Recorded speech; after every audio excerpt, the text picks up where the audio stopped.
them at materials, basically using electronic controlled potato guns. So in our small lab, we have a single, actually we have two setups, basically cannons with barrels that have a pressurized air tank, and we calibrate that to an exit velocity and associated kinetic energy that a hailstone would have when it hits things. Now in our big chamber, if you ever come to visit us, you can go out in there and look straight up and you'll see a whole bunch of light pieces of PVC pipe. Well, that are the barrels that can basically put down a swath of hail across the footprint of our large test chamber. We can do 3 different sizes and shoot as fast as 1 per second. So really unique piece of capability. I do a lot of work both in the small lab, very meticulous scientific testing, but we can also test the full roof system on a building. You have a job destroying things with hail. That sounds really fun. That's a little bit of what we do. We try to break things in the lab so it doesn't happen out in the real world. That was really interesting. I can't wait to tell my friends and family that you guys shoot hail out of potato guns for testing.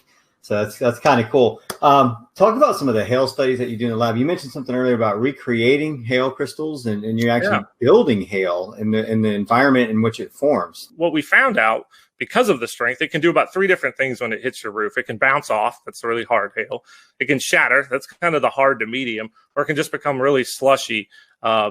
That's the very soft hail. And all of those have different kind of types of damage that they produce on your roof. The soft will kind of dislodge all those granules. The hard bounces and shatters will do more cracks and dents. So we realized all that stuff was mattered, and we needed to simulate it in the lab and also repeat it.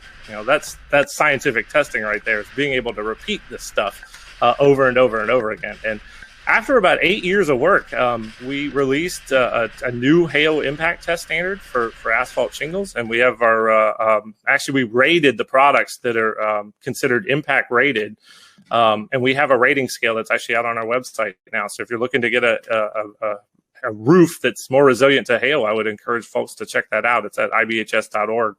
You'll see what products are out there and which ones meet the top of our class and which ones are at the bottom, and where you might want to be.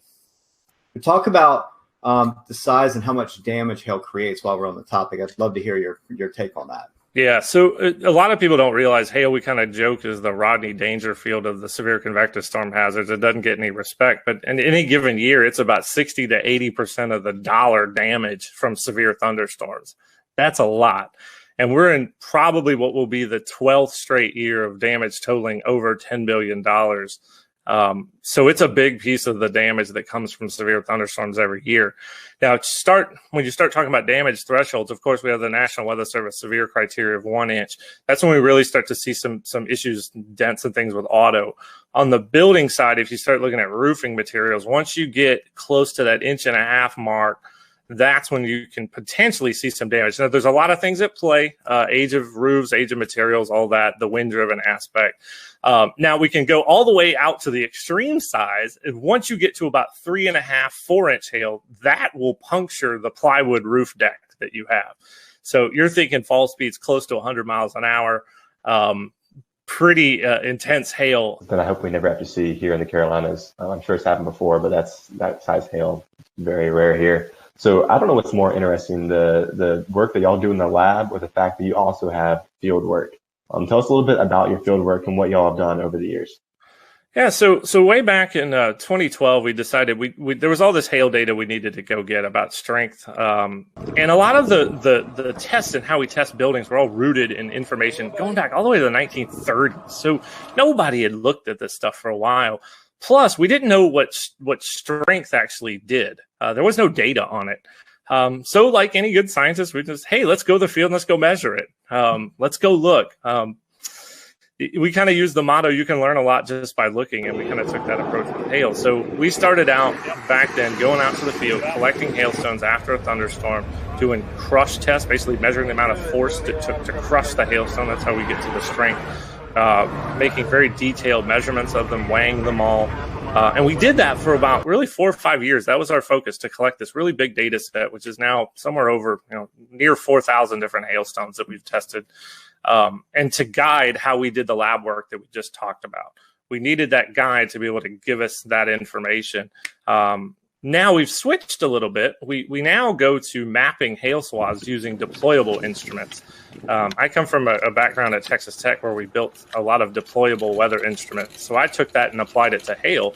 So we have a network of about 18 impact sensors that can measure the impact energy of hail, and we can actually deploy them ahead of a thunderstorm and look at what the size distribution is within that particular storm and how it varies and changes within the swath. That's really, really important for how we look at radar hail detection, even looking into how numerical weather prediction manages hail.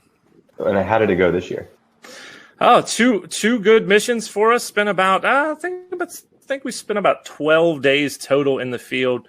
Ended up, my target was somewhere, I think 5 to 7 total cases. I think we were right there at 7, which was really, really good for us. So yeah, that's usually the case. We spend about somewhere 10 to 14 days each year in the field. And we'll continue this going into 2020. Yeah, and talk about some of the more memorable cases that you guys have covered, maybe some of the more interesting field tests that you guys have done over the past couple of years.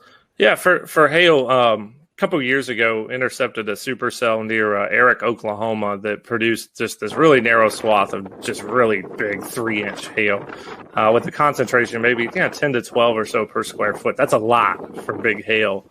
It was the first time we got our instruments into hail that size, so that was kind of a unique experience for us. Now, a memorable case, and this goes back all the way back to I think 2013 or 2014 when we were doing a lot of those crush tests. We encountered some hail. This was in Montana.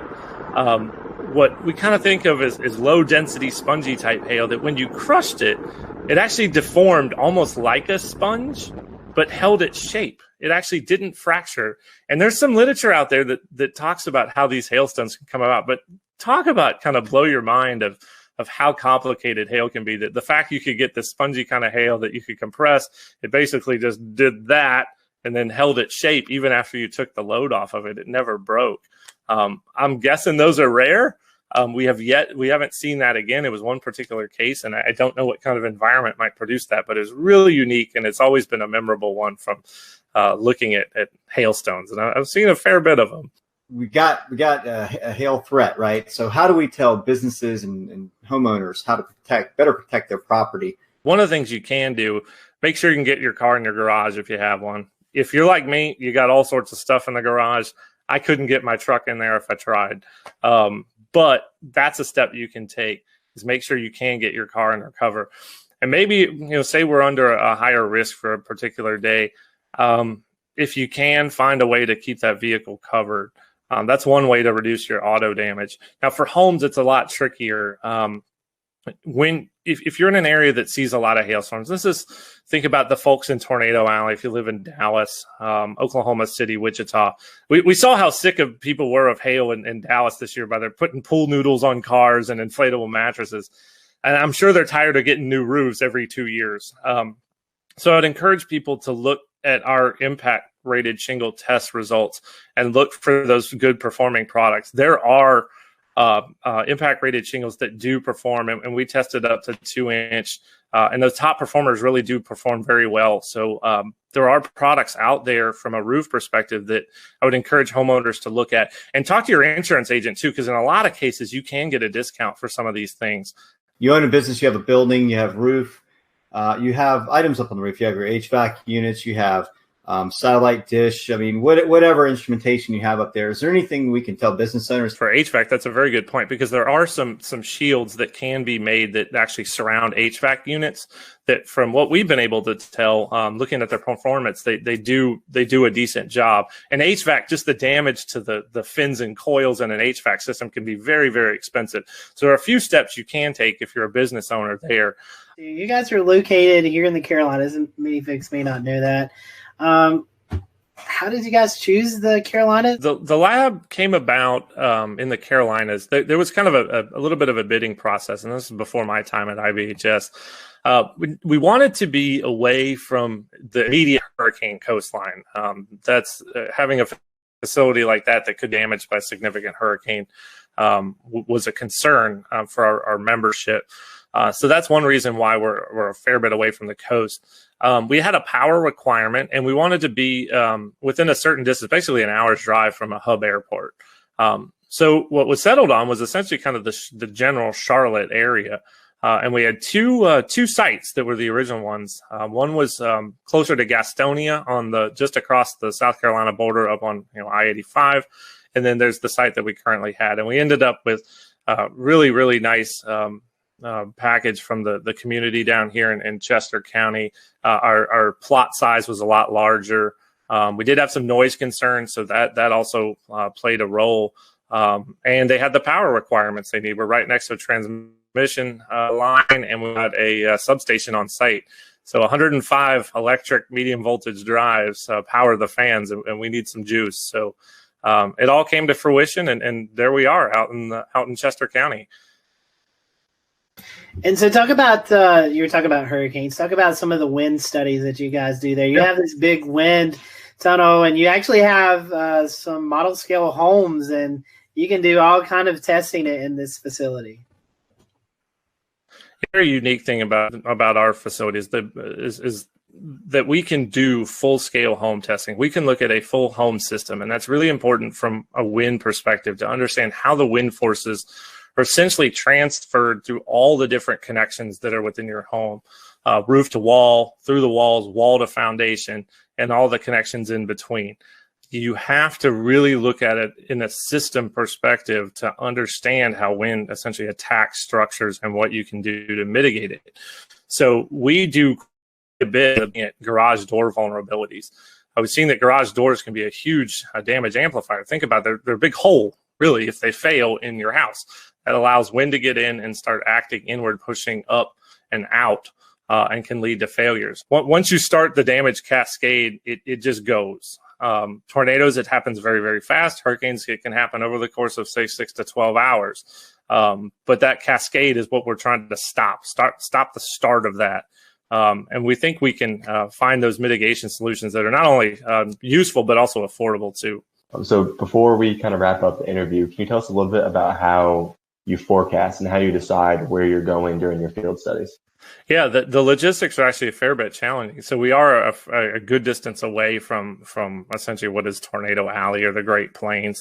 We like it out there, good road networks, good visibility. Although we are going to try to explore some southeast hail. There's some environmental questions that we have that I think we're going to try to tackle that. So we basically have to rely on medium range forecasting. So we're looking for just general pattern support for severe weather. So is the Gulf of Mexico open? Is there good moisture transport northward? Maybe not necessarily if there's a trough, but is there just generally enough flow aloft to support supercells? Sometimes you didn't have the surface features underneath the best flow aloft. It kind of became a day-to-day, almost a mesoscale type forecasting scenario, which is very hard for us in terms of when we pull the trigger. So we work our teams on about a 48-hour lead or 48-hour kind of go, no-go scenario. Using GFS output, Bureau output, try to get our best feel that we're going to get at least 3 operation days out of a mission. We got to have some kind of confidence that we're at least going to get 3. It's just not worth shipping equipment out and bringing the team to the field. So, okay, say we give a go. We actually ship 5 big Pelican cases of equipment. FedEx is fantastic. Out to some target cities, and it's usually where we can store equipment. So Norman, Oklahoma at the National Weather Center, have lots of colleagues there. We've used my wife's grandma's garage in Wichita to store all the cases and equipment. So we do that, pick our target city, fly in. We use rental vehicles. We do try to stay out of the hail as much as we're researching hail, and we've done a pretty good job of that. And we outfit them, get our instruments ready, take all the equipment we need, leave the cases behind, and off we go. And usually each mission is about 7 days. So there's some logistical challenges there, given our distance, but we've managed it quite well over the years. When you're renting the car, do you have to kind of stay quiet about what you're really doing with the car? There's one hail. We were out in the field for a hail event in Cheyenne, and the rental car dealership at the Denver airport, they were dealing with a whole bunch of people who were bringing back hail damaged cars, and I kept thinking in my head, I'm like, we're running a hail research project, and we got perfectly fine vans here. But yeah, for us, it's a safety concern to stay out of the hail, and we do a good job of that. You're talking about these instruments. Can you kind of give us an idea of what's on these instruments? What it's like? Yeah, certainly. They're on little tripods. They're basically little engineering tripods. And the plate itself is a little small pyramid. It's 1 foot by 1 foot. And it's actually based on a design that was developed at NASA, Kennedy Space Center, and was published in the literature. So we use that same plate design. It's got a little acoustic sensor, a piezoelectric disc that can record the vibration of the plate. So the higher the signal amplitude of that vibration, the larger the kinetic energy of the hailstone that hit the plate. And then we can work backwards to estimate a size. The unique thing about ours, we actually use robotics microcontrollers as our data system. We use an Arduino Do. It's about $35. A lot of maker components. We needed to make them cheap so we can have a bunch of them. And it samples really, really fast, about 5,000 times per second. So we can actually resolve impacts at 5/100ths of a second. So that's pretty neat. And it's got some switches for on, off, and data control to make it easily user-friendly. I think we set a record for deployment time of one of these this year in under 20 seconds. I'm going to give out a shout out to Hank Pogorzelski, who's in our Tampa office, who's been with us in the field every single year since we started. Hank went out the door, set the probe up, and was back in the car before I could log the information of where the actual instrument was. So it had to be somewhere in the 15 to 20 second range. So big old tip of the cap to Hank. I think he set a time speed record there. Well, Ian, we've certainly appreciated you giving us some of your time tonight. If our followers want to continue the research you guys are doing or follow along, how can they do that? Yeah, so we got a couple ways. So first of all, if you're a consumer out there and you want to see some of these DIY resilient type solutions and things you can do for your home, go to disastersafety.org. That's our kind of front-facing consumer website. For some of the research work, you can go to ibhs.org. But please follow us on Twitter at Disaster Safety. You can also follow our hail research specifically at IBHS Hail Study. You'll get a kind of an inside look on that Twitter account as to what we're doing in hail. We've had many guests on this show, and I think you've got one of the coolest jobs because you get to use potato guns and mix it with weather. I mean, I don't know how much better that can be. So.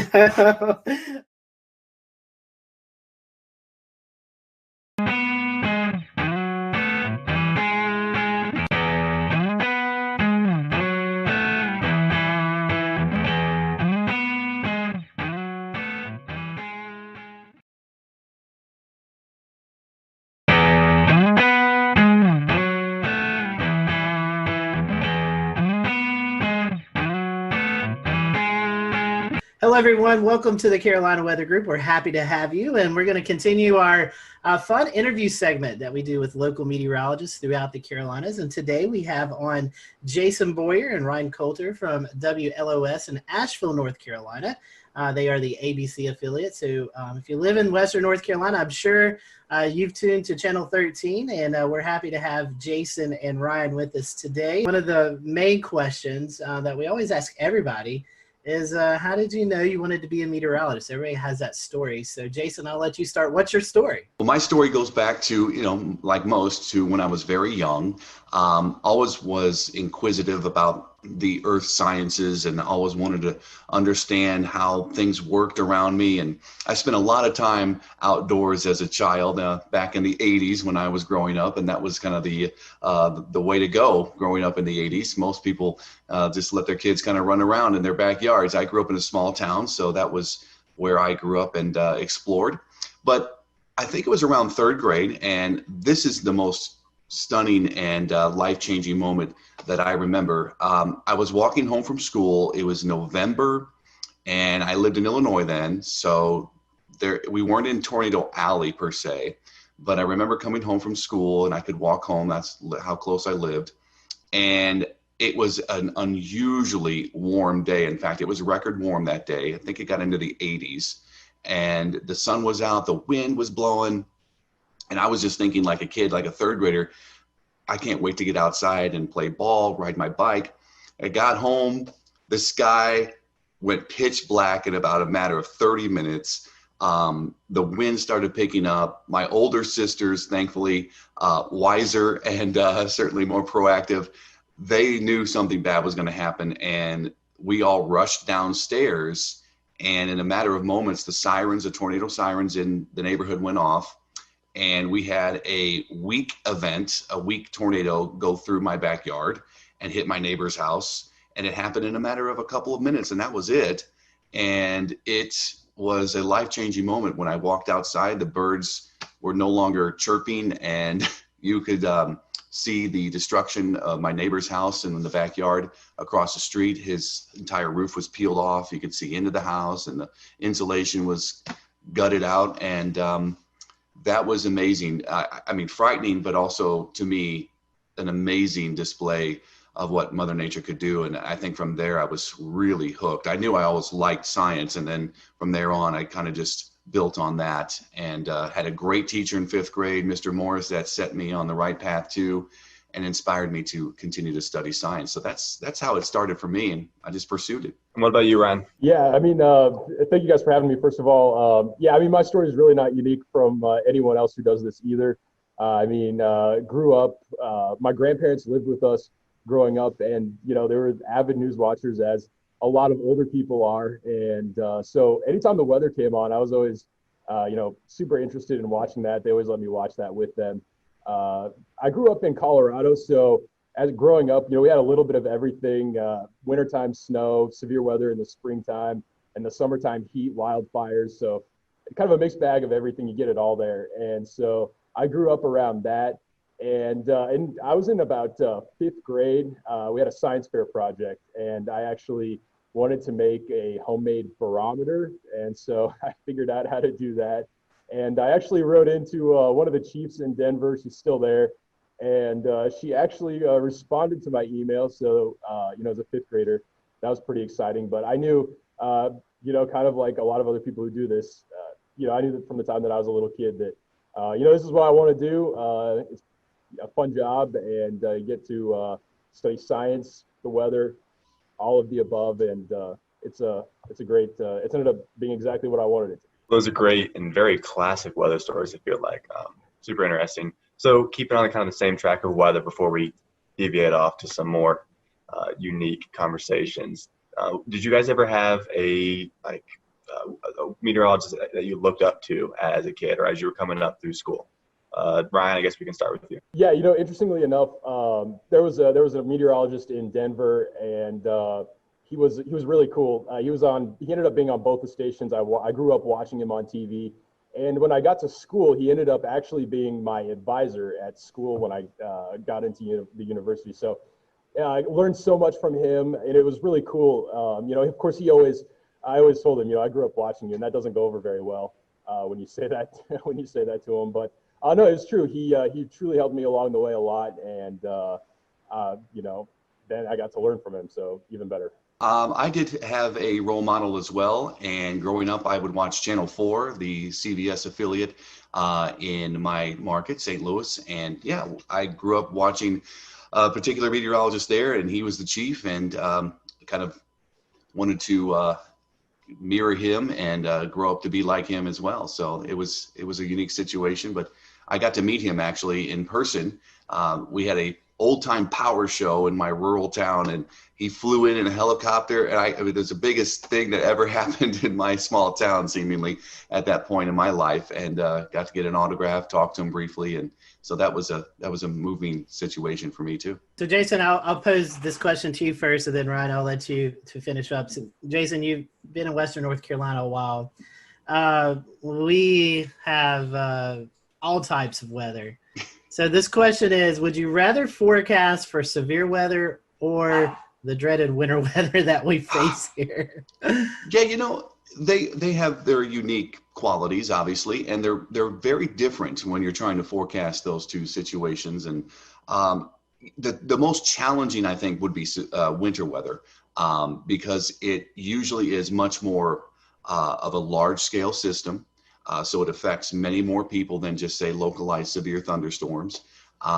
So you're dealing with everybody's topography too, and it's very topographically driven by elevation and location in relation to the mountains. So that is the challenging forecast. I look forward to that. It's the most stressful one, but it's part of the job. You know, you come into this situation here in Western North Carolina, and you quickly realize how big of a deal winter weather is. You know, most would categorize our severe weather as Flash flooding, a big risk. I think flash flooding is certainly one of the bigger risks here, living in the mountains. But when it comes to winter weather, that is usually the memorable severe weather for most when they think back to when they were younger, or maybe even the older folks. They'll say, look, I remember the big snow of certain year, certain month, and it sticks in their mind. So that would be the bigger challenge. We'll return to Best of the Carolina Weather Group in a moment.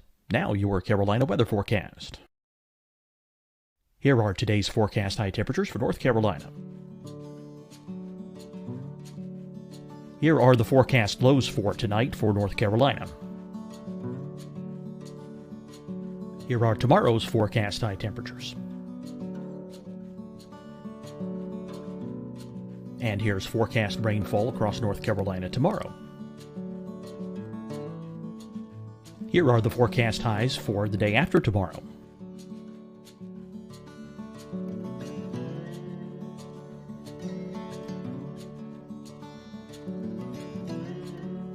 And here's the forecast rainfall across North Carolina for the day after tomorrow. This is the total rainfall forecast across North Carolina for the next 3 days. Here's the severe thunderstorm outlook for today from the Storm Prediction Center.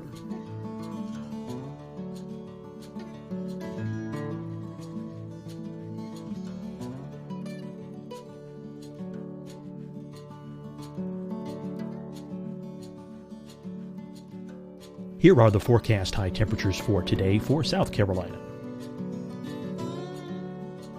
Here are the low temperatures for today for South Carolina. Here's the probability of precipitation forecast across South Carolina today. And here are the rain chances across South Carolina tonight. Here are tomorrow's forecast highs across South Carolina. Here are the forecast low temperatures for tomorrow for South Carolina. And here is the probability of precipitation across South Carolina tomorrow. Here's the precipitation chances across South Carolina tomorrow night. Here are the forecast highs for the day after tomorrow in South Carolina. Here are the forecast low temperatures across South Carolina for the day after tomorrow. And here are the rain chances across South Carolina for the day after tomorrow. And South Carolina's probability of precipitation for that night. Here's the Storm Prediction Center's severe thunderstorm outlook across South Carolina for today through tonight.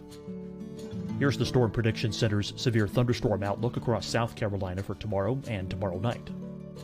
And here's the Storm Prediction Center's severe thunderstorm outlook across South Carolina for the day after tomorrow through that night.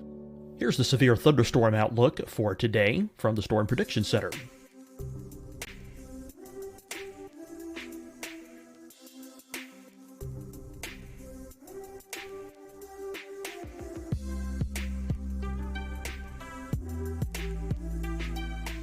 And now here's a live look at weather radar across the southeast. Hi everyone, I'm Dr. Mandy Cohen, Secretary of the North Carolina Department of Health and Human Services. And when you follow the 3 W's, you protect your family and your neighbors from COVID-19. When you leave your home, practice your W's.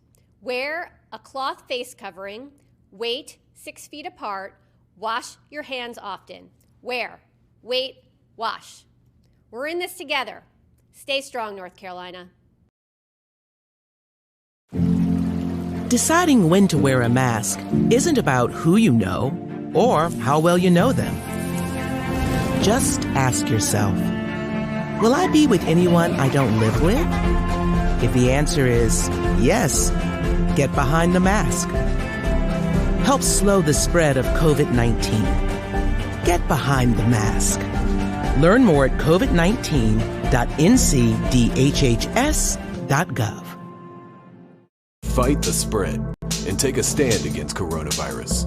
Wear a mask in public. Stay at least 6 feet apart from others. And get tested. Join us and fight the spread. Visit scdhec.gov/COVID-19. Getting tested tested for COVID-19 helps you to take the steps needed to protect yourself, your loved ones, and your community. Find the testing location at scdhec.gov/COVID-19 testing. You'll see your Carolina weather forecast at 25 and 55 past. And now back to the best of the Carolina Weather Group on the all-new Carolina Weather Net.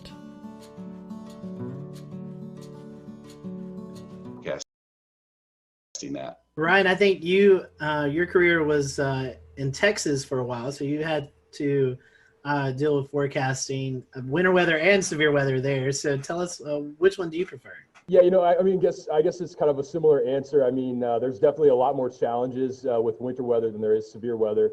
Where I was at in Texas, we would get severe weather. We would be, wall-to-wall coverage for, sometimes 6 hours at a time or even longer than that. I don't even remember what our longest stretch was on air.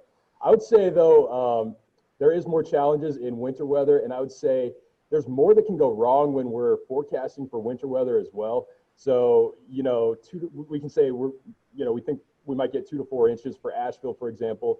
The temperature comes in a degree or two warmer. We're not getting that. And people get a lot more upset when you miss winter weather forecasts versus severe weather forecasts. So I would say, I would rather, I guess from that standpoint, I would rather be forecasting for severe weather. It's usually, I want to say easier, but usually you can have a better idea of exactly the elements that could be coming at you. There's, people are, again, they're more mad when you tell them 2 to 4 inches of snow and we only get an inch of snow, or you get, on the other end, you get 3 to 6 inches of snow, and then they don't like that either. So, yeah, definitely severe weather would, I guess, be my preferred.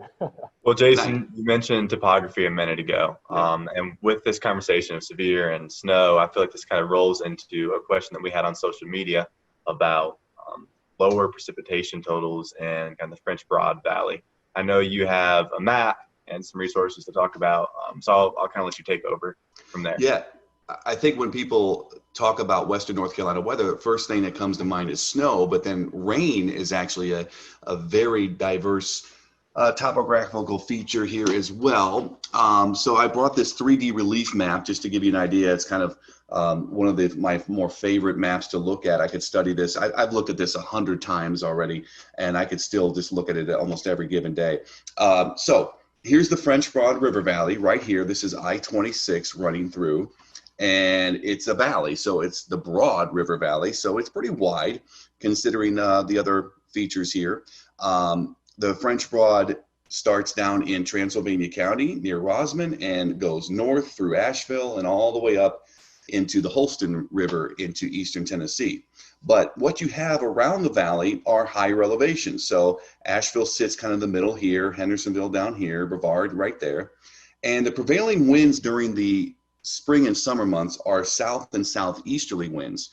That will draw moisture from the Atlantic and the Gulf, bring it into the mountains. And because of the features we have from lower elevations in the upstate and Piedmont to highest elevations here, the air has to rise. And so the air will rise and cool and condense into clouds and form a significant rain event down here into the southern mountains, whereas Asheville is in that rain shadow. And the rain will fall mostly to the west and south or to the north and east because we have the Black Mountains and the Craggies up here. So that prevailing wind will certainly help rain form more over this area of the county, Buncombe County, eastern side, and into Yancey. So there's a rain shadow here. There are other rain shadows like in Waynesville. They're surrounded with the Balsam Mountains to the south and west. They don't see nearly as much rain in the valley as they do just west and south of Waynesville as well. So that's kind of how it works in the summer months. In the winter months, the prevailing wind is much, much different. It's from the northwest. So the wind is blowing into the Smoky Mountains and the higher elevations along the Tennessee border. And that's where most of the precipitation is going to fall, near and along the border, whereas there's another shadow effect down here in the valley. So this is why Asheville usually averages a foot of snow a year, and places up in Madison and Yancey County can get up to 50 inches of snow, like Mount Mitchell averages in a particular year. So big difference with the prevailing winds during the different seasons. But that's pretty much how the shadow affects us here in the French Broad River Valley. In fact, south of Virginia, east of the Mississippi River, I believe Marshall is the driest point in that eastern U.S. So it's pretty neat. Cool. Do you guys have any? What was your most embarrassing moment while on TV? I'll take this one. It happened pretty early in my career. I was working in Tennessee. I started out in the Tri-Cities, Johnson City at WJHL. And I filled in for the morning guy who went on vacation. And I was working one morning, and the newsroom was downstairs. The studio was upstairs. So there was always this climbing the flights of stairs. And one morning I was filling in, and I remember being down in the newsroom, and I looked up and I saw the national weather cut in, and I knew that there was going to be a local cut in shortly after. And I remember it was Tony Perkins. He was the meteorologist at the time. I believe he's in DC right now, but he was on CBS This Morning at the time. And then I had to run upstairs, end a quick conversation I was having with my news director. I ran upstairs, 2 flights, ran into the studio, ran over to the computer to make sure it was set up, ran over to the chroma key, the green wall, and I had about 10 seconds to situate myself. I was out of breath. I was trying to calm myself down, and I remember I just started talking, and almost instantly I was exhausted. So I started talking about the 7-day forecast, and I got about 5 words out, and you could just tell that I was losing steam, and I started getting real hot. I felt like my temperature went up, and I was getting flushed, and I was kind of panicking in my head, like, how am I going to get through this? You know, you're talking to yourself in your head while you're doing the delivery of the forecast. And I tried to push through it, and I should have just kind of ended early and said, all right, just take a look, here you go, enjoy. But I thought I was still, I'm going to make it through, and it was brutal. I could see the studio guy on the headset kind of laughing, chuckling behind the camera. And I just thought, this is, I'm bombing here. And I went off, and we had a good laugh after that, but that was really embarrassing, especially when you're trying to make a good impression. I was maybe 6 or 7 months into starting a job. So that was mine. Yeah, I got to think back here on this. So far, luckily, since I've been here, I don't think I've had anything crazy happen here. I will say, though, in my last job, my first job, first day on the air, we have a system. It's called Max. I don't know if you guys are probably familiar with it, WSI. And the way we have it formatted, you have your first weather hits, you have your main weather hits, you have your final weather hits.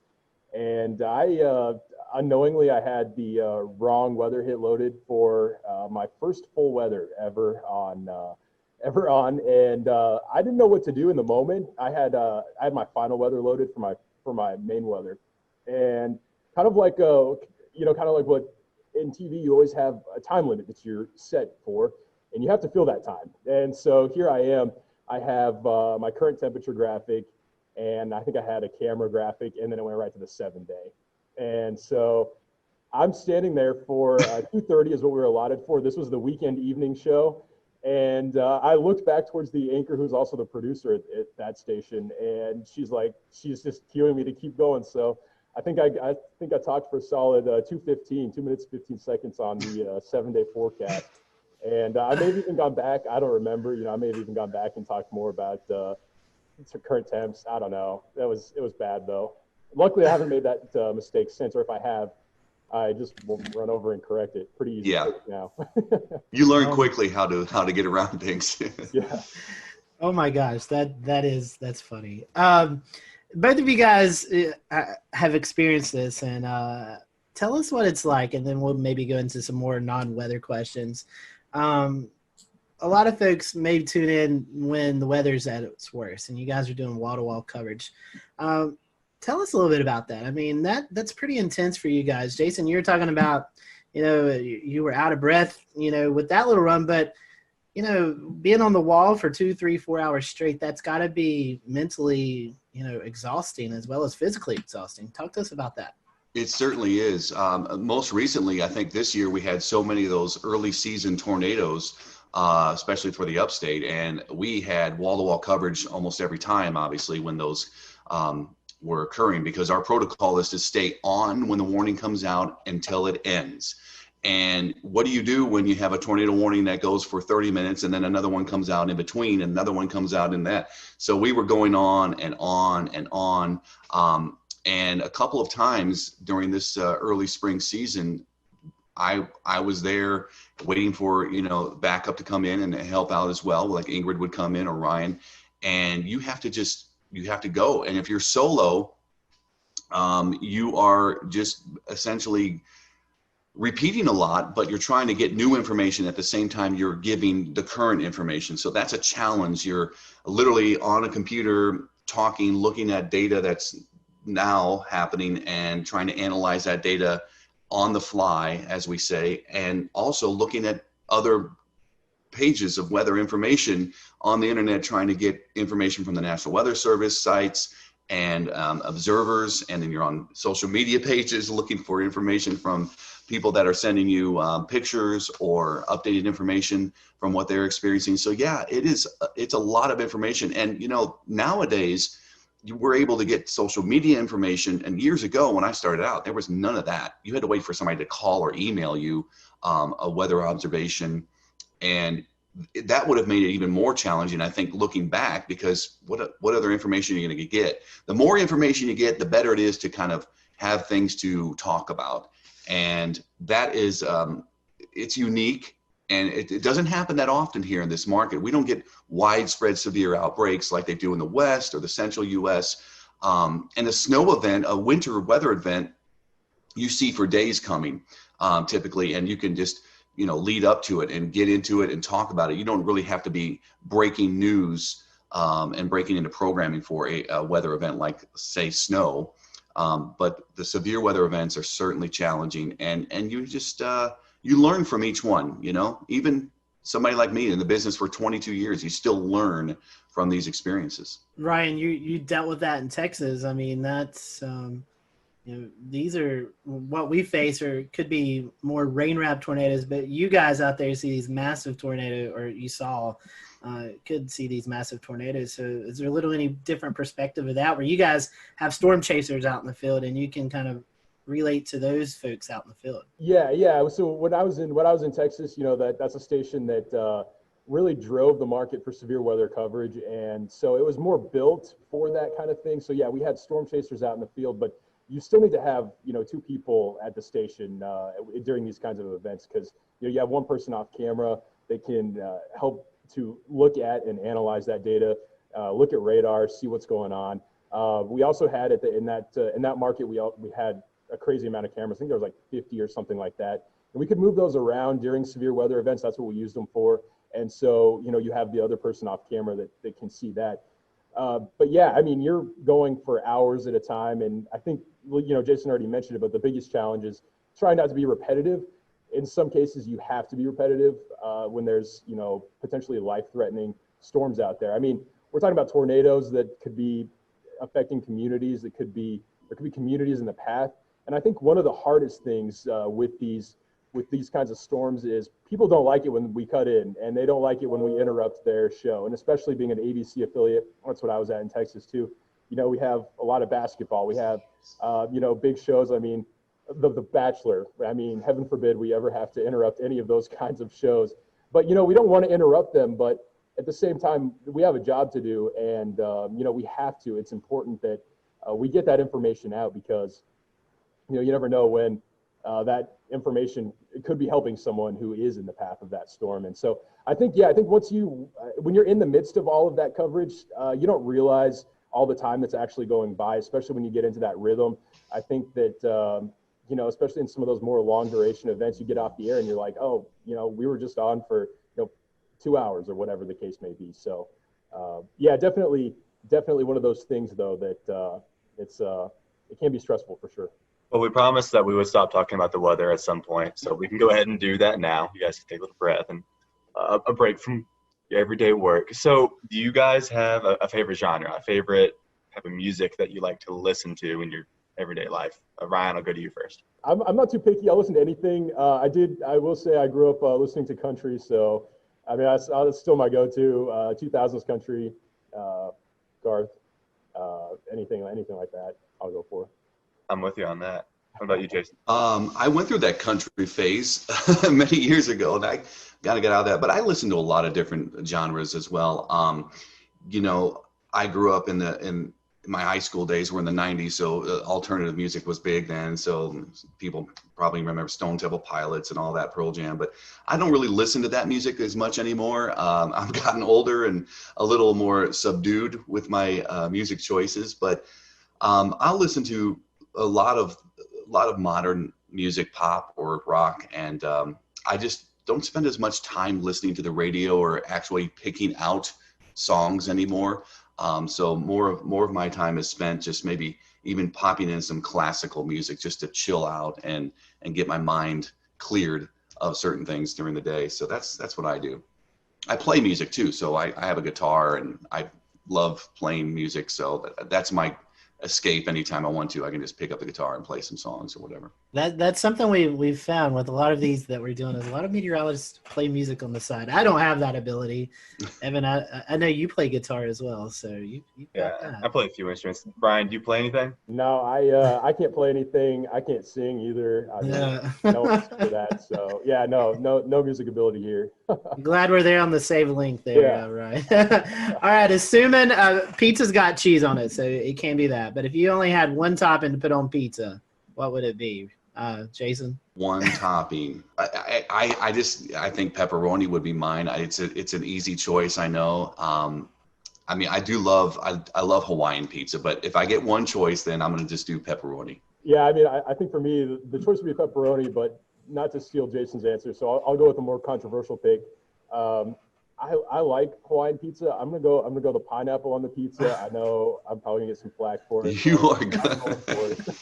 That was actually one of our other questions. Does pineapple deserve to be on pizza? So if both of you guys like Hawaiian, I guess that's a yes. Yes, it does. Well, since we're on the topic of food, what's your favorite kind of food? All right, I'll go first. Any food, really. My son and wife are usually finding me in the pantry digging through snacks, and I wish, sometimes I need to quell my cravings, but favorite type of food, if I had to pick one type, I would probably go, tacos. I love Mexican food. I love Italian food, but I love Mexican food. So man, this one's hard. I like all kinds of food also. Really not too picky. The things I don't like, the one thing I am picky on, I don't like a lot of seafood. But I have a major sweet tooth, and it doesn't matter the time of day. I can go you put candy in front of me, I will eat it. It doesn't matter what it is. I'm not picky. Amen to that. Either. So in order to try to keep myself out of trouble on that stuff, I do like, I like Mexican food too. I hate to go with the same answer again, but we see why Jason hired you now. Just a lot of similarities here. I would say, though, I do like Mexican food as well. Enchiladas, definitely probably one of my top choices. Ice cream would be number one, but oh, yeah. Besides that, we'll go for a healthier option there. Here's a controversial question. Is a hot dog a sandwich? I've never thought of hot dogs as being sandwiches. I mean, I wouldn't, but again, it's bread, it's meat. I mean, that's what a sandwich is. I don't know. But I don't know why we have to categorize it as a sandwich. I think they're kind of by themselves, hot dogs. I don't know. By the way, there's I guess I lied a second ago. I said I'm not that picky. There's one more food. You don't. I will pass on the hot dogs. I don't know. I mean, I've never considered it to be a sandwich. It's kind of in its own category. I feel like it's a hot dog. Bread. I mean, yeah, it is tricky though, because I mean, again, yeah, you have your bread, you have your meat, mustard on a hot dog, I guess, whatever people like. You have the top. I mean, I don't know. That's a good one. I'm gonna go with no though. It's not a sandwich. I agree. We're gonna have to start keeping track of these answers. We have gotten yeses on this. Yeah. So we have to keep track and see what the Carolina meteorologists actually think of hot dogs. So coming back to the Asheville area and away from food, you guys have a favorite location to go visit or hike, something like that in Western North Carolina? Gosh, so many. Convenience-wise, we love the Arboretum. It's close to our house, and we could just jump on there with the bikes and ride. It's pretty easy trails for Hudson, my son, and that's a good go-to. Just hopping on the Blue Ridge Parkway, that's also very convenient. We love going to Grandfather Mountain. It's a little more out of the way, but we love going up there. I love the uniqueness of the the rockscapes and the swinging bridge, and seeing off to the east, you have this completely drop off in the elevation, and then you have your mountains around. So those are my two big places. But I could go almost anywhere, you know, and really be happy as long as there's a trail or hiking or biking trail and some vistas. I'm good to go. Yeah, and I'm still new to the area here. I haven't had a lot of time to explore a whole lot, but I will say the close place for me that I could go to any afternoon would be DuPont State Forest. It gets kind of crowded this time of year, I've found, but you know, a little bit of everything there. You can get some elevation. You got the waterfalls, so a lot to do there. I've actually spent a little bit of time in South Carolina here more recently. I found some cool places, cool pockets down there. So you know, there's short drive down there as well. Ryan, you're from Denver. Evan and I, we went storm chasing. We was based out of Denver. We flew in and kind of went from there. So we took our last day. We took our trip into the Rockies, and it was June the 3rd, and it started snowing on us, Evan, I believe. Yeah. So what's your favorite place to go in the Rockies? Oh man, it depends on the time of the year. You know, Rocky Mountain National Park, it's such a stereotypical answer. That's a great place to go in the summertime. In the wintertime, I mean, I'll take any of the ski resorts. Love skiing, so I'll take any of them any day in the wintertime. Probably not Loveland. I would say more of the Copper Mountains, maybe Keystones of the state. Steamboat Springs is another great place, but you know, even Denver. Man, I know I'm not narrowing this down very well, but Denver's great. Love Denver as well. So I don't know. Amen. Well, guys, I know we're nearing our kind of end time, so I'm going to ask one more quick question, and Scotty will close this. So the last one for me is going to be, do you have a favorite weather disaster movie? It can be super cheesy. Well, Twister immediately comes to mind. My wife loves Twister. My son loves Twister. I love Twister. That would be the number one, but The Day After Tomorrow's good. My son loves weather disaster movies, of all things. Can you imagine? I mean, he's the perfect child. So he loves any kind of disaster movie related to weather. So I've seen all of them. But yeah, I still think Twister ranks at the top. Oh, that's a tough one. I don't watch a lot of movies. Immediately, A Day After Tomorrow came to mind for me. Great movie. That's one that, I mean, you can stay involved in the entire movie. No chance of losing focus on that one. But yeah, I have a short attention span, so not a lot of movies. Twister, you know, of course, is great. It's the all-time classic answer, but yeah, I'll go with Day After Tomorrow for sure. I think those have been our most popular answers when we've asked this question. Well, gentlemen, final question here. For those folks maybe who are getting ready to leave high school or are in college and thinking about maybe changing their degree and they're interested in weather, what would be your advice to these folks? Why should they choose meteorology if it really interests them? And Jason, I'll let you go first. Well, that's a diverse question, but here it is in a nutshell. Meteorology offers so many opportunities. Besides what Ryan and I do every day, broadcast meteorology is a small sample of overall the meteorological profession and the meteorology field. You could go into research. You could work for NOAA. You could work for the private sector. You could start your own company. There are many climate-driven sectors to go into as well. That's becoming more and more important, and certainly more and more are leaning towards the environmental/climate side of things too. It's just such a diverse area of study. It's great for somebody that loves science, you know, and you got to stick with it. It's challenging. I mean, many people don't understand how much math and physics goes into meteorology unless you've taken those courses. It is a very challenging profession and study, but I think it's wonderful. So yeah, just stick with it. If you love science, meteorology is one of the best fields to get into. I mean, I obviously haven't been at it for very long. I'm still, you know, pretty young myself, but I would say the biggest thing is, you know, there is a lot more work involved than I think that people realize. It's something that is fascinating. It's interesting. There's a lot to look at. And again, TV is not the only thing. In fact, I would say if someone wants to go into meteorology just to be on TV, that's maybe a bad idea. because, there's so much more to it than that. A lot of math, a lot of science, but it is fun. And, every day for us looks different. And I'll disagree and agree with the statement that to a certain degree. Everyone always says you can be wrong and you still get paid. We're right most of the time. But you know what, even if we miss a forecast, it is true. We still get paid. So that part's kind of cool too. It would be challenging if they did pay by the accuracy of the forecast. Some people, you never know, right? Goodness, great. I can imagine now dealing with the Carolina wedge and at least the temperature forecast. We'll return to Best of the Carolina Weather Group in a moment. Now your Carolina weather forecast. Here are today's forecast high temperatures for North Carolina. Here are the forecast lows for tonight for North Carolina. Here are tomorrow's forecast high temperatures. And here's forecast rainfall across North Carolina tomorrow. Here are the forecast highs for the day after tomorrow.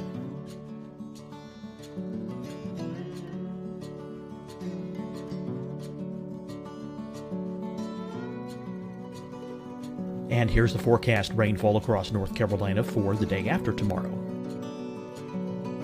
This is the total rainfall forecast across North Carolina for the next 3 days.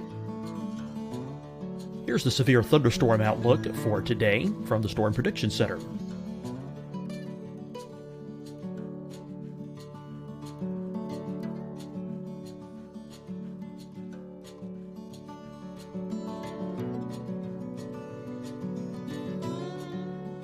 Here are the forecast high temperatures for today for South Carolina. Here are the low temperatures for today for South Carolina. Here's the probability of precipitation forecast across South Carolina today. And here are the rain chances across South Carolina tonight. Here are tomorrow's forecast highs across South Carolina. Here are the forecast low temperatures for tomorrow for South Carolina. And here is the probability of precipitation across South Carolina tomorrow. Here's the precipitation chances across South Carolina tomorrow night. Here are the forecast highs for the day after tomorrow in South Carolina. Here are the forecast low temperatures across South Carolina for the day after tomorrow. And here are the rain chances across South Carolina for the day after tomorrow. And South Carolina's probability of precipitation for that night. Here's the Storm Prediction Center's severe thunderstorm outlook across South Carolina for today through tonight. Here's the Storm Prediction Center's severe thunderstorm outlook across South Carolina for tomorrow and tomorrow night. And here's the Storm Prediction Center's severe thunderstorm outlook across South Carolina for the day after tomorrow through that night. Here's the severe thunderstorm outlook for today from the Storm Prediction Center.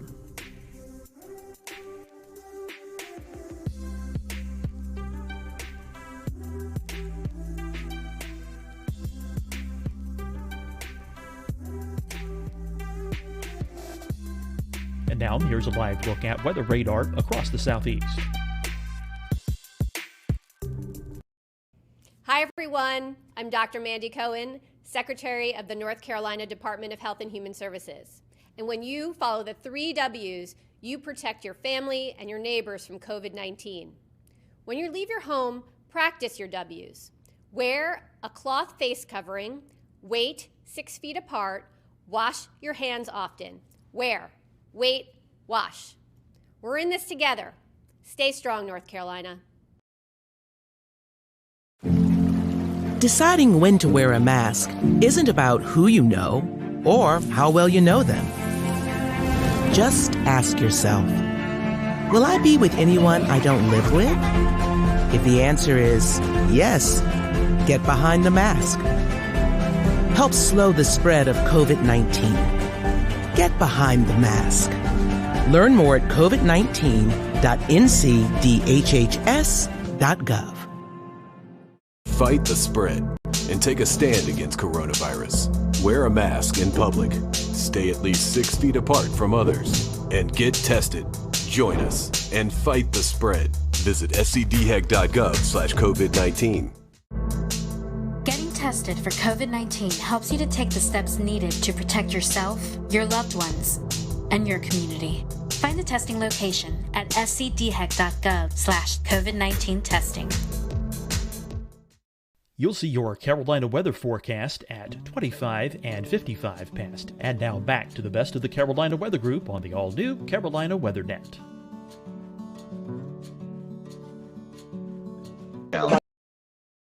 Minus $100 every degree you're out. Oh my goodness, yeah, that would be brutal some days. Well, guys, we're gonna let you do your social info so folks can follow you if they're not already. Ryan, how can our followers follow you on social media? Yeah, I'm on Facebook and then Twitter. I should know what my handle is, but I don't. You can find me on there as well. And I'm on Instagram, and same thing. I gotta figure this out. But I don't know what my handle is on there either. Not much help. Well, I'm Ryan, sure if you just your handle on Twitter, it's Ryan_WLOS. So if y'all want to follow him, you can find it there. I think it's the same on Instagram. So there we go. All right, well, Ryan, thank you. Jason, how can our folks follow you if they're not already? I believe, I'm on all three too, Insta, Twitter, and Facebook. I won't get into the uniqueness of each demographic and socioeconomic thing, but the idea is that I'm pretty simple. I think it's just at Jason Boyer WLOS. We appreciate you guys joining us, and for you guys who are watching, thank you for watching. Until next time, we hope you have a great evening.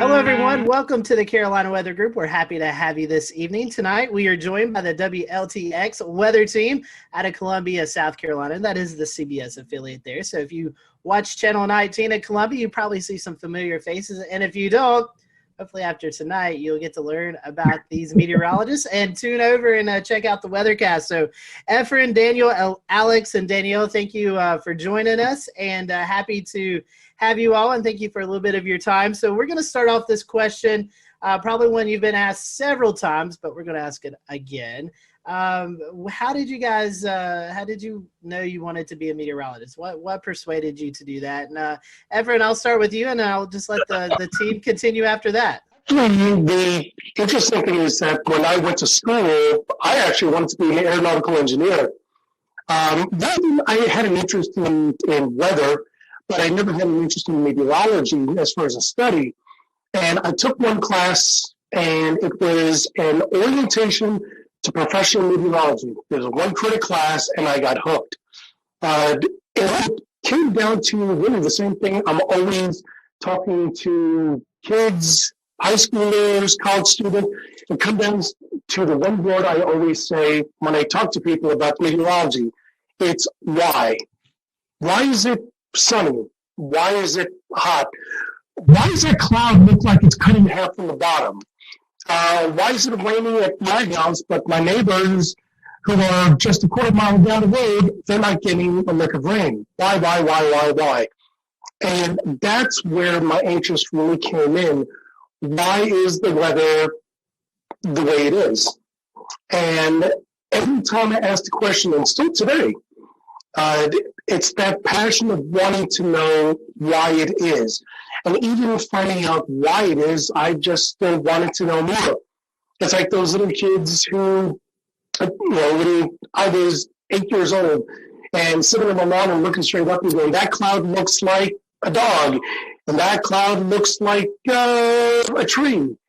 Those are the things that, really got my interest peaked when I was a kid. But it wasn't as an adult that I realized that there's a very big interest, and I just want to know more. So I always knew I loved the weather. For me, it was, flying to Florida for the summer and seeing all those big puffy clouds and just wondering, how do clouds that produce so much rain, stay afloat, as a kid. I was just so amazed by the idea that it was just totally sunny along the approach when you're flying into, let's say, like Orlando, for example, and then by the time you're at the airport and you're getting the taxi, it's pouring, So just the power of the weather in the Southeast was actually what started it. But I'm from New York originally, so it wasn't the snowstorms and things like that that initially did it for me. So that was kind of a surprising thing, because a lot of my, fellow colleagues and friends that I went to school with, it was snow for them because I went to school at Rutgers in New Jersey. So yeah, I originally wanted to be kind of more of the operational forecasting side of things, but then I realized when I was in school after Hurricane Sandy that I wanted to do more television and communication, because a lot of people were impacted by storm surge because they had no idea what it was. It wasn't well communicated, as far as the city evacuating people from for Sandy. Hurricane Sandy wasn't a hurricane when it made landfall. So there were just so many communication things. I mean, we see it now with the derecho in the Midwest. People don't know what a derecho is. And so there's all of these different things that kind of go into the communication aspect that I was like, what, that is absolutely where I feel comfort. I need to, kind of explain what's happening because I love learning about the weather and why it's happening. So that was sort of what did it for me. I'm kind of like Alex. I grew up outside of Philly, but it wasn't snowstorms that did it for me. I have a lot of good memories of snowstorms, but kind of like the two big things I remember growing up was like sitting on the back porch, dangerously close, just like this is the coolest thing ever. And then just kind of like growing up, the news was always on in my house. And for like my 15th birthday, I think my mom took me to the Today Show so I could like meet Al Roker and do that whole experience. So I knew I kind of like wanted to do news, but I hated writing. And I naively thought like weather's cool. I love science. I'm never going to have to write as a meteorologist. Wrong. But I kind of just like combined a lot of different interests and it really worked out and it's been great. And it's fun, like Alex said, communicating while also like being a scientist and kind of digging deep with the math and science was always kind of what I leaned towards growing up. Well, I'll go ahead and tell you back in 1984, a tornado destroyed the school I was in. And so that kind of sparked a little bit of interest for me. And then Hugo back in 1989, that was a big deal as well in South Carolina. And all y'all know it as well. That's still the litmus test for hurricanes is Hurricane Hugo. But I think those are the two things that kind of sparked my interest. I do apologize. I'm sitting in the car. They don't like for us to stay in the station. So I'm sitting in the car kind of holding the phone. You look good, Daniel, and you sound good. Appreciate that. Hugo, definitely one of those benchmark storms for the Carolinas. Speaking of that, Daniel, I heard you mention Al Roker. So our next question, was there a meteorologist that you looked up to growing up or maybe even in college with internships, someone that you looked up to as you went through your career? I can start. So yeah, Al Roker, like when I was growing up for sure. And then, so I got to go to school at UNC Charlotte. And so being in Charlotte, Panovich is who you kind of watch and who you're kind of like following along. So on the more local scale, Panovich was definitely a really good mentor and then ended up being a teacher at school. So he was one of the people that definitely helped solidify that for me. When I was a kid, I watched a lot of Weather Channel. Anytime I was sick at home, I was so excited that I could just watch that all day long and, just hear the forecast around the country. So honestly, growing up, seeing a lot of those meteorologists, all of them, I was just totally attached to and interested in because I felt that they were very knowledgeable and that they dug in deep to the weather. So I appreciated that always. I have to say, probably in high school, Stephanie Abrams her career was really starting to rev up. And I probably looked up to her the most because she was just so, her personality was just what it was. She wasn't really afraid to hide it on air. And I was always, in high school, the kind of person who just said whatever came to mind. So I felt like I could kind of relate to her. And she also, you know, was big on the science and on the math. She was from Florida. I love Florida weather, you know, so there was like that connection I always felt with her whenever I would watch her on TV, because she was really into the science, but she also had like this personality where she was like unapologetically herself, you know? And so I think Stephanie Abrams was definitely a person during my formidable years that I looked up to. Well, I'll jump in. Crazy enough, since I live where I work where I grew up watching Jim Gandy. So that was kind of a guy that I always enjoyed watching. And crazy enough, he came to my school when I was in 3rd grade. That was like seeing a rock star. And then luckily I was able to work with him for, I don't know, almost 14 years. So that was kind of cool. Kind of dating myself because the Weather Channel was not necessarily huge when I was coming along. So I do remember watching Ken Torrey, and I met him a few years ago, and he seemed to be a pretty nice guy as well. Something that you guys have dealt with already this year, severe weather in the Columbia area. So our question is, which one do you find more challenging forecasting, severe weather or winter weather, which we get a little bit of in the Carolinas? Alex, I'll let you start. That is a great question. So for me, I mean, obviously the tornado outbreak the day after Easter was something that I hadn't anticipated, you know, prior to seeing that, like, you know, synoptic setup could even happen in South Carolina, just because it's so rare to have tornado outbreaks like that. A lot of times, you know, our tornado outbreaks come from our tropical weather, you know, where we're on the dirty side of the storm. And so those are a little bit easier to sort of convey. Whereas, you know, a morning tornado outbreak where we had, I believe, like 3 or 4 EF3, you know, big tornadoes in the Midlands, in the, you know, 5-6 o'clock hour of the morning, that was definitely, I think, a big challenge. But, you know, winter weather here, we're going on now, you know, our 7th year without any significant snow. So I think as the years go on, you know, there's a whole generation of people that aren't used to snow, either because they didn't live here at the time or because, you know, they weren't grown up yet at the time. So I really think now, and as the years continue to go on, that we go without snow, I really feel that winter weather is perhaps one of the trickiest, because severe weather, you know, a lot of times it's isolated, the impacts, but if it snows, everybody's feeling that. I'll jump in. Winter weather. I've been around doing, I guess I've been doing weather in Columbia since 2007 at this point. And winter weather is always the big thing. And I remember in 2013, we forecasted 1 to 3 inches of snow in Columbia, and we missed by 50 miles. The city was shut down, and it was blue skies outside. And even now, it's become even a bigger deal because of social media and all the bad information out there. So in my opinion, for a snow or ice event in South Carolina, that's the bigger challenge. Maybe not from a forecasting standpoint, but from the standpoint of social media and people getting the wrong information out there and calling us names because we're not buying into the hype sometimes. Good point. Danielle, I want to bring you in. You graduated from UNC Charlotte. You didn't prepare for doing weather from home, I'm assuming, and class there. So what are your thoughts?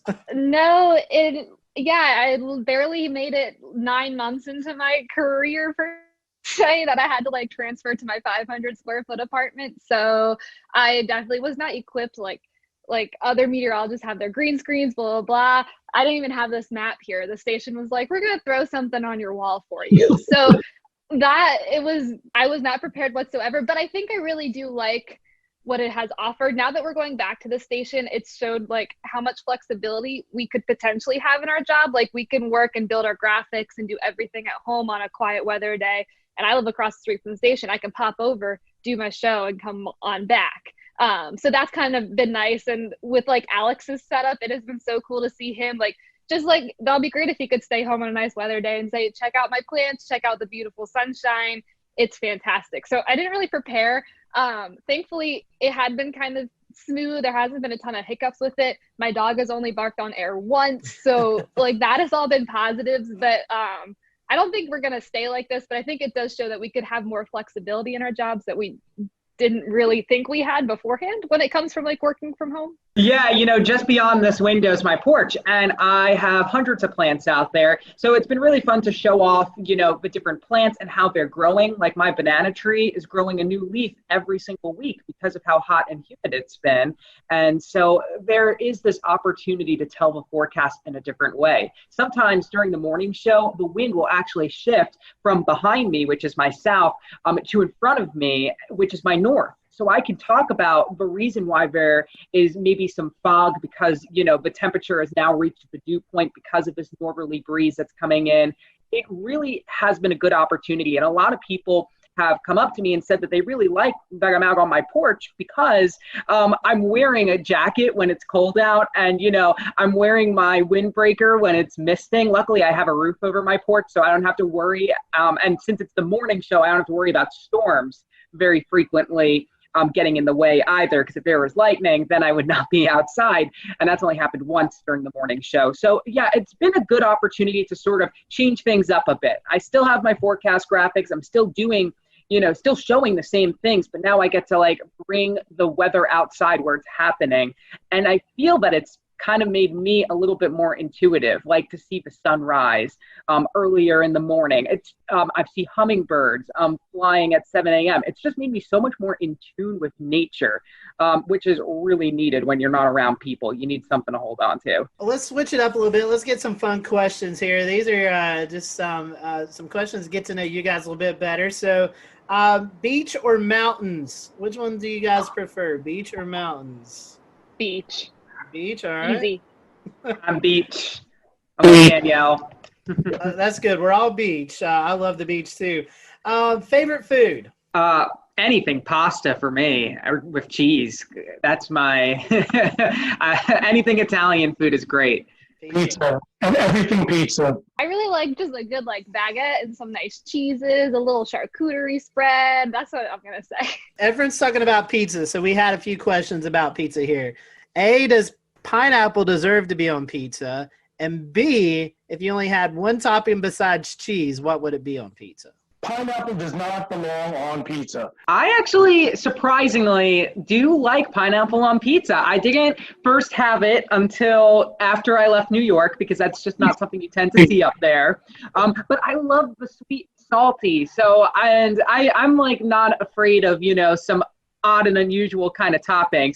So on the topic of toppings, I think the one that I would really like to keep is basil. I know it's simple, but I just love that little herby kind of feel that it gives. I think pineapple can stay on pizza. I'm okay with that. We can leave it there. My topping would be black olives. Like growing up, my sisters and I would have like extra double black olive pizzas, and that was it. So I'll keep the black olives with the pineapple. Favorite type of music? What do you listen to while you're preparing your forecast, or just kind of out every day? What's your favorite type of music? Oh, I go through all the decades personally. And I do listen to music in the morning. A lot of times I'll listen to our other sister stations to see what they were talking about because we have sister stations across the country. But when I'm not doing that, I'll listen. I think this morning I was listening to Fleetwood Mac. I was listening to the Supremes last week. It's just like all over the place. I love it. But generally my favorite music is kind of like that alternative rock kind of thing. Like I still listen to like the Foo Fighters and the Killers, like all those bands that were popular in the 90s and 2000s. They're still releasing pretty good music, so I like them. I'm country all the way. And then whatever Spotify will like say is popular, I'll like shuffle because I don't think I'm a good playlist maker. But if I have to pick, it's going to be country. Favorite disaster or weather-themed movie? I agree with Twister. We actually did a senior project about all of the things that were wrong with Twister. That was our final assignment in mesoscale meteorology, and that was a lot of fun because, I mean, you got to watch Twister and, kind of pick it apart with the things you learned. It was really fun. I'm going to go Twister, too, just because I know I've seen it. I don't like disaster movies. They stress me out. I feel like I heard a couple of weeks ago there may be a Twister 2 coming out soon. So we may all have to get together and kind of do what you did, Alex, and kind of point out the inaccuracies of the movie. I'm down. That sounds so fun. All right. We have one more controversial fun question, and then we'll kind of start to wrap up. This is one that we've done with all of our specials here, and it goes back to food. Is a hot dog a sandwich or not? Oh. hot dog, is it a sandwich or is it just a hot dog? Some people say it's a sandwich, some people no. What's the definition of a sandwich? Well, they say it's 2 pieces of bread and a meat, but a lot of people say that doesn't qualify. A hot dog doesn't qualify. Bread. It's one bread. That's one bread. True. That's a good point. I'm with Efren. That is a really good argument. Final question. This is one to promote your city, Columbia, or your forecast area there in the Midlands. Tell us why we should visit your area. Give us maybe your favorite spot to hang out at, something that anybody should go out and see if they're in the Columbia area. We have so many river walks. Those are like my favorite places to like take my dog and exercise or like go tubing down the river, and you're still like right next to downtown. So I feel like there's a really good mix of like, you can do your downtown thing, but you could also like kind of get out in nature. I really like that aspect of the city. I was going to say the same thing, the rivers. And we have some great parks too. And so you have like awesome geography. Like I'm up towards the Sandhills, which is totally different than Riverwalk. And they're all like a 15-20 minute drive. And sometimes I'll go to both of them in the same day. And in one of them, you know, my feet are all sandy. And then in the other, you're, you know, at the bottom. So it's a great place to sort of learn the fault line because we're right on it, and sort of what the difference is. Plus it's, you know, literally the dead center of South Carolina. So you want to go to mountains or to the beach, you're kind of like in a good territory to go to either. Truly say this to a lot of people. I live in North Carolina, but South Carolina is like a second home. It's a beautiful state, and it's definitely a place that you need to check out. So y'all, we appreciate your time today. I'll let you be able to promote your social media, Facebook, Twitter, Instagram, if you guys want to do that. So if our followers aren't already following you, they can there on social media. Alex, I'll let you go first. Sure. It's Alex Calamia WX. That's my Twitter, and my Facebook is Alex Calamia as well. My Instagram is very plant focused.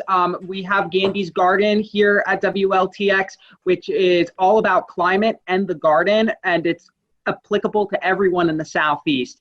So Instagram is a big place for you to see all my plants. So that's Alex Tropical Pics. You'll also see it on my Twitter and Facebook. We're always talking weather and plants. It's fun. I am at WX_Danielle on Twitter and Instagram. Lots of forecasting on there. And then on Facebook, I am meteorologist Danielle Miller. So come on over. Nice and simple for both my Twitter and my Facebook. It's Efren WLTX. EFREN WLTX. You can find it on both of them. It's easy. As long as you spell my first name correctly, you'll be able to find me. Daniel just emailed me, said his phone was overheating, so he wasn't able to stick around. But if you want to follow Daniel, it's Daniel_Bonds on Twitter. And then on Facebook, I think it's the same thing. You can follow his weather page, Daniel Bonds. Just search it up, WLTX. So we want to appreciate you guys watching us here at the Carolina Weather Group. Guys, thank you for spending some time with us. And we will see you all next time here on the Carolina Weather Group.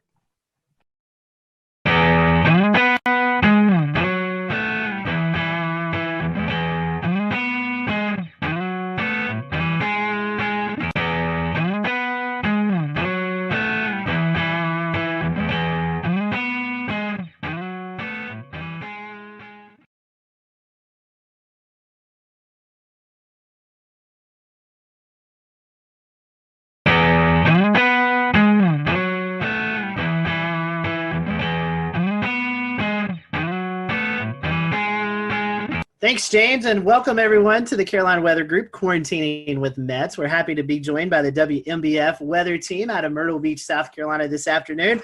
We have on with us Jessica Dobson, Robert Whitehurst, Andrew Dockery, and hopefully Jamie Arnold will be joining us here in just a little bit. So over the next 40 minutes or so, we're going to be getting to know your local forecast team there in Myrtle Beach, and hopefully we'll reveal some fun things that you may have not known about those. So welcome to the show. We appreciate y'all joining us, and we always like to start off with some fun questions. So Jessica, I'm going to start with you because you kind of talked about this a little bit earlier. Iced coffee or hot coffee? Which do you prefer? Usually iced coffee all the way. I've been on this whole whipped coffee kick. Andrew hasn't heard me shut up about it for a long time now. But iced coffee on most days, unless it's like winter outside. And then sometimes I'll go for a warm cup, but usually iced. Andrew and Robert, you guys have a choice? I would say I'm an iced coffee guy. I wasn't until I moved here into Myrtle Beach. And once you get into the humidity here, you're almost kind of forced to be an iced coffee guy. So I do hot coffee in the mornings, but if I have it in the afternoon, it's usually iced. And yeah, that whipped coffee, Jessica talks about it nonstop, and it is very good. I wouldn't steer you wrong. Yeah, I think it's 50-50. It depends on the season. And it depends on where you're getting the coffee from. Ooh, Dunkin', I love Dunkin's hot coffee. I'm not a big fan of Starbucks hot coffee, but I like Starbucks iced coffee and cold brew better than the iced coffee at Dunkin'. That is a well thought out answer. Yeah, I discovered this thing too. It's called a hyper chiller. And so what you can do is brew hot coffee at home. You pour it into the hyper chiller that's frozen, and you spin it around for 30 seconds, and you have iced coffee that's not watered down. Wow. We'll return to Best of the Carolina Weather Group in a moment. Now your Carolina weather forecast. Here are today's forecast high temperatures for North Carolina. Here are the forecast lows for tonight for North Carolina. Here are tomorrow's forecast high temperatures. And here's forecast rainfall across North Carolina tomorrow. Here are the forecast highs for the day after tomorrow.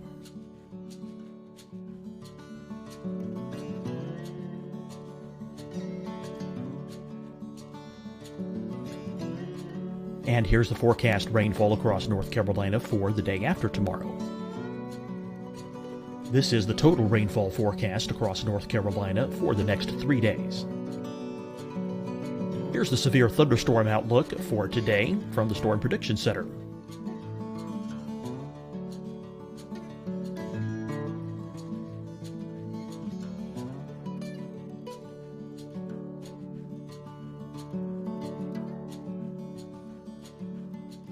Here are the forecast high temperatures for today for South Carolina.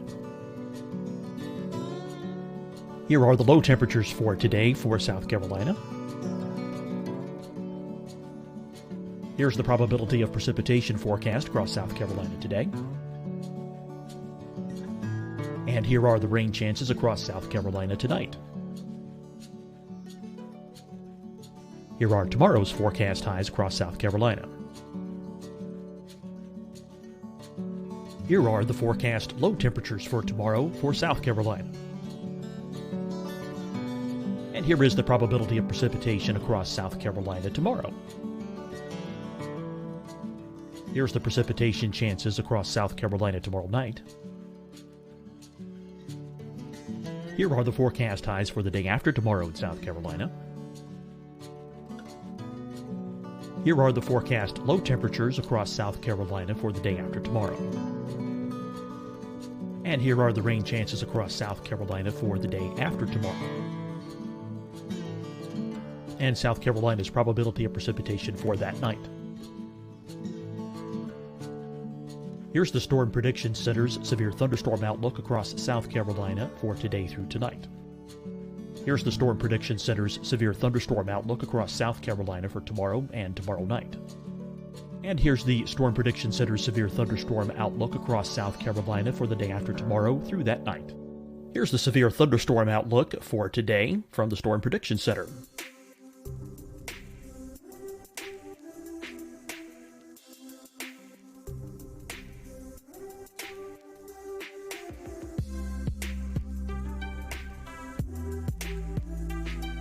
And now here's a live look at weather radar across the southeast. Hi, everyone. I'm Dr. Mandy Cohen, Secretary of the North Carolina Department of Health and Human Services. And when you follow the 3 W's, you protect your family and your neighbors from COVID-19.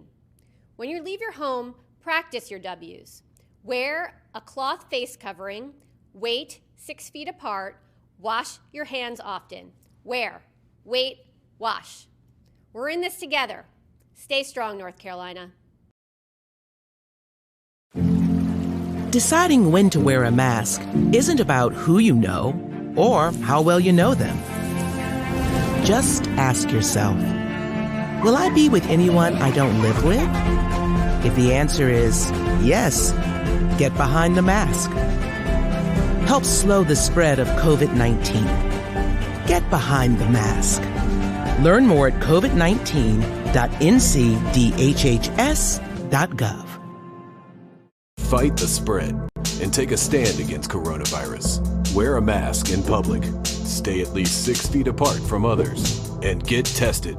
Join us and fight the spread. Visit scdhec.gov/COVID-19.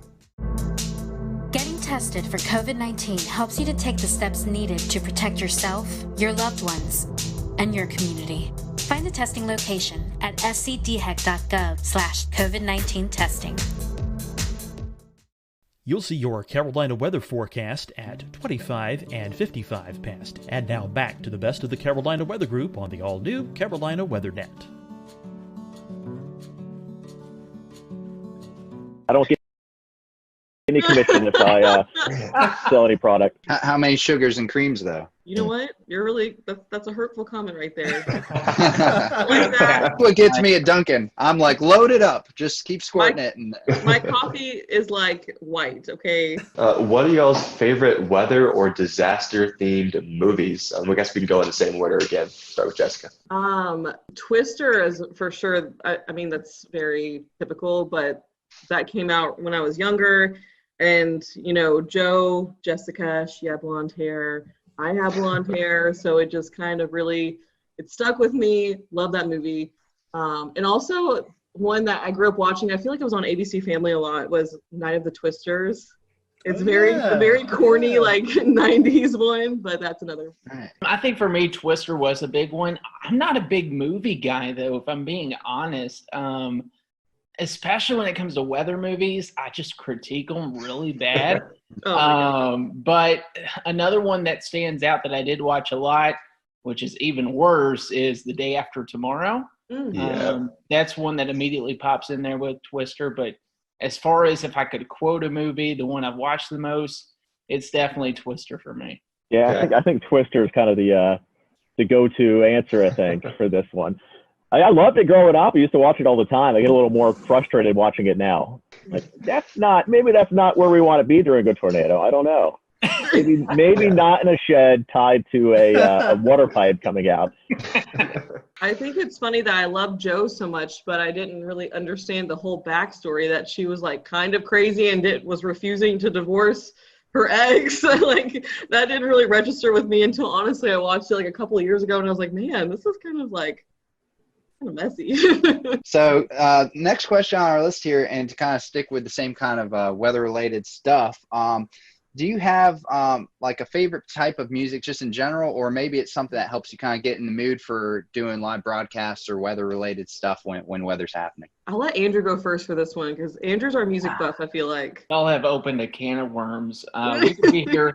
We could be here for 40 minutes on this topic, no doubt about it. Music is my passion. I'm probably behind weather, so I'm a big music junkie. With that being said, I love every type of music. Anything kind of gets me in the mood. I usually do something that's not super upbeat in the morning since we're on the morning show, but something that'll just like, all right, this is a good feel, kind of like a acoustic indie vibe maybe. But I can listen to anything from Fleetwood Mac to George Strait to Tom Petty, Bruce Springsteen, you name it. I love it. I am a big component though of playlists. And I think I told Jessica this yesterday. I made a hurricane playlist. I might have to make it public one day. And it's all these songs about hurricanes.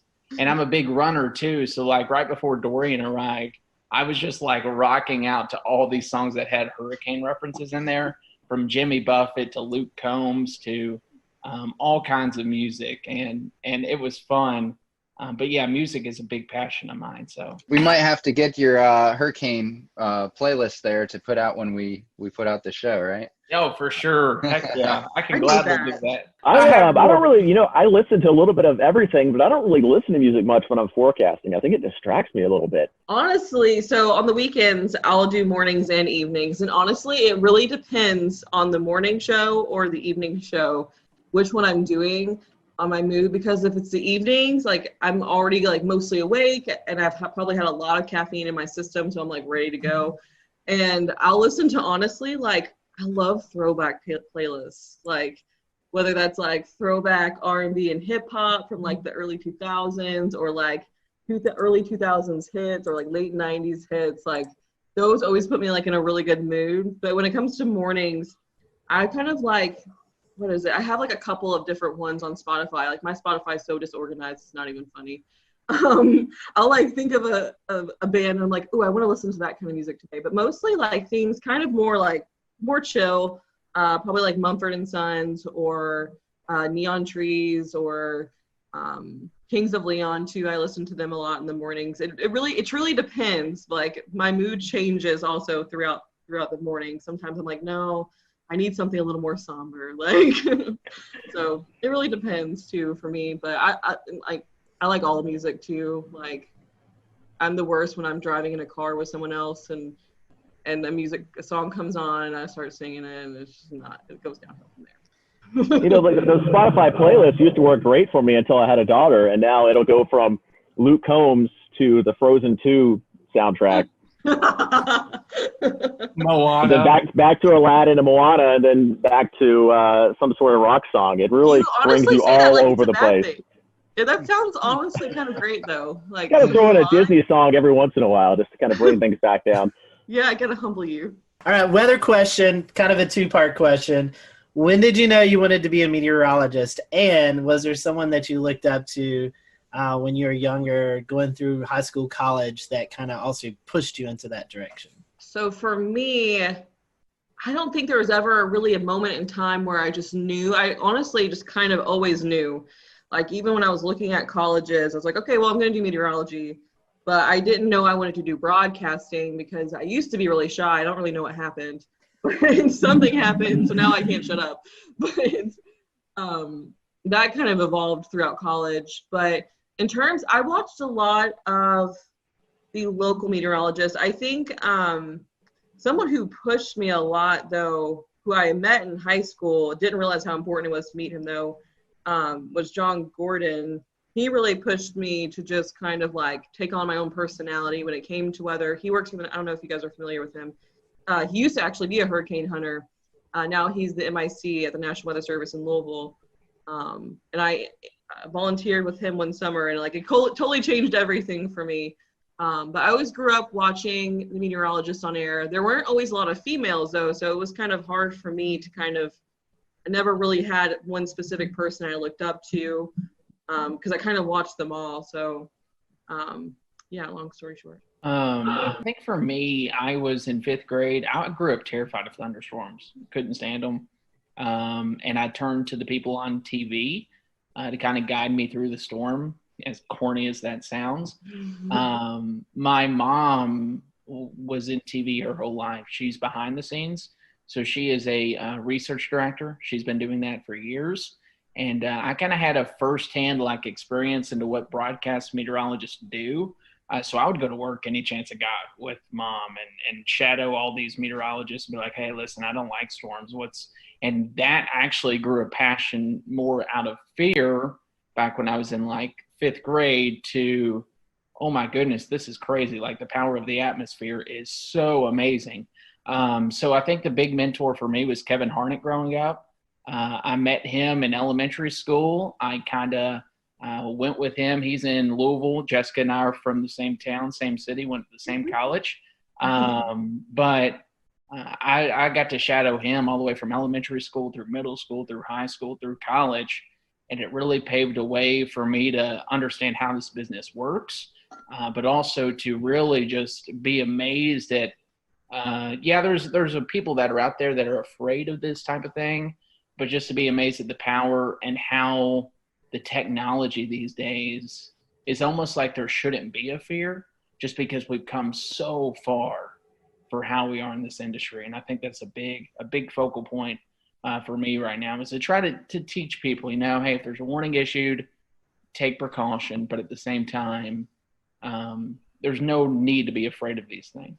Yeah, I think my passion for weather started pretty young. And I think it was kind of a fear thing too. But my grandparents, my parents always told me that 5 or 6, I would always watch the Weather Channel instead of the Cartoon Network or something, especially when a storm would come in.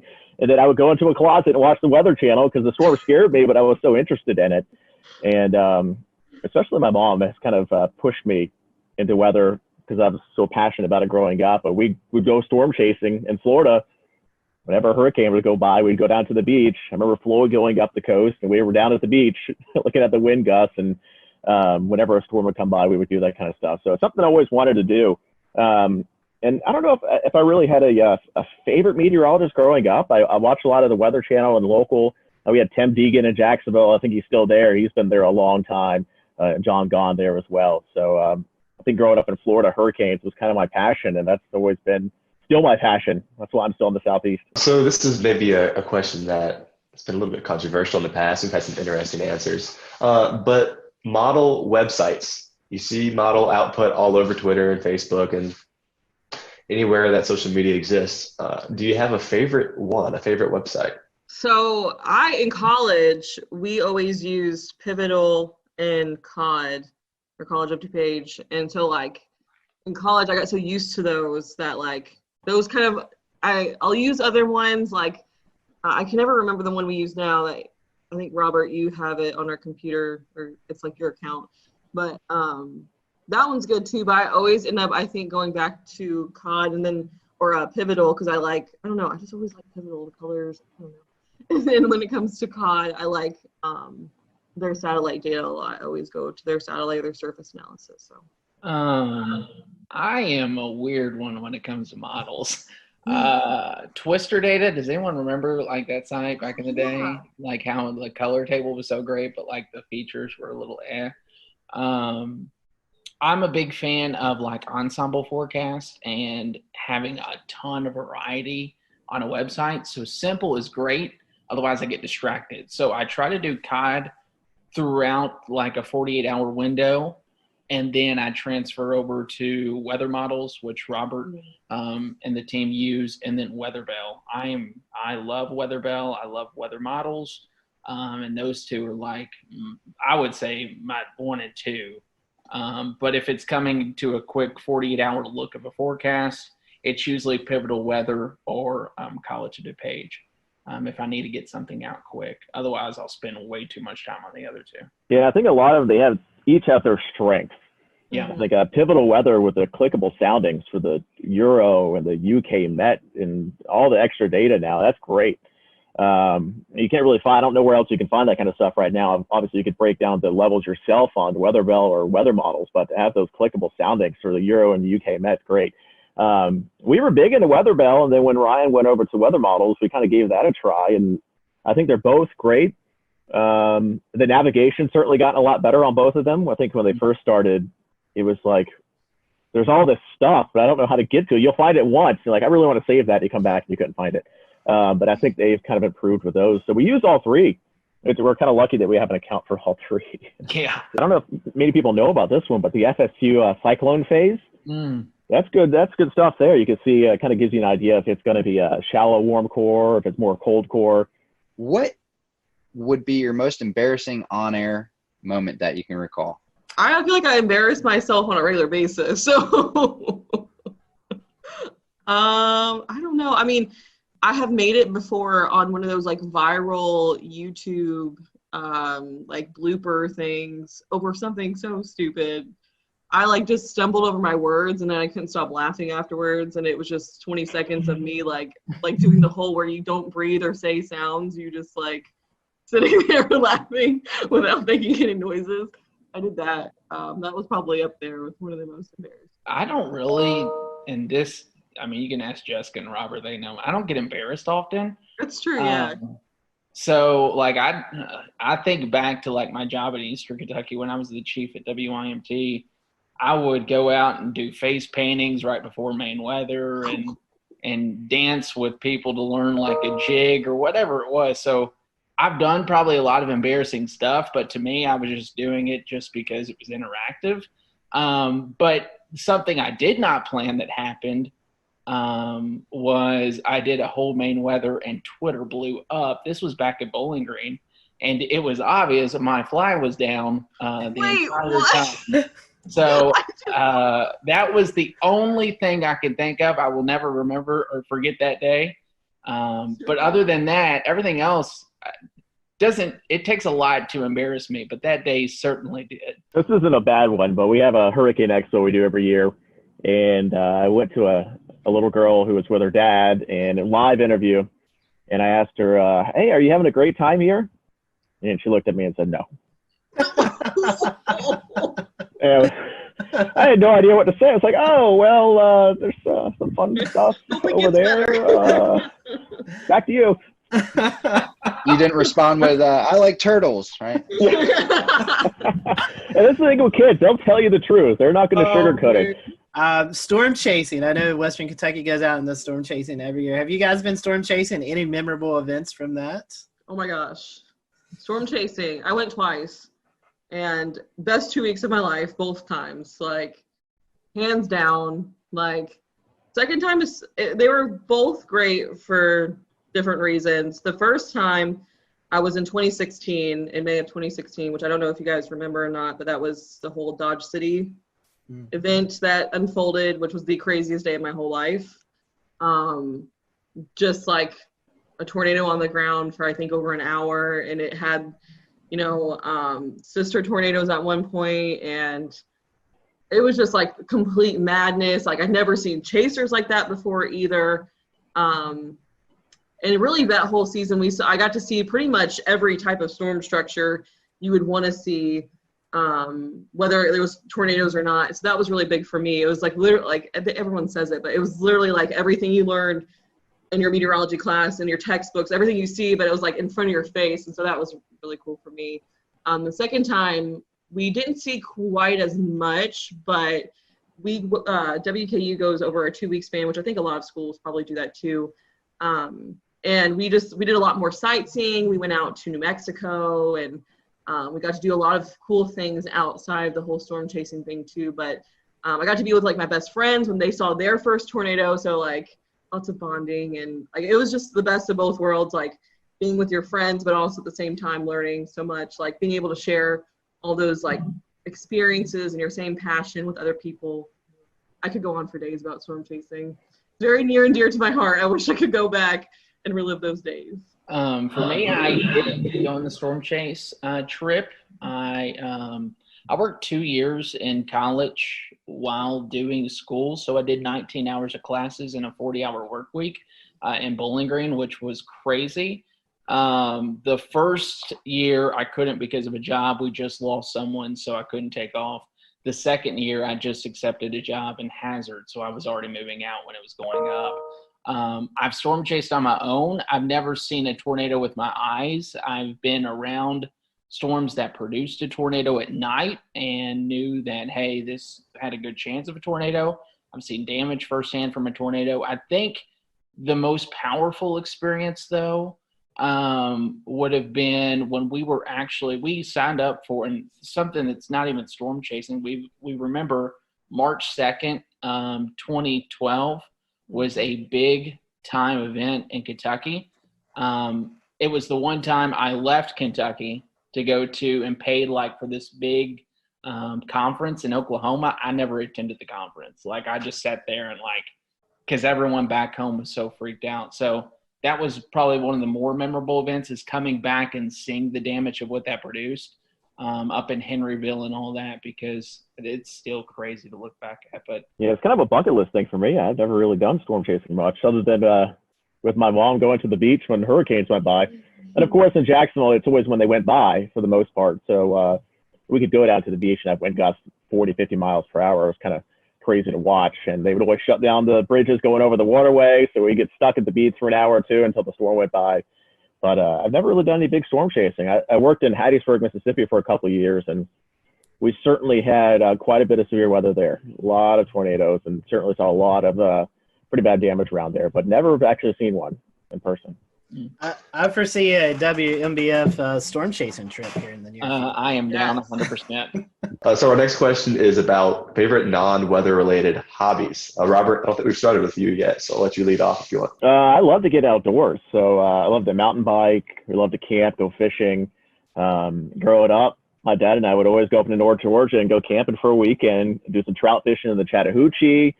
going up into the little rivers up and the streams up in North Georgia and to the upstate of South Carolina. So, of course, I'm outdoors for this shot too. So I guess that I'm a big outdoors guy too. Hiking, kayaking, boating, running lately has been a big passion of mine just because I love food too. So food's a hobby. I love to eat.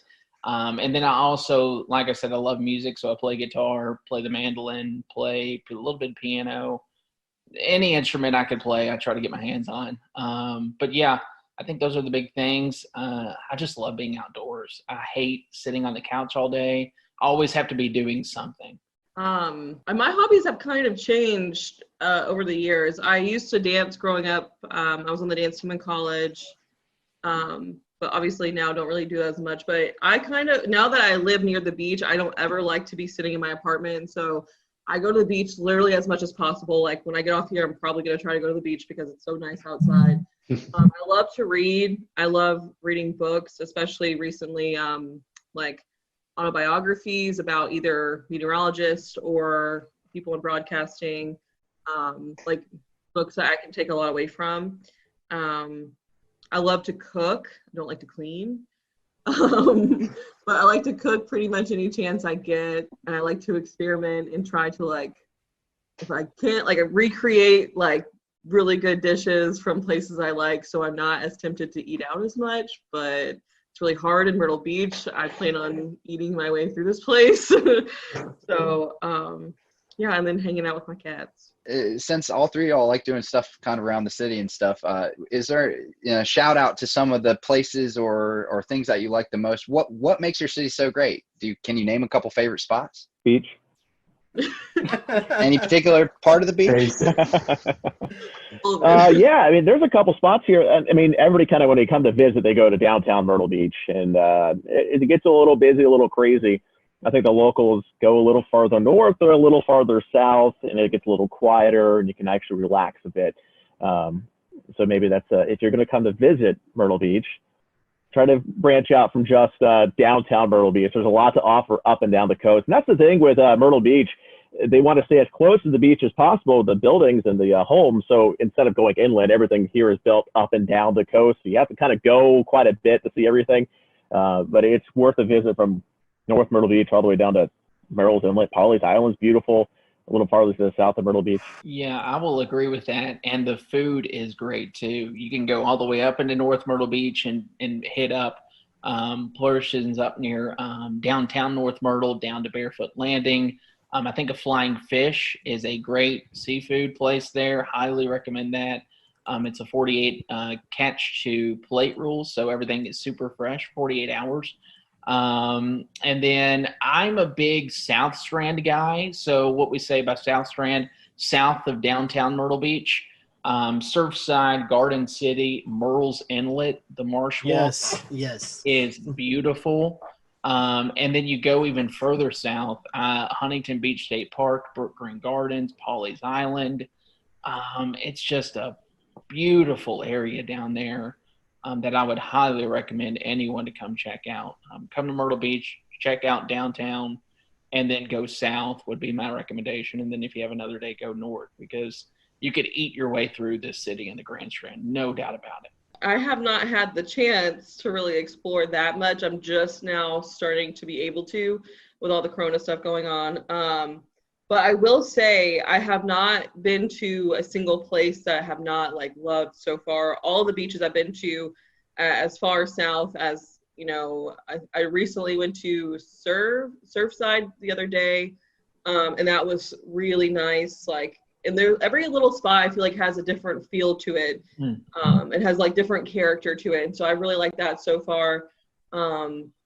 Honestly, have not really even had the chance to eat at any local restaurants except like the Boathouse. That was really good. Andrew and I ate there after work or during work one day.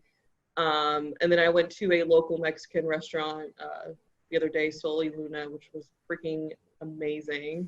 Where do you see the future of meteorology being? We're seeing a lot more non-traditional wise media with social media, websites, blogs.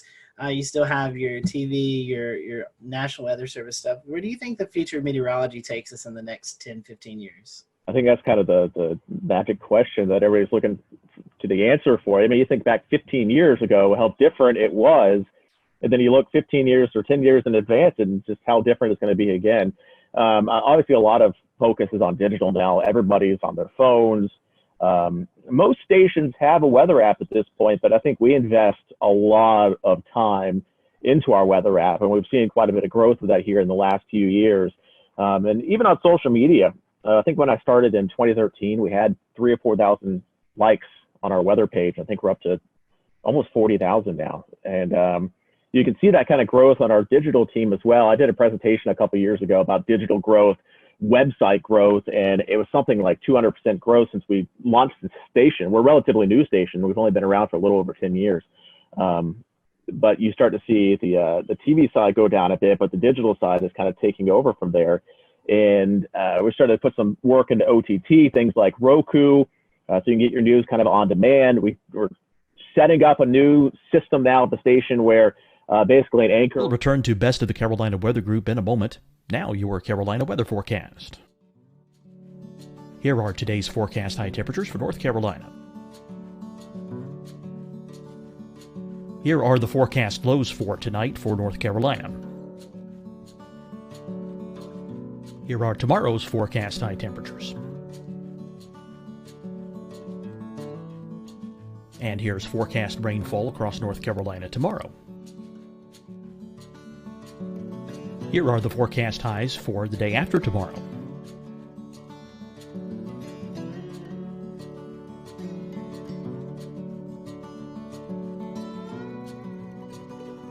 And here's the forecast rainfall across North Carolina for the day after tomorrow. This is the total rainfall forecast across North Carolina for the next 3 days. Here's the severe thunderstorm outlook for today from the Storm Prediction Center.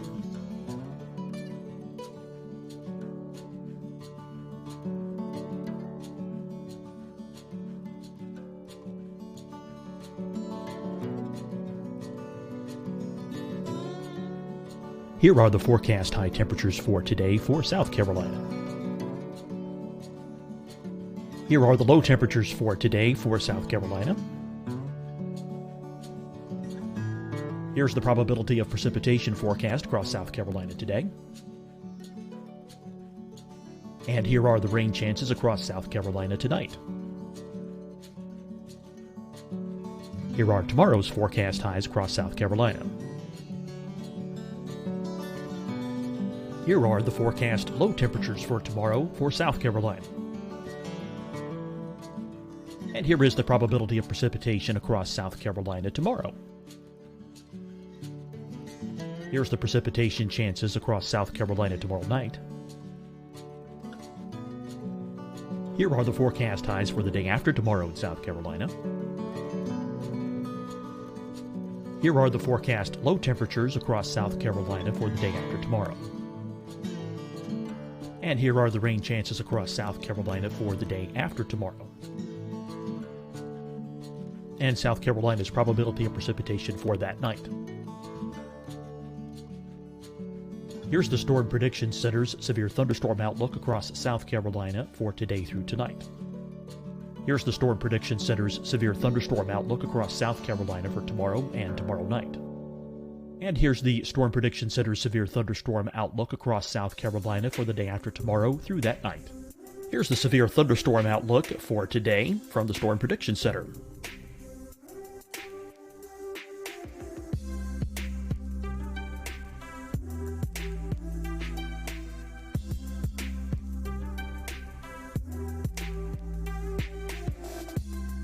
And now here's a live look at weather radar across the southeast.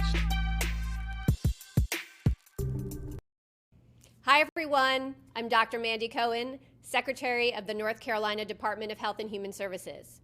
And when you follow the 3 W's, you protect your family and your neighbors from COVID-19. When you leave your home, practice your W's.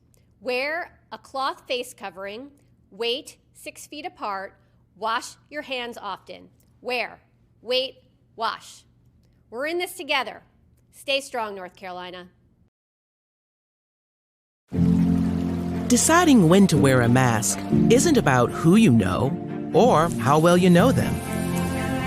Just ask yourself, will I be with anyone I don't live with? If the answer is yes, get behind the mask. Help slow the spread of COVID-19. Get behind the mask. Learn more at covid19.ncdhhs.gov.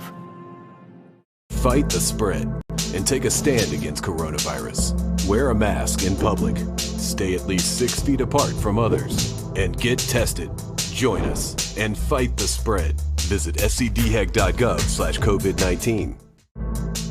Getting tested for COVID-19 helps you to take the steps needed to protect yourself, your loved ones, and your community. Find the testing location at scdhec.gov/COVID-19 testing.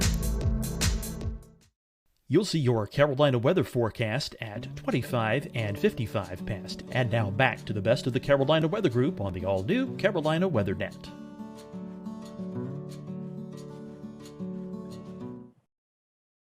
Or onto digital by themselves, has its own mixer board, audio board, cameras built in. They can punch up any sort of audio source, video source.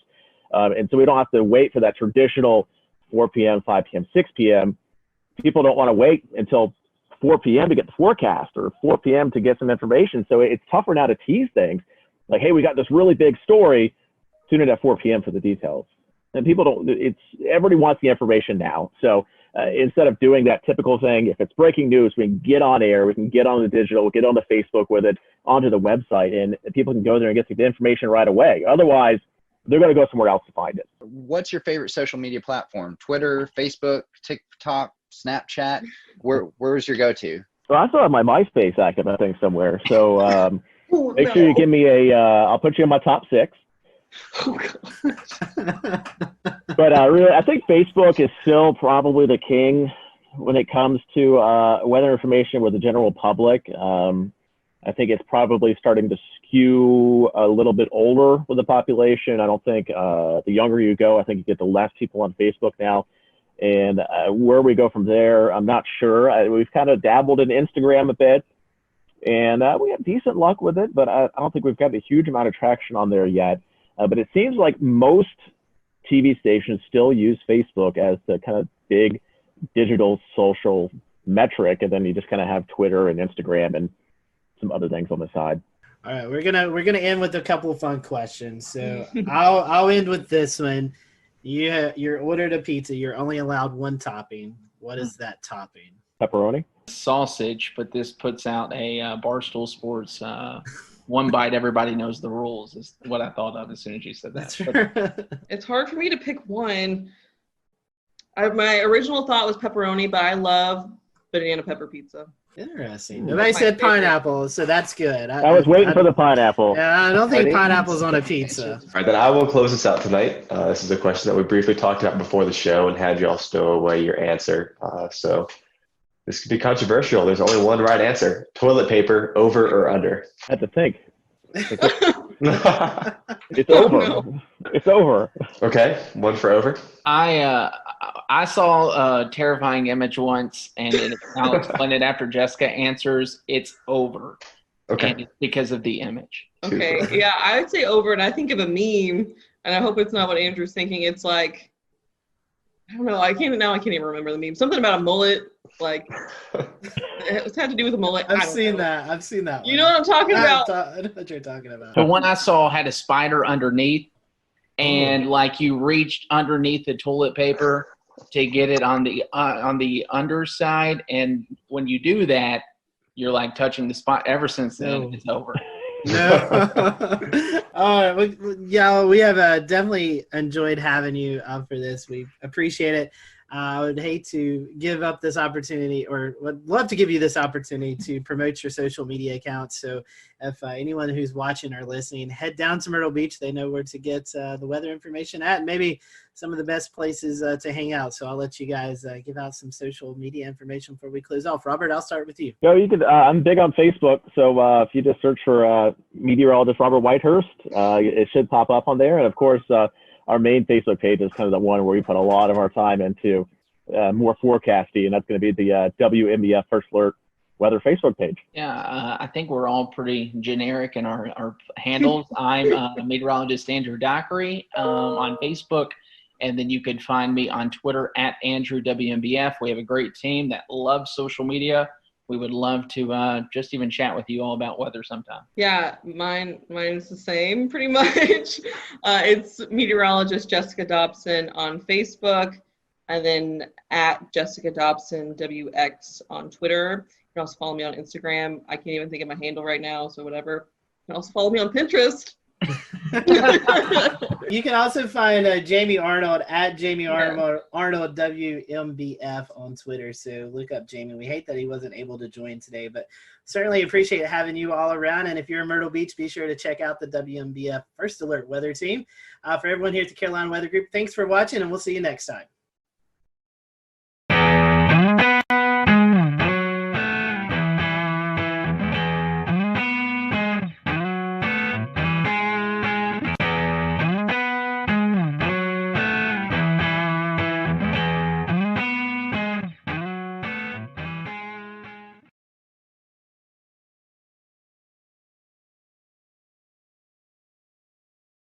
When we found ourselves doing severe weather coverage for Brunswick, Columbus counties along the coastal areas of North Carolina, just outside the Wilmington area, what we didn't know until after the fact was that we were tracking a EF3 tornado. This is a absolute monster of a tornado that impacted that area and unfortunately did result in some deaths.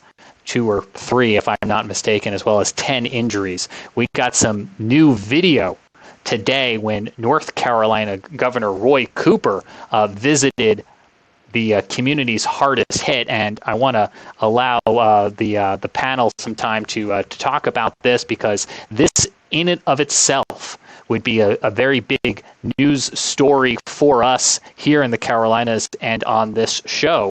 And it's just yet, unfortunately, another piece of a very busy weather week that has been playing out. But you can see here the communities still trying to clean up after this storm rolled on through. Let me pop up again for you if I can, and I'm going to ask our group to kind of weigh in and on it well too. Is, we look at radar scope imagery from that night. You can see it there on the right hand side of your screen, the velocity, the measuring of the winds in the atmosphere circling here where the tornado crosses Highway 17, where some of this video was captured just outside Ocean Isle, and then continues for about 25 miles, going 45, 50 miles an hour at times, almost trying to outrun the polygon. The Weather Service working very hard to keep this very fast-moving supercell inside that tornado-warned polygon to try to give people as much lead time as possible.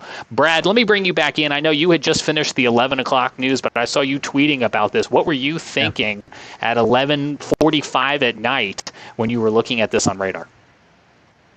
So I had seen that storm offshore in the special marine warning because I was impressed with the signature, but wasn't thinking much about it. Went on to finishing up some emails, and I have all alerts turned on for North and South Carolina. So I heard the tornado warning pop up on my computer, and I looked down and I was like, "Holy cow!"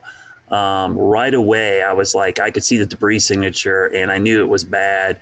And then immediately, with some of my emergency manager contacts, started getting messages about some serious damage and, requests for search and rescue crews. So I knew it was pretty bad. And when I looked quickly at the map, I knew that area quite well. I actually played that golf course several times. Tiger's Eyes right there, Ocean Isle. It's a beautiful area. So I'm very familiar with that. And I knew, hearing the damage reports, those weren't small homes. Those were well-built, I wouldn't say mansions. Those are nice houses. So for those to be leveled and destroyed, I knew it was a significant tornado.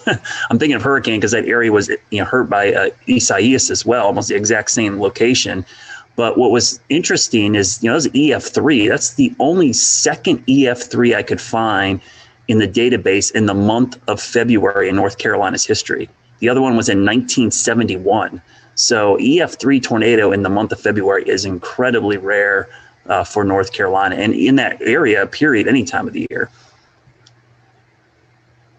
Brad, I have to echo. I was going to say I was asleep when this happened. When I woke up in the morning, I saw your text in our internal chat. But along with Brad, I've played golf at this golf course that actually got hit, and vacation, there a lot. And like Brad said, it's a well-built community. I mean, these homes were well built, and to see the video of just some of these just being completely demolished just shows you the sheer size and strength of this tornado. And it was a nocturnal tornado again, at 11:45 on a February evening, something you just don't really anticipate. So the loss of life is never good. And just our thoughts and prayers go out to those folks. But just seeing some of the damage out there, you could tell it was a pretty massive tornado. Yeah, I'm like you, Scotty. I slept through this too. And the very next morning, I woke up and saw that there had been a big tornado from browsing through Twitter. And so I went and downloaded the radar scans from the archive and went to look at what the radar looked like. And when I saw that debris signature, I thought, oh my God, that had to have been a really bad tornado. Debris was lofted up to something like 22,000 feet. Is that right? 22, 25. It was up there. It got sucked right up into the updraft. It was pretty impressive. Right. Yeah. When you see debris lofted that high, you're dealing with a pretty substantial tornado, and in this case, at EF3. And that's what it looked like. It could have been just looking at the radar. Yeah. That's a tough warning scenario. The Weather Service, did the best job they could, but nocturnal, February, I think that these coastal communities have it tough because I was talking to another group about this today. The special marine warnings, we're talking about water spouts and rotation. But who on the coast is looking at special marine warnings off the coast? If that was a polygon for a severe thunderstorm warning or a tornado warning to a county to your south and east, you're probably a little bit more aware. But when they're special marine warnings, you're probably not even thinking twice about it. Right. And even if there is a water spout, you think, oh, well, it's going to last 100 yards inland at most. But this is a little different. This was, I think this was supercellular in nature. And when you get that kind of situation, you get a water spout from that. It's going to keep going inland and a long way sometimes. I remember when we were streaming this, just looking at it going, this is textbook. You could see the hook echo. You could see it on velocity. 160 mile per hour winds. Christian Morgan, WFMY in Greensboro. I want to ask you for your advice for folks who hopefully never find themselves in this situation. But if you find yourself in any tornado polygon, what do you do? Especially if it's midnight. Yeah, guys, I was kind of watching this all unfold, kind of like Frank said, I just happened to log on to Twitter to just kind of see what folks were saying and kind of check out some different things about our upcoming storm this week. And I noticed all of these radar scans and started to notice and realize that, we were dealing with something pretty serious down in the coastal region of North Carolina there.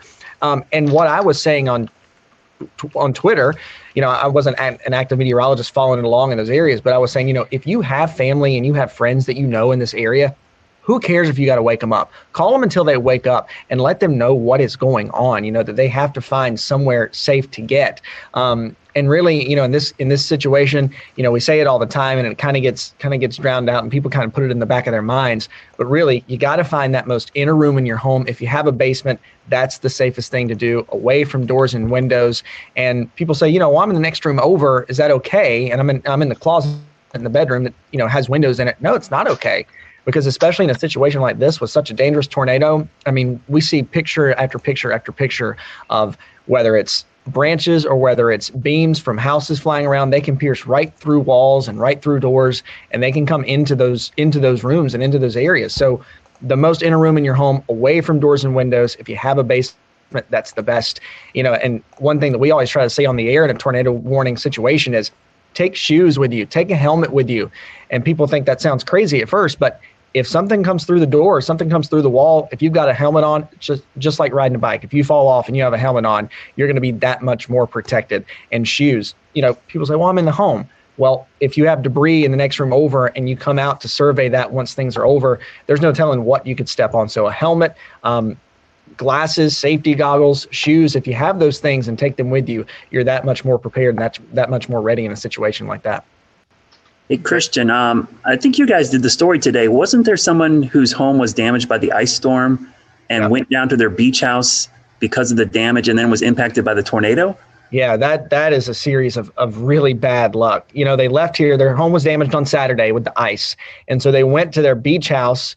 I think they left earlier this week to kind of get away while crews were cleaning up their yard, and then found themselves in that situation the other night. And it's like, what do you do at that point? And I think, if I remember right, I didn't watch the story in full detail yet, but if I remember right, I still think some of the family was either en route or was going to be traveling down to the beach house later. And so they had a really hard time getting in contact with those folks. And that, of course, you know, is scary in itself when you're in one place going somewhere to be safe and your other family and your other party there knows what's happening and they can't get a hold of you. It's really, really sad. That is absolutely incredible. That story had another thing worth mentioning. Go ahead, Frank. Yeah, another thing worth mentioning with all that Christian said earlier, do these things that you can do in advance. You know, decide where to go when the sky's blue. Make the plans on that day. Share them with your family. Make sure everyone knows where to go, so that when the tornado warning is issued, you can just do that and not have to think about what to do. You just do what you've decided to do, and it saves you time. That way, if you don't get a lot of lead time, and sometimes you don't, then you know what to do and you can do it and get there faster, and having less lead time matters less. Yeah, that lead time is so critical, and the Weather Service does as best of a job as they can, and it's frankly a really good job, and it's improving each and every year to give people more and more lead time. But, you know, an excellent amount of lead time is, what, guys, 7, 8, 9, 10 minutes, and in this case it might have been even less because of how fast this cell was moving. Yeah. And another thing, I'm just reviewing the radar again right now, and I just noticed why this was kind of sneaky. I understand why it is. The radar near Charlotte, it looks like it has some obstructions to the radar beam to the southwest. And that was clouding what was going on with this storm. And it made it that much more difficult for the Weather Service to warn, because it was kind of in a dead spot for radar.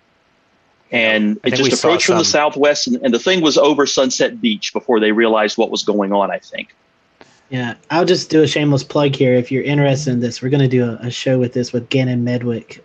He had a really good write-up today about the situation. So, yeah, a lot of weird things going on at that time. So sorry about that shameless plug, James. Back to you. No, I'm glad you actually. That's more late breaking news, because I know you had reached out to him there at WECT to find out if he would come on and talk to us. So I think you know, those are all valid points. And Frank brought something up that I think in hindsight more people are learning about. I think the folks in that area may have already known about it.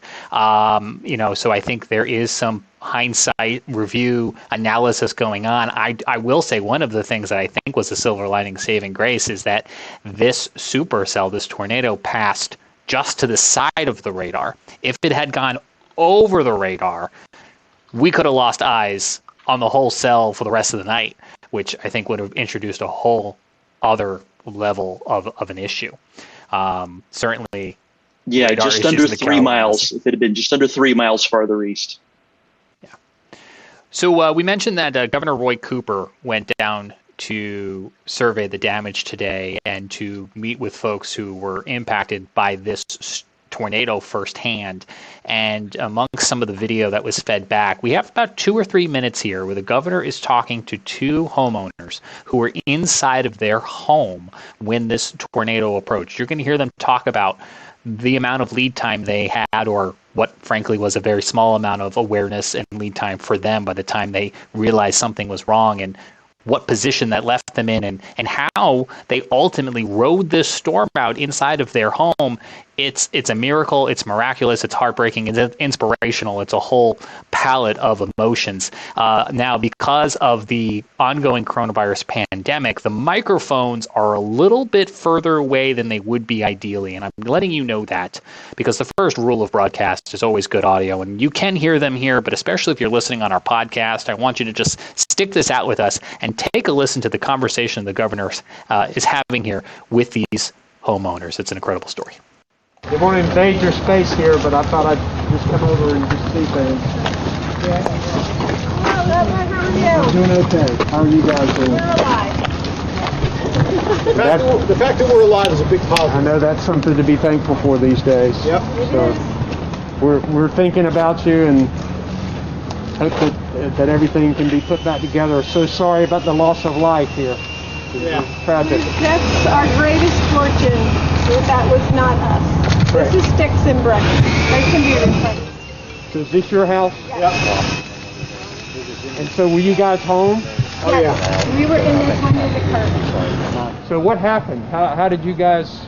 Where were you? I was in bed and I heard the hail, and at that point I said it's time to get up. And by the time I turned my back, the doors came in and hit me in the back and knocked me down to the sofa, to the bed. And that's probably the only thing that helped me survive, being knocked down. So, oh yeah, well you heard the hail. The amount of time between the hail hitting and the noise of the wind was instantaneous. There was no I couldn't tell you what to say. I was on the living room sofa, and as soon as the hail cracked the first piece of glass, I ducked, and the whole back of the house flew in. And I went for a ride. Fortunately. So how far were you carried? Where were you? I was in the great room. The entire back of the house flew in.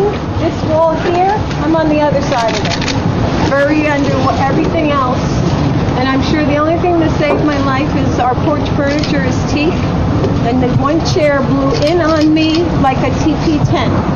So everything falling and throwing landed on that and not directly on me. And I swear that's the only reason I'm here. That is amazing. Were either of you injured? Minor scratches. I had to get a couple of stitches. But considering, no is the answer. Bumps and bruises by comparison. Well, you have an amazing attitude about all of this. It's got to be devastating to lose your home like this. It's devastating, but you got to maintain a positive attitude. So we're here. We have something to deal with. There are others across the street and across the golf course that don't have that good fortune. Do you have a place to stay? We do. Yes. The neighbors here are families. The generous, phenomenal offers have been endless. So. Yeah, we have a place to stay. There are several people that had empty homes because they're not full-time residents. They offered the homes to us. I've had offers from New Jersey to Florida to help. So we've been fortunate. Absolutely an incredible story. Those folks, as they expressed, lucky to be alive. Again, 2 fatalities, 10 injuries, and as you can see, multiple homes damaged by this EF3 tornado there in Brunswick County, North Carolina. We will have more, as Scotty mentioned, on future shows here in the Carolina Weather Group, talking more about an event that is clearly going to be now marked on our calendars and our history books. 160 mile-per-hour winds. That is practically unheard of in this part of the country.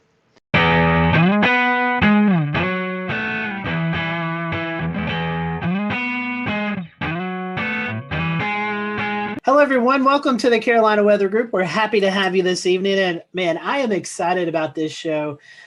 We have featured Frying Pan Shoals out off the coast of North Carolina several times during our hurricane coverage that you most likely have tuned into from one time or another. And I've been wanting to get Richard on the show, and Shay worked his magic and was able to get Richard Neal on the show. Richard is an engineer and the director of Frying Pan Shoals Tower out in the Atlantic Ocean, where he currently is right now. And it's just hard to believe that technology's come so far along that we can actually talk to Richard, who's out in the middle of the ocean right now. So Richard, welcome to the show. We are happy to have you. And, I just want to talk a little bit. Our first question for you is more of a just kind of getting to know you question. And normally it's how did you get hooked into the weather world? And I know weather plays a little bit into what you do, but how did you get involved in this project? I mean, this is just such a fascinating story about you guys. Well, like a lot of guys, after work, I still have my hands on the keyboard and I'm working on things and I'm surfing the web. And this is back in 08, 09. And I was like, well, there's got to be great things that are giving away because we're in a recession and everything's so discounted. And let's search for government surplus in North Carolina. and the first thing that popped up on screen was this big old warehouse. And I'm like, no, that's crazy. Swipe right or left or whichever it is. Next one was a whole bank building, and then some FEMA trailers, then some strange big metal box out on legs in the ocean. And that was kind of the fish hook that caught me. So ended up getting it. Won the auction. A little bit about you, assuming you was looking up stuff in North Carolina. Are you originally from North Carolina, or how did you get here? Well, I was born and raised in Oklahoma, which is not exactly a land of oceans or mountains. And so I had a chance to come do a job interview over here back in the previous couple decades. And I was like, the trees are tall, the ocean's beautiful, so it hooked me. I moved into the Charlotte area where I've been since '99. I've got to ask you, I personally love Oklahoma. I go out as much as I can to storm chase. So did you have any close encounters with tornadoes in your time out there? In Oklahoma, it was pretty normal to just, there's the tornado and it's only yay big. And so you drive a little slower so it can stay ahead of you, or you drive a little faster because it's behind you. The one time riding in my dad's pickup. We'll return to Best of the Carolina Weather Group in a moment. Now your Carolina weather forecast. Here are today's forecast high temperatures for North Carolina. Here are the forecast lows for tonight for North Carolina. Here are tomorrow's forecast high temperatures. And here's forecast rainfall across North Carolina tomorrow. Here are the forecast highs for the day after tomorrow.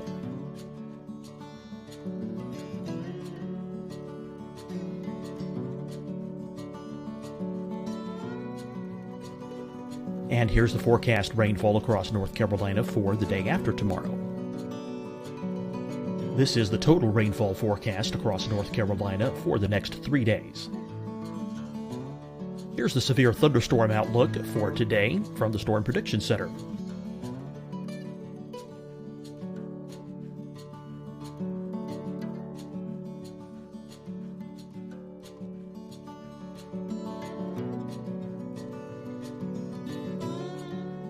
Here are the forecast high temperatures for today for South Carolina. Here are the low temperatures for today for South Carolina.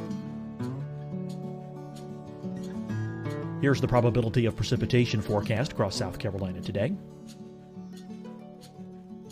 And here are the rain chances across South Carolina tonight. Here are tomorrow's forecast highs across South Carolina. Here are the forecast low temperatures for tomorrow for South Carolina. And here is the probability of precipitation across South Carolina tomorrow. Here's the precipitation chances across South Carolina tomorrow night. Here are the forecast highs for the day after tomorrow in South Carolina. Here are the forecast low temperatures across South Carolina for the day after tomorrow. And here are the rain chances across South Carolina for the day after tomorrow. And South Carolina's probability of precipitation for that night. Here's the Storm Prediction Center's severe thunderstorm outlook across South Carolina for today through tonight. Here's the Storm Prediction Center's severe thunderstorm outlook across South Carolina for tomorrow and tomorrow night. And here's the Storm Prediction Center's severe thunderstorm outlook across South Carolina for the day after tomorrow through that night. Here's the severe thunderstorm outlook for today from the Storm Prediction Center.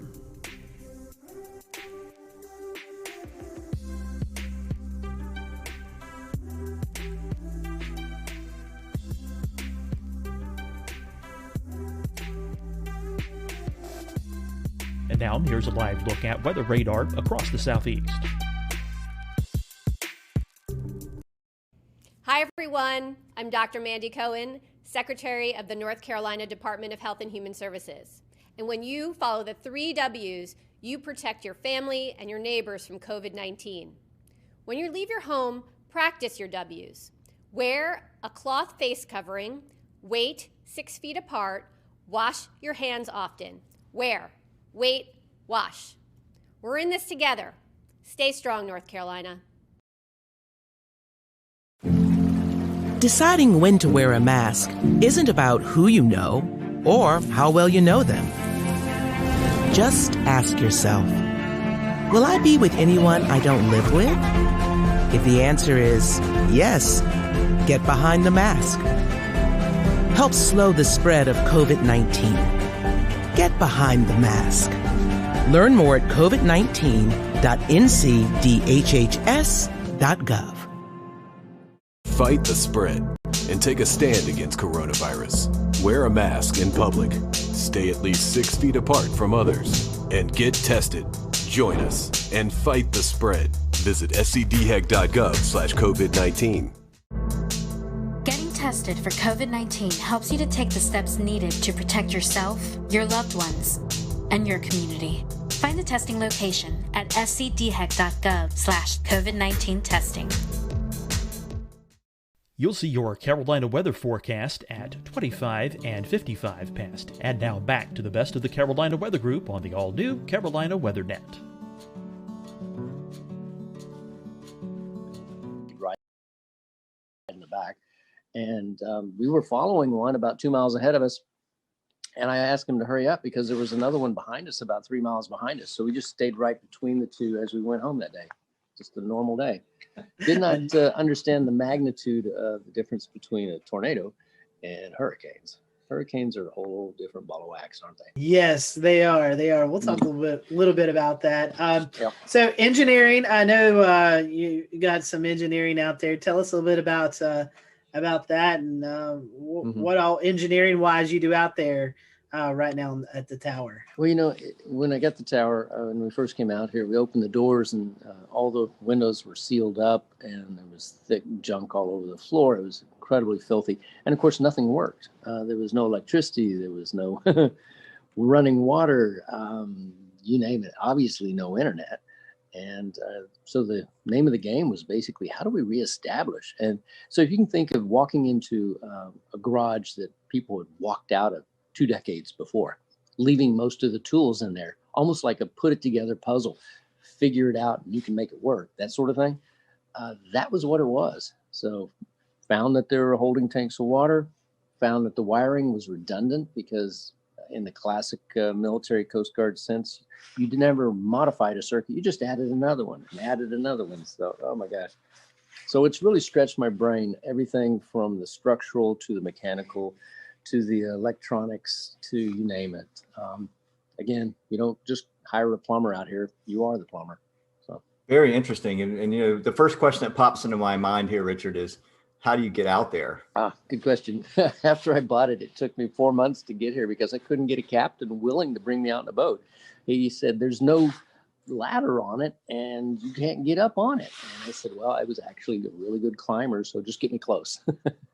But I think what really made him laugh was when I showed up at the dock carrying an extension ladder with hooks on the top. So climbed on it that way, and we do come out by boat when we're carrying things, but more commonly we just fly out by a Robinson R-44 and land on the helipad, which is our entire rooftop. So I was here a couple times today dropping off researchers. Very interesting. So no Jacob's ladder. I mean, you're just strictly helicopter at this point? Helicopter and boat, because one of the legs does have a reestablishment of handholds. You do have to be a little bit of a monkey to jump from a boat to a leg and then climb up freehand 65 feet of handholds. So you're telling me if you're not a fan of heights, that might not be the best way to Not go a good around. idea. But, you know, that's actually how we get to the first person on, usually one of the crew. And then we snatch everybody, if you don't like heights, we snatch everybody out of the front of a boat with a hoist and just pull them straight up.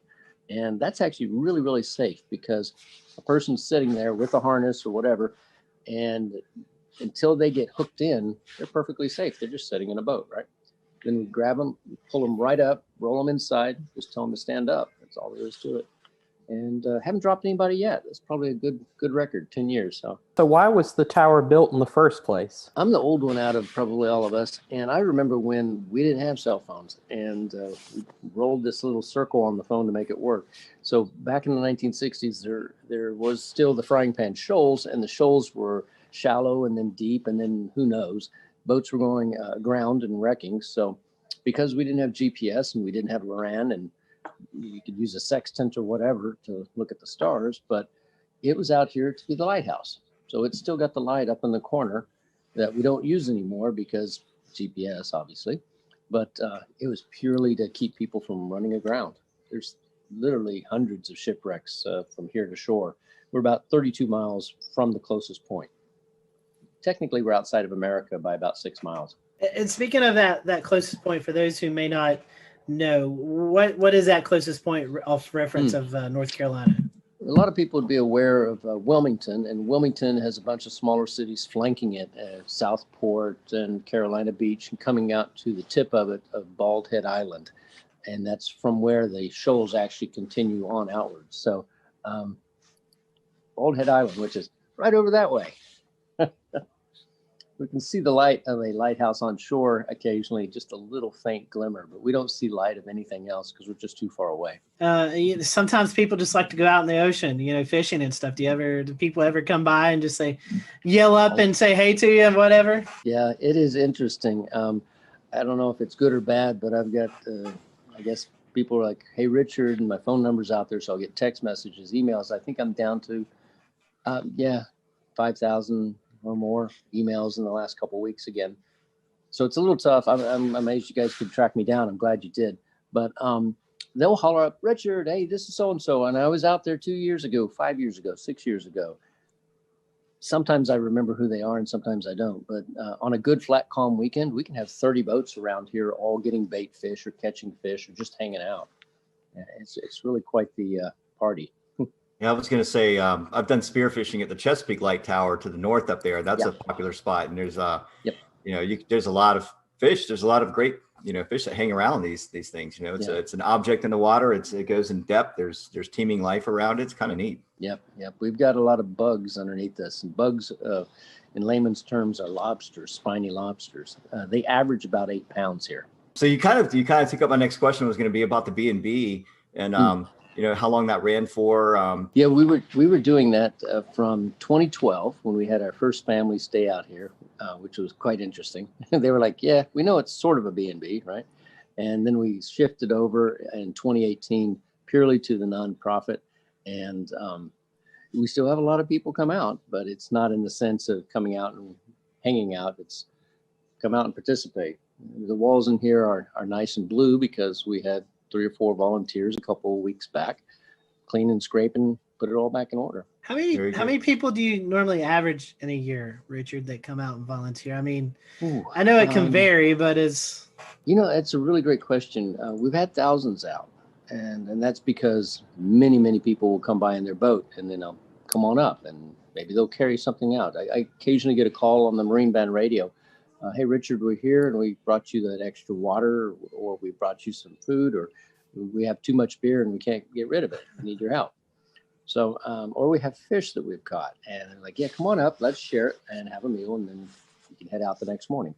But with 8 bedrooms and a crew room in addition, and about 6,000 square feet, and a rec room and a stainless steel kitchen and a big generator room where we can cut and torch and do all the types of mechanical things you would want to.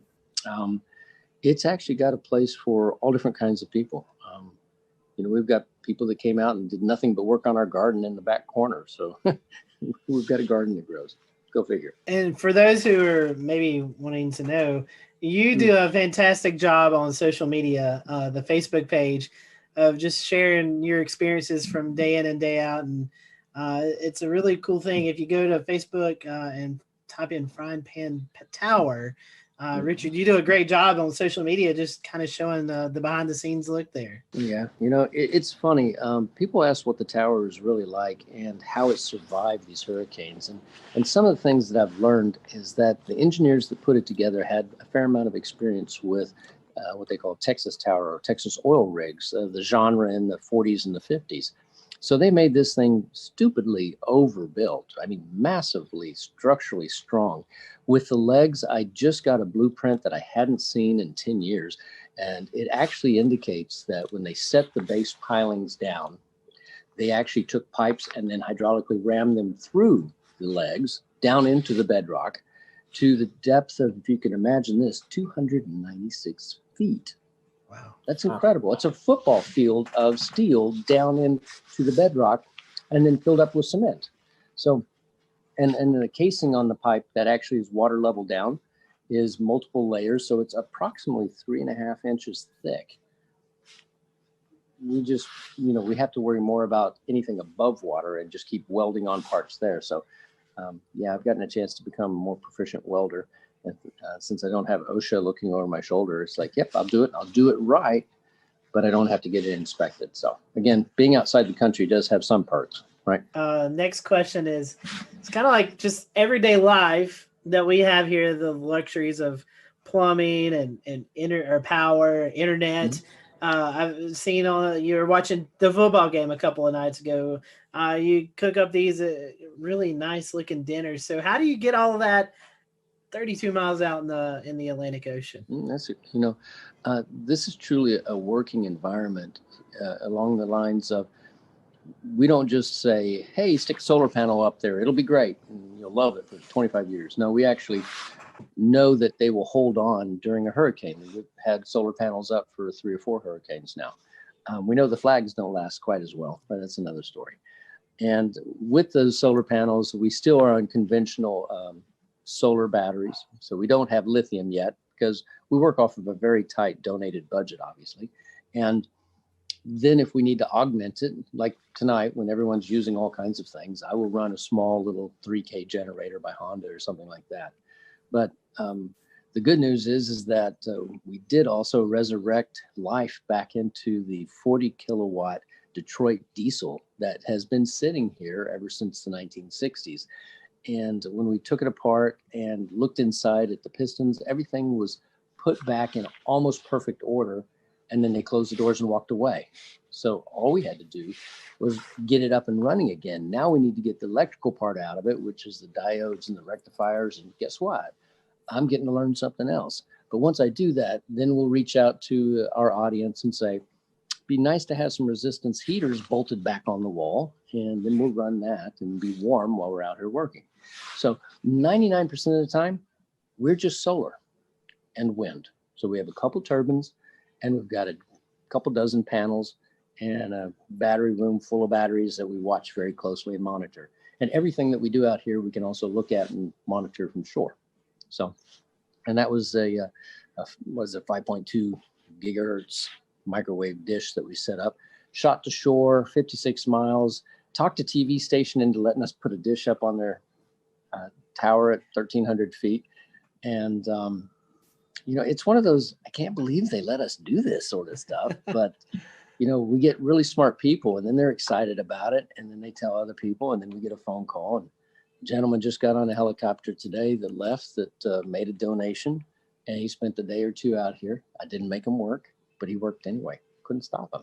Jordan, I know you've got the big fun question for us meteorological nerds. Yeah, so as the Carolina Weather Group, I'd be remiss if we didn't talk a little bit of meteorology while we're here. So what are some of the more memorable storms that have come by in recent times? I mean, I know I'm thinking about Florence and Matthew are probably the obvious ones, but maybe you have one that's maybe not quite so obvious. Well, Arthur was an amazing thing. I actually was out here with 3 of my kids and 1 volunteer, and we planned on flying back by helicopter on a Tuesday with an upper limit of the wind speed of being around 45 miles an hour or so for the helicopter. I think it was a Bell Jet Ranger. And we woke up that next morning to 55 miles an hour constant.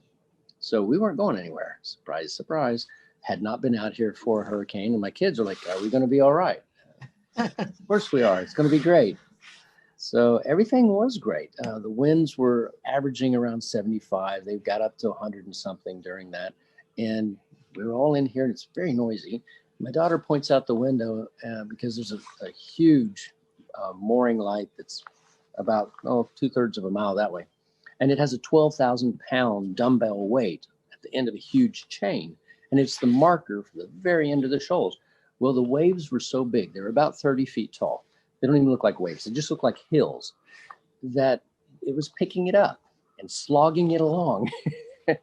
And she says, Dad, is the buoy supposed to be traveling? So it marched off towards Wilmington. And then as the hurricane spun around, we got to the backside of it and the winds were blowing from the other side. We just finished dinner and it blew in one of the back windows, just shattered it. And wind is going everywhere and the rain's pouring in. And we were back there trying to hold a piece of metal against it and get it all put back together. And my daughter's a little upset about this. And I said, it's okay. We were fine. She goes, I'm not worried about the tower, Dad. It made my cake in the oven fall.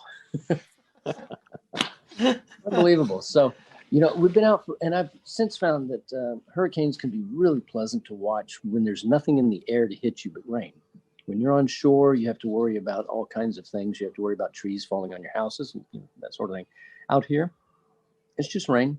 You wear safety goggles so that it doesn't sting your face too bad. And anything under 100 miles an hour, it's not going to blow you off the top. Over 120 miles an hour, it gets a little dicey. We had some gust to that during a couple of them. And the water kind of comes in everywhere. So it gets a good rinsing, but that's all right. Does the tower sway at all? Do you get a little bit of that rocking factor? I'll show you. During the worst hurricane, this is it. That's it. Just enough to make the water wiggle around in the Culligan jug. That's it. Puts you to sleep really good. And they are really loud. They are quite noisy. But, you asked the question really that I should answer more directly is about the weather and how and what do we watch and how do we know when we can go out here. It's only 30 miles out, but the weather here is very different than the weather on shore. On shore, we can have 30-degree days, and out here, because they have this enormous mass of water underneath us, we could be in, t-shirt and shorts, or like today, we had a 25-degree temperature drop out here. I mean, it was beautiful. It was 75, and then it went down to 55 for a while, and I'm wearing a jacket because it's cool.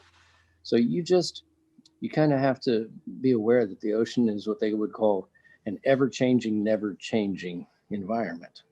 So it's always going to be a little different, and you can only tell about 3 or 4 days in advance as to the true conditions in this one location. Being on top of a hill at the end of the shoals creates a Venturi effect. So the water goes much faster underneath us than it would maybe just a half a mile away. But it's quite an interesting place to try and go scuba diving, that's for sure. I would imagine the waves, Yeah.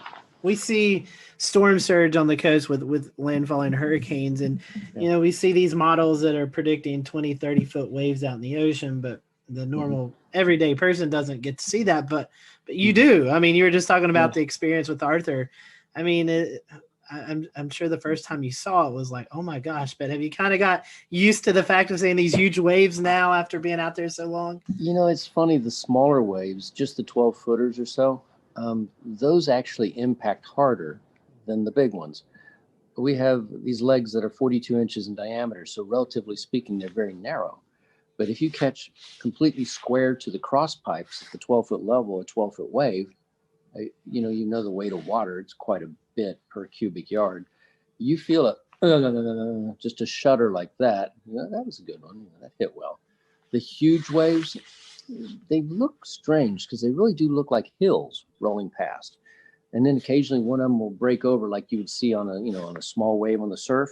But then you look across it and you realize that it's breaking over hundreds of feet wide and 7 or 8 feet, the top of it's cresting over.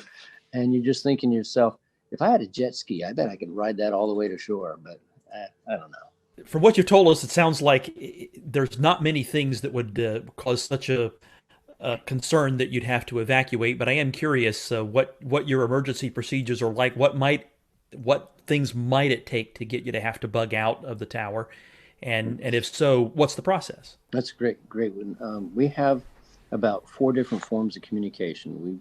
We have.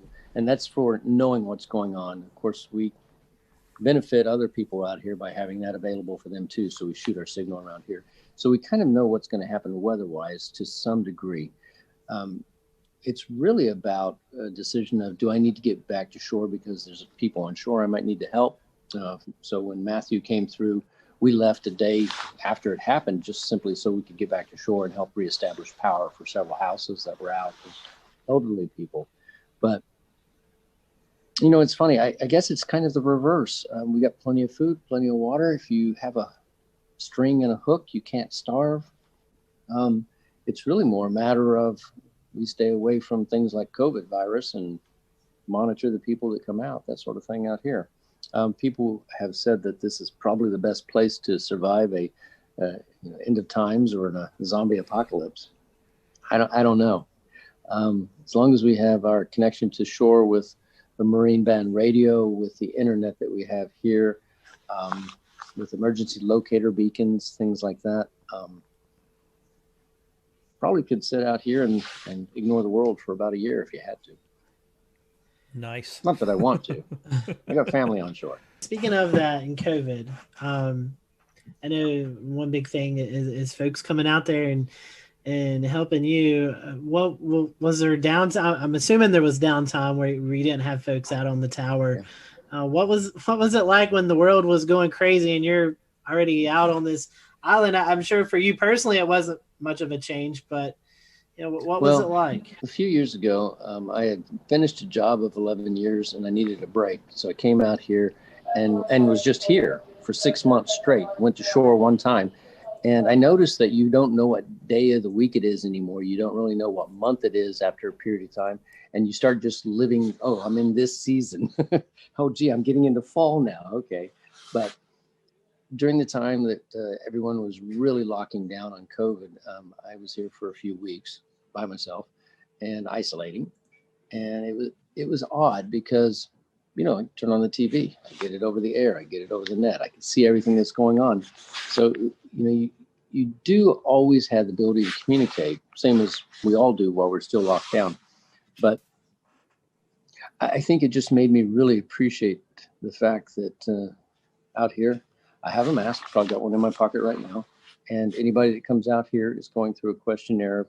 Have you been around anyone? Do you have the temperature taking? All that good stuff. They could still be carrying it, but we're trying our best to be just safe about it. So. Right. Well, speaking of that, we talked about the weather aspect. One thing I also want to mention is I was looking through some of the Twitter mentions for Frying Pan Tower.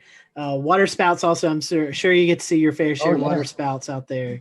Oh, that's amazing, yeah. But any other memorable moments? I know you were talking about the meteors a little bit earlier. I mean, you are out in the middle of nowhere, dark skies, so I'm sure you can see all the meteor showers and International Space Station travel across the. I mean, any other memorable moments out there? Any sunsets, sunrises?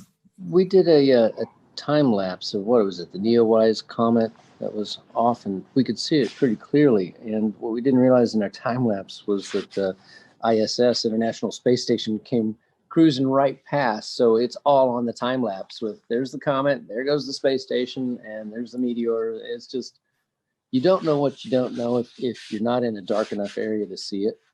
On the same type of thing, you might look down at the water, and I didn't know this, but there's a shrimp variety that when they snap their tail, they make a blue flash.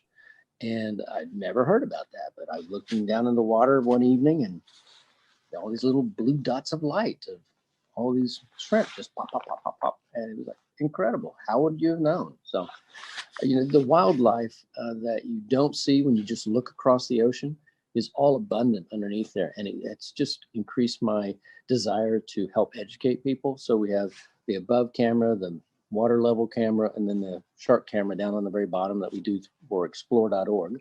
And that's in classrooms all around the world with kids watching it. Just kind of fun. So hopefully they'll learn about the ocean and, keep the straws out of the turtles' noses and understand the power that is in our oceans. I mean, the weather is by virtue of this enormous body of water that gets heated up and moves around. I mean, the things that our world does, I just think there's so much for us still to learn. And I really applaud what you guys are doing on sharing and discussing what's going on with the weather, because it's not a matter of do I have on a jacket so I can go from my apartment to the car. It's what's happening in the world and why are there, storms and fires in different places. And that's all about weather and what's happening, right? Yes, that's true. The one thing I'd like to learn, those spiny lobsters, how do they compare to Maine lobster? What do they really taste like? Oh, I had thought they would be, because they're so large, that they would be tough, right? Nah. They have no claws, but they can have very long legs, almost like, what is it, a snow crab, those giant ones. And their tails are usually about that big around, about that long, and they're deliciously fresh and soft. We have divers that come out here and they'll grab them. We have a lot of rock ledges. So if you grab the one or two out of there, next day another one will move in because they're always looking. So they're migrating at night, running around. And they brought up 4 enormous ones. We filled up a stainless steel bowl that was about this big, full of lobster meat. We all ate, there was 6 of us, and we ate so much lobster we couldn't stand it anymore. So the next day when we wanted to go fishing, we were fishing with lobster meat, which is just ridiculous.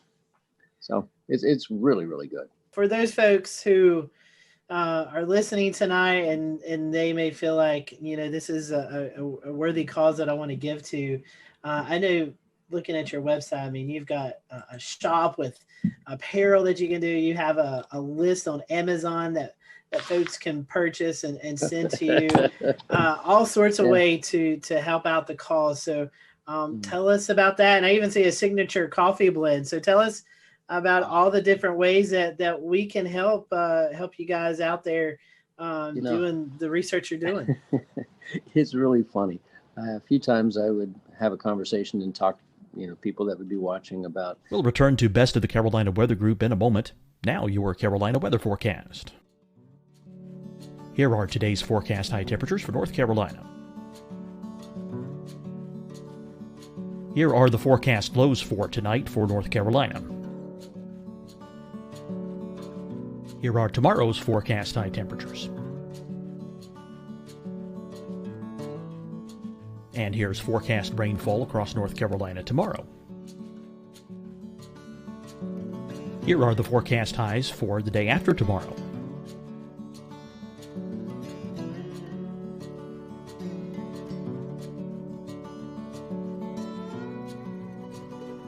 And here's the forecast rainfall across North Carolina for the day after tomorrow.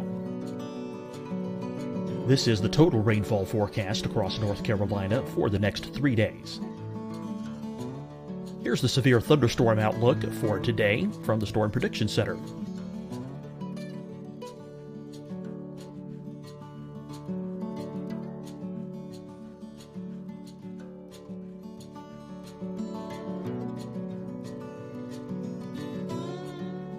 Here are the forecast high temperatures for today for South Carolina. Here are the low temperatures for today for South Carolina. Here's the probability of precipitation forecast across South Carolina today. And here are the rain chances across South Carolina tonight. Here are tomorrow's forecast highs across South Carolina. Here are the forecast low temperatures for tomorrow for South Carolina. And here is the probability of precipitation across South Carolina tomorrow. Here's the precipitation chances across South Carolina tomorrow night. Here are the forecast highs for the day after tomorrow in South Carolina. Here are the forecast low temperatures across South Carolina for the day after tomorrow. And here are the rain chances across South Carolina for the day after tomorrow. And South Carolina's probability of precipitation for that night. Here's the Storm Prediction Center's severe thunderstorm outlook across South Carolina for today through tonight. Here's the Storm Prediction Center's severe thunderstorm outlook across South Carolina for tomorrow and tomorrow night. And here's the Storm Prediction Center's severe thunderstorm outlook across South Carolina for the day after tomorrow through that night. Here's the severe thunderstorm outlook for today from the Storm Prediction Center.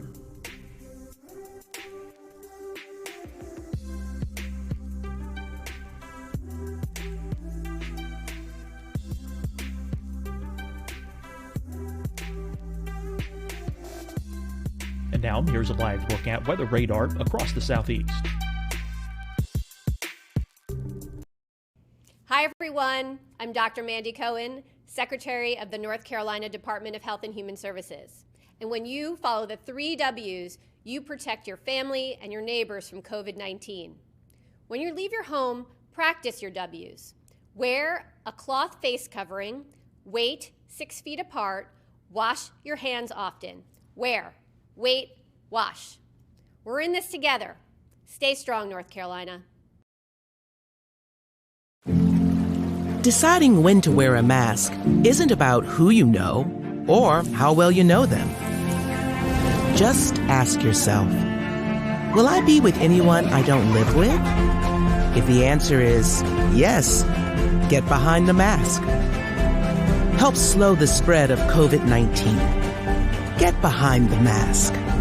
Learn more at covid19.ncdhhs.gov. Fight the spread and take a stand against coronavirus. Wear a mask in public. Stay at least 6 feet apart from others. And get tested. Join us and fight the spread. Visit scdhec.gov/COVID-19.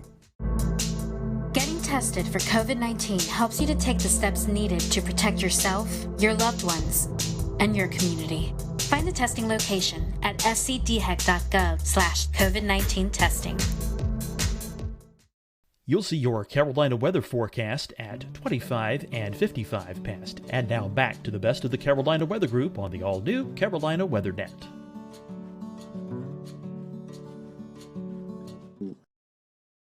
I finally came across one. And mind you, if you're stuck out here, I'm not going to go and grab a Starbucks or a Pete's or a Dunkin' Donuts. And so I found a blend that was incredible. And the company that makes it, Black Powder, said, well, I'll tell you what, we'll make you that particular variety and we'll give you a percentage of the proceeds for the nonprofit. I thought, oh, win-win. And then they gave me free samples. So I'm going to drink that coffee because it's really, really good. The whole goal is, it's not just a YouTube clip that makes you a few pennies, or an Instagram or whatever, or a few shirts that you make $1 or $2 off of. It's whether or not we can get enough people to pay attention to this, to restore this. And that really is my goal, is how do we restore something? So it's restore, obviously, protect, which is not only the sea life down there, but also the mariners around here. We've been really lucky. We've actually helped save 3 different divers' lives out here, and over the last few years. And then preserve. Now, how do we get it so it's self-maintaining? And I think the only way to do that is basically what we're doing right now. Sharing the message, educating people, and helping them understand that it's not me. Again, I joke, it's like I'm the chief custodian and janitor. But I'm also the one that really wants to get the world to understand that this is a rare thing that was done back a long time ago. And we typically don't do things like this anymore. We don't build big steel structures because we simply don't need to. And it's really worthwhile to save it. That's all we're trying to do.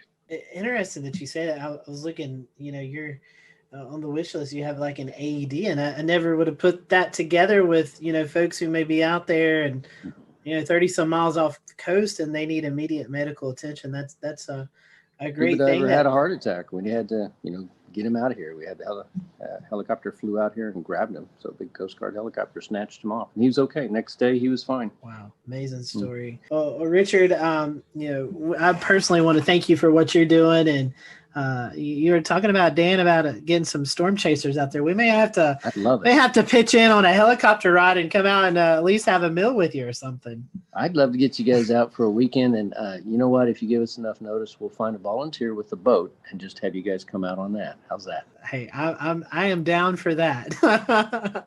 we are up for that. And again, Richard, how can we follow you? I told about your the Facebook page, but do you have Twitter or anything else that they can follow the work you're doing? We've got we're either Frying Pan Tower. I forget what his original or something. So we have an Instagram. It's easy to find us. You search for Frying Pan Tower, clearly. There is also a in the middle of the woods, a frying pan light tower, not a light tower, but a tree tower for observing for other things. You'll know it when it's us because we have water around us. So we have Twitter, we have YouTube, we have Instagram, we have Facebook, and I don't know what else. Well, you're talking about and our website, of course. Yeah, at the explore.com, which we got permission to air some of the footage during hurricanes. Oh, good. Explore.org. They're good. Yeah, folks. Explore.org. Yes. Yeah. They're doing good things. Definitely check that out. That's awesome. Yeah, good deal. Well, Richard, we thank you for your time. And for those who are watching here on the Carolina Weather Group, we hope you have a great rest of your week, and we'll see you next time here on the show.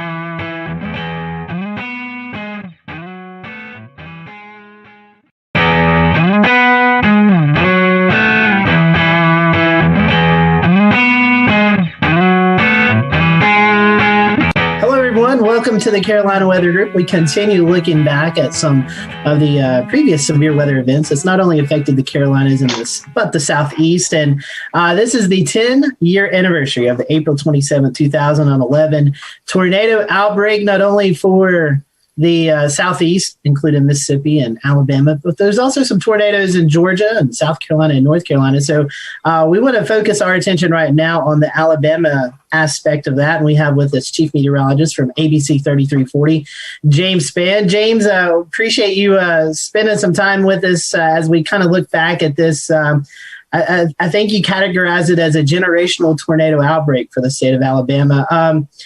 A very well forecasted event leading into it. Take us behind the scenes as you there at the station are getting not only the viewers ready, but the reporters ready, the storm spotters ready. Take us back to what it was like a couple of days leading into the event.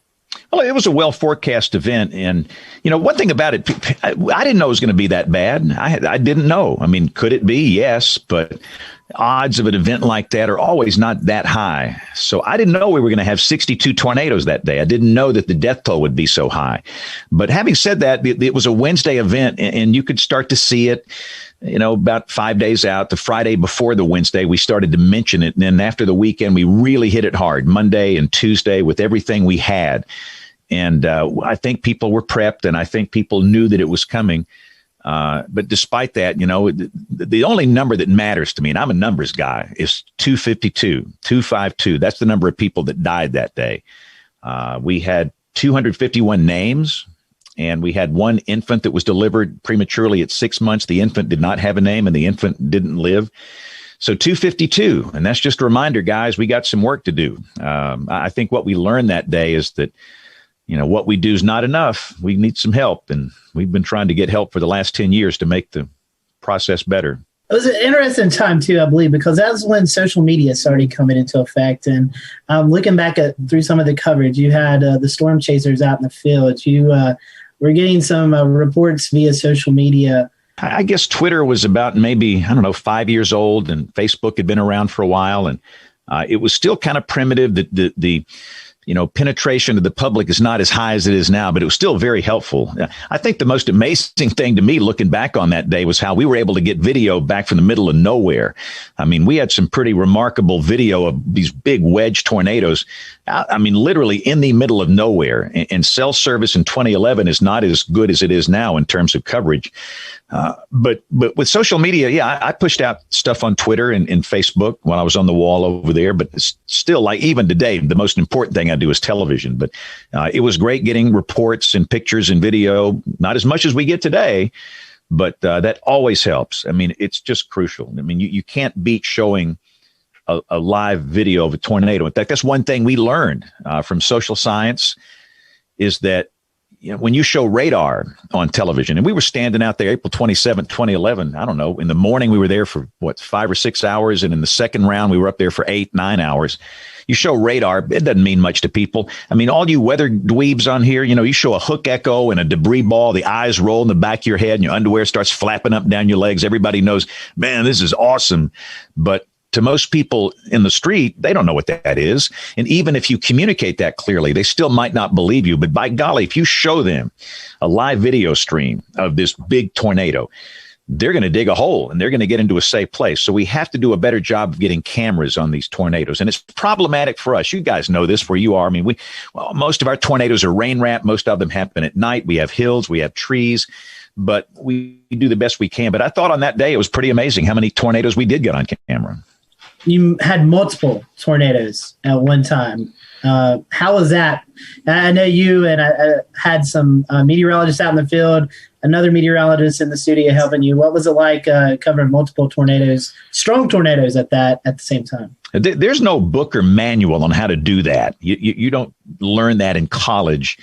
You kind of learn it on the fly on that day, which is what we had to do.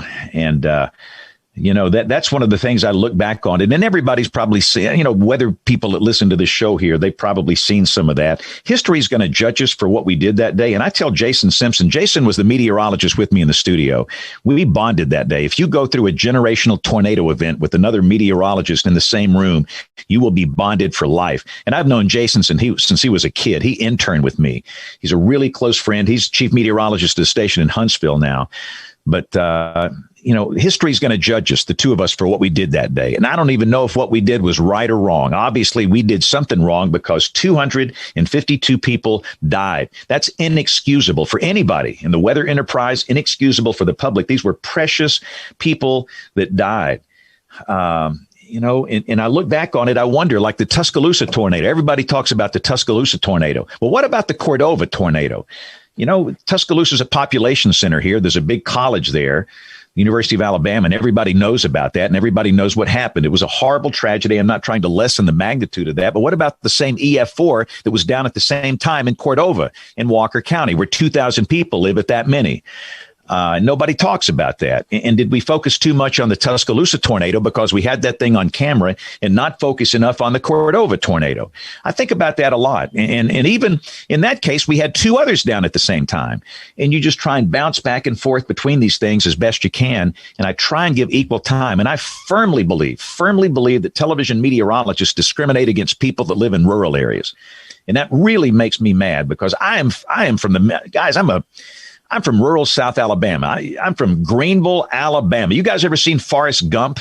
Where's Forrest Gump from? Greenbow, Alabama.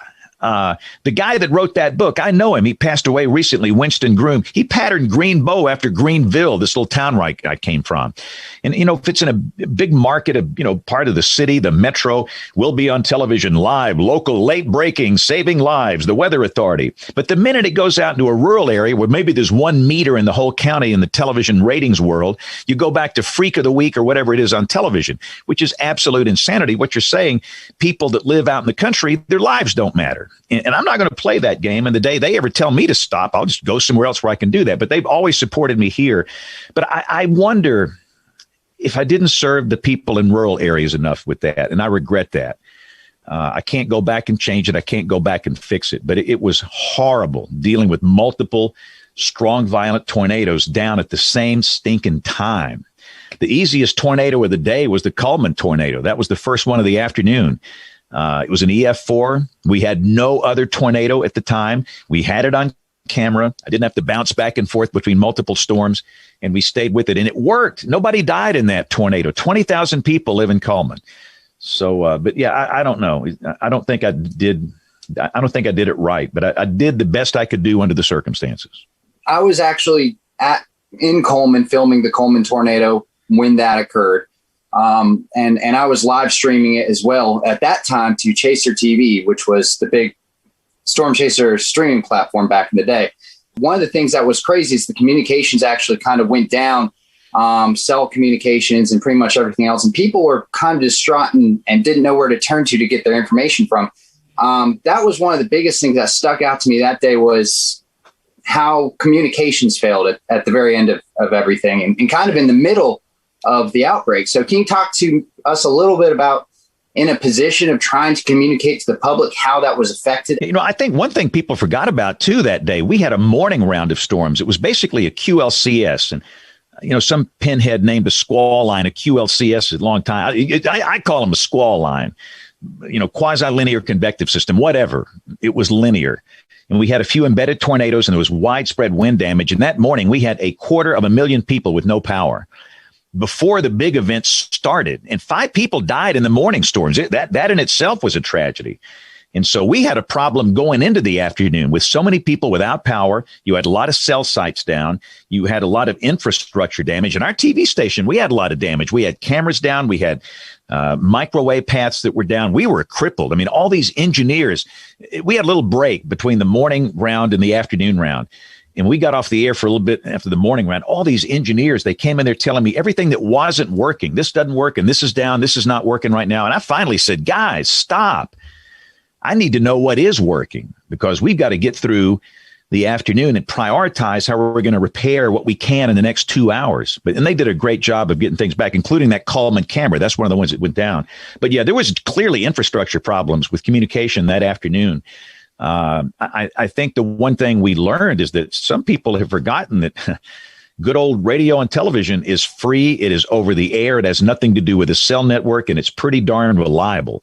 And we often just blow past that these days. I'm going to watch it on my phone on YouTube TV, or I'm going to watch it on, whatever on a streaming platform. But what happens when all the cell sites go down? We're still on the air. These big 5 million watt blowtorch transmitters we have, not that many people watch them over the air now, but I think we have to remind people that with a, crappy $5 antenna from Walmart, you can pick up 60 channels, and you need to have that in your toolkit at your home in terms of severe weather. So I think that's the one thing we need to do. And goodness, local radio, people have forgotten about it. Everybody streams, their music on their phone, but they forget that we've got these local radio stations that are 100,000 watt blowtorch FMs and AMs, and they will simulcast our coverage. And they provided a lifeline that day. And I got to give a shout out to all those radio stations that just simulcast our coverage. If you listen to all those videos, those YouTube videos about like Tuscaloosa and these places, you could hear my voice. That was over the radio. So I think that's a thing we need to remind people of today, is that TV is still free. It is still over the air, and you don't need a cell network to watch it. James, the thing I wanted to ask you is what has changed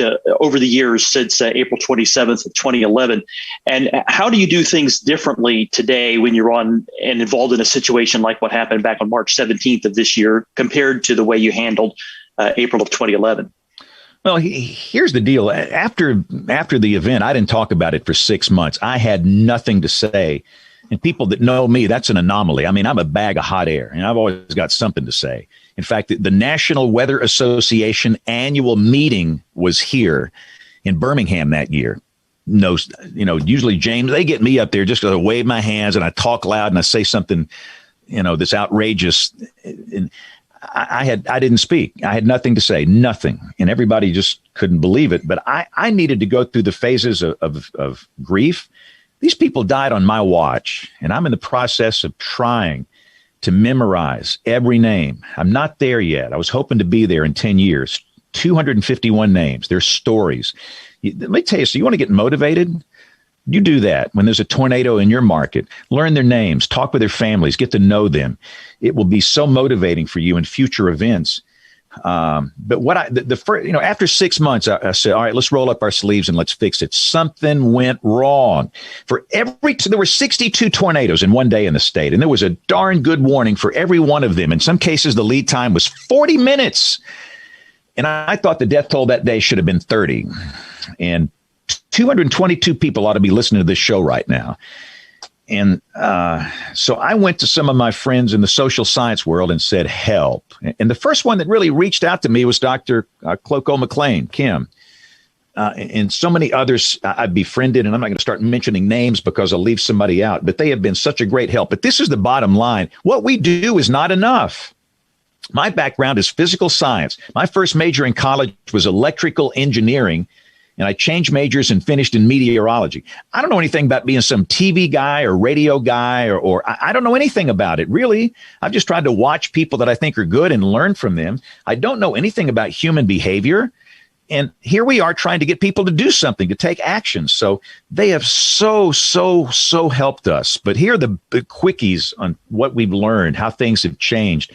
There's no doubt in my mind the number one reason people died that day, the siren mentality.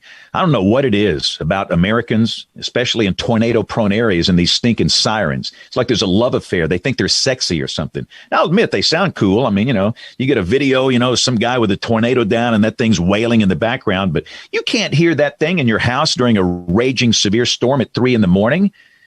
And we've got to be better at teaching people. This ain't it. I mean, they serve a purpose. They reach a few people outdoors, but that's it. And weather radio penetration is embarrassingly low in tornado-prone areas, Oklahoma, Alabama. And we've got to do a better job of getting a weather radio in every house. And again, that doesn't work on cell technology. You guys know that, these big RF transmitters the Weather Service has, and, teach people about, your phone's not enough. You got to have two ways, because your phone's going to quit working, and WIA might not work, and your app might not work, and the weather radio. But if you do all this stuff together, you'll get the warning. But that's the main thing, the siren mentality. And the number two reason people died, the lack of helmet use. It's not that hard, guys. It's not. Most people that die in tornadoes, and let me just say this, I dabble in healthcare. I call it my hobby. For 15 years, I have been the chairman of the board of a really large tertiary care hospital here. I've just been interested in it. And I fell in love with these people 15 years ago, and I've learned a lot by talking to ER docs. And they will tell you that most people that die in tornadoes, what do they die from? Blunt force trauma. From where? The skull and the neck region.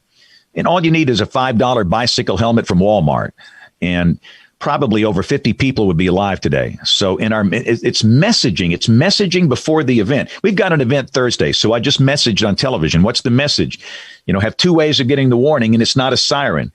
And you're going to have a helmet in your safe place for everybody. And that's not just for kids. And a lot of people go, well, it's nice for a kid. No. It's for everybody.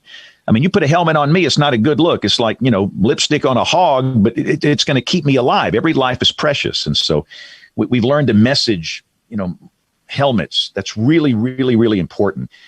And, I could keep going, but one thing that we knew that we've screwed up on with the false alarm ratio was too high. It was over 80 in 2011.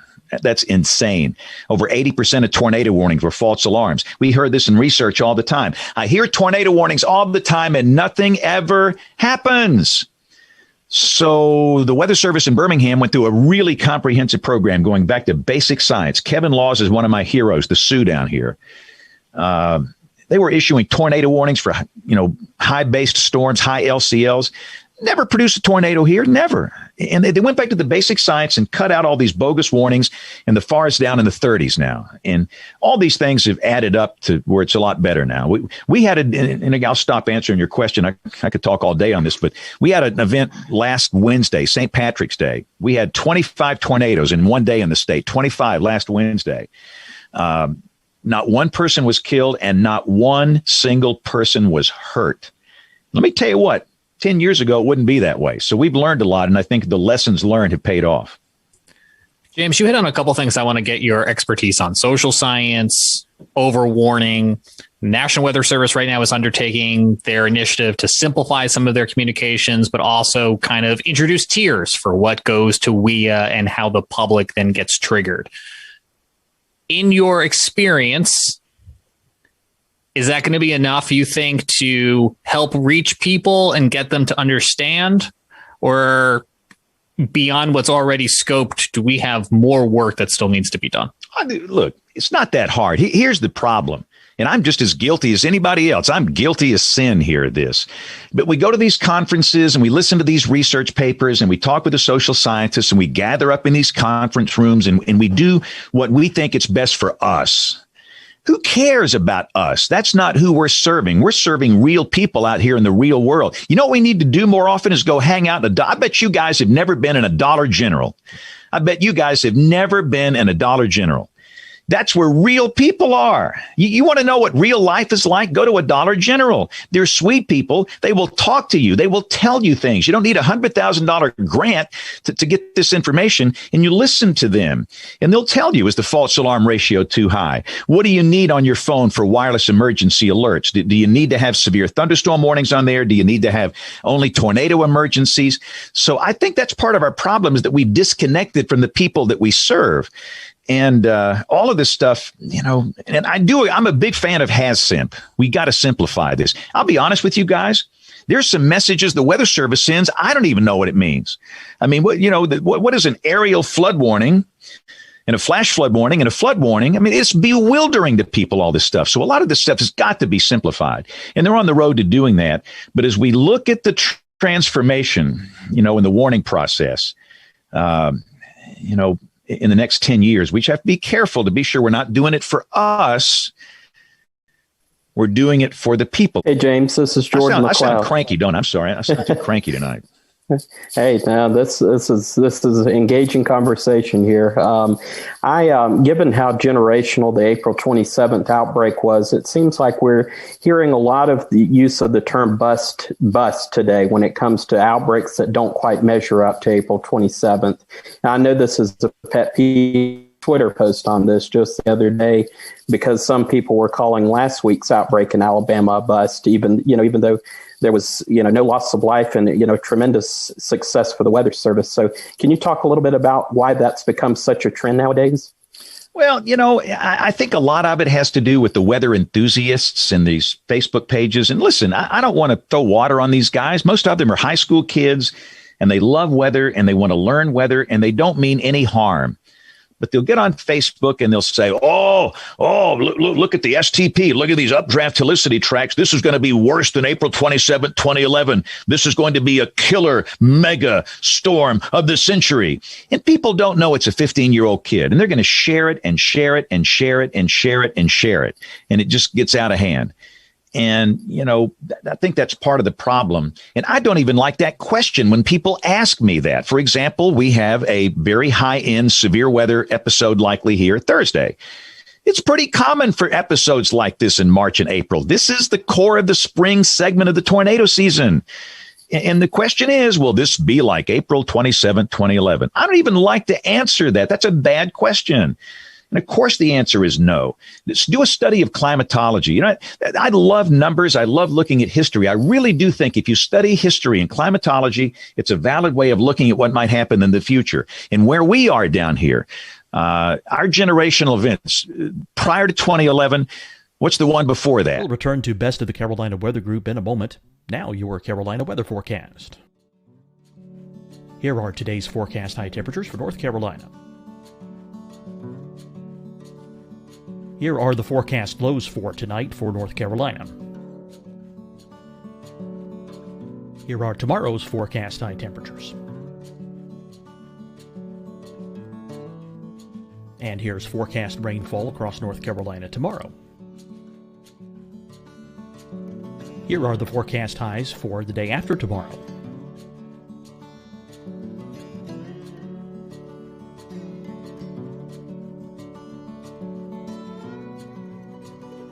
And here's the forecast rainfall across North Carolina for the day after tomorrow. This is the total rainfall forecast across North Carolina for the next 3 days. Here's the severe thunderstorm outlook for today from the Storm Prediction Center.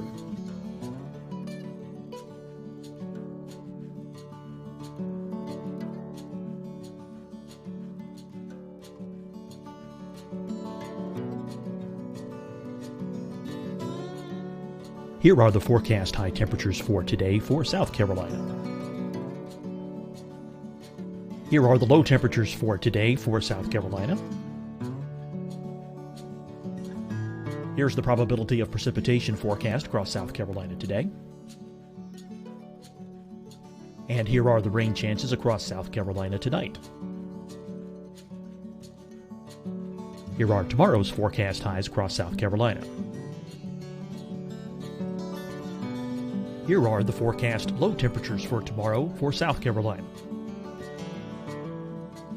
And here is the probability of precipitation across South Carolina tomorrow. Here's the precipitation chances across South Carolina tomorrow night. Here are the forecast highs for the day after tomorrow in South Carolina. Here are the forecast low temperatures across South Carolina for the day after tomorrow. And here are the rain chances across South Carolina for the day after tomorrow. And South Carolina's probability of precipitation for that night. Here's the Storm Prediction Center's severe thunderstorm outlook across South Carolina for today through tonight. Here's the Storm Prediction Center's severe thunderstorm outlook across South Carolina for tomorrow and tomorrow night. And here's the Storm Prediction Center's severe thunderstorm outlook across South Carolina for the day after tomorrow through that night. Here's the severe thunderstorm outlook for today from the Storm Prediction Center.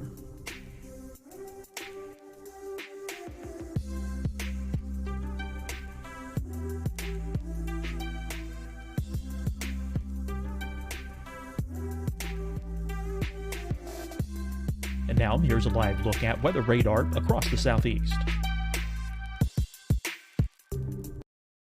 Hi, everyone. I'm Dr. Mandy Cohen, Secretary of the North Carolina Department of Health and Human Services.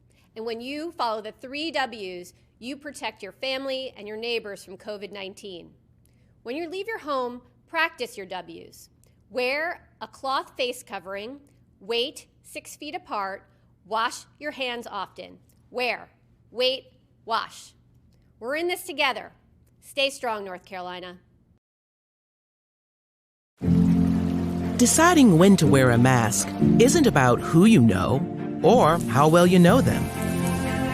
Just ask yourself, will I be with anyone I don't live with? If the answer is yes, get behind the mask. Help slow the spread of COVID-19. Get behind the mask. Learn more at covid19.ncdhhs.gov. Fight the spread and take a stand against coronavirus. Wear a mask in public. Stay at least 6 feet apart from others. And get tested. Join us and fight the spread. Visit scdhec.gov/COVID-19. Getting tested for COVID-19 helps you to take the steps needed to protect yourself, your loved ones, and your community. Find the testing location at scdhec.gov/COVID-19 testing. You'll see your Carolina weather forecast at 25 and 55 past. And now back to the best of the Carolina Weather Group on the all-new Carolina Weather Net.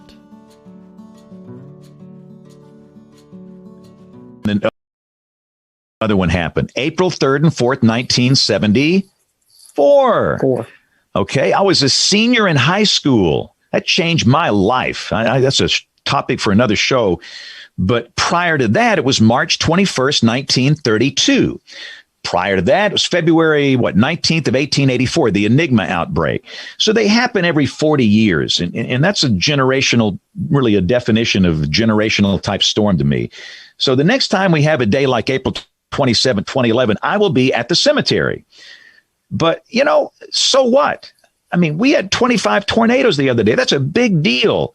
And we didn't have all these, strong, violent tornadoes. It didn't produce that. And in a way, maybe you can, that's part of the criteria that I think was not met. But other than that, that was a big deal that day.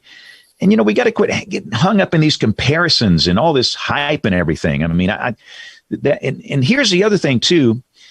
If we hype everything that comes along, nobody's going to listen to us. Nobody. I mean, goodness.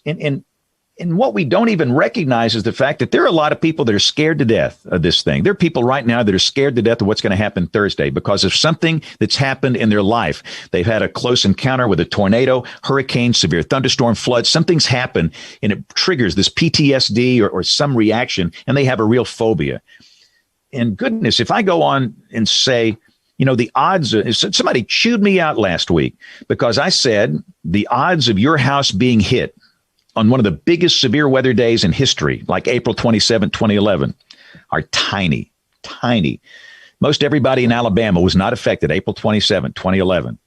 And some guy just reamed me out. He said, most of the state was affected. No, you're lying. So we've got to do something to calm these folks down and give them some comfort level and quit hyping everything up and do it in a calm way. And we'll get through it together. We'll be okay. So I don't like these comps every time we have a moderate risk or a high risk, and immediately it's going to be another April 27th. Every event is different. And again, the next time we have a day like that, be 2038, 2048, 2050. You guys will still be doing this show here, but I won't be around. Hey, James, quick question here. You bring up the risk. Have we overcomplicated that, the SPC? Well, come on. You guys, I'm sure you guys have talked about it like we have. The category names just are horrible. Yeah, we know it's, again, trust me. I'll go down to the Target down here in Alabaster and say, what's the highest level risk? Is it moderate, or enhanced. Everybody says enhanced. Everybody says enhanced is a higher level risk than a moderate, where in reality it's flipped. And, it's just not working. I mean, it works for people in the weather business. And when you talk with people in the weather service, they say, well, all the emergency managers have been used to those names and those criteria, and they're used to it. Well, so what? Are we here just to serve emergency managers or people that work for the weather service or broadcast meteorologists? We don't know.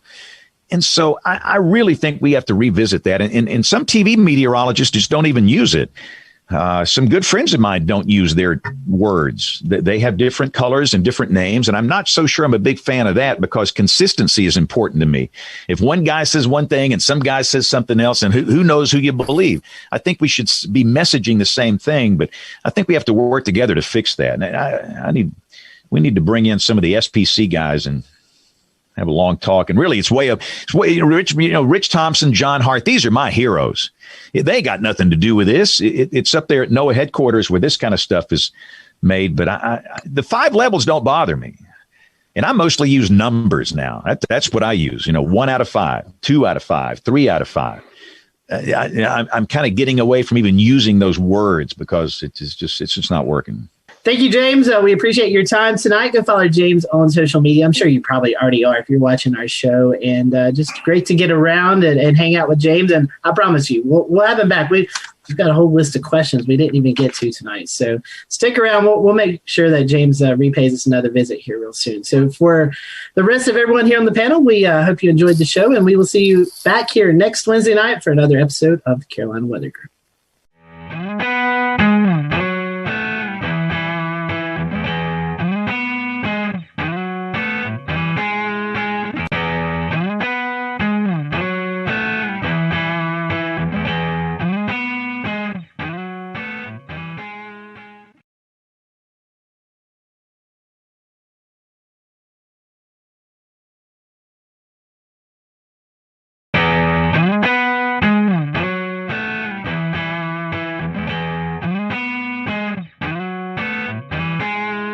Welcome, everyone, to the Carolina Weather Group. We continue part 2 with the Weather Channel's Jim Cantori.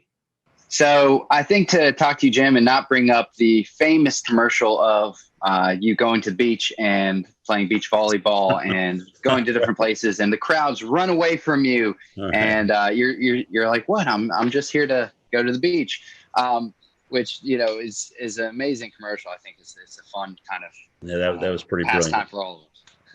So kind of in the sense of that commercial and kind of how we know you, how are the actual kind of emotions and reactions of communities when you do show up and they do see you? Is there sometimes some mixed emotions, or is it usually kind of just people are excited to be meeting you and in an area that is going to be on TV, or is it more of a thing where people are kind of a little bit sometimes a little bummed? No, to me, it's both, to be honest with you, Dan. And it's really both because, I mean, obviously during hurricane season, when I show up, it's not going to be good. I mean, the good news with Sally, I'm like, don't worry, I'm not going to be here. I'm going to be moving after my shots. We've been moving every day, so this is no different. So until we finally wound up in Pensacola, but some people are still excited to come out. Their town's getting some attention. I've been doing this a while now, so people have kind of grown up, just kind of getting used to, if there's going to be a big weather story, Jim's more than likely going to come to town. So if it like I've always said, if it creates the awareness and it has people react in a way that they protect themselves and their family, then great, mission accomplished. So I still kind of get both ends of the spectrum. I mean, I told you one time, I can't remember which storm it was, but I think I was going to North Carolina. I mean, this lady literally, she saw me on the plane. She hollered at me. She told me it was my fault in front of everybody on the plane. I was just like, okay. But yeah, so you run the gamut. That was probably the most extreme right there. And there's whole, I'm sure you've probably seen them or ran across them, but there's Facebook groups devoted to Where's Jim Cantori? I don't know if you've seen that, but there's a Facebook page, right?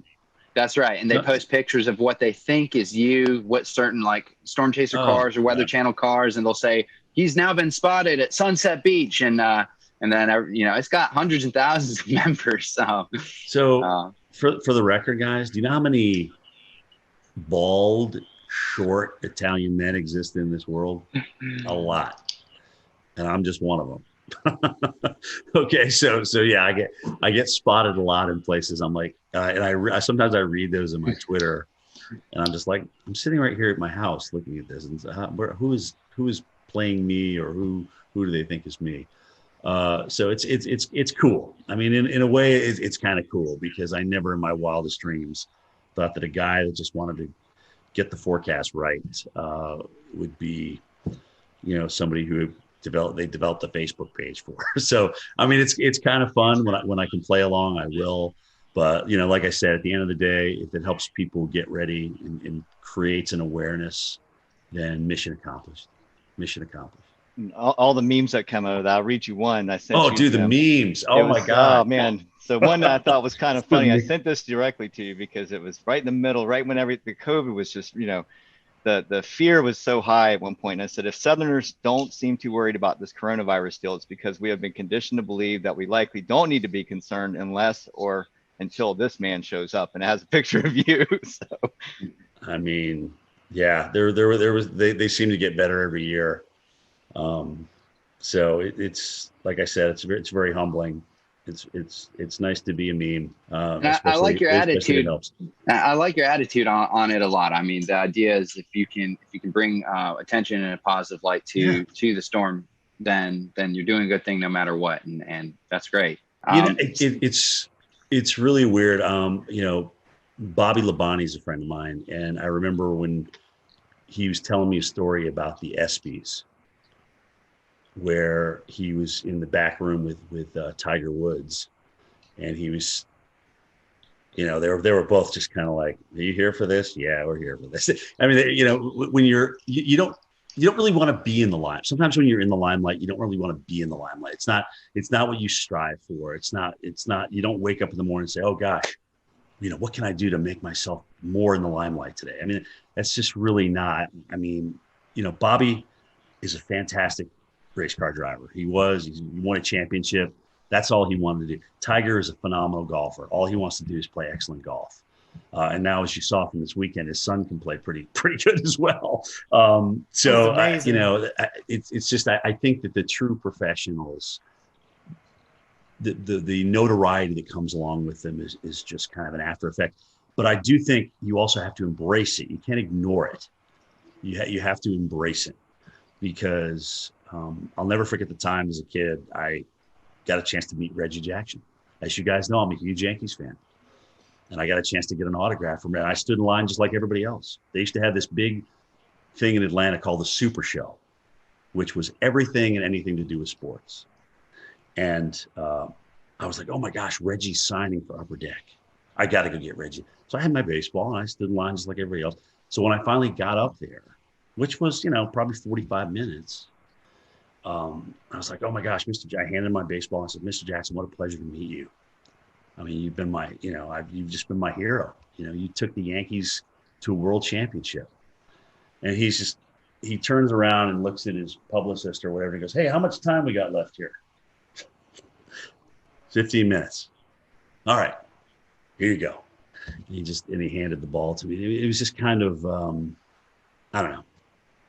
It just kind of left a sour taste in my mouth. I just never forgot it. And I'm not Reggie Jackson, but the people that want to meet you and want to come out and talk to you, I think you owe them a little bit of your time, because you've been given this gift and it's there to share. And that's really how I feel about it. But I'll never forget that experience, and I always go back to it. And look at, I can't say that Reggie didn't have another thing to do. I can't blame him for that, but I just never forgot that reaction, how disappointed I was. Now, if I'm out to dinner with my girlfriend, or if I'm with my kids and we're talking and having a good time, and if you want to come up and talk about climate change or what we should do about NextRad, I'm like, hey, can we save this for another time? Pick your times of when you approach people. That would be my best advice to other folks out there. But I'm happy to talk to you. I am a true weather geek. I love talking about it. I'll give you my opinion. Sometimes it's going to be good. Sometimes it's going to be bad. Sometimes it's going to be right. Sometimes it's going to be wrong. But that's me in a nutshell. Speaking of NICSRAD, could you talk to those folks in Washington and get us a radar in Charlotte? Yeah, I mean, I look at if we wait around for phased array, we're gonna have more tornadoes missed. We're gonna have more gaps. They told us not to really talk about this, but now that I'm on with you guys, yeah, let's fill the holes. Let's fill the gaps. It's long overdue. I mean, we got a nice system down now, and I know this data needs a lot of maintenance, and it's very, very expensive. And if that's the case, then come up with a great, new phased array, and let's roll that out. Let's just roll out phased array. But until we get there, let's fix the stuff that we got. Maybe add a few mobile radars here and there to fill in the gaps, especially when you're talking about large metropolitan areas and cities. I mean, at this point, the NWS radar, the guys that are operating the radar and monitoring the radar, they know where the gaps are. They've been doing it for years. I mean, it's not like they're just coming out with this out of nowhere. So, yeah, I'm pro filling the gaps all the way. Do it. It's long overdue, guys. It's long overdue. So I have just one follow-up question here about how you deliver your message and the best way you can kind of connect with your viewers and stuff. So really in a perfect world of your day-to-day, big storm comes around or whatnot, would you rather spend more time actually kind of doing on-camera storm action coverage where you're in the heart of the storm, or would you rather spend more time kind of in some instances being from a safe location where you can spend better time broadcasting, have clearer messages, and work more on the communication side? So studio versus non-studio, I think that's what you're asking me, right? I like a mix. I've got to have a blend because I still need, like when I was told I was going to go out to the snow the other day, I was like elated because A, it wasn't a hurricane, and B, it was just, I just love getting out in it. Because here you are, you spend all this time looking at model data and this, that, and the other thing, and reading this and reading that, but you to go out and experience it, and then to kind of bring it home to the viewers, that's the win, that's the home run. I don't want to live in the field, and I don't want to live in the studio. I got to have a blend of both, and hopefully, I'll be able to carry that to the end of the career.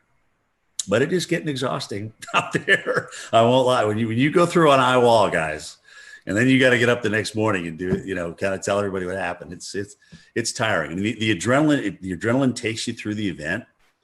And then after that, the tiredness and the lack of adrenaline, I mean, you got to find it from somewhere else, but you still got to put together two words in a sentence. So that's how that's going.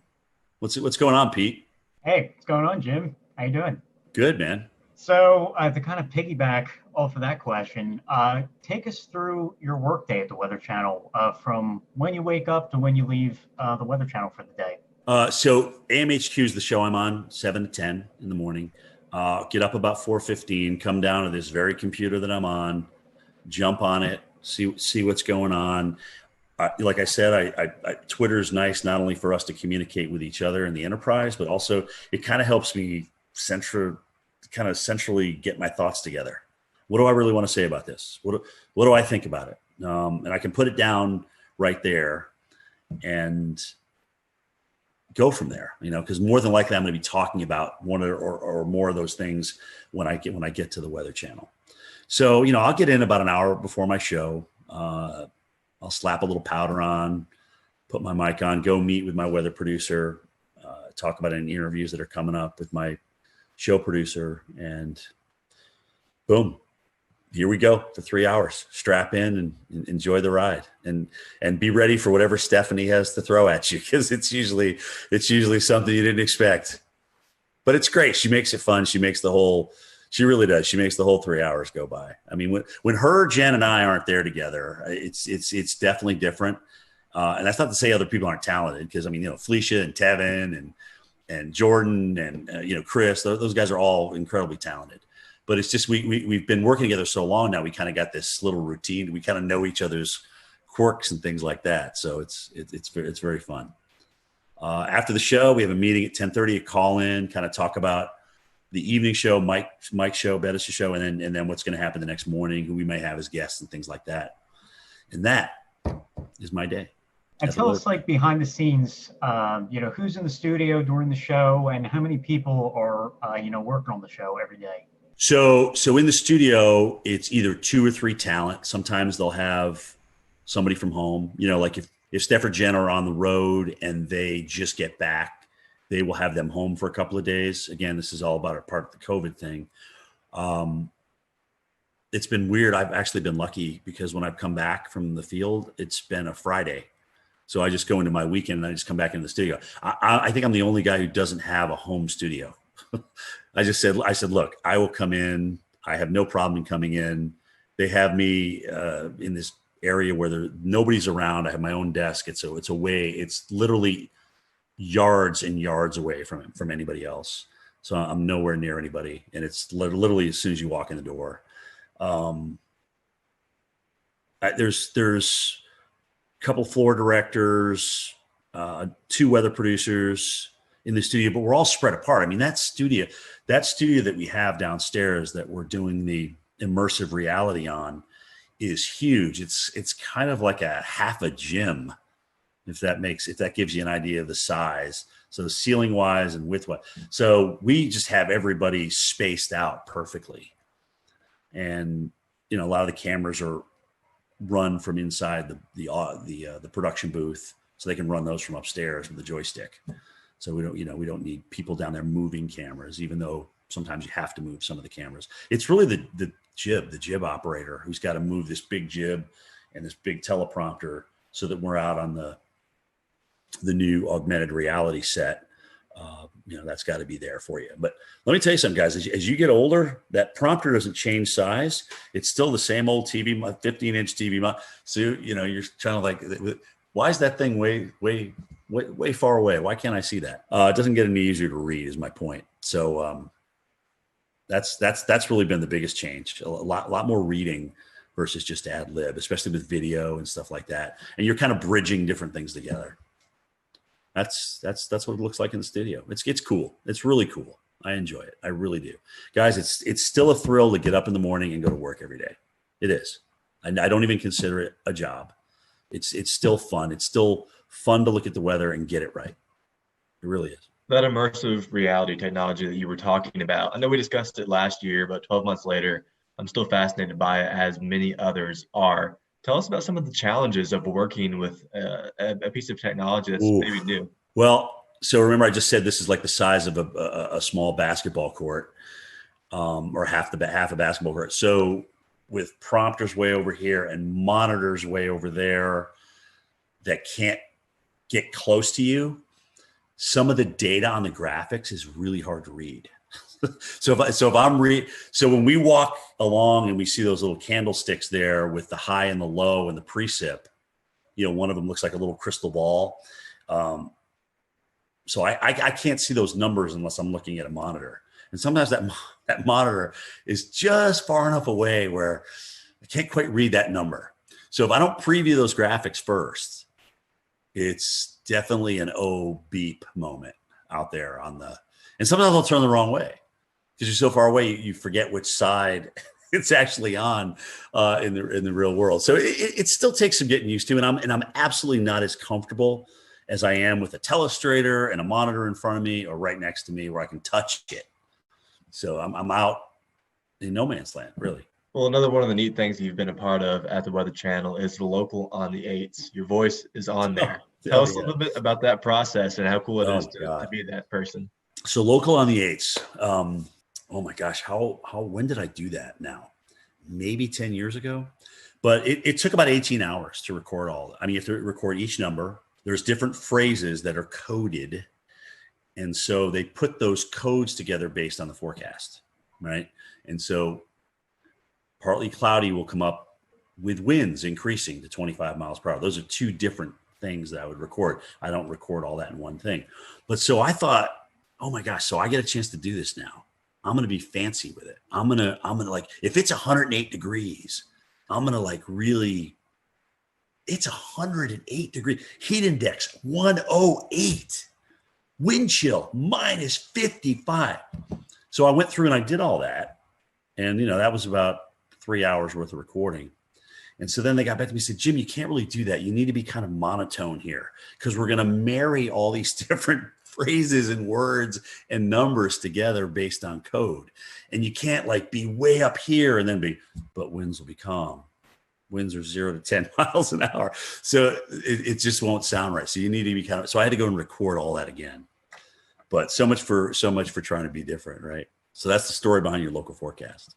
Well, and it's crazy, dude, because when I here I am with my mask going through an airport and somebody will look at me and they'll be like, I know who you are. I know who that, I recognize that voice and I know it's from the local forecast. So not even being able to see my face, just from the local forecast, I get recognized now. It's crazy. Well, it sure sounds a lot better than it used to before that. Yeah, well, it's HD. It's got a little bit more resonance to it, reverb to it. And yeah, it's not the National Weather Service radio, that's for sure.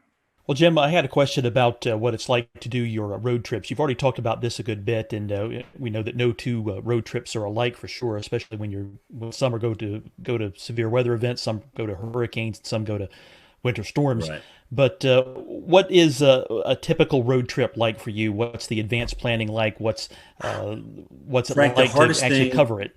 Yeah, the hardest thing for me is that I want the ball when the game's on the line. Okay, so what that means is in the morning before I travel, I don't like if we have a pending hurricane, I don't want to not be on the air. I want to be able to go in there and talk about it. But that becomes a very long day, okay? Because you're up early, you're in doing your thing, and then you got to go home. You either have to pack if you hadn't the night before. We'll return to Best of the Carolina Weather Group in a moment. Now your Carolina weather forecast. Here are today's forecast high temperatures for North Carolina. Here are the forecast lows for tonight for North Carolina. Here are tomorrow's forecast high temperatures. And here's forecast rainfall across North Carolina tomorrow.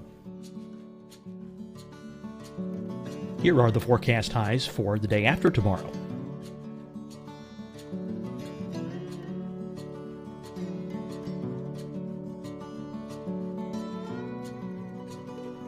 And here's the forecast rainfall across North Carolina for the day after tomorrow.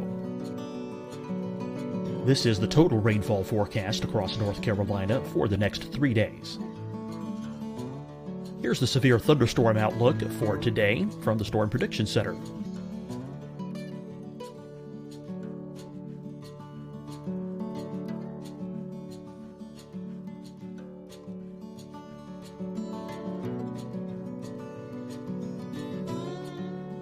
Here are the forecast high temperatures for today for South Carolina.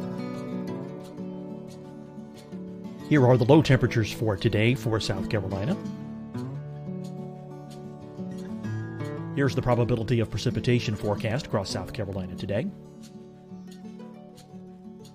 And here are the rain chances across South Carolina tonight. Here are tomorrow's forecast highs across South Carolina. Here are the forecast low temperatures for tomorrow for South Carolina.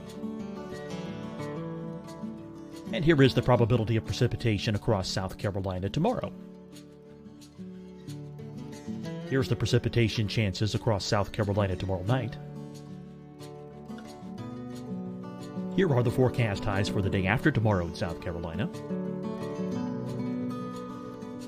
Here are the forecast low temperatures across South Carolina for the day after tomorrow. And here are the rain chances across South Carolina for the day after tomorrow. And South Carolina's probability of precipitation for that night. Here's the Storm Prediction Center's severe thunderstorm outlook across South Carolina for today through tonight. Here's the Storm Prediction Center's severe thunderstorm outlook across South Carolina for tomorrow and tomorrow night. And here's the Storm Prediction Center's severe thunderstorm outlook across South Carolina for the day after tomorrow through that night. Here's the severe thunderstorm outlook for today from the Storm Prediction Center.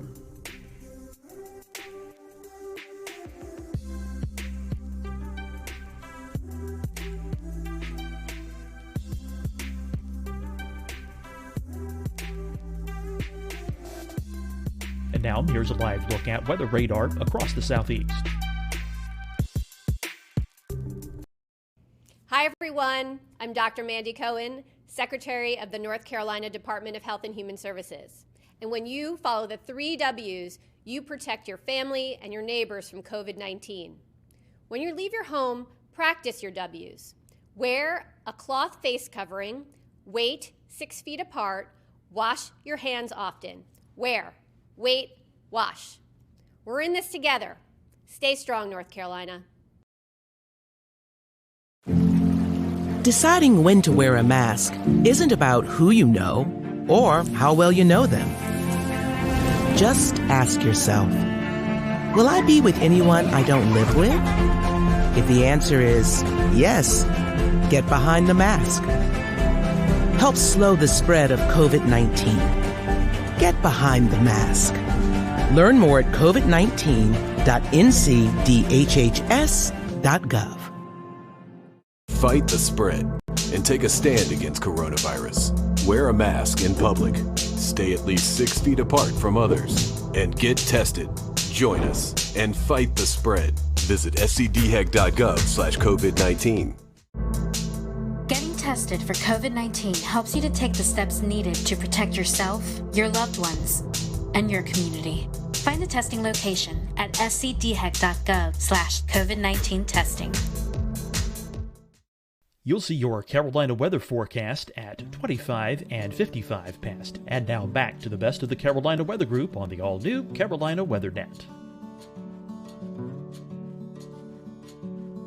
Through that whole rigmarole, and then get to your location. Like I told you guys earlier about the logistics, you got to make sure all those logistics line up. I mean, if that's going to be your spot that you're going to broadcast from, is your cameraman going to be dry? You know, are you going to be able to be out in the worst of it without drowning yourself and your vehicles and things like that? All those things come into play. And so now here we are at 6 o'clock at night after starting at 4:15 in the morning without stopping. And it just becomes an incredibly long day. So when it's just a travel day, which is rare, it's like getting ready for the game. You know you got to pack, you got to have the equipment, you got to execute when you get out there. So you just kind of gradually ramp up and get to your location. And there is kind of between all of our teams out there, like, okay, who's going to get the best location? Who's going to be able to get the best shot? And so there's a little bit of that sportsmanship going on out there between us meteorologists. And I mean, we all want the best shot. We all want, the best TV for people. We don't want to have something happen to anybody or to happen to us. That's not what I'm saying. But we want to have the best looking shot out there. But you just don't show up and that happens. There's a lot of logistics that go involved in that. You got to talk to the hotel managers. You got to make sure that you can actually broadcast here. Can we open this door during the storm? Can we get this AC power plugged in? Those kind of things. Can we get this room on this side of the hotel? Blah, blah. All those kind of things come into play. And if you've worked the morning and it's like, let's say it's a Thursday and you've been doing this all week, you're pretty tired by the time you roll into Friday, and you're going to work the weekend because that's when, the storm's coming in. So let's see what, I think I pulled 14 days was the longest stretch, 14 or 15 days this year. It was a long stretch. And how much downtime do you need to rest after something like that? Well, that depends on who's out and who's not. I mean, we're pretty much running a lean, mean fighting machine right now. And if somebody's they do a great job of honoring PTO and vacation time here. And if somebody's off, sometimes I got to come back the next day, and it's tough. That sometimes winds up being the toughest day of all, is the day you got to come back in studio. The adrenaline's gone. You still have memories of what just happened and the hardship out there that was produced by a hurricane or a tornado. And you gotta find a way, man. You got to find a way to ramp it up, because as Al Roker always tells everybody, he goes, the worst thing in TV you could ever do is be boring. That's the worst thing you can ever do on TV is be boring. Absolutely. Your passion has to come out no matter what. Yep. So, Jim, you started at the Weather Channel right out of school. So tell us how you got the job and talk about the demo tape you sent in. Well, I never even sent it in. Oh. So that's the I never applied to the Weather Channel. The guy who was in charge at the time, his name's Ray Ban. A friend of his apparently was doing a research project. They were researching where broadcast meteorologists were coming from. So there was a whole bunch of schools with this big reel of all these different broadcast meteorologists. So Linden and Penn State and Florida State and Mississippi State. And I was on that reel for whatever reason.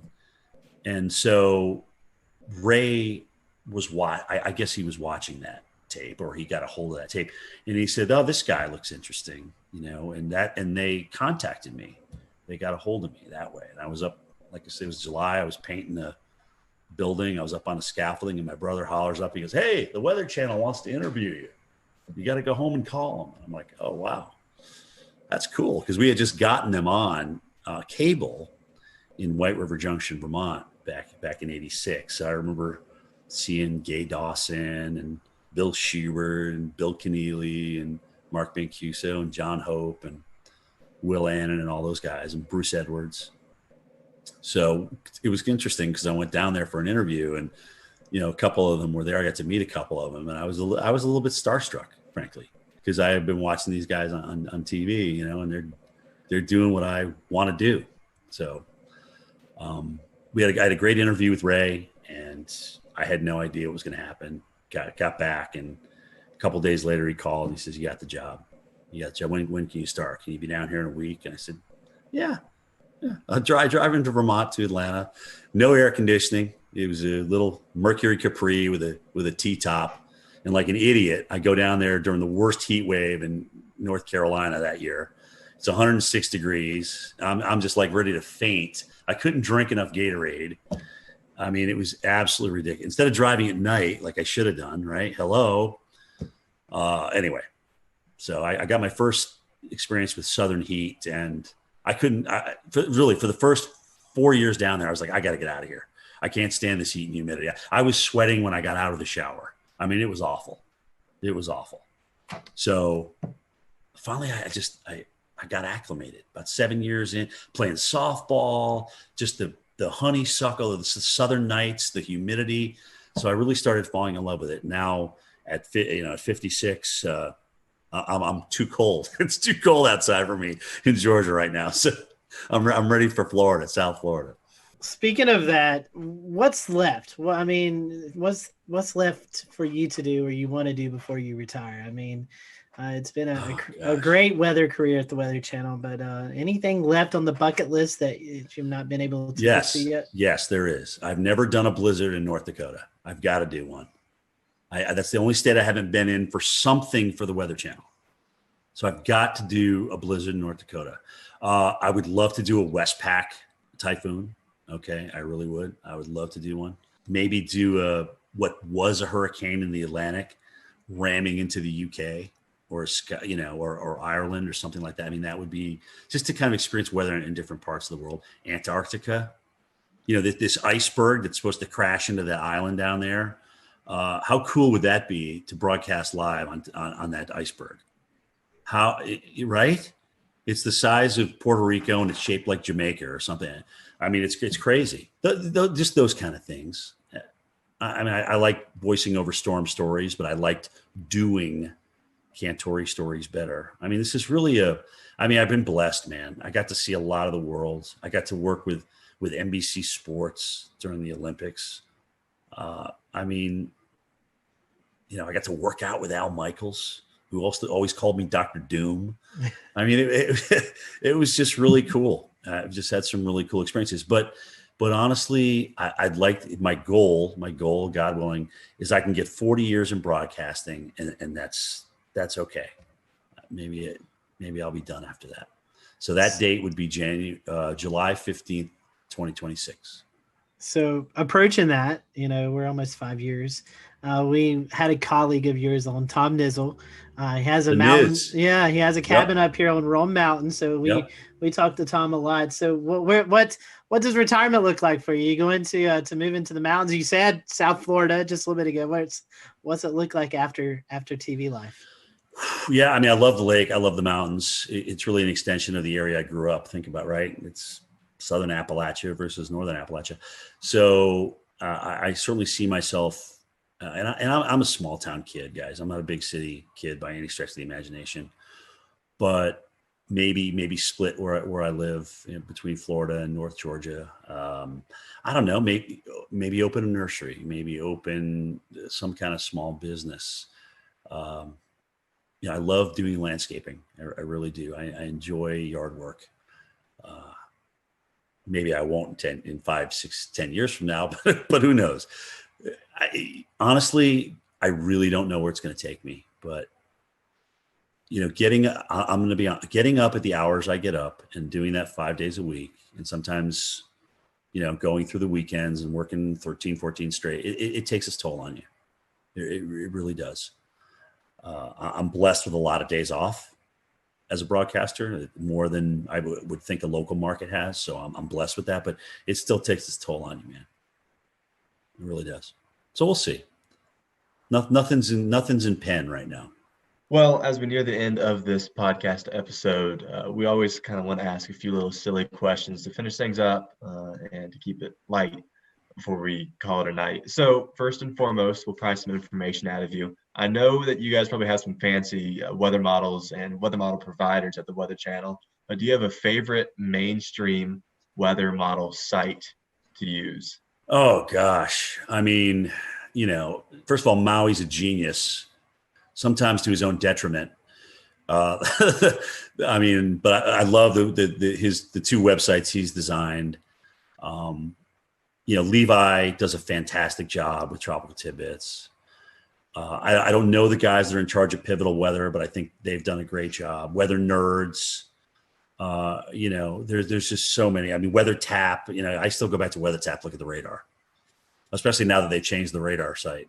But anyway, I mean, it's still, WSI Energy Cast is still one that we can access too. So dude, it's endless. I have literally 60 tabs open.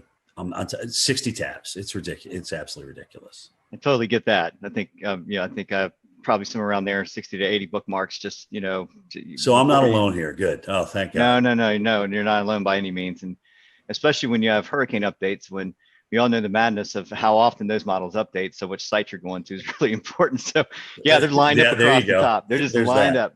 Endless. I guess I'll take the second one here. And favorite weather apps. Do you have any favorites? I mean, I know all of us use Radar Scope. Yeah, I mean, that's it. But is that your favorite one? That's my go-to. Yeah. I mean, when everything's on the line, or if you want to see a storm that's gone tornado warned for yourself and make your own opinion on it, it's definitely Radar Scope.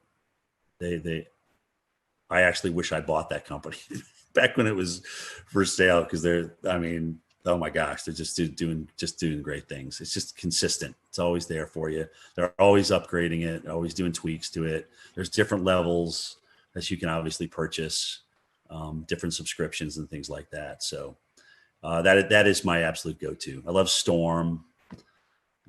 That's a good one. Anything that puts down the center point of the cone with the cities on it, I'm in favor of, because then I get to see, where, if I'm out in the field and I'm not sitting by a computer, I can get a quick look at, okay, well, where they move, how do they move the cone with with the 11 o'clock or the 5 o'clock advisory, whatever.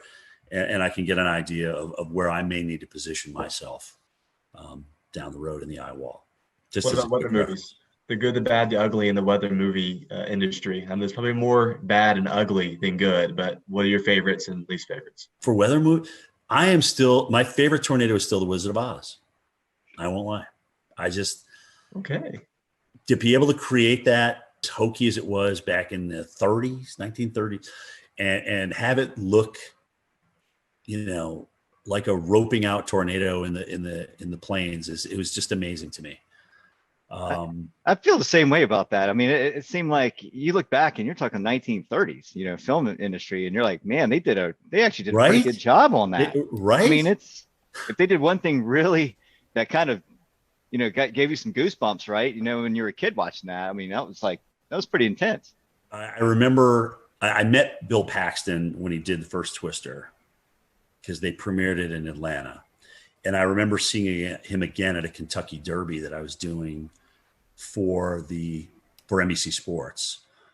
And he was telling me that they were talking about a Twister 2. Now, granted, he's not around to do it, which is incredibly sad. And he was the movie, in my opinion, but that's just me. Would I like to see another Twister out there? Sure.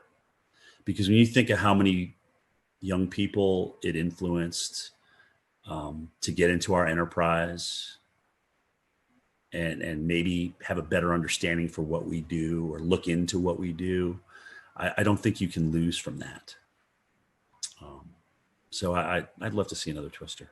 I agree. I don't think Sharknado cuts that. No, I didn't bring that up. I'm always a glass half full kind of guy. I didn't want to bash anybody, but that was a little ridiculous. Well, this last question, and promise it's not loaded. Do you listen to podcasts? I'm not gonna put my career in jeopardy on this answer. Right. Exactly. Good. Do you listen to podcasts? And if you do you have a weather podcast that you enjoy listening to? Marshall does some good stuff with our Weather Geeks podcast, and occasionally I'll listen to his stuff. Of course, you guys, come on, you're killing it right now. Jennifer Watson, and occasionally she'll jump into a weather podcast as well. Weather Brains has always been great, and I know it's nice when you know the people that you're talking to a little bit, so you kind of know what to expect. Guys, honestly, anytime that we can educate people that are either interested in meteorology or even our own people that people probably didn't know the Reggie Jackson story before I brought it up tonight, and whether that furthers your weather education or not, no, but it's just something, if you've been watching me for a good chunk of my years, you know what is behind me when people come up to me in the field, kind of how I react now. So yeah, I mean, and I think it's good for the enterprise. It's just all good. It's good to talk about things. And you know what? Sometimes subjects aren't great. The radar thing's is a touchy subject, right? I mean, but we got to talk about it because radar save lives. Early warning save lives. We know that. So it is. It's definitely another fun topic, just because I think I can only speak to Evan and Peter, at least on our panel right here. We are avid TikTok followers, and I've seen you appear in a few TikToks with Stephanie Avery. That's all Stephanie. That's all Stephanie. Trust me. It's funny. She goes, Cantor, just do this with me. Come on, just do it.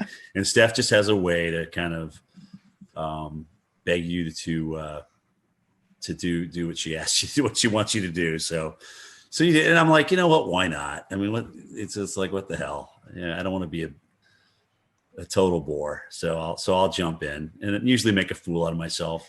But you know what? I'm okay with that. Yeah. I'm okay. I can still sleep at night, and it's all good. So. All right. Well, my last question for you, and let's take weather out of it, because I know you've made many trips to North and South Carolina. Yeah. Top 5 destinations to visit in the Carolinas. I mean, I know you've been in the Carolinas covering winter weather, tropical weather, but if you're just coming on vacation to North and South Carolina, what'd be your top 5 spots to visit? Oh, man. Well, I love, first of all, Greenville.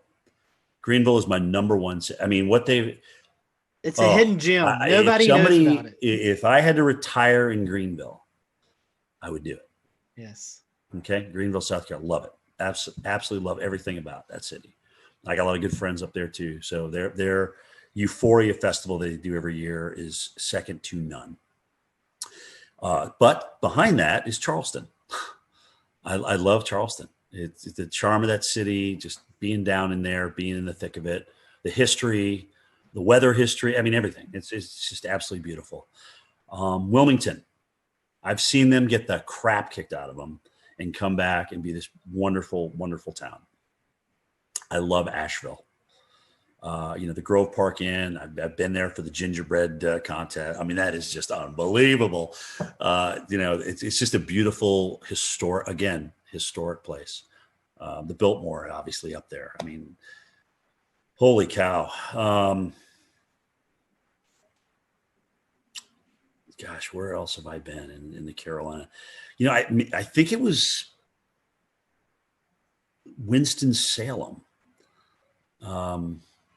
Maybe, or was it Hickory? I can't remember. I got a friend that I went. They had just like refurbished the downtown. I can't remember which one it was in, which one I was in, but I thought that was a pretty cool place. I live close to Hickory, and it's recently been redone. So there it was Hickory. Yeah, I was about to say, you're kind of like, what? Where did this Winston-Salem. come from? Where did this come from? All right, who did I offend on this answer? No, you didn't offend anybody. You get your martial arts training here in Charleston. We all know that. Yeah, you did great. I'm in agreement with you on Charleston. It's my favorite place to go. Oh, it's beautiful. And Jay Greenville loves it too, right? Greenville's number one. Charleston's number two. It really is that, just like that. I tell people, I say downtown Greenville is the most underrated place to visit. It's a beautiful spot. Not a lot of people go. I mean, you can go out on a nice Friday or Saturday night and go eat dinner, welcome the river. It's a beautiful spot. Like I said, if somebody said, all right, Jim, you have to leave Atlanta, you have to go somewhere else, where would it be? It would be Greenville, South Carolina. I know our buddy Wes Grimes, who actually submitted a question earlier. He loved when you visited Boone a couple of years ago during the big snowstorm. And oh my God, that was awesome. I know Boone loves you, so if you ever make it back up there, I know you'll have a lot of folks and friends up in the Boone areas. So. By the way, the Boone stick is still around. Apparently, it's in my producer's Steve Pederak's office. And I'm like, dude, you got to bring the Boone stick back out.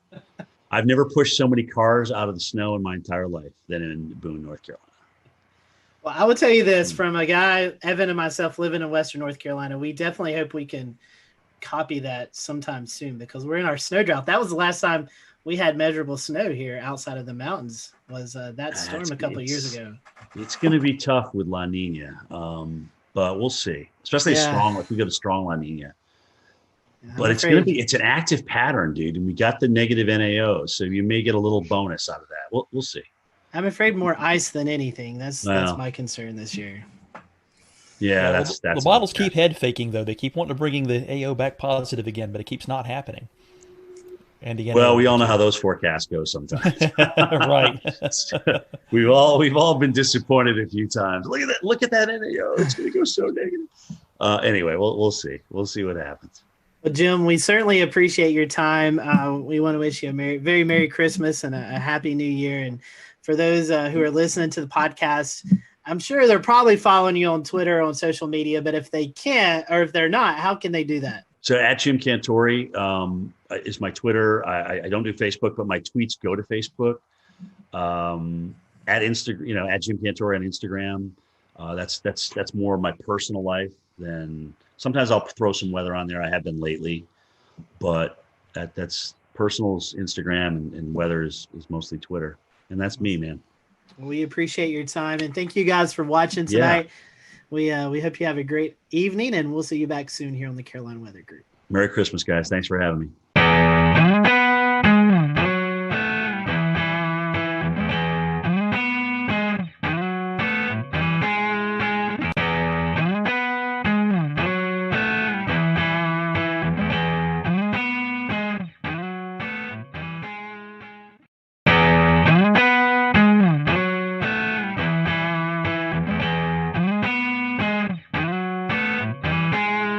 Good evening, everyone. Welcome to the Carolina Weather Group. We're happy to have you this evening, and we have joining us tonight Jim Cantori, our good friend Jim Cantori from the Weather Channel, Mr. Storm Tracker, who has been busier than ever, I believe, this year, Jim.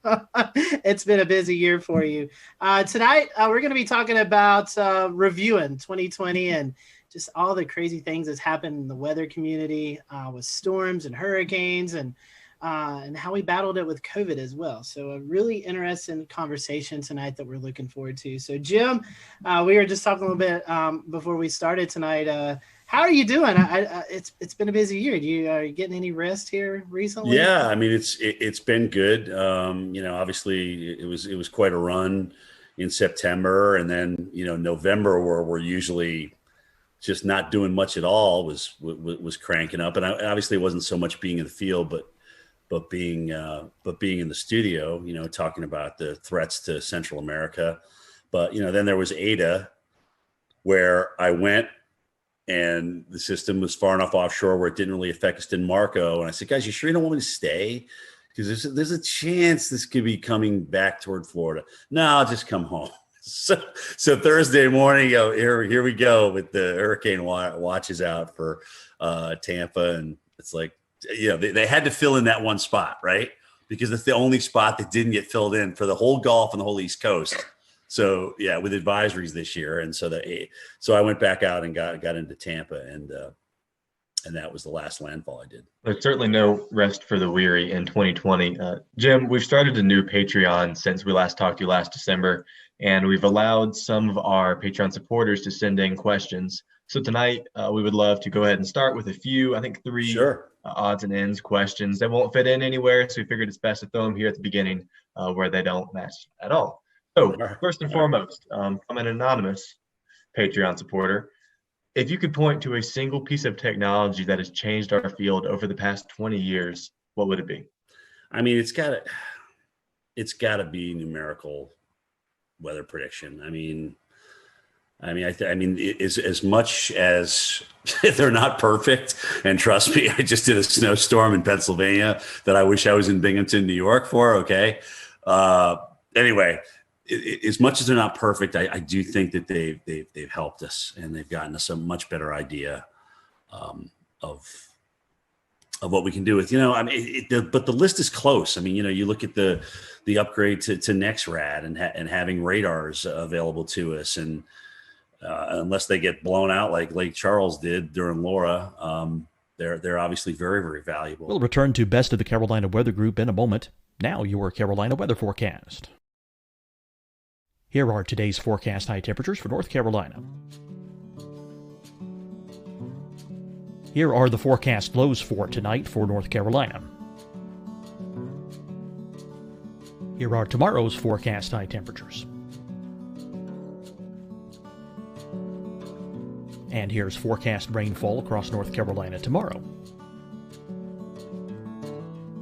Here are the forecast highs for the day after tomorrow.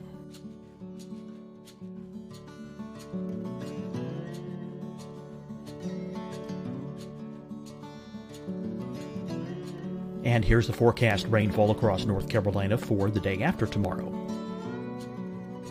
This is the total rainfall forecast across North Carolina for the next 3 days. Here's the severe thunderstorm outlook for today from the Storm Prediction Center.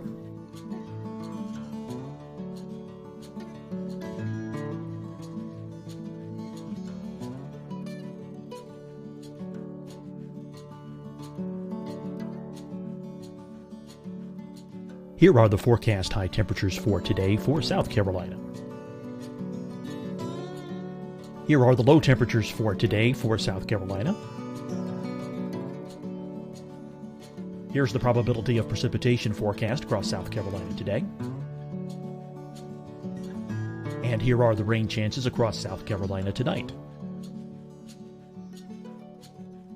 Here are tomorrow's forecast highs across South Carolina. Here are the forecast low temperatures for tomorrow for South Carolina. And here is the probability of precipitation across South Carolina tomorrow. Here's the precipitation chances across South Carolina tomorrow night. Here are the forecast highs for the day after tomorrow in South Carolina. Here are the forecast low temperatures across South Carolina for the day after tomorrow. And here are the rain chances across South Carolina for the day after tomorrow. and South Carolina's probability of precipitation for that night.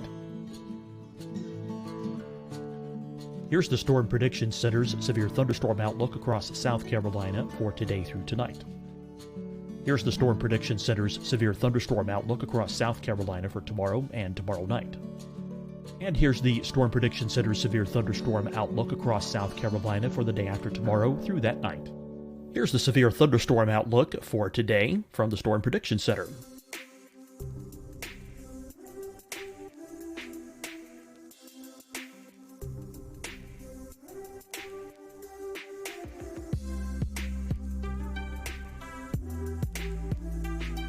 And now here's a live look at weather radar across the southeast. Hi everyone, I'm Dr. Mandy Cohen, Secretary of the North Carolina Department of Health and Human Services. And when you follow the 3 W's, you protect your family and your neighbors from COVID-19. When you leave your home, practice your W's. Wear a cloth face covering, wait 6 feet apart, wash your hands often. Wear, wait, wash. We're in this together.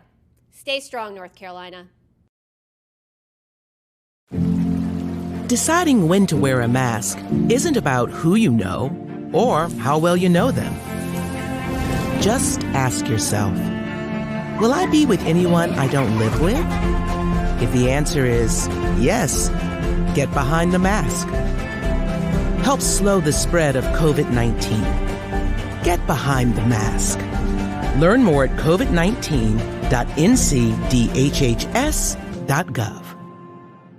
Fight the spread and take a stand against coronavirus. Wear a mask in public. Stay at least 6 feet apart from others. And get tested. Join us and fight the spread. Visit scdhec.gov/COVID-19. Getting tested for COVID-19 helps you to take the steps needed to protect yourself, your loved ones, and your community. Find the testing location at scdhec.gov/COVID-19 testing. You'll see your Carolina weather forecast at 25 and 55 past. And now back to the best of the Carolina Weather Group on the all-new Carolina Weather Net. The winds, you know, I came in for the Mississippi tornadoes, the twin EF4s there. And I mean, just to see the width, here's the width of this thing. You're like scratching your head. It's like, is that right? Is that really like a mile and a half wide or whatever? So the radar is certainly a close second. You know, the new GOES and what we can do with GOES. There's just so many things that are available to us. And honestly, guys, social media wise, I think a lot of us are communicating with each other. A lot of us are getting to know each other better on Twitter and Facebook, especially Twitter. I really like Twitter for us because it's quick, it's to the point, and you know, you kind of know now if you follow certain people where they stand and where they're going to go with what they're thinking. And I will say, for me, certainly being a veteran, to learn from you guys, from the younger generation of stuff that I didn't go to school for, but yet I'm going to school through you. I mean, I never even heard of PV streamers before Philip Pepin talked about them many, many moons ago. So it's like, wow, that's pretty cool. And it makes sense to me. So those would be my top 4 without question. All right, 2 more, both of these coming from Wes Grimes. And the first one's kind of an interesting one.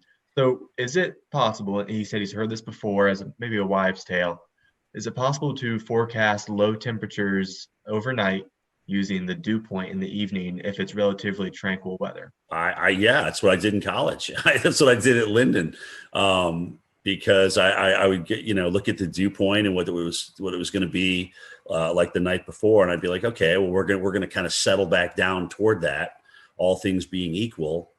And it was usually within about 10 degrees of what that dew point was. So it's part of the equation. It's not all of it, but I thought it was part of the equation.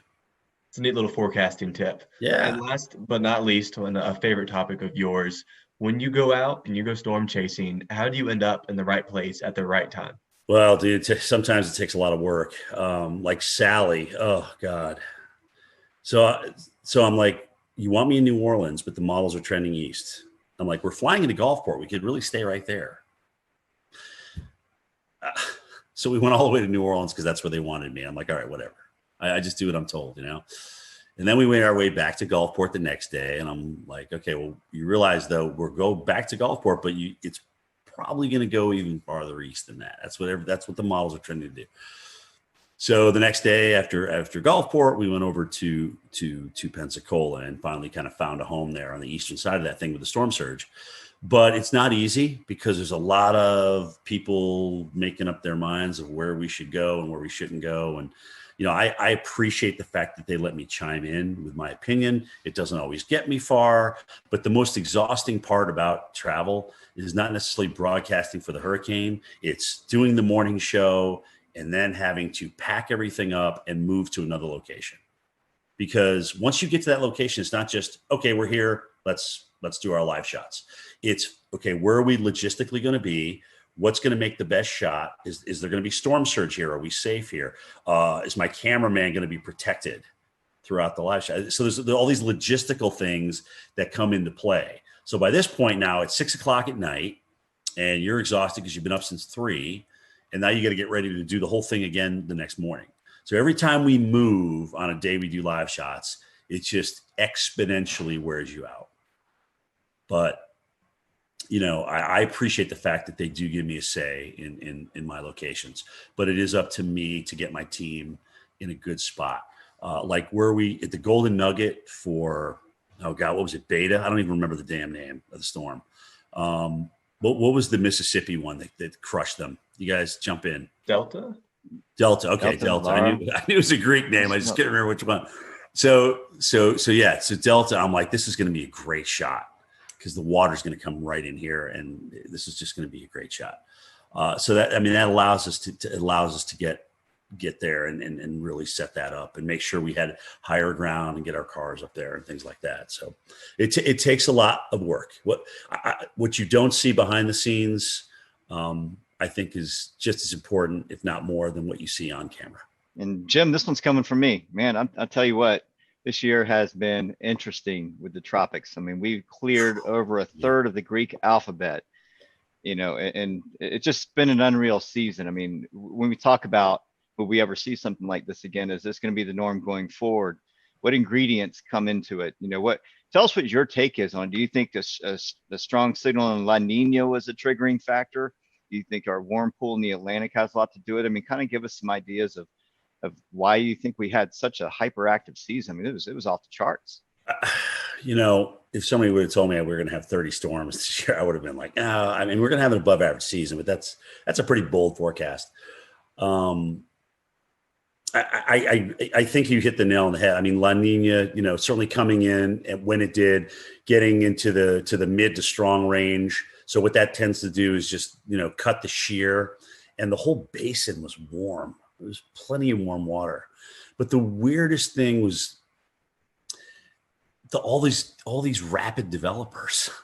I mean, we had all these storms that had developed either late before landfall or developed at some point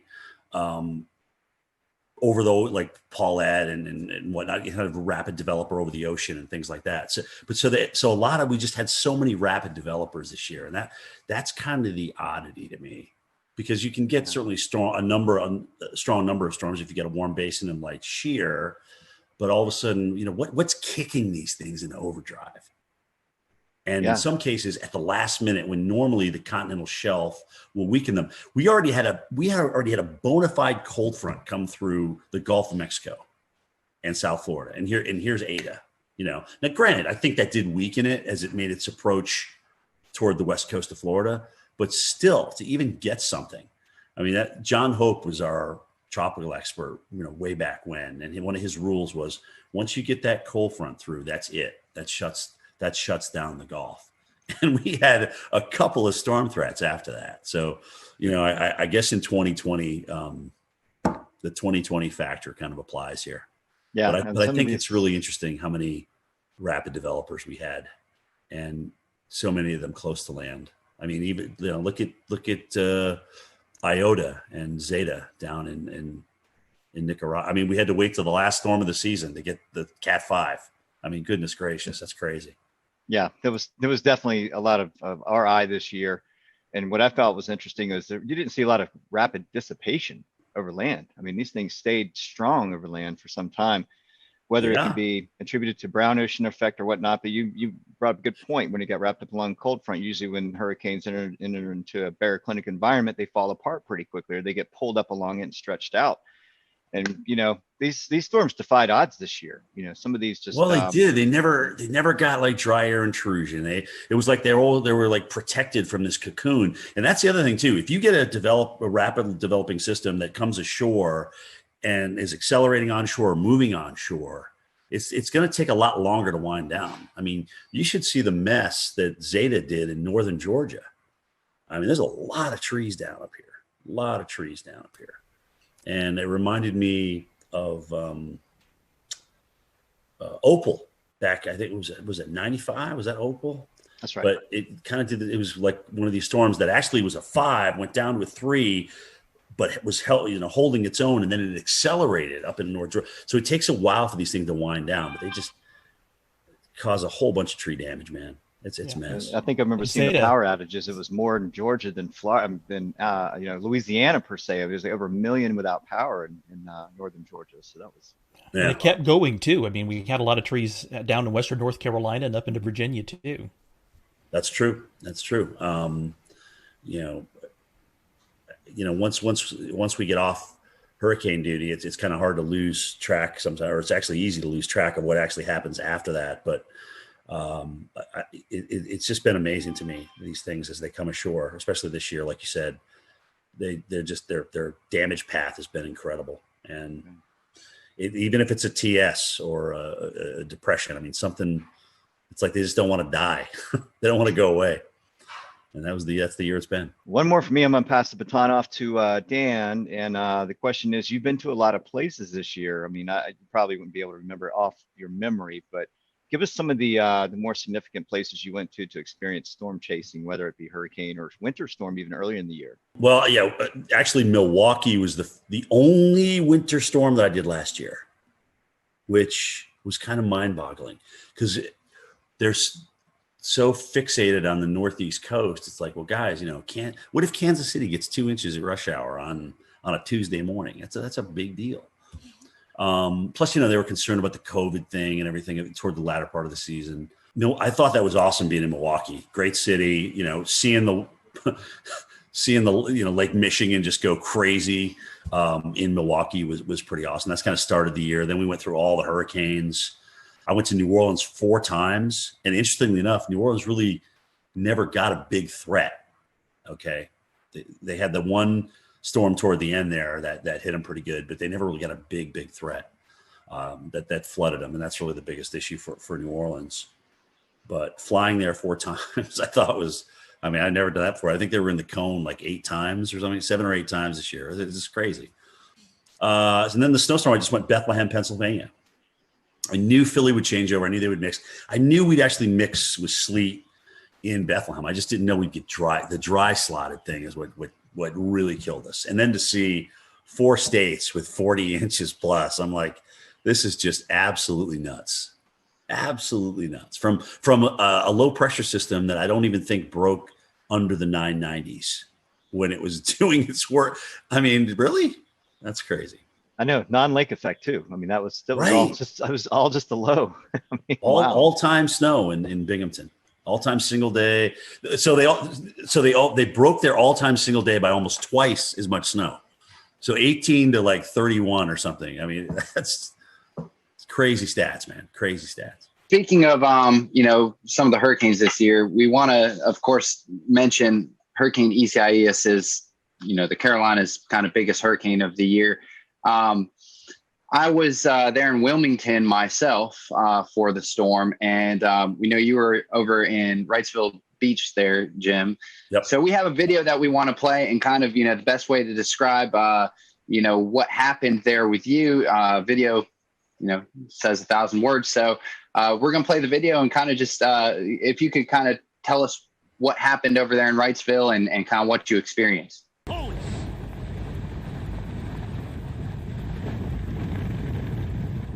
Well, I should remind everybody of kind of the new norm in broadcasting as we're doing this. So we used to come out at the tops and bottoms of the hour, even in a hurricane, and give everybody an update on what's changed. But the new norm is like, okay, well, look, since we've got a great signal, we've got HD audio and video now, why don't you just stay out during the entire storm and take us through the whole thing? And that's kind of a recent change, in the past 3, 4, 5 years. That's kind of what's evolved, but that's a lot harder because you're literally standing in the eye wall. And granted, you're talking about something that was on the high end of Cat 1 and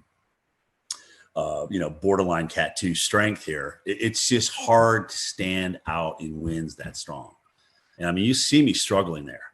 And the only other time I had to take a knee was Isaac in New Orleans, because I know we had a weather group out there. They were measuring winds like 90, 94 miles an hour through those two buildings.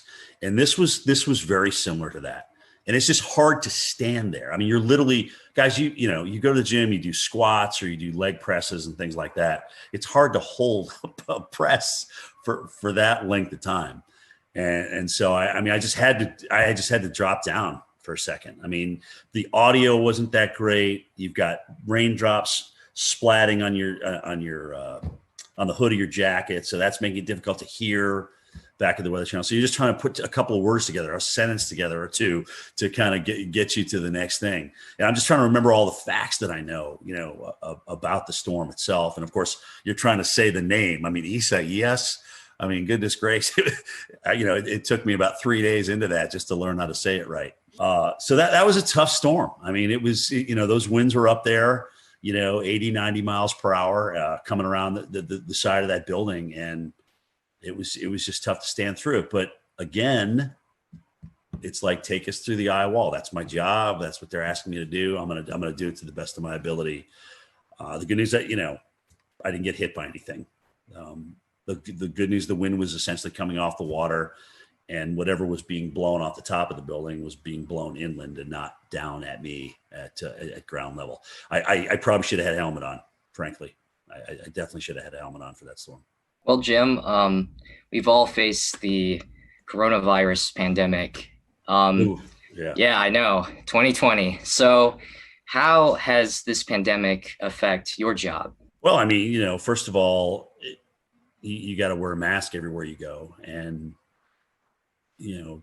people still come out and want to meet you and take pictures with you and things like that. And, my producers Steve Pederak has had to police that the entire summer. It's where people get so excited about taking a picture for whatever reason. I don't know why, but they do. And then they're like, well, you got to stay 6 feet apart. We got to stay 6 feet apart. And I got to put my mask up and things like that. Sometimes somebody will come around the corner. You don't have your mask on. You're just taking a breath, looking at weather data, and they'll just grab a picture without saying anything to you.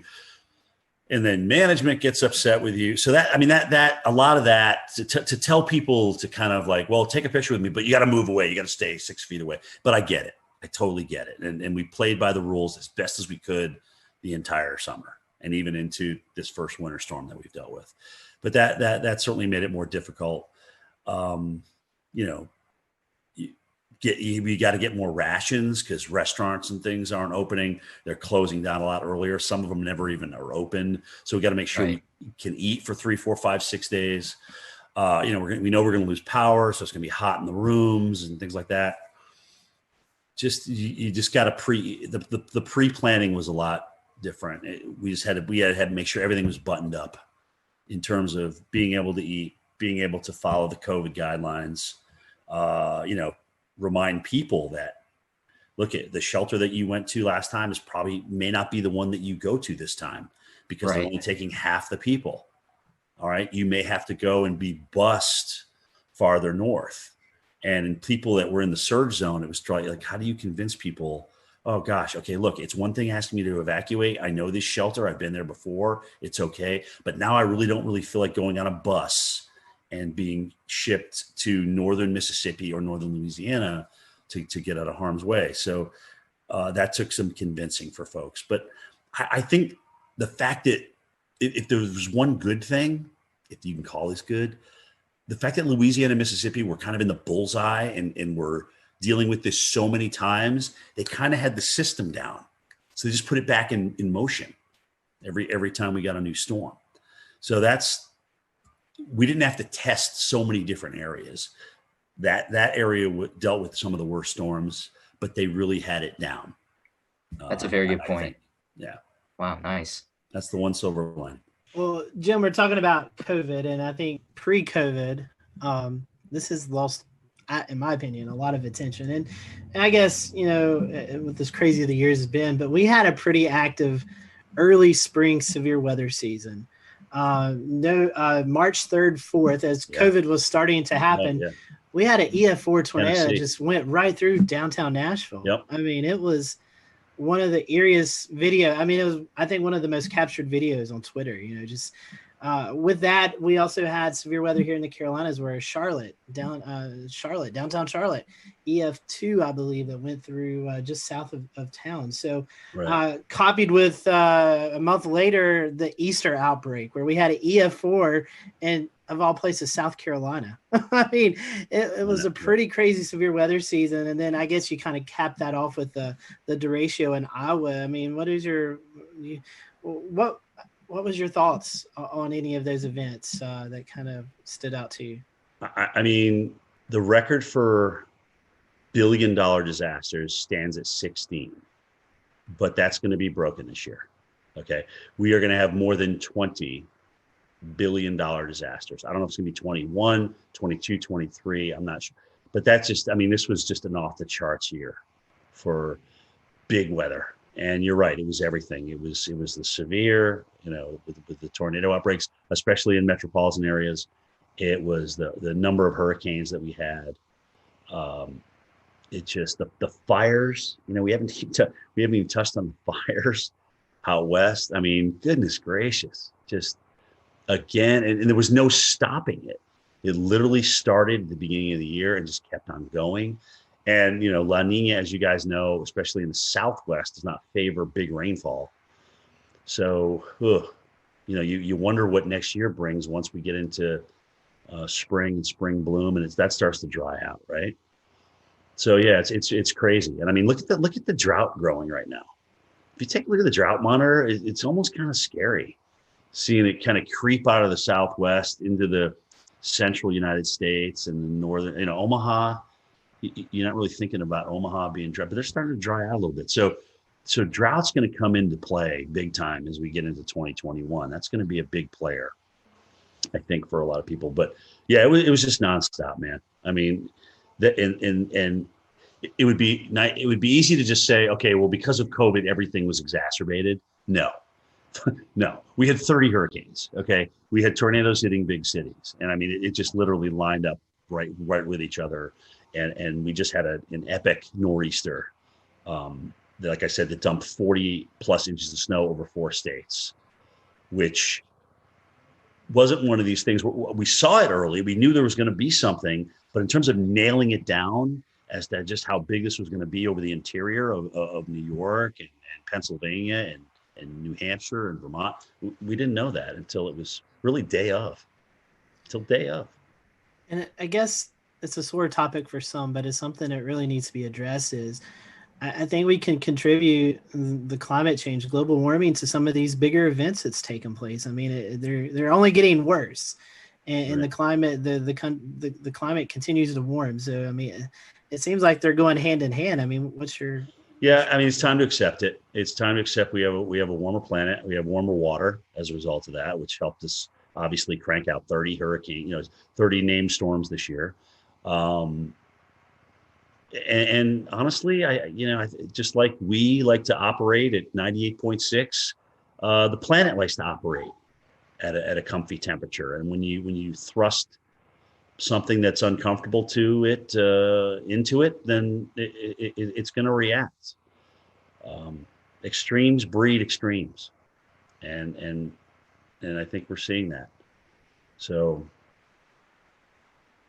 I mean, here it is. I mean, now that saying that we're not going to have 30 hurricanes every year, we're not going to burn 5 million acres in California every year, but I think these are the kind of things that we can expect, and you kind of wonder what's next, right? I mean, when we come out of this drought that we may get into here, do we flood everywhere? I mean, you wonder if you're just going to flood everywhere to get out of it, because it's always like yin and yang. But it's happening like one right after the other. It's almost like you go from drought to deluge or deluge to drought. It's just crazy. Another thing to tie onto that, as of this taping, December 22nd, the Carolinas, Greensboro, North Carolina, is 1.2 inches, I believe, from being the wettest season on record. So the opposite of the dryness, the drought.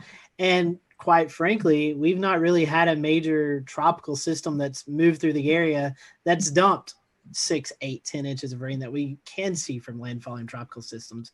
So think about that. As dry as it is over a huge chunk of the West and now building into the central U.S., the Southeast and Florida has been absolutely soaked.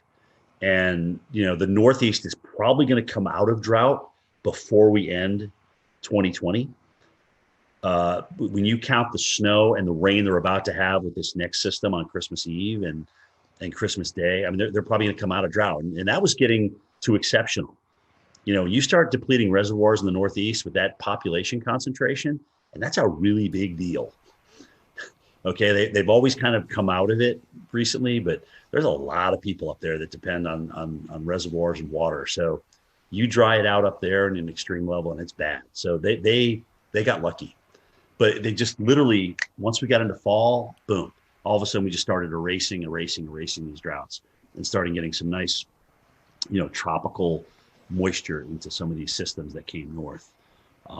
So they lucked out, in my opinion. It is actually good to see that there's been some rain and snow up there through the fall. I can tell you firsthand, it was a long, it was also dry summer fall. At State College.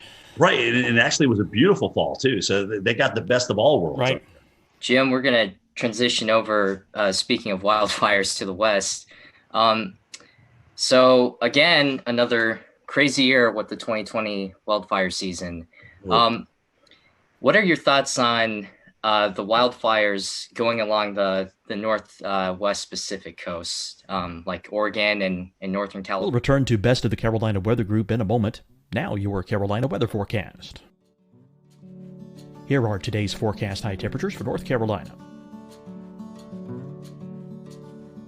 Here are the forecast lows for tonight for North Carolina. Here are tomorrow's forecast high temperatures.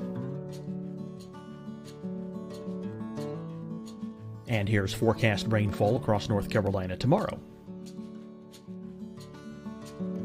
Here are the forecast highs for the day after tomorrow.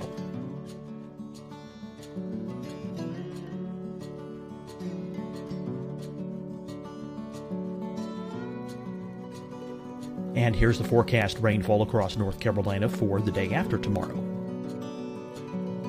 This is the total rainfall forecast across North Carolina for the next 3 days. Here's the severe thunderstorm outlook for today from the Storm Prediction Center.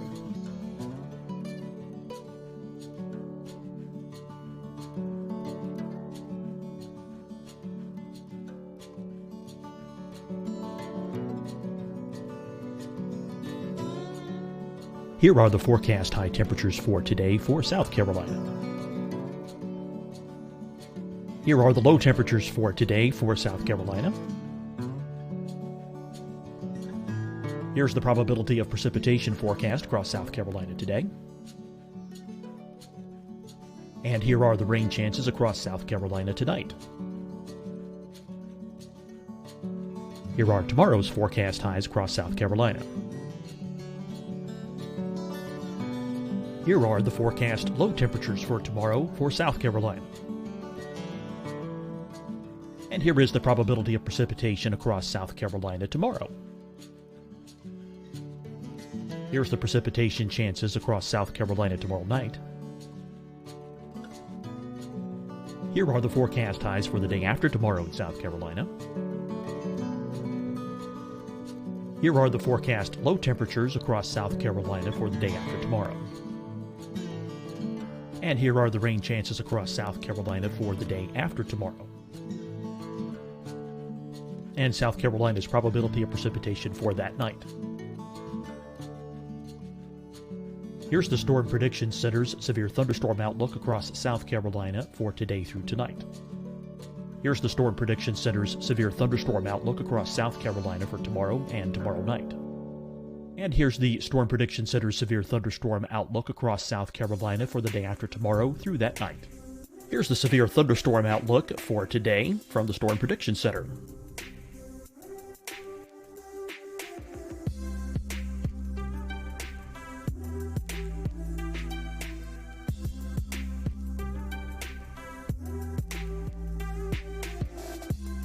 And now here's a live look at weather radar across the southeast. Hi, everyone. I'm Dr. Mandy Cohen, Secretary of the North Carolina Department of Health and Human Services. And when you follow the 3 W's, you protect your family and your neighbors from COVID-19. When you leave your home, practice your W's. Wear a cloth face covering, wait 6 feet apart, wash your hands often. Wear, wait, wash. We're in this together. Stay strong, North Carolina. Deciding when to wear a mask isn't about who you know or how well you know them. Just ask yourself, will I be with anyone I don't live with? If the answer is yes, get behind the mask. Help slow the spread of COVID-19. Get behind the mask. Learn more at covid19.ncdhhs.gov. Fight the spread and take a stand against coronavirus. Wear a mask in public. Stay at least 6 feet apart from others. And get tested. Join us and fight the spread. Visit scdhec.gov/COVID-19. Getting tested for COVID-19 helps you to take the steps needed to protect yourself, your loved ones, and your community. Find the testing location at scdhec.gov/COVID-19 testing. You'll see your Carolina weather forecast at 25 and 55 past. And now back to the best of the Carolina Weather Group on the all-new Carolina Weather Net. Yes, they asked that question because a lot of times it's easy to just focus on California because they had so many acres burned, right? But it was Oregon. Was it Oregon, Washington, and Colorado had like their biggest fires in each of their states? Yeah, I think you're right. This year, in addition to what happened in California. So yeah, really, really, really severe season, really dry, really hot. There was, again, monsoon didn't seem to show up in the Southwest at all. So that was certainly a player in that. But yeah, man, it's crazy. I mean, not only do you get dry and hot, but these normal seasonal rains like that, like the monsoon flow that comes in, just didn't even show up again this year. And that's just crazy. A lot of us haven't experienced that. Has it happened before? I don't know. They say that California used to have, really, really long droughts. And you can see that in the tree rings and things like that. But, the fact is a lot of people have moved into the wildland interface. And there's a lot of structures in there, people's livelihoods and things like that. But but here's the deal. Knowing that we know that, we have to build to our natural disaster. We have to do a much better job of building to our natural disaster. And frankly, in some places like Barrier Islands and maybe the deep woods of the West, we don't need to move there. Let's just leave that alone. Let's leave that to nature's preserve. There's plenty of other spots to live in. And we've also seen just phenomenal weather with dealing with fires. Like I think there was a fire NATO out in California this season, and it's just another crazy. One. Yeah, another right. one. Wasn't it the campfire that they had the EF3? Do you remember that? I can't remember which fire it was, but they literally had an EF3 tornado. It's the strongest tornado in California history, and it had what would have rated probably EF2, right? Yeah. With this one, yeah. So the strongest, isn't that amazing? The strongest tornadoes in California history had actually come from fire nados. Wow. Yeah. Using the term pyro tornado at a conference I attended. Right. Alex Hoon, one of the incident meteorologists out there, coined that. Are they acknowledging that as the strongest tornado, or are they kind of putting an asterisk by that and just saying? I'm not sure if they're calling that the strongest tornado or whether they're had the asterisk like you said, but it certainly has been recognized as a fire generated tornado. Right. I mean, well, there's video of it. You can see it on the radar signature. I mean, the damage. Right. Signified EF3 damage. I mean, I don't know what else you need really. I think that was the Loyalton one, right? Is that the Loyalton NATO? Fire NATO? It was the one with the campfire, I'm pretty sure. Yes, yeah. the camp one was the big one. That was the big one. Right. That was really wild. I'll say one other thing about the fires was seeing the difference in smoke. When you have your Diablo winds, your Santa Anas in California, the sagebrush, right? You have the white smoke that goes up. But further north you went, it was more peaty. So there, just the fact that fires could burn in these wet environments was a feat of itself. But you could see the different, like the greenish colored smoke and the real dark gray. It was really gnarly on satellite. It was wrapping out over the Pacific Ocean, and boy, that was intense to see. Yeah, you're right. Some of those satellite pictures and the type of pollution that they had in San Francisco for days and days. Right. And days. I got a nephew out there. He's just like, you can't even breathe. You don't even want to go outside. It was really bad. Even inside your home, you could smell the smoke. That's how bad it was. So, yeah, man, we need a break. Yeah, that's how I'll remember it. Is just day after day of smoke covering almost the entire western half of the country. Yeah, you remember those pictures? There. Yeah, remember those pictures of San Francisco, like orange? Right. I literally orange. That's all you can see is an orange glow. You didn't really see sunlight. It was just an orange glow. No, exactly. It's felt like you're on another planet. Everyone, thank you for watching this episode of the Carolina Weather Group. Stay tuned for part 2 with Jim Cantori coming soon. So we just finished up with James Spann and his count of April 27, 2011. And if you did, maybe you didn't know, but our own panelist, Dan Whitaker, was out in the field. I think this is before any of us knew you, Dan, but he was actually out chasing this big event. So I guess, first of all, let's kind of talk about what you were doing. How did you know to target this area? What was the game plan maybe a couple of days leading into this high impact event? Right. So we had been looking at this storm system quite a ways out. It was showing up on long range data, I think a couple of weeks prior, and then it just kept on slowly, seemingly everything was coming together the closer we got to that April 27th date. So I was prepared pretty far in advance to get out there to Alabama was where I was loosely targeting. And a couple days ahead of time, I packed up the car and I left town the night before and stayed in the Eastern Tennessee mountains. It's Western for us if we're heading that way, but Eastern Tennessee mountains over in Chattanooga, and was prepared for whatever could happen. I've been out to Alabama a bunch of times to go follow and photograph storms, and nothing's come of it. So I didn't know what was going to happen this day. So during the day, walk us through what it was like from the time you woke up to the time that you finally found yourself on a storm.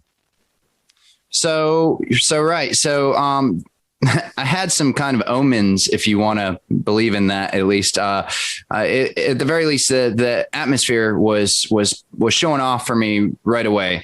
I woke up at my friend's house. He had to go to work, and it was I forget what day of the week it was, but it was a work day. And so he went to work, and I woke up at his house. He said, when you're heading out, just lock the door and behind you and be on your way. And so it was around 8 a.m. or so. I'm getting ready to leave. And there's some early morning storms happening out near Chattanooga. And one of them really started building up. I was watching on radar, and I was like, it's 8 something in the morning. I can't really look too much into this. I'm trying to head to Alabama.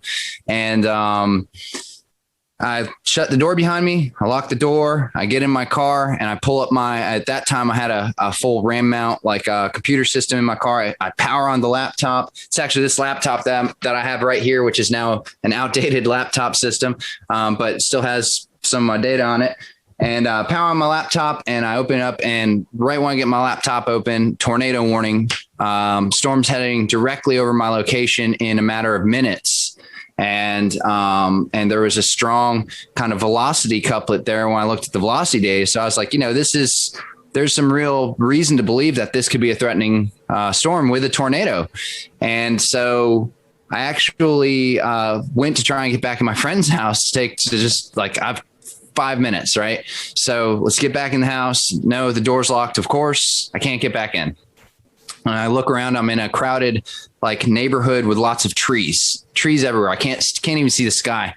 So I think to myself, okay, well, what do I do now? Right. I don't want a tree to follow me. Right.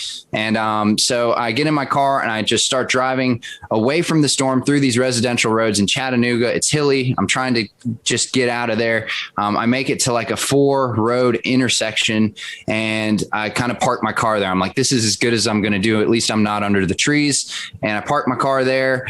As some really intense wind started whipping across, horizontal windblown rain, I would just guess at 60, 70 miles an hour.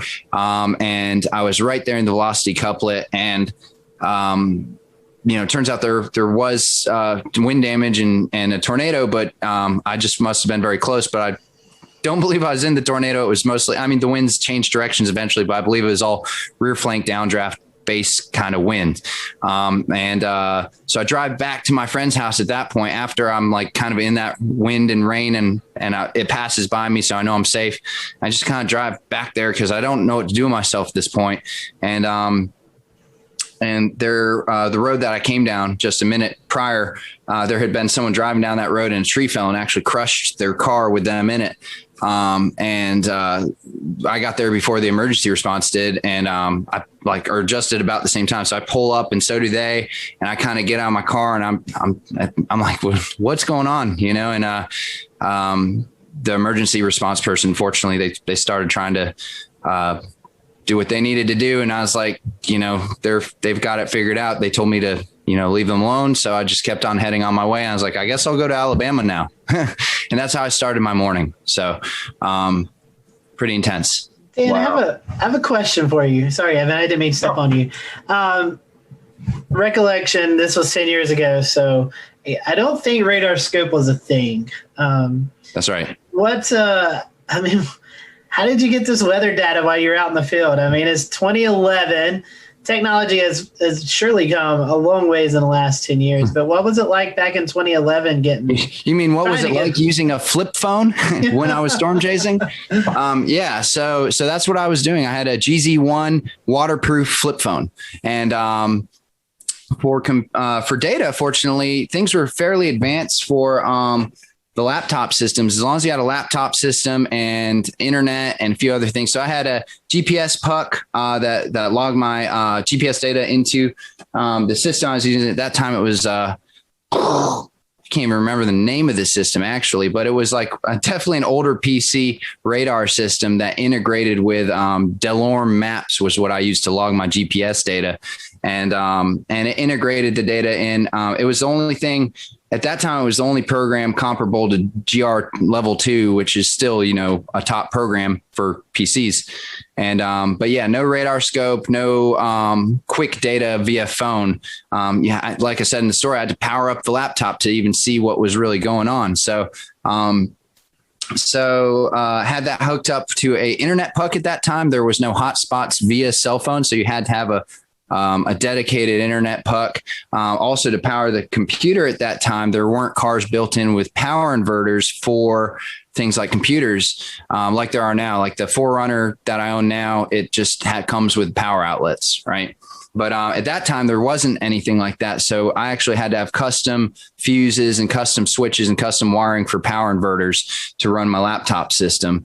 And so it was a lot of electric-based stuff and the best technology at that time just to even get online and see what was going on. later in the day, Dan, with all of this equipment that you had, you managed to get yourself on the Coleman, Alabama storm. The storm was severe. It produced an EF4 tornado. Can you tell us a little bit about the experience you had chasing that in the afternoon? Right. So I made it to Alabama after my intense morning, and I'm kind of trying to figure out where to target for storms. They start kind of popping off immediately early in the afternoon. I think around 1 or 2 was the first supercell that I got on, and these storms were classic supercells popping up in every square foot of Alabama that you could put your eyes on radar. So it's just these storms are popping up all over the place, and a lot of little kind of storms, but among the mix, a lot of major strong supercells were developing that were immediately severe warned, putting down things like hail, and a lot of them were starting to go tornado warned even early on in the day. So I chased 4 different supercells, which I believe all 4 of them or 3 of them were tornado warned before I even made it to Coleman. So I had this long, for those of you who aren't as familiar with how a storm chase would work, you see a storm kind of growing either visually or on radar. You know, the ingredients are there for that storm. Then once it grows to become a significant storm. And so you start targeting, you want to target the storm early and get to it before it basically becomes maybe, outdated, so to speak, where it's just overtaken by rain, the visuals are gone, maybe the tornado is gone too. So you want to, if you can be there at the birth of a storm and follow it through, that's ideal. Granted, these storms this day in Alabama were averaging speeds of 40 to 60 miles an hour. So it's kind of hard to stay with them, but that's why you hop around a little bit. So you'd start at a storm. Here's the birth of a storm. Great. Let's see what it's going to do. It either outruns you or starts dissipating, and then you pop to the next one. So like I said, I was on, about 4 or 5 of these before I made it to Coleman. And that was a couple hours worth of chasing and driving. I'm starting to kind of almost wear down a little bit, because after you've seen 1 storm, 2 storm, 3 storm, you're like, are any of these going to produce visible tornadoes, or am I just driving under, low hanging clouds and rain and hail? And, so I'm driving towards, I guess this is where the story really starts, right? So I'm driving towards Coleman and into town because I saw a really nice hooked supercell that was heading towards Coleman, and it looked great on radar. It was starting to form a really nice hook, really nice velocity couplet. By nice, I mean strong and visually, from a radar standpoint, a strong and kind of pronounced feature that tends to, mean that the storm's going to at least go tornado warned, if not produce a tornado. And like I said, the ingredients were there. This was a day that had been forecasted for a while.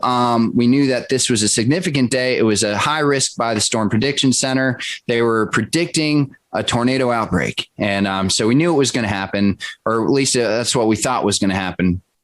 And anyways, the storm, as it's heading towards Coleman, I drive closer, and it's the weirdest thing, because typically when I'm chasing storms, I kind of get in a position where I'm looking at the rotation part of the storm and the part of the wall cloud that is rotating and maybe going to put down a tornado. So I'm trying to be in that area, stay with that area. In this particular storm, I kind of just, as I'm driving into Coleman, I knew what storm I was going for, but I kind of look off to the side, and there in the far distance over a field is a tornado, and it's pretty far out. But I noticed it right away, and I'm like, all right, well, there you go. After 4 storms or so, and here it is. And it's there. I did it, I'm seeing a tornado right now. And this is what all my effort's been funneled to get here. And it wasn't just seeing a tornado. I need to kind of preface this. I'm a trained storm spotter at this time. I've got a couple years, 3 years of experience under my belt. I was very involved in wanting to try and collect data for historic reasons. I had 2 anemometers on my car. I was connected in to try and relay data back to the National Weather Service. And I was tracking all my movements. I was documenting everything with multiple cameras. So the idea was put myself in the close proximity of these storms, get as much data as possible, and then see how I can use that and funnel that in for any sort of storm damage or research purposes. And as well as relay storm reports to help with the public, which is like it's a cutesy thing to say. A lot of storm chasers say it, whatever. But in reality, for a day like April 27, 2011, it turns out that was absolutely necessary. Not only was that something that like sounds good on paper, but the people like me who are out there relaying this information and broadcasting it live actually did save lives. It was that significant footage of these storms coming and hitting towns is what actually made people get into their storm shelters and go to safe places. So anyways, I'm driving into town. I see the tornado out above a field. I had been live streaming for a little bit at that point, but I had a live stream setup going on with a HD webcam streaming to the site at that time called Chaser TV, which was in the 2010 to 2014 period. It was the hottest thing out there. The public knew to tune to Chaser TV, and the Storm Chaser show was hot, and people were thinking about storms and thinking about storm chasing. And so it had thousands and thousands of viewers that you could get access to if you streamed. And the cool thing about Chaser TV at the time too is they would pay per viewer, pay for pronounced amount of time and stuff like that. So you could actually, come out with a little bit of a paycheck at the end of it too. I start streaming this storm, and immediately I start getting over 1,000 viewers on Chaser TV.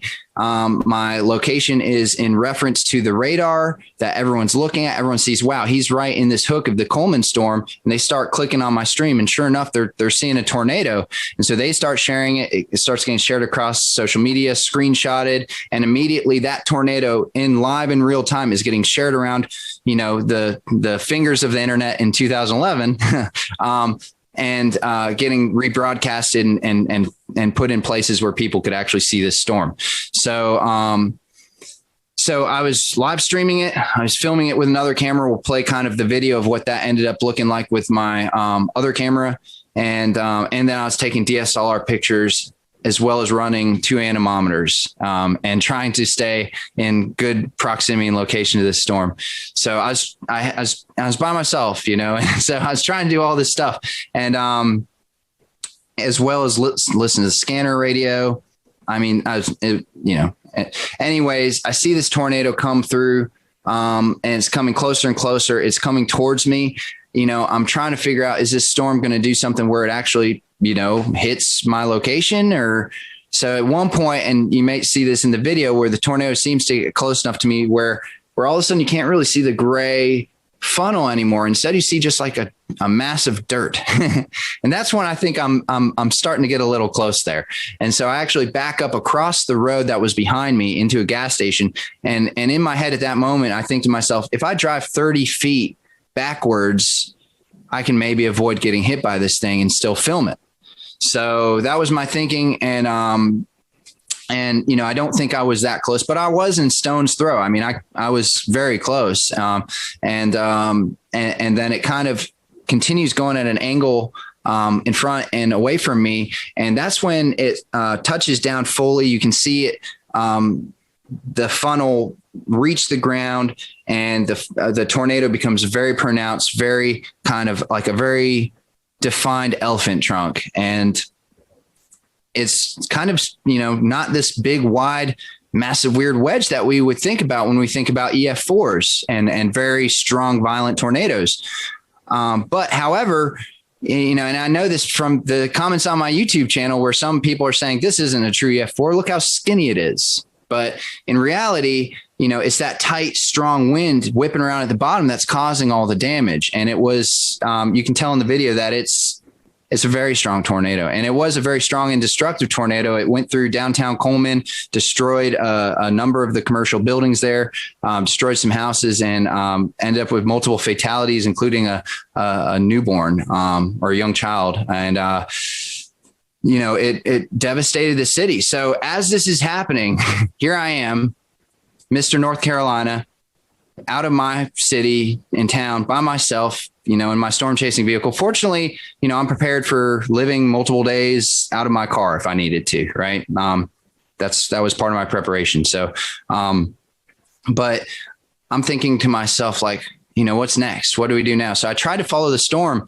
And as I keep following it, the tornado gets wider and wider, eventually wedges out into this big kind of gray wedge tornado as it goes off in the distance. The road that I try and travel down is completely covered in trees, and there's there's hundreds of, I will share a picture of it. There's just hundreds of trees down, and you could have had a whole team of people with chainsaws and you would never have gotten through that road. So at that point, I know that my access to continue following this tornado is gone. The tornado is going 60 miles an hour anyways. So it's a lost cause at that point. So I drive back towards town. And here's where it really gets interesting, because this is where things started to really take a turn as far as the reality of the storm. All I could smell was trees and fresh wood. And as I look around through the woods as I'm driving back towards Coleman, the trees are stripped of their bark. They're just bare. It's just bare wood, forests of bare wood, and twisted trees and just devastation. And I'm driving back towards Coleman to try and figure out what's my next move. And I look at the radar on my computer, and there's another storm that's tornado warned and heading right towards Coleman. That is going to be there in 20 minutes, right? But what has just happened is a tornado just devastated Coleman, and at the same time, tornadoes were devastating Tuscaloosa and that's a well-known one, but there are, I think, 5 or 6 tornadoes on the ground at this very moment, and Alabama was in a mess.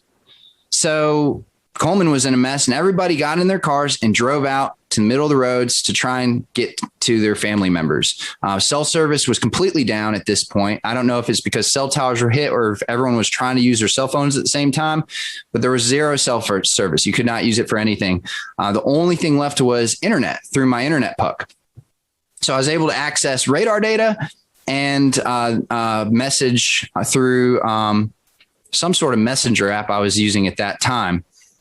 And I think email is what it is called. I was emailing people. So I drive back into town. The roads are crowded with people. People are kind of walking around confused. Everyone has their cell phone in their hand. Like, what is this? It's not doing anything. And they see that I'm a storm chaser. I have stormsquad.net on the side of my vehicle and stuff. They start coming up to my car and they're saying, what happened? We'll return to Best of the Carolina Weather Group in a moment. Now your Carolina weather forecast. Here are today's forecast high temperatures for North Carolina. Here are the forecast lows for tonight for North Carolina. Here are tomorrow's forecast high temperatures. And here's forecast rainfall across North Carolina tomorrow. Here are the forecast highs for the day after tomorrow.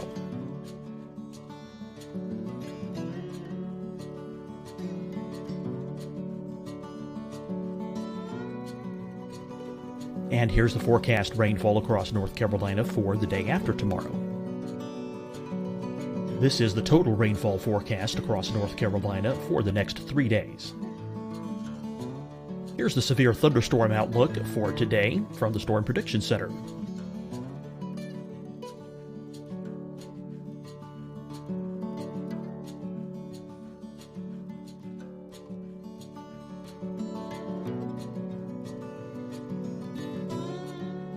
Here are the forecast high temperatures for today for South Carolina.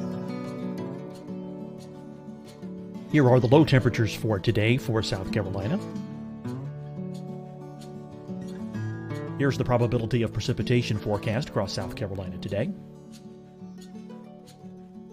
And here are the rain chances across South Carolina tonight. Here are tomorrow's forecast highs across South Carolina. Here are the forecast low temperatures for tomorrow for South Carolina. And here is the probability of precipitation across South Carolina tomorrow. Here's the precipitation chances across South Carolina tomorrow night. Here are the forecast highs for the day after tomorrow in South Carolina. Here are the forecast low temperatures across South Carolina for the day after tomorrow. And here are the rain chances across South Carolina for the day after tomorrow. And South Carolina's probability of precipitation for that night. Here's the Storm Prediction Center's severe thunderstorm outlook across South Carolina for today through tonight. Here's the Storm Prediction Center's severe thunderstorm outlook across South Carolina for tomorrow and tomorrow night. And here's the Storm Prediction Center's severe thunderstorm outlook across South Carolina for the day after tomorrow through that night. Here's the severe thunderstorm outlook for today from the Storm Prediction Center.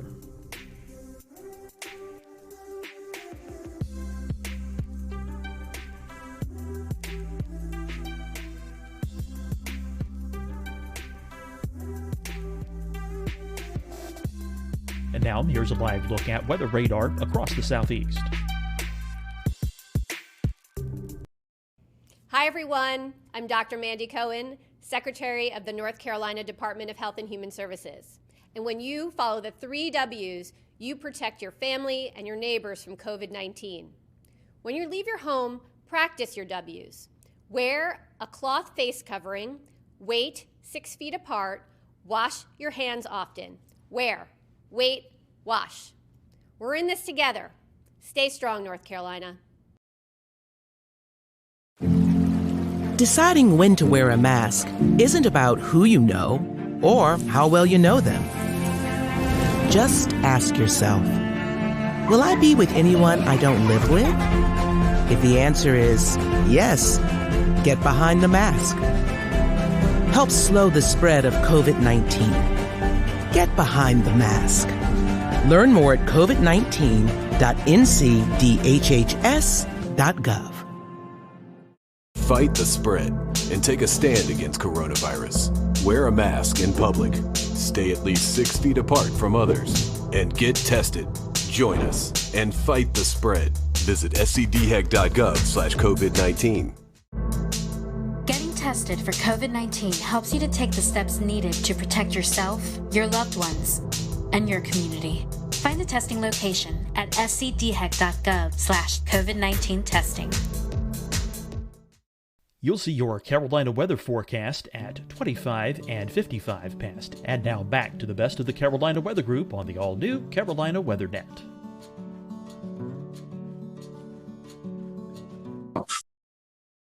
We heard the town was hit, and I was able to actually give as many people as I could the information that I had, which was, there was a tornado, it hit part of town. There's another storm coming. You're going to want to find a place to take refuge. And I had a CB radio in my car at that time with a speaker. I got on my CB radio and started driving around and saying, there's another tornado warning coming, because nobody knew. And I drove around the town and yelled at people to find safe shelter. And that was really harrowing. I don't know if that's the right word. There's no words to describe it. I mean, it was very sobering. I mean, just I was focused. I was trying to, at that point, just go into storm recovery mode. I'm now part of this Coleman community, right? So how do I help them? And yeah, that was not my last storm of the day. So I actually left Coleman and went and got on another supercell at that point, because there's nothing else I could do in Coleman that, short of I warned everyone I could. The storm didn't hit there, so I left. I went out to go get to another storm and chased 2 more tornado warned supercells. Nothing really produced from those. And then the sun started going down, and still no cell service. But I have my radio police scanner and fire EMS scanner, and I'm hearing that reports that there are no gas stations and no gas available to the first responders.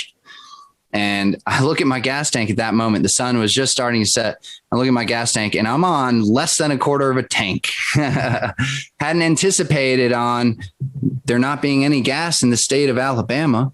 right? And so with very little gas and a lot more storms, all tornado warned, heading my direction, and now it's dark out, I had to do what I now refer to as a kind of a intense game of avoid the tornado for the next few hours. I did it on zero gas. So what I had to do is I would drive out to somewhere where I thought was in between two supercells heading my way, because it was just groups of supercells just over and over and over again, all tornado warned.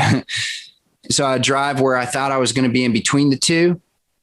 No cell phone service and limited radar at this point because internet was dicey out where I was. And then I'd turn off my car and I'd just sit there in the pitch black and just watch the lightning, both the storms pass on either side of me. I'd turn back on the car, get the laptop back up, see the next radar run, and figure out my next spot to go to try and be safe.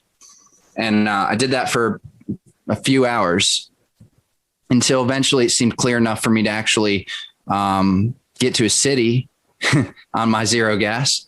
So I found a city. I don't even remember what the name of the city was, but it's probably 100 miles, 50 to 100 miles from Coleman at that point in Alabama, central Alabama. And I get to the hotel and they say, we don't have power, but you're going to have to pay full price. Sorry. And nobody has power. Nobody has gas. And I said, do you know where the nearest gas station is that has gas? And they said, we're hearing reports that there isn't any gas except for far eastern Alabama on the eastern Georgia, Alabama line. Other than that, nowhere else, even west of here, north of here, south of here, no one has gas. And I said, okay, well, I guess I'm staying here for the night. And so I had just filmed all this video.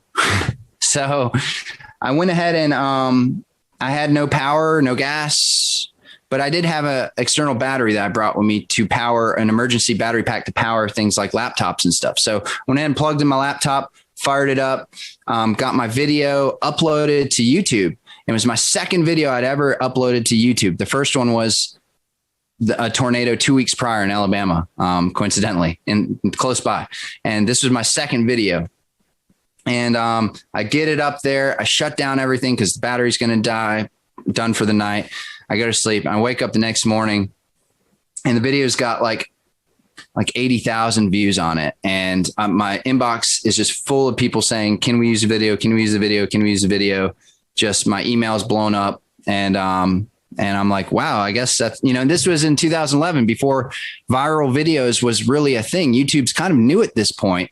And I created at that time, a newsy viral video, and I didn't even know what to think of it. I'd never really seen viral videos at that time.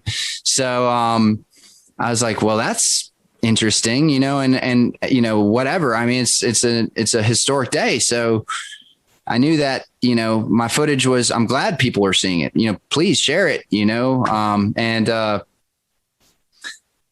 ended up driving to a gas station that was about an hour and a half away from my hotel. And I didn't think I was going to make it.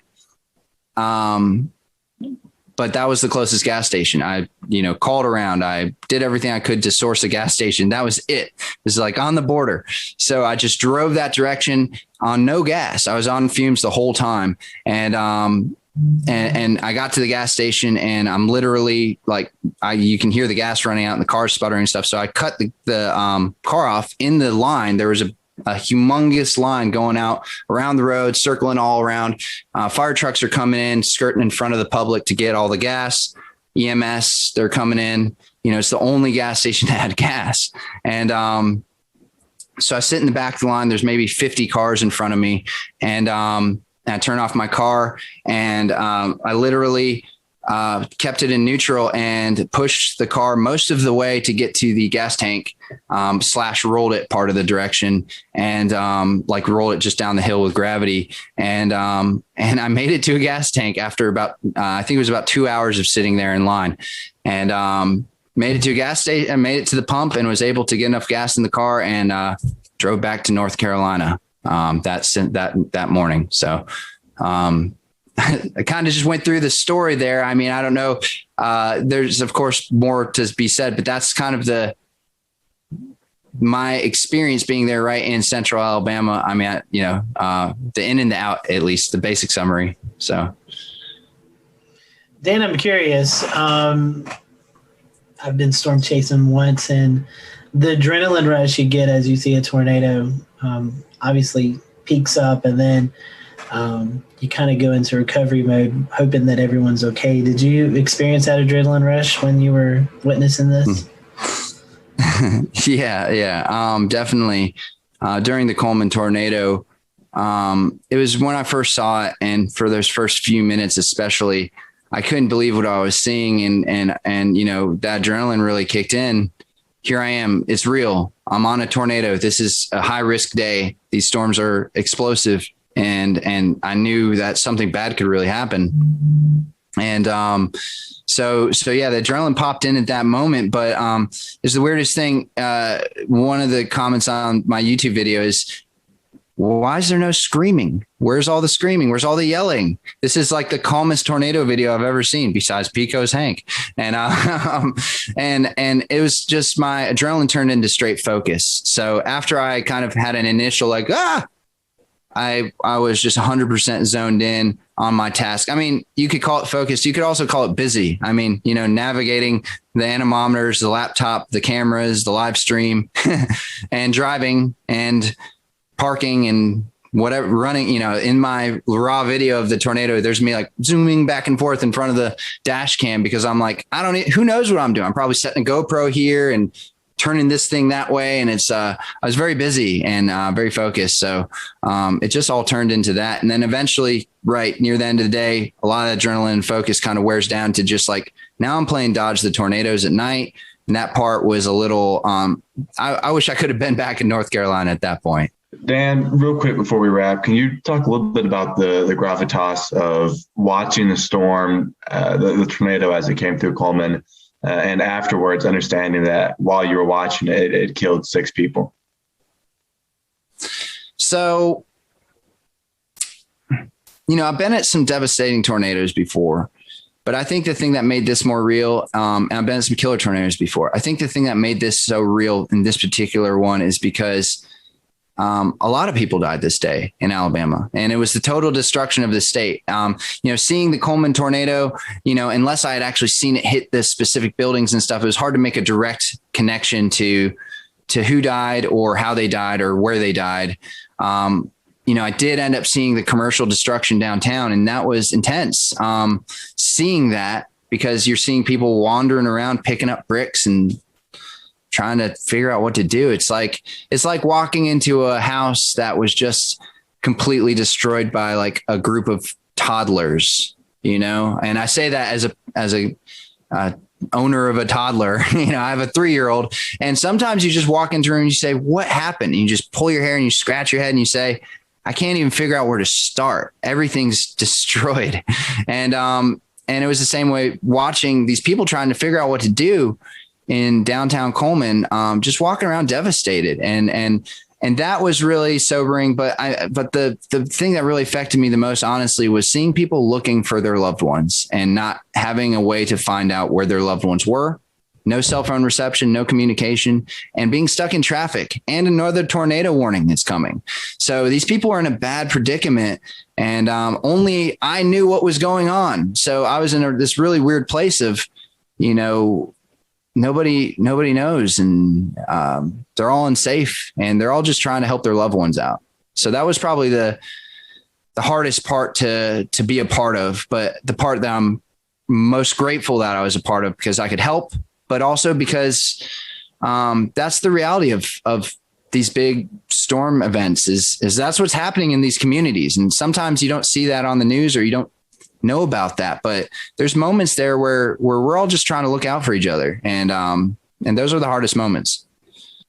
Well, Dan, we certainly appreciate your time and reflecting back on this very somber event that took place on April 27th, 2011. So we thank you and James Spann for sharing their stories of this tragic day, and our thoughts and prayers are still with those folks who are reliving this 10 years later in the state of Alabama. For everyone here at the Carolina Weather Group, we hope you have a great evening, and we'll see you back here real soon.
We'll return to Best of the Carolina Weather Group in a moment.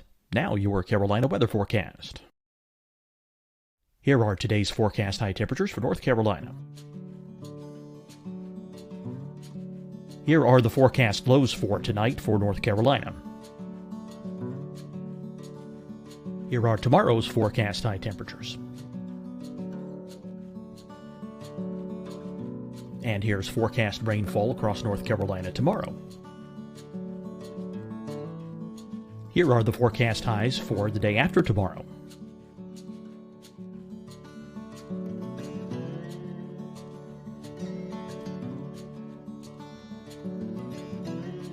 And here's the forecast rainfall across North Carolina for the day after tomorrow. This is the total rainfall forecast across North Carolina for the next 3 days. Here's the severe thunderstorm outlook for today from the Storm Prediction Center.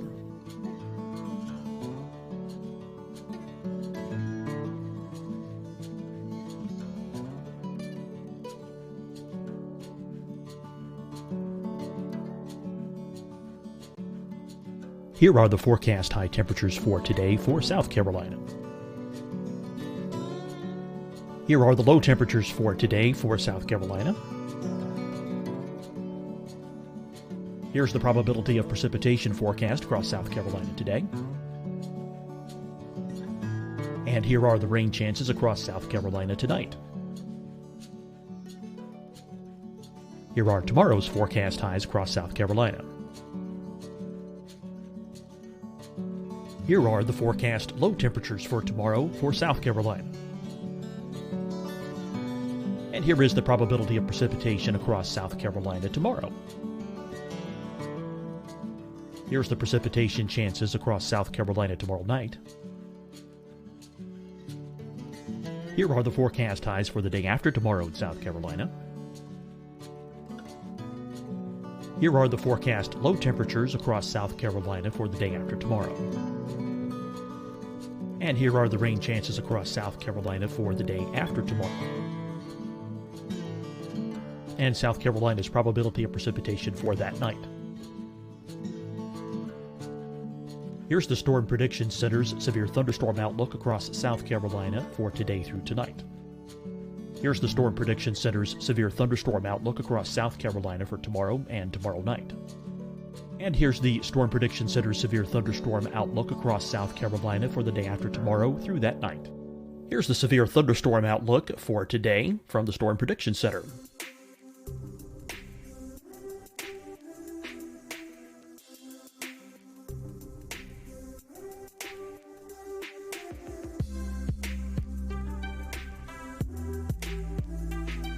And now here's a live look at weather radar across the southeast. Hi, everyone. I'm Dr. Mandy Cohen, Secretary of the North Carolina Department of Health and Human Services. And when you follow the 3 W's, you protect your family and your neighbors from COVID-19. When you leave your home, practice your W's. Wear a cloth face covering, wait 6 feet apart, wash your hands often. Wear, wait, wash. We're in this together. Stay strong, North Carolina. Deciding when to wear a mask isn't about who you know or how well you know them. Just ask yourself, will I be with anyone I don't live with? If the answer is yes, get behind the mask. Help slow the spread of COVID-19. Get behind the mask. Learn more at covid19.ncdhhs.gov. Fight the spread and take a stand against coronavirus.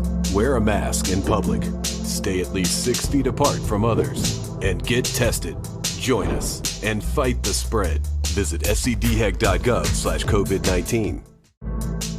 Getting tested for COVID-19 helps you to take the steps needed to protect yourself, your loved ones, and your community. Find the testing location at scdhec.gov/COVID-19 testing.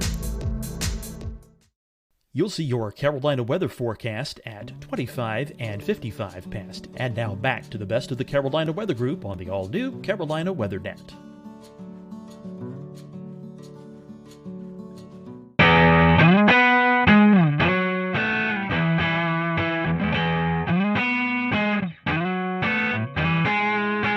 Good evening, everyone. Welcome to the Carolina Weather Group. This is the April 15th, 2020 edition of the Carolina Weather Group Get Together. If you're tuning in tonight to watch the April 16th, 2011 severe weather look back, sorry, we have a new one to talk about. As many of you know, we experienced quite a bit of a severe weather event over the Carolinas on Sunday night into Monday. So tonight, we are going to turn our attention to that.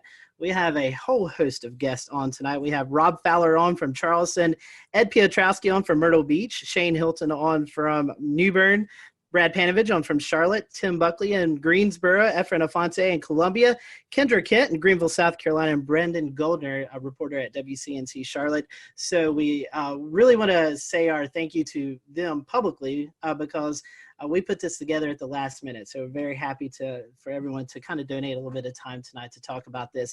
We are live streaming, so if you have any questions or comments, we'd love to hear about you if you had experienced any of this storm throughout the past couple of days. So I'm going to toss it over to Brandon Goldner. Brandon, you've been out in the field reporting kind of the aftermath of the tornadoes.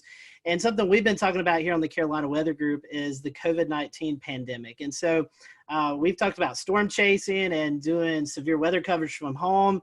I know that you ran a little spot about the recovery efforts in COVID-19. I think we're going to dial that up, and then we'll toss it to Brandon and let him kind of give us a few of his remarks from his story.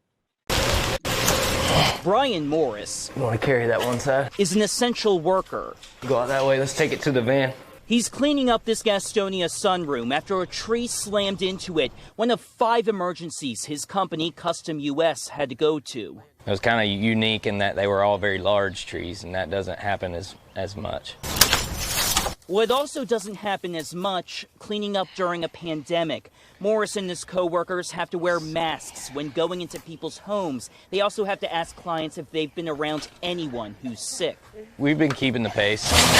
Utility crews are also trying to keep the pace and restore power to nearly 39,000 customers.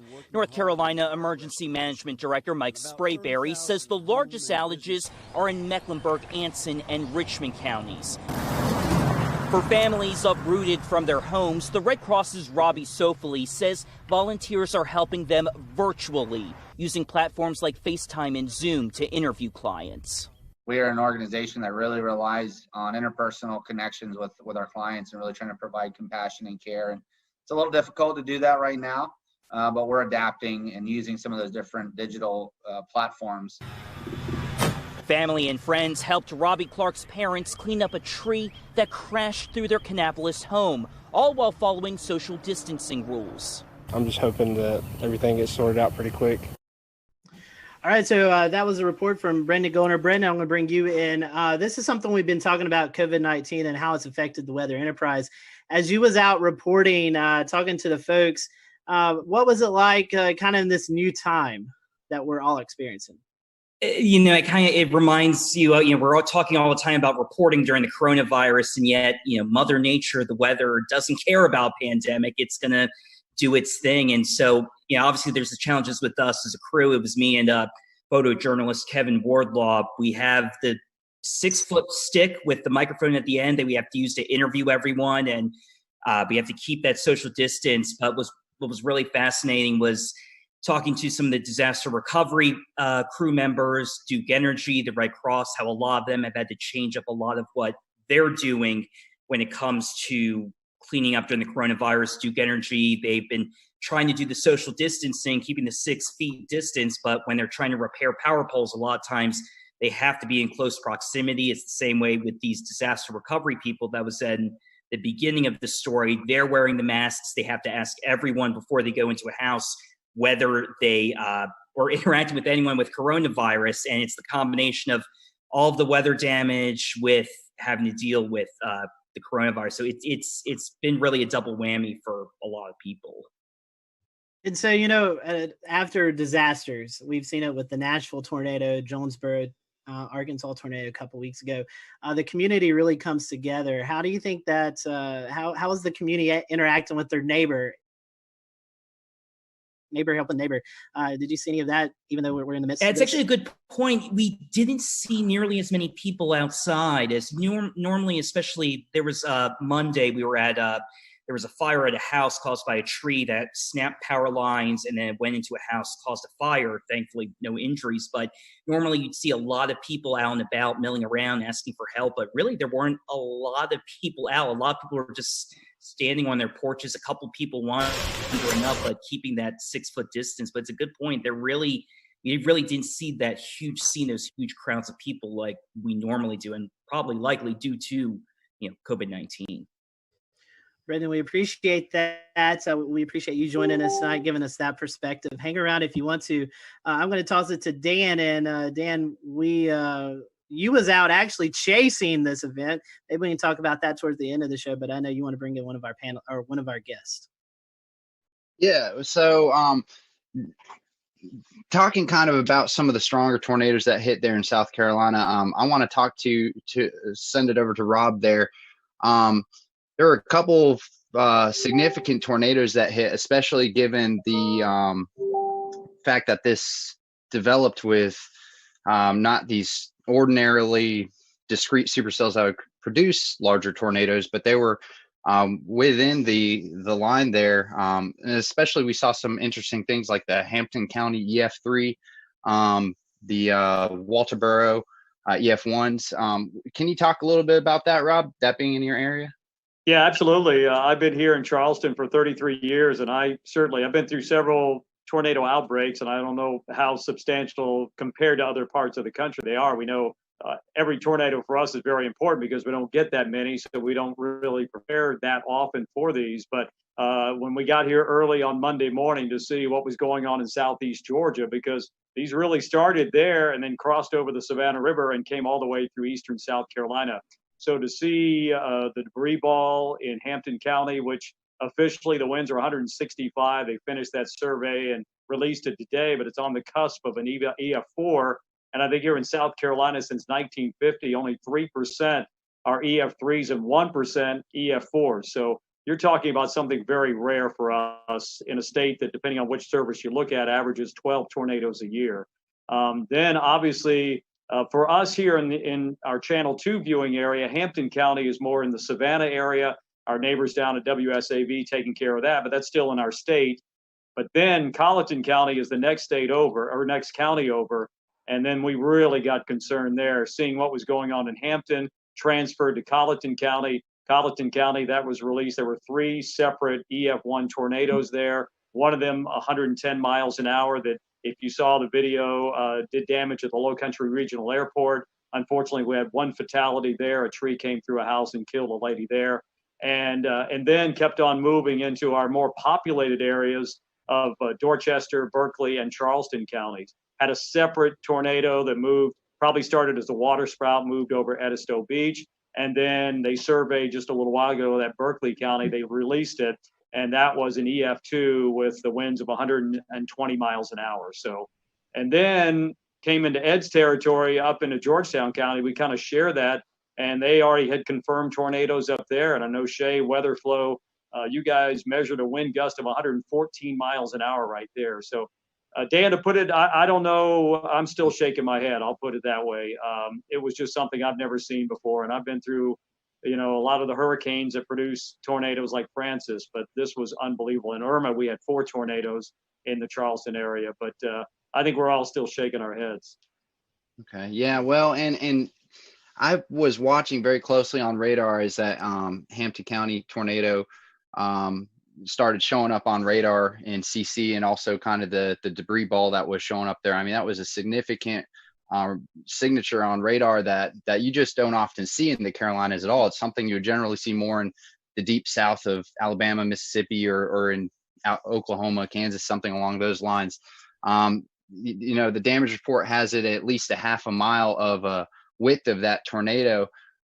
Fortunately, it seems like a lot of that did happen over rural areas, but that being one of the first tornadoes that happened in that early morning, did that kind of set a precedent for how you were responding to the other tornado warnings and potentially trying to get the message out to people who may have been asleep at this point, knowing that how huge these could be? Absolutely, Dan. I think here personally, myself, Josh Marthers, our morning meteorologist, he was on the air on News 2. I was manning Facebook Live for a long period of time. We know that's become a major way to get information out and get information in. But I think we were looking at that couplet, which was, we just don't get to see that on Velocity products very often here, and to see that continue to hold together all the way across the state. Absolutely. We were able to give warnings upstream. And I know it's a cliche, people write in saying, hey, because we watched you, you probably saved our lives. But I think in this situation, it really comes to play, because we could show it, we could tell them, we knew where it was going, we knew who might be impacted. And if we could give them any warning at all, this was the case. Most of our tornadoes that happen could be a water spout. The couplet's not as well defined. It could be very broad in some cases. So this was really fine, that I think it really prepped us for what we had to do for the rest of the morning. But I think probably the saving grace for all of us is the fact that with the crisis going on, schools were not in session, people were not going to work, they were not in the car on the highways going from point A to point B. So if anything, I think we were able to reach a lot of people in their house, and they could just hunker down right there. And Rob, also, I wanted to ask, how was your response with your audience this early in the morning? This is really early, right? So a lot of folks just waking up, there's no commute, but we did get a couple of days of warning out for this event to start happening, right? So we kind of got the word out, but how do you feel folks responded to your I think the preparation was great. I loved Marshall Shepard's tweet going into this. He said, I don't want to hear anything about this came out of nowhere, or where did this come from? Because I think the warnings were there. SBC did a fantastic job, and we tried to disseminate that information here to our viewers, that, we couldn't tell them exactly what was going to happen that Monday morning, but we knew that as time crunched a little bit, we felt more confident that something was going to happen and could potentially be a pretty significant outbreak. So I think our viewers were well prepared, and I haven't heard a single comment like, where did that come from? And I never knew that was coming. So I think they were listening, and hopefully we were getting the information to them as quickly and as succinctly as we possibly could. Efren, I'd love to hear your perspective on the Midlands, because unfortunately you guys saw the highest number of EF3s, as well as an EF2 that passed real close to Orangeburg and even over I-26. How has the community responded to all of these tornadoes, and what kind of steps are y'all taking to recover? Well, the cleanup process right now has been incredible. There's been a lot of community help in this, and even with the coronavirus, in which a lot of people are taking heed to that warning, there was a very large presence of people helping out. Now, the EF3 tornadoes that came through part of the CSRA, the Low Country, into eventually our Southern Midlands community, those areas are very rural. And the fortunate thing was that we were already on the air at 4:30 in the morning. And there were a lot of storms that were crossing over the Savannah River into the upstate, but there was already a knowledge of all of our viewers, since we've been talking about it in earnest since Friday, that we're looking at the possibility of strong thunderstorms. That was the message on Friday. The message on Friday was like, there's very likely going to be a severe weather outbreak of some sort in the lower Mississippi River Valley. That message usually is taken with a grain of salt, because it's not us. It's not even near us. And as we got into Saturday, our morning meteorologist, Danielle Miller, started emphasizing that we're looking at the possibility of strong to severe storms in South Carolina. Half of the models from Storm Prediction Center and their risk included the northwest half of South Carolina, and then on Tuesday, the eastern half. So the message is already out there. And by Sunday, it was a clear message that this is going to be an event that we're going to see storms on Sunday, probably late morning, that may be strong to severe, but at least the knowledge that there is going to be storms on Sunday, but that's only the first round. The stronger storms and the worst ones are going to be in the overnight hours. And that was the biggest emphasis that we sent the message. And the worst part was waiting. As a couple of us were talking about before the show started, the Storm Prediction Center alluded to the fact that there were two significant models. One that was indicating that the storms would very likely start entering portions of the South Carolina upstate and the high country by late morning, and by midday crossing to the areas from northwestern North Carolina into the Piedmont and the PD down to the Midlands into the early afternoon. That would have been the worst case scenario. The evolution of the storms were far greater, and the magnitude of the damage would have been far greater. The other model was ones that verified showed that it came in a lot earlier. The problem is that when you have storms that early in the morning, and the first tornado warning actually came out, I believe it was 6:30. That was the tornado warning that was in Richmond and Columbia County in Georgia. And then once it crossed over to South Carolina, it was still warned. At that point, we're already talking about it in earnest, that these storms are tornadic. One is already confirmed, and this has got a direction that will be impacting part of our Southwest Midland communities. And at that point, things just exploded. The one interesting thing that we did watch very carefully and with great concern was when the tornado was confirmed crossing out of Richmond County, crossing into Richmond County, Georgia, into Aiken County, South Carolina. Within 3 or 4 scans for about 12 minutes, we noticed that the inflow was pushing at about probably 95 to 100 miles an hour, but there was no debris ball. Once it got right along the county line of Barnwell and Aiken County, there was no doubt a debris ball. Within a span of 5 to 7 minutes, 2 scans later, we now see 2 debris balls. And I mentioned on chat, I was like, guys, do we have twins? And they said, we definitely have a TDS on both storms. So now we got a bigger issue. We now have 2 tornadoes that are heading almost in the same direction, at least parallel. And the message is already out. You have to take your tornado precautions. The craziest part about this is that, and I'm sure a lot of the meteorologists here will say, Rob alluded to it, this is something that does not happen in the Carolinas.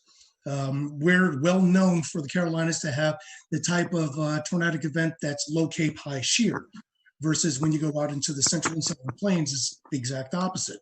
And we've had our fair share of tornadoes that have been low Cape, high shear, but nothing to this magnitude. I'm really hoping that the viewers were prepared. Unfortunately, we had 2 deaths out of the EF3 tornado that went through Western Orangeburg County in the community of Livingston, and as well as 7 injuries. But this happened at least later in the morning. If this happened 2 or 3 hours earlier, the result could have been significantly different.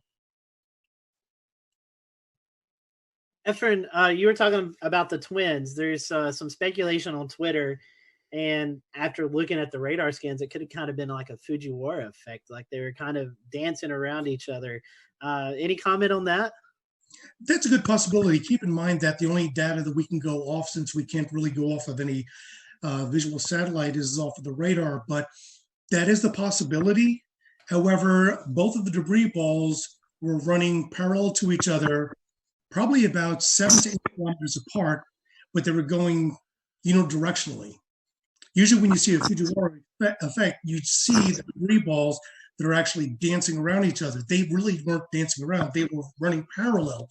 So at the very least, we know that this was 2 confirmed separate tornadoes.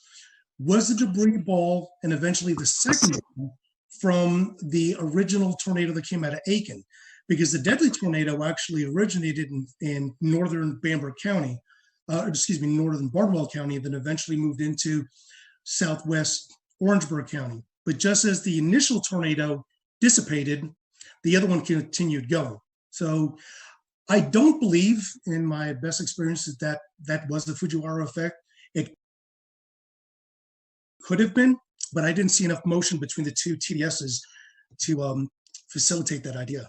Yeah, definitely a busy morning for you guys. I want to bring in Kendra Kent. This is kind of where all as the storm system moved in, kind of hit her area first. Kendra, first of all, we hope we can see you or hear you. Sorry, Scotty. No, you're fine. We can hear you now. And I just want to ask you, I know you guys kind of started the live coverage first when these storms first moved in. Mm-hmm. Tell us a little bit about your morning and how things went there in the Greenville area. Well, I feel like I learned a lot from this particular outbreak. And can everybody hear me okay?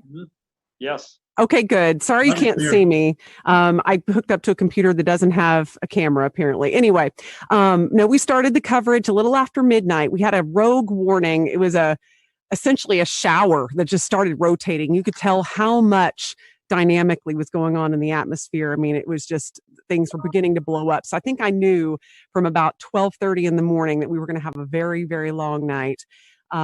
We ended up with an EF3 tornado. And as we were talking about earlier, that's incredibly rare in South Carolina, especially in the upstate. I feel like we get wedged in so much with cool air. It's so rare we can have all of this come together to produce such an event. And this was the biggest in the upstate, the strongest since 1994. It hit Seneca. We were on air with the storm as it moved into Stevens County, Georgia. And I had a unique experience with it because my parents live in Seneca.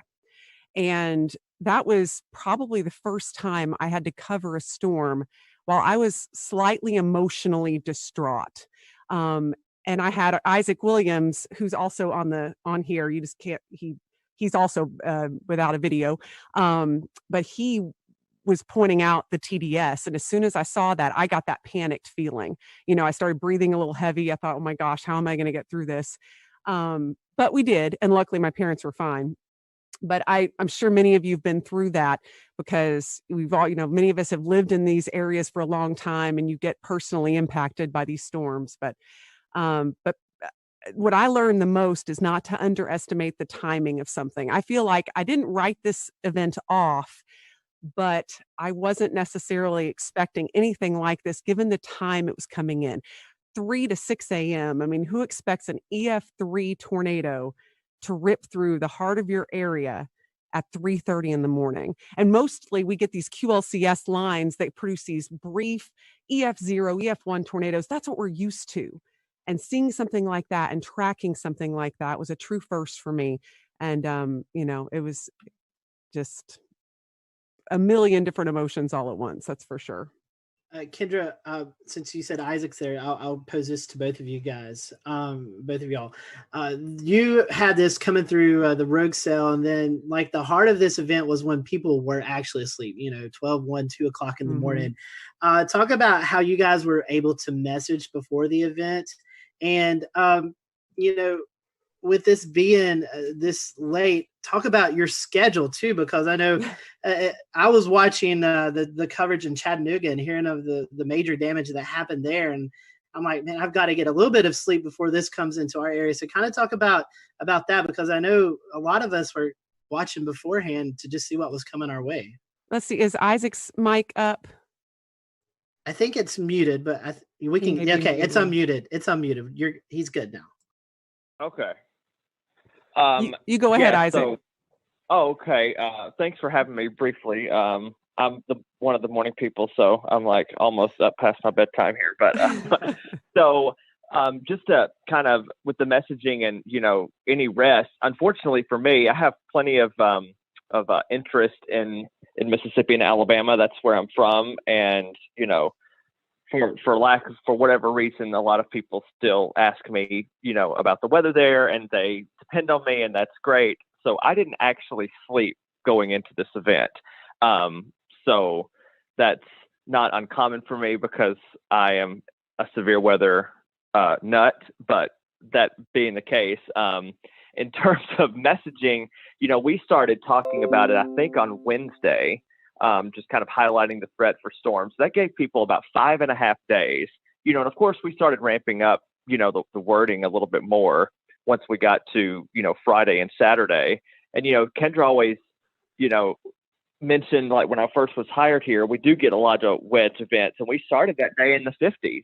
And I'm like, back in my head, I thought, what if the wedge holds and, we're going to be seen as like hype people, and that's not what we want, but we don't want severe weather either. I think our message was pretty stern by Sunday morning when we got up and saw they had pulled that enhanced risk over a little bit into the upstate, which I've been here 3 years, not nearly as long as Kendra, but I think that's only my personal third enhanced risk here. So, I knew that I see parameters, and parameters mean nothing unless you have a storm. We'll return to Best of the Carolina Weather Group in a moment. Now your Carolina weather forecast. Here are today's forecast high temperatures for North Carolina. Here are the forecast lows for tonight for North Carolina. Here are tomorrow's forecast high temperatures. And here's forecast rainfall across North Carolina tomorrow. Here are the forecast highs for the day after tomorrow.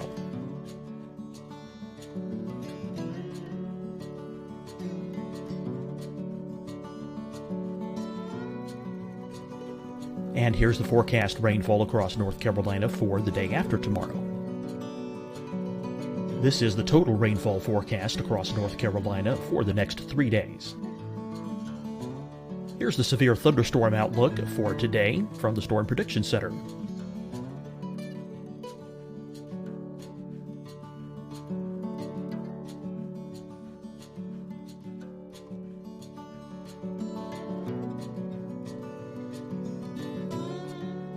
Here are the forecast high temperatures for today for South Carolina.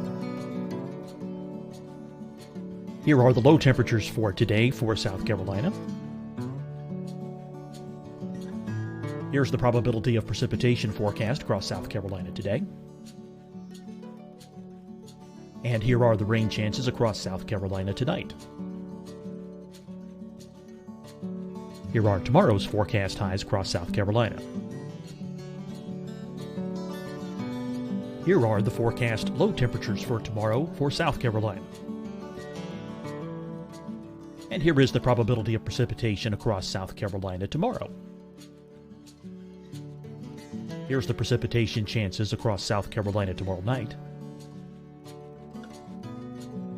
Here are the forecast highs for the day after tomorrow in South Carolina. Here are the forecast low temperatures across South Carolina for the day after tomorrow. And here are the rain chances across South Carolina for the day after tomorrow. And South Carolina's probability of precipitation for that night. Here's the Storm Prediction Center's severe thunderstorm outlook across South Carolina for today through tonight. Here's the Storm Prediction Center's severe thunderstorm outlook across South Carolina for tomorrow and tomorrow night. And here's the Storm Prediction Center's severe thunderstorm outlook across South Carolina for the day after tomorrow through that night. Here's the severe thunderstorm outlook for today from the Storm Prediction Center.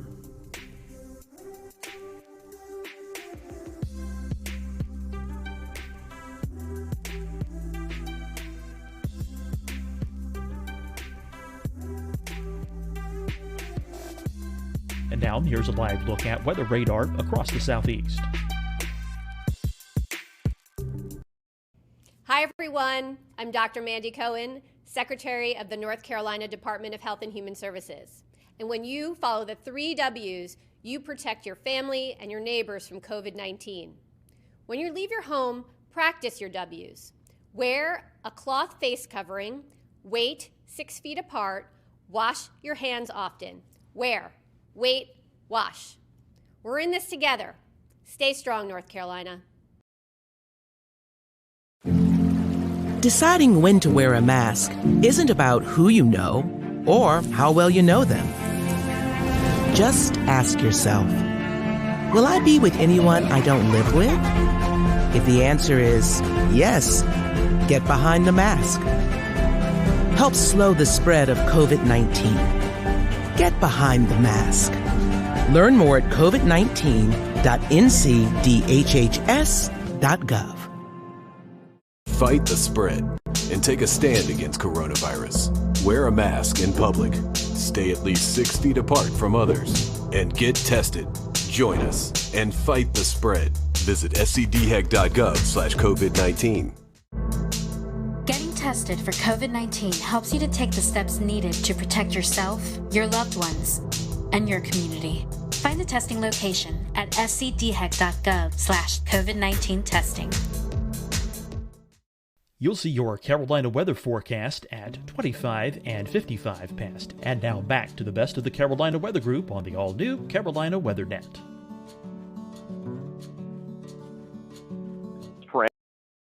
Parameters that we had the potential to have something, fairly unusual happen, but I wouldn't have had I don't work weekends, so I don't even know if I would have said something about a strong tornado even the night before. Just because it's just so rare to get them here. Yeah, and I think just given how late it was at night, and we knew this was likely going to be taking at least some linear form. Yeah, I wasn't expecting that either, and it really it caught us off guard. But to see a TDS like that move through our area, and I know the rest of you all saw that too as South Carolina meteorologists. I mean, just something you don't see every day, and it kind of takes your breath away. They're used to that in Alabama and Mississippi. We just don't get that stuff here. Yeah, and then right after that, right after the Seneca one had briefly lifted right over Clemson, we had the EF2, what ended up being an EF2, another TDS outside of Slater, which that's almost in the 3,000 feet elevation, in the extreme northern part of Greenville County. So that debunks the whole tornadoes can't happen in the mountains thing, Definitely. So we were watching that, Evan and I, because Evan doesn't live too far from the line there. One last question, and we'll come back to you guys later on in the show. But at the time, we didn't know how long the tornadoes were on the ground. But I think one of the tornadoes there in the Greenville, Pickens County area was on the ground for around 8 miles. So these were not also big tornadoes, but they're also long track tornadoes, something that we're not too accustomed to as well. Yeah, again, that was a huge shocker. But when you saw the signatures on radar, there was no doubt that was going to be a large tornado. And they even put that in the wording of the warning, which I was very happy about. I feel like that really brought people's attention up. And the thing you mentioned earlier too, these were happening at 3:30 in the morning, probably the worst time a tornado could hit.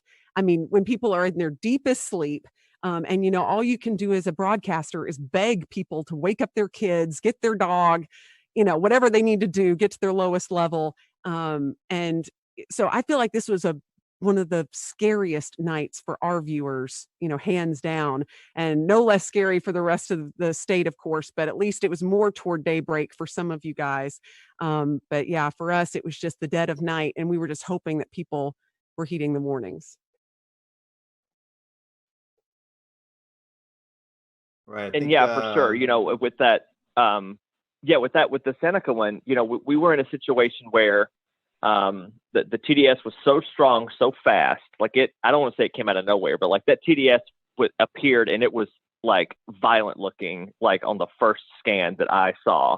And we were dealing with the situation, once it went past Clemson, I think we had debris fallout on CC. So we weren't positive that it actually wasn't still down because it still looked like, something could be there. You thought it was debris being fanned out or whatever, but you weren't sure, even though the circulation looked a little weaker.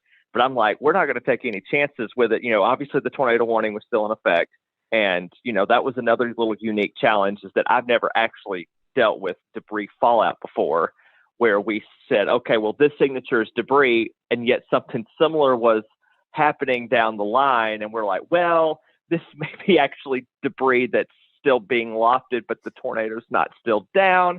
So it was a very unique situation. Again, Kendra keeps bringing this up. It was in the middle of the night at 3:30 in the morning, but I feel like people were wide awake and they were watching and they were prepared, which is good. All through the days, we were Kendra made a graphic, I think on Thursday, that said, what do you need to do? It was just a simple little headline graphic, but it was so informative about charging your batteries, keeping your phone on not silent if you sleep with it on do not disturb. I remember saying Friday morning, what you can do, you can, sleep with it on loud for one night, because it can help save your life. So it was a insane, again, I worked in Mississippi. I've dealt with, plenty of tornadoes in my day, but yet this is still a first for me as well. All right. And I'm going to go ahead and bring Ed Petrowski from WPDE in Myrtle Beach. And Ed, we saw what looked like the tail end of this Hampton County tornado pop out all the way over at Murrells Inlet. Brad Panovich was nice enough to share a link with us. I'm going to pull it up here and share my screen. Let's see if we can get it to work here.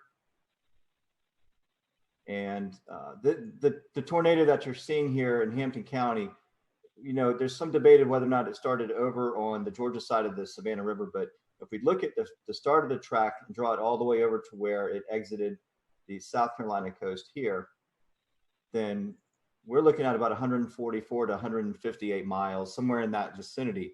And so, we know this continued on, maybe up even into the Oak Island area of North Carolina, but it's just impressive to see the length and track of that storm. It did pop out at Myrtle Beach, where one of our weather sensors for weather flow got a reading of 114 miles an hour. We had a pressure drop of 7 millibars within a 1 minute time span. So that reading went up within 2 to 3 minutes, from 46 to 76 miles an hour to 114. And so talk about that area and how it affected your viewing portion of that area of Myrtle Beach. But for us, considering what happened across the rest of South Carolina, we were relatively unscathed. We had no injuries and no deaths. There was never really any really tight circulation anywhere in our viewing area. We were, of course, watching the ones that were over Orangeburg County and also down near Hampton County in the morning while we were on the air with our regular morning show at 5 o'clock in the morning. And those were the two big storms, the two supercells that we were watching very carefully, knowing that they were heading generally in our direction. The one in Orangeburg County faded away before it ever got to our viewing area. But the one in Hampton County that eventually went over Monk's Corner, eventually got into Georgetown County, and they warned for that one where there was EF1 damage done in Sandpit and Graves. And then you hit a really populated area on the south end of the Grand Strand where Litchfield Beach is located and Pawleys Island as well. And they both took a hit by an EF0, EF1 tornado. There was substantial damage done to trees and even some homes in Litchfield Beach and also in Willbrook. In fact, one of the things about a lot of people being home is a lot of people took video. So we were able to get pretty good video of at least damage and high wind knocking over trees, but not necessarily a tornado touching down. And then, of course, it went out over the ocean, became a water spout, and that's when it rolled over the Murrells Inlet jetties with the recording of 114 mile per hour winds. And, I look back in that and I think, my goodness, if that was just a couple of miles west of there, we would have had substantial damage on the south end of the Grand Strand. And if it had paralleled the Grand Strand coast, it could have buzzsawed the entire Grand Strand, nearly 60 miles with extensive damage. So we were very fortunate that it actually went out over the ocean. And that was really the only set of tornadoes from that particular supercell that we had in our viewing area. Although I will say in Marlborough County, which is just to the east of Chesterfield County in the northern part of the state, we had a massive microburst of 110 mile per hour winds that did substantial damage in Wallace. And of course, everybody, when they get that kind of wind, thinks it was a tornado. But in reality, it was a microburst. Although on radar, it did have some rotation. It wasn't very tight there either. But Steve Papp, who works with the National Weather Service in Wilmington, those guys do a phenomenal job. They went out and did the survey yesterday and were able to pinpoint where they had 80 to 110 mile per hour winds. And, typically for us, in the summertime, we get those pulse thunderstorms where we'll get 60, 70, maybe 80 mile per hour winds with a collapsing thunderstorm. But in all the years I've been here, I can't recall one time where we've had a microburst that caused 110 mile per hour winds, but you hear it all the time. They're just as damaging sometimes as tornadoes. Wow, that's pretty impressive. Yeah, just looking at that, the one at Litchfield, they classified as an EF2. Do you think the Waccamaw River Basin had something to do with reforming of that, or do you think the mechanical features, right, when it came to land, maybe help with strengthening or re-intensifying that system? Yeah, there's a lot of, I don't know if you want to call it debate, but there's a lot of speculation out there that there could have been some sort of a influence of the ocean, the wind coming in off the ocean at that time, perhaps creating some sort of a boundary to help intensify the storm itself. But yeah, it was an EF0 over Litchfield Beach, and then it blew up to an EF2 when it went over the Murrells and the jetty. So it got pretty strong fairly quickly. And again, we were lucky that was over the ocean. Literally, the jetties are only a couple of 100 yards away from very populated areas of Garden City. And, we had two different people that have homes there who have their home weather units, and they both registered 71 and 72 mile per hour winds respectively. So literally within a couple of hundred yards of where your unit is, we had those measurements. So you can see how tight the wind gradient was between Garden City and the actual jetties themselves. Hey, Ed, there was something, you always try to find something that will make you laugh in these sad times. And unfortunately, we had some sad times in the Carolinas, but there was a tweet going around of you doing your broadcast. I don't know. I've asked James about it, if we can play it. But, Here it comes. all right, I'm going to let it play, and then I want you to talk about it. Okay. The rain is located, and we'll zoom that out just a bit. And whoa! That was a close lightning strike. I don't know if you heard that at home, but I feel like I need to change a short. All right, I'm pulling the audio back down, but Scotty and Ed, the viewers at home heard it, even though we didn't hear it in our headsets. Ed, what's going through your head there? Well, we were in a sense just about ready to wind down. We were getting through this thing for the most part relatively unscathed. Our last severe thunderstorm warning was still in effect, but the storm was moving out of Horry County. And then there must have been a lightning strike within a couple of hundred yards of the station, because it was this loud explosion that you knew what it was, but you're a human being. It freaked me out. And as you saw, I kind of ducked thinking something was going on, and then just used one of my classic lines, I need to change of shorts. Just one of those things. And that kind of went around the viewers. A lot of them had recorded it and were sending it to me, letting me know that they thought it was kind of funny. And it's something that, that they needed after a morning like that, being so stressed, and of course being stressed with COVID-19. It was a little light moment toward the end of the severe weather when we knew we didn't have any injuries, which was a good thing. And of course, nobody was killed either. Always good to have a funny moment there. So I want to bring it up to Shane. Shane lives just north of the Myrtle Beach, Wilmington area. Shane, you guys kind of got in on the tail end as well, as the sun was already up.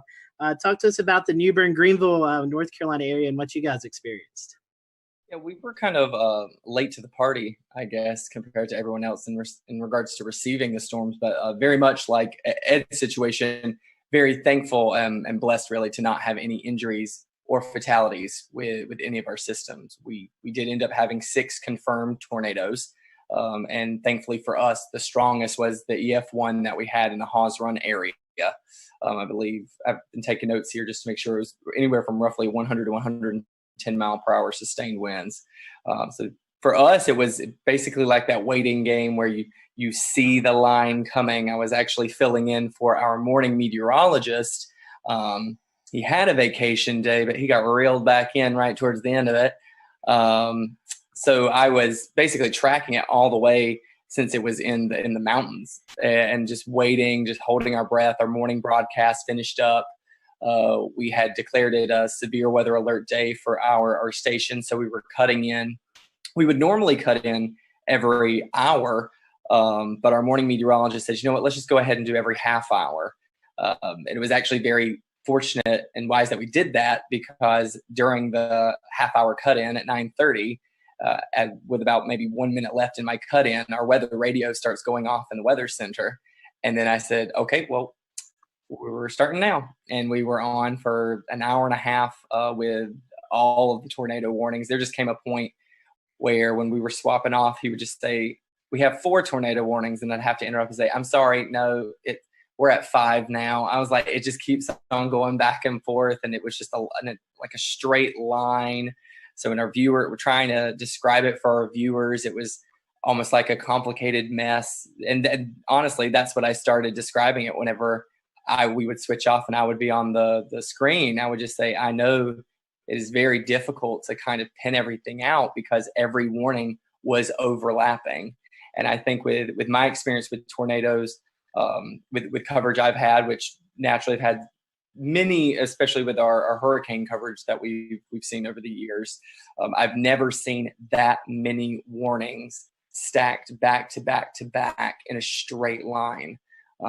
It was fascinating, but also terrifying at the same time, because you feel like you need to give equal coverage to each warning in each area in your viewing area. Even though we knew the strongest one at the time was the one we were seeing to the south, simply because it had held for the longest amount of time. It seemed like it had the strongest signature.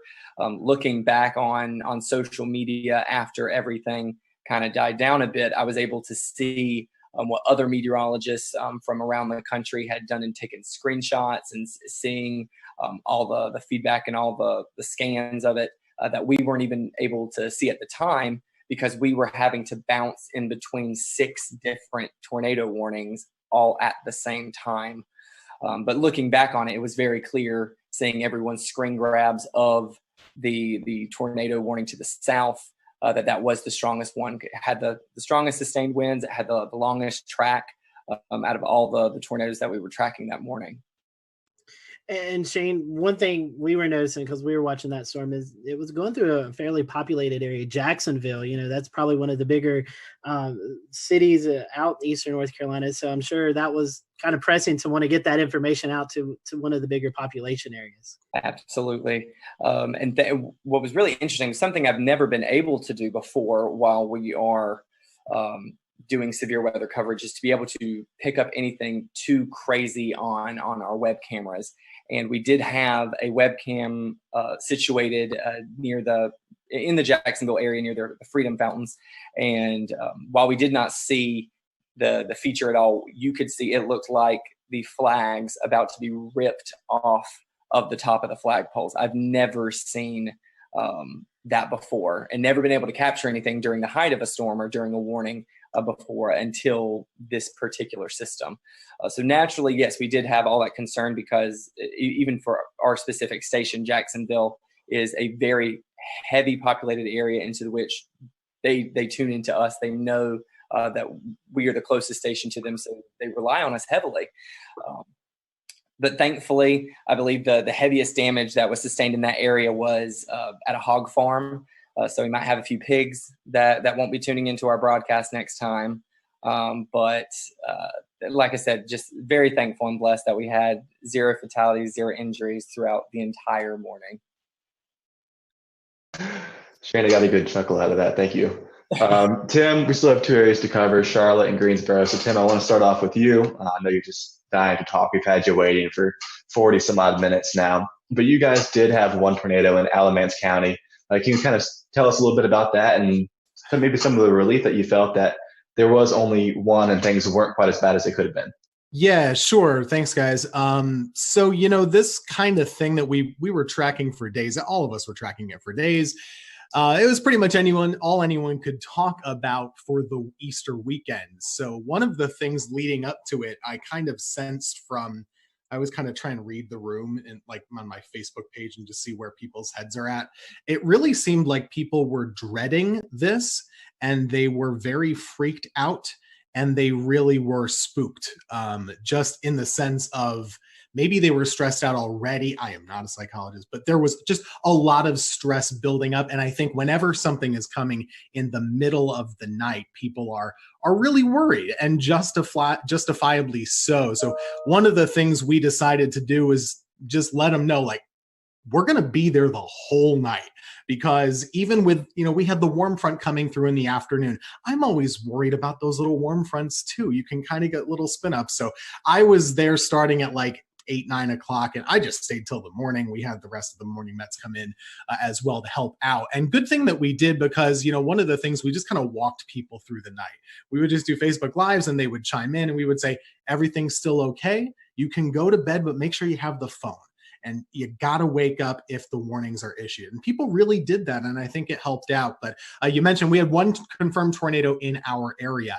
We had 9 tornado warnings, and I had no problem with any of the tornado warnings. And a lot of times I'm complaining in the back of my head about some of them, right? None of them were light tornado warnings at all. There was so much rotation in almost every storm that was pushing across our area.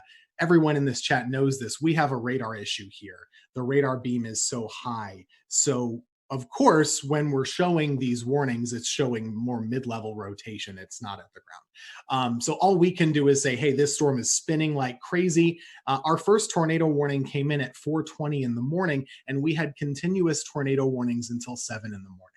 So we were on for a while with all of those different storms. And it turned out that the last one in Alamance was the one that, in fact, was confirmed. And we confirmed it on air, too. You know, we were watching it, Taran Kirksey and myself, and there was a clear as day debris ball just a few scans after the first couplet showed up. So I believe they talked about this in South Carolina too. Some of these, they formed, they came right down, and they did the damage right away. And it was very quick. And thank goodness, you know, the Weather Service did a bang up job. They had a warning on it right away. And we were just bouncing around. It was a very busy morning. But I think people were very appreciative that we were there the whole time with them, just kind of holding their hand. You know, there's this storm, here's what you do. Grab the kids, grab the dog, put a helmet on, put shoes on, and get ready to go. And, you know, we made through it. Thankfully, there weren't there were no injuries or fatalities in that one tornado. On the same token, in the squall line itself, we did have a tree, unfortunately, kill somebody in their home. And one of the things with this line that we also tried to do, you have to give the highlight coverage to the tornado warnings, but this whole squall line, we knew it was capable of putting down 80 plus mile per hour gusts just with all the wind fields. So we did try and bounce around and say, hey, you're not in a tornado warning in Guilford here right now, but this line is nasty, so you should probably be in your safe spot too. So it was a very busy morning, but we anticipated it. Everybody in the weather enterprise talked about it for days. People knew about it. And I actually think it's a big success story that in the middle of the night, people were still well prepared and took good action. And the fatalities really, I think, were minimized, at least in the Carolinas, as far as I could tell. And Tim, you're already kind of making my transition easy, because the second question I wanted to ask was about, there was some information going around on Facebook before the storm that was a little bit unsettling for a lot of viewers, and it was definitely not accurate information. But I know that you were definitely a part of reassuring people, reassuring your audience that the storm, while yes, it was definitely going to be dangerous, this was not something that they couldn't handle. Talk about the importance of the trust that your viewers have in you, and how you're the source where they get all of their information from. I mean, social media is a blessing and it's a curse, right? Like it gives good information and it gives bad. There was some post floating around out there that was advertising potential for EF5 tornadoes in North Carolina, even though we've not had one before on record. But people were freaked out initially. We of course saw the damage in Mississippi and Alabama. That can freak people out here when they know it's coming our way. So, you know, one of the things I tried to do in the days up leading to the event is, you know, everyone's freaked out right now just in life. I don't get freaked out by weather. I'd get freaked out a little bit about this pandemic, if I'm being honest. So one of the things I told them was just saying, hey, you know, we're living in crazy times. We don't know exactly what's going to happen with daily life with this virus and stuff, but we know how to handle severe weather. We have the technology. We do this every year. We got this. It could be bad, but we know what to do. And if it is bad, we're going to let you know about it. We're not going to go crazy. We're just going to let you know where the storm is, where it's going, what you should do, and what to do next time, because there's always a next time with weather. This is not abnormal, really. We had a lot of tornadoes, but you know, 1 year ago, basically in April, North Carolina had 12 tornadoes also. So this is not really that different. We do know what to do. And I think that was reassuring to folks, just to let them know, hey, okay, well, they're used to this. They're going to keep us covered. And that's really the whole reason why we're here. We're not here for the sunny days like today. I could not show up and it would be fine. But, you know, Monday, we're pretty important to keep folks calm and hopefully encourage them to make the right choices. And I think a lot of people did. Absolutely. Yeah. Scotty. And so, Tim, talking about radar coverage, that brings me to Mr. Brad Panovich. And Brad, unfortunately, we had a tornado kind of go under the radar, like that little pun there, in the Charlotte area. So we had one in Anson County, but you know, you've been on the show several times talking about our radar gaps, and this one kind of bit us in the behind because we didn't catch this one. Yeah, and I'll give a little bit of a pass to the Weather Service on this one, because I think Tim brought up a good point. Something we were doing on the air Monday morning was we were telling everybody to treat the severe thunderstorm warnings like tornado warnings on Monday morning, because every severe thunderstorm warning had a tornado tag in it, and we knew the environment that these storms had. I didn't want people near a window or near the outside walls with straight line winds on Monday morning. So we actually, for the first time in a long time, I basically treated every severe thunderstorm warning like a tornado warning. But you're right, there was no warning with the 2 tornadoes we had touched down in Anson County. Even though in hindsight, looking back even at the Raleigh radar, there were signs of rotation, but I mean, we were all looking at radar Monday. I could have issued 100 different tornado warnings on some of these. It was just, you knew there was We'll return to Best of the Carolina Weather Group in a moment. Now your Carolina weather forecast. Here are today's forecast high temperatures for North Carolina. Here are the forecast lows for tonight for North Carolina. Here are tomorrow's forecast high temperatures. And here's forecast rainfall across North Carolina tomorrow. Here are the forecast highs for the day after tomorrow.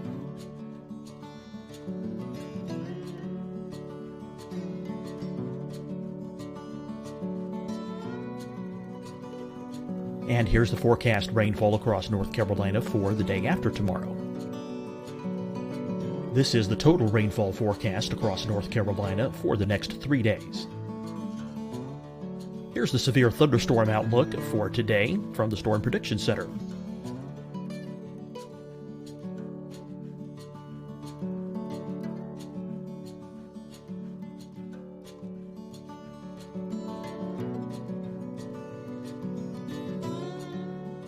Here are the forecast high temperatures for today for South Carolina. Here are the low temperatures for today for South Carolina. Here's the probability of precipitation forecast across South Carolina today. And here are the rain chances across South Carolina tonight. Here are tomorrow's forecast highs across South Carolina. Here are the forecast low temperatures for tomorrow for South Carolina. And here is the probability of precipitation across South Carolina tomorrow. Here's the precipitation chances across South Carolina tomorrow night. Here are the forecast highs for the day after tomorrow in South Carolina. Here are the forecast low temperatures across South Carolina for the day after tomorrow. And here are the rain chances across South Carolina for the day after tomorrow. And South Carolina's probability of precipitation for that night. Here's the Storm Prediction Center's severe thunderstorm outlook across South Carolina for today through tonight. Here's the Storm Prediction Center's severe thunderstorm outlook across South Carolina for tomorrow and tomorrow night. And here's the Storm Prediction Center's severe thunderstorm outlook across South Carolina for the day after tomorrow through that night. Here's the severe thunderstorm outlook for today from the Storm Prediction Center.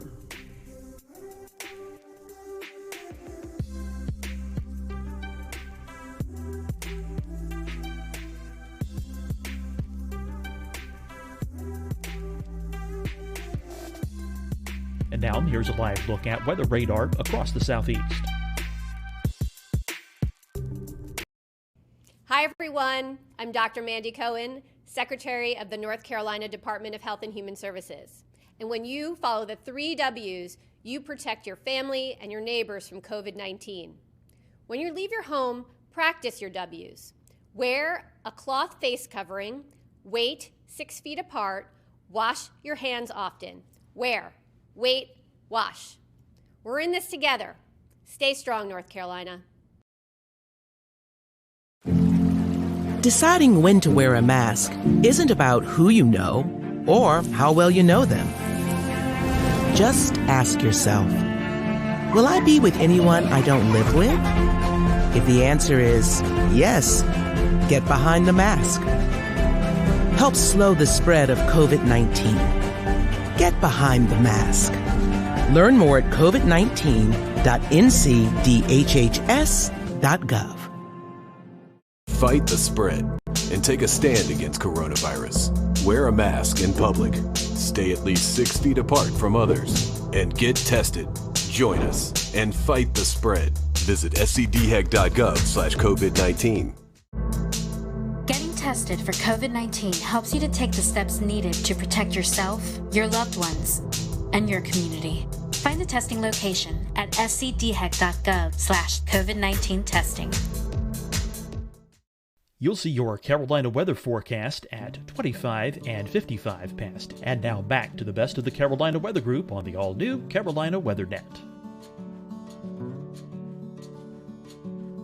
Saw little couplets trying to spin up where you saw that inflow notch starting to increase, and you're waiting for the outflow to kind of kick in, and it never did. So, there probably was numerous small spin ups in there that we never recognized, but it does highlight the same issue, right? We've had this huge radar hole over the Charlotte metro area that goes up into the Greensboro metro and really out towards the Fayetteville area. It's kind of that triangle of just horrible radar coverage. So the Raleigh office, they're trying to issue a warning in Anson County, which is basically closer to Charlotte than it is Raleigh. And the two radars they're looking at is Raleigh, Greer, and a terminal Doppler at Charlotte Douglas, which doesn't actually have the range to make it into Anson County. So it's a tough situation in a morning like that. Unfortunately, that tornado did damage about 10 homes. It was an EF2, and we had several farms damaged. So it did quite a bit of damage, actually picked up a couple mobile homes, but it does highlight the issue. I just hope that at some point, I think this COVID-19 thing has kind of set back our North Carolina radar project to do some private-public partnerships. But this problem's not going to go away. And hopefully in the very near future, we'll have the goal is to have 3 C-band 1,000,000-watt dual pole radars spaced out over that radar gap to enhance radar coverage going forward. But man, that was, every time this happens, I'm like, I wish I had a better look. I wish I had it, especially that time of the morning when no one's spotting these things. You need that radar coverage. And it really makes it difficult. And I'll just say one of the things about the coverage that morning, everybody knew this was coming. The only messaging issue that I had with this whole event was because of the timing being between day 1 and day 2 outlooks from SPC, there was a lot of disconnect about this thing like skipping over us. And the one thing I tried to do Sunday night and Monday morning was like, hey, you got to understand the day 1 outlook goes from 8 a.m. Sunday to 8 a.m. Monday. And then the new one comes out for Tuesday. It's 8 a.m. Tuesday to 8. And so it looked like it was going to jump over the Piedmont, but it really was just an artifact of it being right at that time of day between the two outlooks. So that was the only issue I had communicating. A lot of people thought this was going to happen on Sunday, and it really was a Monday morning event. So from that standpoint, I'm glad a lot of people paid attention, but the timing was a real problem because of the way the outlooks are issued from SPC. Ideally, we'd like to have had it from midnight to midnight. I think that would have had a much better perspective of what's going on. For the viewers, a few asking about radar. For those who may not be familiar with radar, tell us why the Charlotte area, the Greensboro area, Fayetteville area is kind of in that hole. Why does the radar miss those areas? Oh man, it's a lot of politics. I'm not going to lie to you. When the Weather Service was reorganized, for whatever reason, Charlotte, which is, I'm biased, I live here, but it is the biggest city between Atlanta and Washington, D.C., all right? It does not have a radar within 50 miles of the biggest population center in this part of the country. And that doesn't just affect us. It affects Tim up in Greensboro and Winston-Salem. It affects Hickory, Boone. It affects a large area. And so there's some little stopgaps. And I hear this all the time from people, well, you got a terminal Doppler radar. I'm like, all right, terminal Doppler is a Band-Aid. It's like a little tiny Band-Aid that helps fix a little bit of the issue. But, if I had to tell another meteorologist, hey, I'll take your 88D out and put a C-band, non-dual pole radar there to take you out, they would never want that, right? They would want an 88D dual band radar. And so it's just a Band-Aid approach. And we just have a huge issue with it. And it's unique to Charlotte. We are the biggest city in the country that does not have a radar within 50 miles of the city. So luckily, local governments are recognizing this problem. We've brought it to their attention. I think everyone brings up their phone app and goes, oh, we've got radar coverage. A lot of people don't understand that radar are like cell phone towers. The farther away you are from the dish, the worse your reception is. And so in Charlotte, we got this big population center, and our closest radar or cell phone tower is in Greer, South Carolina. So it makes it incredibly difficult. It's not that we don't have any coverage. I don't want to make it feel like, we're in this giant hole. We just have degraded coverage. We have really poor coverage. We have 1 bar on our cell phone. We want 5 bars. So what we're trying to do is get that radar closer, because the radar beam, as you see in the picture right there, thanks, James, the radar beam goes in a straight line, but the Earth curves. So by the time the radar beam gets to Charlotte, depending on which part of Charlotte you're in, it's at 8,000 to as much as 10,000 feet above our heads. Tornadoes happen down in the lowest 1,000 or lower. So missing a lot of these tornadoes is a problem with the radar gap. And so I hope going forward that this problem will get solved. For years, we tried doing this back 10 years ago, and we went through federal issues, and it's just dealing with the government sometimes incredibly difficult to get things. But now that we have this private-public partnership, it's the closest we've been to solving this problem, because we've got local, state, and even private entities involved, and the data is going to be public and free for everybody. Speaking of partnerships, I wanted to ask Brad and Shane and Tim. Unfortunately, a lot of our other guests had to jump off because they have a 10 p.m. newscast. But in this era of COVID-19, you guys aren't in the weather center with your fellow meteorologists. You're doing a lot of work from home. How was the communication preparing for this event? Was it any different? I mean, I know you wasn't personally beside the meteorologist, but was the communication still there? Was there anything that you think maybe could have went better or not as good? I mean, any comments on that? We over communicated, and the only reason that I really over communicated was watching Ryan Vaughn in Jonesboro a couple weeks ago work from home and cover a tornado there. And I thought, it gave me a little sigh of relief saying it could be done, but they still had somebody in studio. So we talked a lot over the weekend. We had probably 2 or 3 Zoom calls over the weekend talking about coverage. And I said, if this was not COVID-19, I would be in the studio right now. And luckily my general manager and news director said, you know what, we want you in the studio too. So for the first time in a month, I was actually in the studio instead of home. And I worked in the morning show. Normally I'm an evening shift person. But I came in and tag team with Larry. We did do social distancing. We never crossed paths. We stayed away. I stayed in one location, which unfortunately meant I didn't get to go to the key wall, but I could be in the weather center with a standing shot and do it. So I think, and to answer your question, Scotty, we actually over communicated, probably more so than we ever had, because we knew the logistics of this was going to be really problematic. Yeah, just to echo that, we did the similar thing. We had the fun part about planning is you get to be on Zoom calls with your boss like every other day, right? So we had a lot of Zoom calls just like this, and it made planning a little bit more tricky, because we really had to advocate for the necessity of being in the studio. And it's not just a presentation thing, like that's somewhat cosmetic, but I don't have a generator at my house. None of the folks on our weather team do. So that was really the thing. What if, and we have 3 folks working, but it could sure happen that all of us lose power. So we really needed to be there. But when we were, I was at we have a separate room key wall. I was there. I didn't talk to anybody. You can see Ruben is and zooming. then in the studio, Taran Kirksey was there in front of a monitor wall with a computer with our graphics. And we had another meteorologist at home just doing like this and Facebook and stuff. So it really worked out well, but it was more planning and, just jumping through all the hoops that we all have to do just to go to the grocery store or something like that now. Strange. Yeah, I think kind of just like adding on top of that, this situation has brought anything, it's teaching everyone, in a communication field how to communicate even more, or the importance of communicating more. In our case, we are still fully broadcasting from our station. We don't work from home.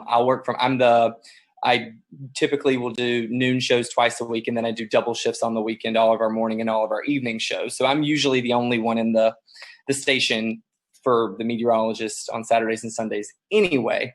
So I was closely monitoring it. And whenever I saw it on one of my weekday shifts, I think I had sent an email out and said, I think we should go ahead and just start having a plan in place. This is our first time trying it with social distancing. So I think it's even more important that we start planning further in advance. And I just think these are times like this where you do learn how crucial communication is between a team. And I think it really applies for all fields, not just our specific industry. We started it with an email chain. We did not do Zoom conference calls because I don't like my employer to know how many times I'm wearing pajamas when I'm on the call. So it is all on the phone only. But at the end of the day, you're keeping in touch with them. You are making sure that there's consistent points that are going to every single one at every level so that everyone is on the same page.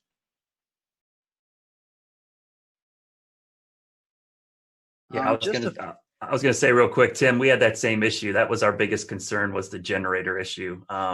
Yeah. You know, I have a great setup here. I'm great, but man, if I lose power, out of luck. You know, I have backup for my router, but I don't have backup power to my computer or backup power to any of the lights. So that was a big concern. And I thought for sure with just the wind field that we were going to have trees and power lines down all over the place, so we would lose power. So yeah, that was an easy call for us. And honestly, it was kind of nice to be in the station. Not that I wanted to be covering severe weather at 2 o'clock in the morning, but man, it wasn't nice. That's the first time I saw my morning meteorologist in a month. So yeah. it was really cool to be in there. One weather thing, actually, you know, the surprising part, we talk about how many tornadoes there were.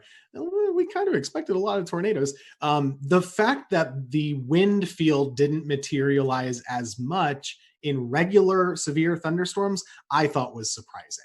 There wasn't a lot of widespread damage in the squall line. There was a lot, but not as much as I thought there maybe could have been. Yeah, I agree. Only thing I'll say is that, and I'll give a shout out to Shay and Weatherflow, because I have 2 Weatherflow stations on my roof.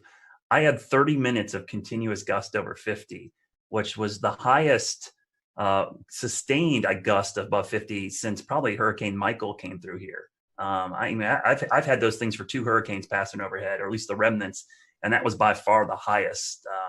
So yeah, it was really impressive. And what happened in our viewing area was we had a lot of wake up calls. People just heard that roaring sound of the wind and the rain hitting their windows, and people were freaking out. They woke up, and so it was easy for me to get people to act because it was so loud. It woke people up from a sound sleep. That sound, and we had a lot of people sheltered in their bathroom for these straight line winds. But yeah, I'm surprised we didn't have more damage, Tim, but I was really impressed with the data from my roof. I looked at it and I'm like, I actually had a camera up there that swung around and broke off, and I had to fix it again because my house got hit by a tornado back in February. So and I had a 71 mile-an-hour wind gust with that storm. So it's been crazy having all these events at my house and having this data now collecting from my house. My wife's texting me. She's like, the kids are freaking out. Should we go downstairs? I'm like, yes, go downstairs. Well, Brad, what a way to QC those stations with a camera breaking, right? And then the stations are still standing. But I mean, that's pretty impressive if you think about the mechanical features over land, how trees and other homes block wind, and you're still getting gusts like that. You could almost assume that just above homes, right at the treetop level, probably several knots stronger just because of those mechanical features. But yeah, you know, even here along the coast, just like Tim said, I was surprised we didn't see a lot of those, you know, those gust fronts or there's really strong convergences right ahead of the storms. It never really materialized here. I mean, we got 30 to 40 knots, and then maybe one little spike upwards, but we didn't see any of these big blasts of wind like we normally do here at the coastline, where the energies just drop out of the storm, and then we get a long line of really strong wind. So that was a good thing because it was less damage over the entire area, even though we did have one tornado along the coastline, immediate coastline, and even one just inland. But you know, a lot of folks just saw a lot of heavy rain, lightning, and just some gusty wind at times. It wasn't terrible. So, I mean, there's a little bit of reprieve from that storm, at least here along the immediate South Carolina coast, except for Murrells Inlet area and Litchfield. Yeah, so today's date, I think, is kind of significant too. The initial thing we were going to air today was going to be about the 2011 tornado outbreak that everybody really thinks about when they think about the strongest storm system maybe they've lived through or seen. You know, we chose to do this instead because this was such a significant severe weather outbreak.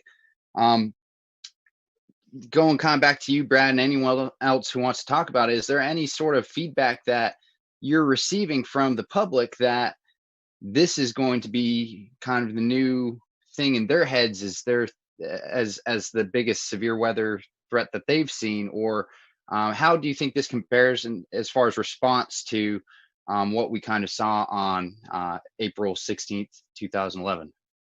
I remember that April all well, because that is the highlight of that month. But there were 4 separate significant severe weather events back in April. We had a derecho, we had baseball-sized hail, and we had the tail end of the Tuscaloosa tornado outbreak actually affect the Carolinas.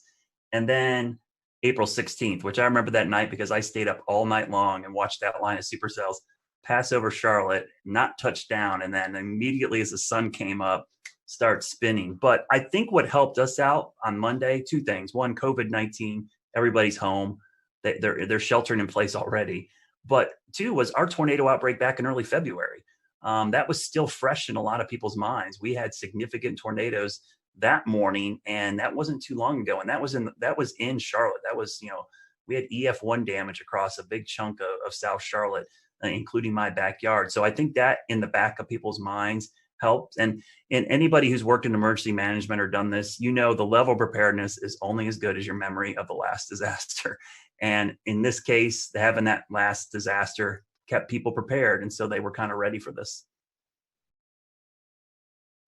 Yeah, for here, this one is not going to be remembered for years for most of the Piedmont area, and at least near the Triad, I wouldn't say, except for the folks who actually were in the tornado path in Alamance County. Just to add to this time of year, it's always very busy. 2 years ago today is the anniversary of the Greensboro tornado, which is still so fresh. We had a reporter do a story today. How is East Greensboro doing? The answer is, still not great. Unfortunately, it was a really rough urban tornado, a strong EF2 that came right through the city, stayed on the ground for 30 miles, all the way up basically toward the Virginia border. And that was just 2 years ago. So for a lot of folks, that's still what they remember, or maybe it's always very personal. So if you're in High Point, you remember the High Point tornado in 2010, right? It just depends on who you are and where you've lived. For me, that April 16th event is still, way up here and everything else is way down. I was working in Wilmington, but that thing was another level. And that year was just another level of severe weather. And I'll just add my own commentary to that. It was a year ago that we had a tornado outbreak here in the Carolinas. I don't even remember the number, but a year later, our thought is already bouncing back to 2011 and not a year ago. Yeah, that was 12, and it was Good Friday. I remember that very clearly. You're right. Scotty, I think that was the first time you sought shelter in your... I remember doing that, but I couldn't remember what date it was. Like, I forgot 2 years ago. I knew the Greensboro tornado, but I didn't know it was today's date. That's Monday the 13th is my son's birthday.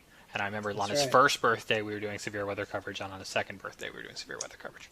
Yeah, I was in the basement live on this show when that happened. So yeah, crazy times. But anyways, guys, thank you so much for coming on. As Tim was talking about, I'll go ahead and kind of let the secret out of the bag. We pre-recorded the April 16, 2011 look back. So next week we're going to be airing that. So you'll see Tim back next week on our show.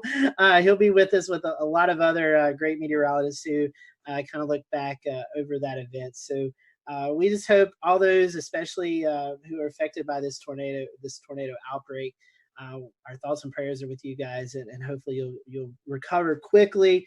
And like Tim and Brad has said, this is the peak season for severe weather in the Carolinas. So we'll continue to monitor the weather for the rest of the month and even into May as is really kind of a high peak for severe weather. So we appreciate you joining us tonight.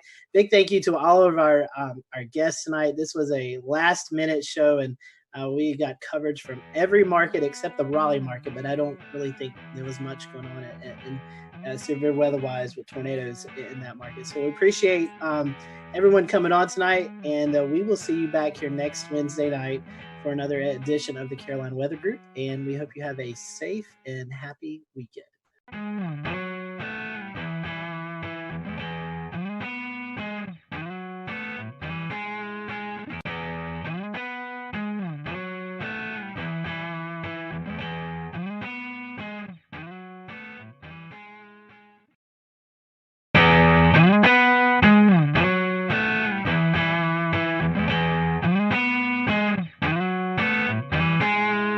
Everyone, welcome to the Carolina Weather Group. We're happy to have you this evening.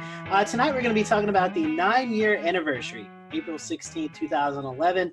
you live in North Carolina, anywhere around that time period, or even now, you remember the major tornado outbreak that occurred. And tonight we're going to be looking back at that event. We have with us tonight Mike Mays, Chief Meteorologist at WRAL. We also have with us Dan Whitaker and Jeremy Gilchrist. They were out in the field chasing these tornadoes, and so we're going to get their perspectives.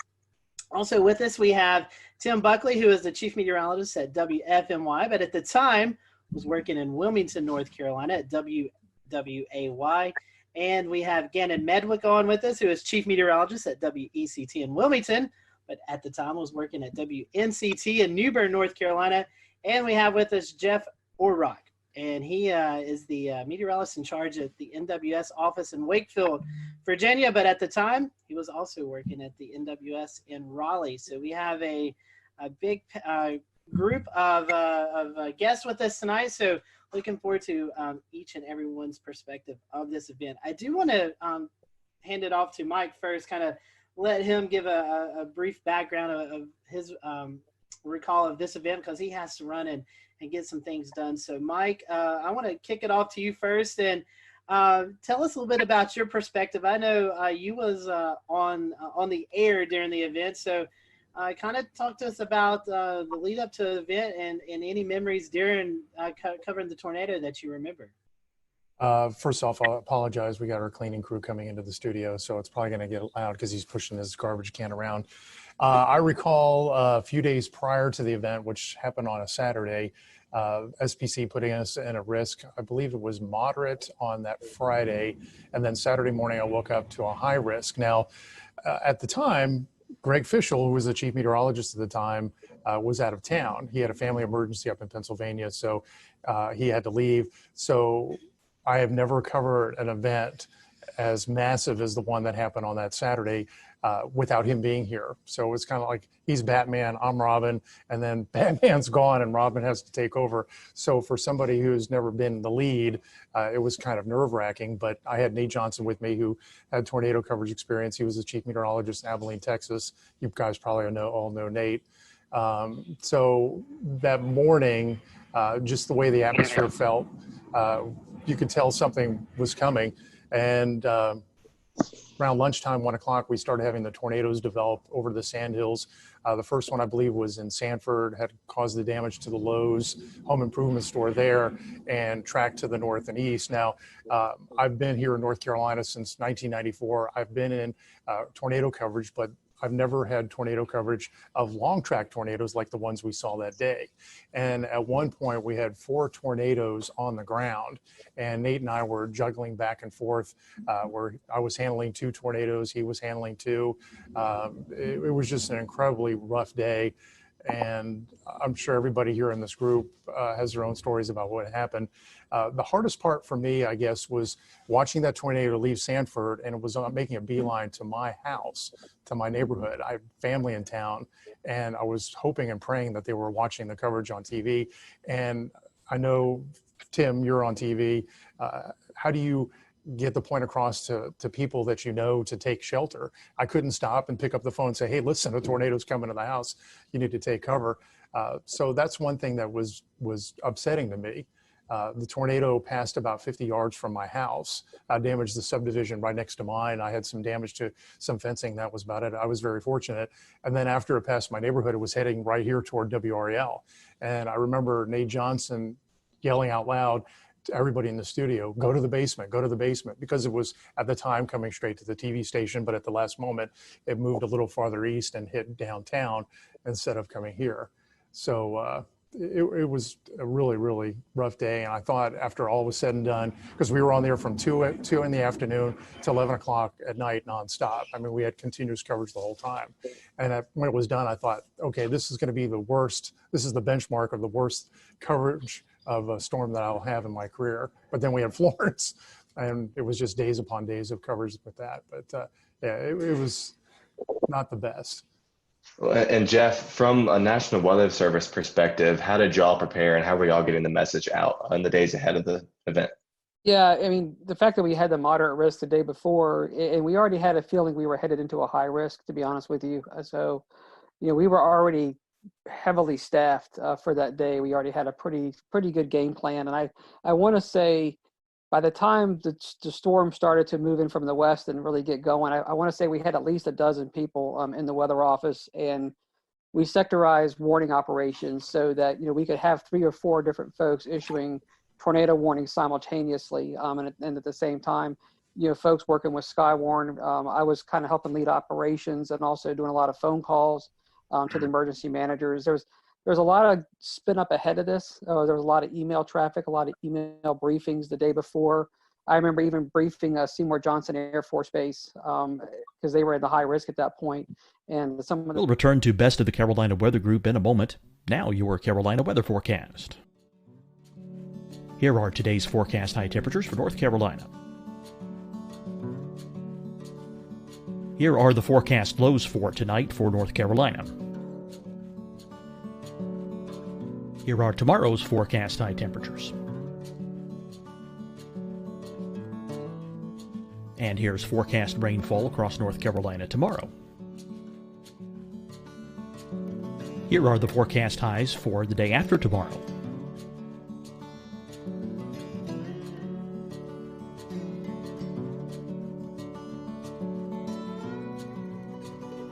And here's the forecast rainfall across North Carolina for the day after tomorrow.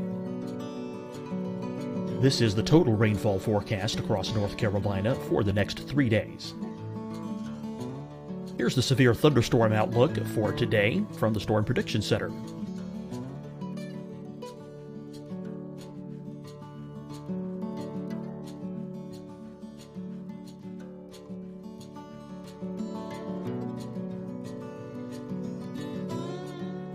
Here are the forecast high temperatures for today for South Carolina. Here are the low temperatures for today for South Carolina. Here's the probability of precipitation forecast across South Carolina today. And here are the rain chances across South Carolina tonight. Here are tomorrow's forecast highs across South Carolina. Here are the forecast low temperatures for tomorrow for South Carolina. And here is the probability of precipitation across South Carolina tomorrow. Here's the precipitation chances across South Carolina tomorrow night. Here are the forecast highs for the day after tomorrow in South Carolina. Here are the forecast low temperatures across South Carolina for the day after tomorrow. And here are the rain chances across South Carolina for the day after tomorrow. And South Carolina's probability of precipitation for that night. Here's the Storm Prediction Center's severe thunderstorm outlook across South Carolina for today through tonight. Here's the Storm Prediction Center's severe thunderstorm outlook across South Carolina for tomorrow and tomorrow night. And here's the Storm Prediction Center's severe thunderstorm outlook across South Carolina for the day after tomorrow through that night. Here's the severe thunderstorm outlook for today from the Storm Prediction Center.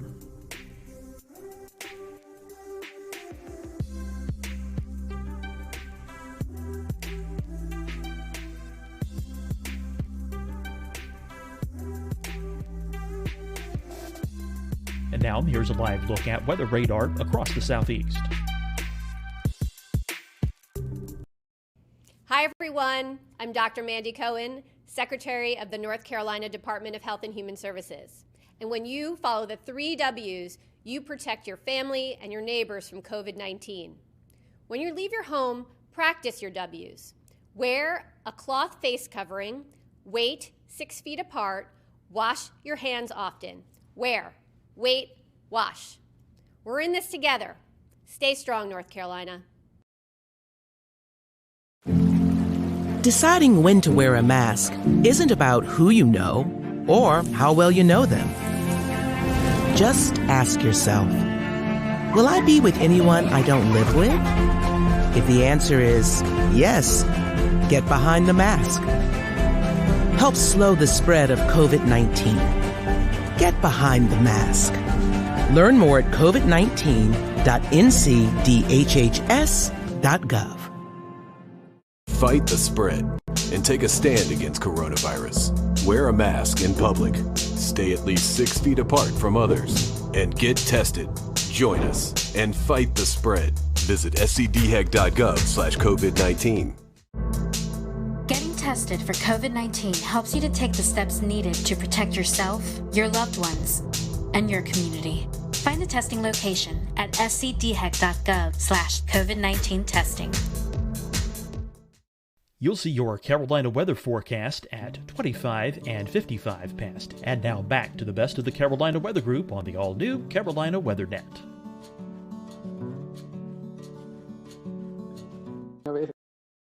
In the east, so there was a lot of preparation for it. It's kind of one of those things where, like Mike was saying, everybody knew something bad was about to unfold. And I had been through Gerald, Texas, the tornadoes out there, and so going into this event, that was kind of in the back of my mind that we're headed into something pretty big. And I do remember talking with Wake County and trying to explain what does a high risk day mean. I mean, and the way we taught this in Texas was that someone's going to die today. I mean, these are going to be big, long track tornadoes. And this is going to be some serious stuff. Jeff, you're talking about Skywarn, the Storm Spotter group, and Jeremy and Dan, I want to bring you in here in just a second. But I imagine, like we were talking about, social media, not really that big of a thing at the time, with tweeting in reports, giving Facebook reports of the storm. How key were the Skywarn Storm Spotters for you that day? Yeah, and we've always had a great network across central North Carolina, so they've been outstanding. So we were getting a lot of real-time reports from spotters. They were calling on the phone. We actually had ham radio operators. I want to say we had 2 or 3 in the office ready for this. So the network was just lighting up. We were getting a lot of reports, almost to the point where as it approached Holly Springs, I mean, you couldn't keep up with them all. So that was a huge asset, and just a lot of people just calling in on the phone. It wasn't. We didn't have the social media like we do today, but we really pretty much knew what was going on. We had heard the Lowe's had been destroyed. About the time it was getting into Wake County, we'd already heard that the Lowe's hardware had been severely damaged or destroyed down there. And of course, you could see the debris ball on radar. So you kind of had a sense that this was really serious stuff going on. But there was a lot of great real-time reports, not only across the Raleigh area and down towards Sanford, but also with the Fayetteville up to a Wilson tornado. I mean, we had a lot of great reports with that as well. Mike, one question for you made me think. You were saying that before Florence, this was the biggest event you covered. Do you see any storm fatigue, even from 9 years from now, people kind of comparing severe weather events to April 16th? There was a lot of anxiety every time a risk would come up. You'd feel that. You'd feel what happened on April 16th. I would worry every time we had a SPC 3-day outlook, and on the 3-day outlook there was like a enhanced risk or maybe just a slight risk, and what it would be when we finally got to that day. And I got to the point where I was dreading severe weather coverage because of what happened that day. I'd get anxiety, I'd get scared, but I've gotten past that, and that's a good thing. I remember that day when we had the 4 tornadoes on the ground at one time. I was worried about, okay, how are we going to cover this? You can't show everything at one time. And we had to make sure, Nate and I had to make sure that we spent enough time on each storm to let people know that, it was coming to their communities, that they had to remain safe. But how do you juggle 4 tornadoes, inform everybody in their paths, and make sure you allot enough time so they know what's going on? We tended to hang with the one that went through Raleigh more and Fayetteville more because it was affecting larger populations, but that was the hard part and the worrisome part, that we weren't giving enough, coverage to one tornado and giving too much to another one. Tossing over to Tim and Gannon as well real quick. This was a career-defining event, one of the biggest, or definitely the biggest in North Carolina. Are there any specific memories or stories that you remember hearing about that day from viewers? So I was in the Wilmington area, and if you look at the map, the kind of the final one with all the red lines, it confirms where all the tornadoes were. Oftentimes the worst stuff doesn't quite get to Wilmington, right? And in this case, it didn't either. So city of Wilmington was fine. A lot of the populated coastal centers were fine, but on the periphery in the rural areas, most of the tornadoes that we were covering for about 8 hours that day, Robeson County, Columbus County, Duplin County, Onslow County, those counties inland were the ones we were talking about the most. Bladen County had I think a 4 fatality storm. We, as always we do, actually got a lot of angry phone calls that day because most of the people in our area, they weren't seeing much other than blue sky. It was a really nice April morning. It was close to 80 degrees, I remember, breezy.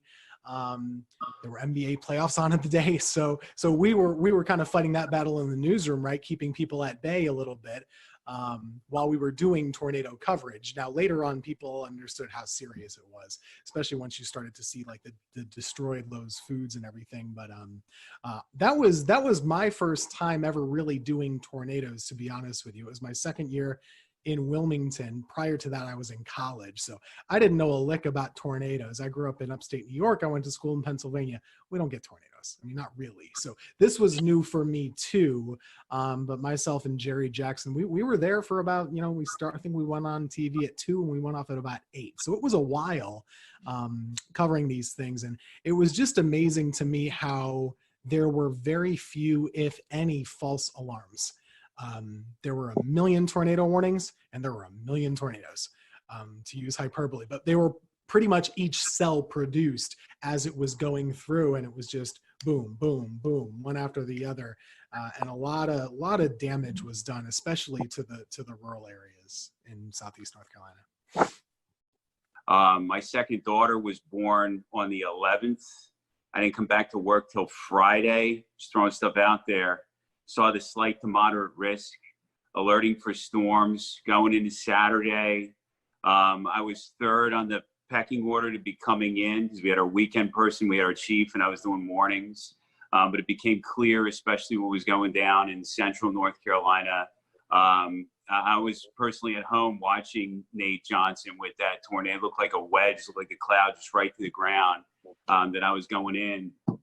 And it's coming back.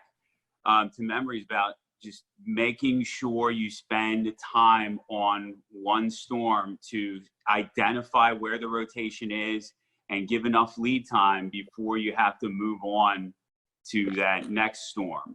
And at some points there were 6, 8 active warnings. Just a blur the way it just continuously unfolds. You hit a storm, you move on to a storm, you circle back. Population centers, as Mike mentioned, preferred. There was the one at Tarawa Terrace in Jacksonville. That was a big center in the Greenville-New Bern television market. Jacksonville is the largest city. We had to hit that. Then we saw the storm report that the Bertie County storm had actually killed numerous people, ended up killed 12 people. So that was surreal. When you are warning for storms and getting reports of damage, but no reports coming down off the wire or whatever that there's fatalities, and then all of a sudden numerous fatalities is still weird to talk about. Ended up being 12 in Bertie County. And then finally just going home that night, this event had everything. The event had everything, the setup, and then the final. I mean, sometimes we say as meteorologists we save lives. This was literally the only time that we were able to, some of our crews went out to Snow Hill in Greene County, and they were able to say, standing with a family in their house that was completely destroyed except for the interior part. And they said they were listening to our broadcast and they went into that interior part. So just a surreal event that I never want to forget. And I wanted to, so thanks again to give me a chance to talk to you guys about it and share the similar experiences. Gannon, I think we've talked about this before off of this show, but this was also one of your one of your first tornado events, kind of bigger tornado events to cover, correct? Yeah, I'd gotten to Greenville in October of 2004. There were a couple of active springs and falls as per usual. 2008 sticks out, but like like Mike and Tim said, I mean, they're just usually just a couple tornadoes and then you move on. And maybe they're in rural areas and maybe they're not, exceptional damage producers. But then this one just is bold-faced, italicized, and underlined when you look back on it. So yeah, the biggest event, and thank God it's still the biggest tornado event. Dorian was a huge producer, but still nothing compares to April 16, 2011. I've been to a few conferences and I've heard, Jeff, I'll send this to you. Obviously 2011 remembered for the Tuscaloosa, Alabama, April 27th event. Had that not happened, this would have been the event that a lot of the meteorological community would have looked back on tornado-wise, Jeff. As the Weather Service, I know you guys do a lot of meetings and stuff. Has this event kind of tailored some of your studies or some of your outlooks on stuff that you've, I guess, done case studies on this event to kind of find out the whys of what happened and how to better prepare for maybe the next setup we get like this?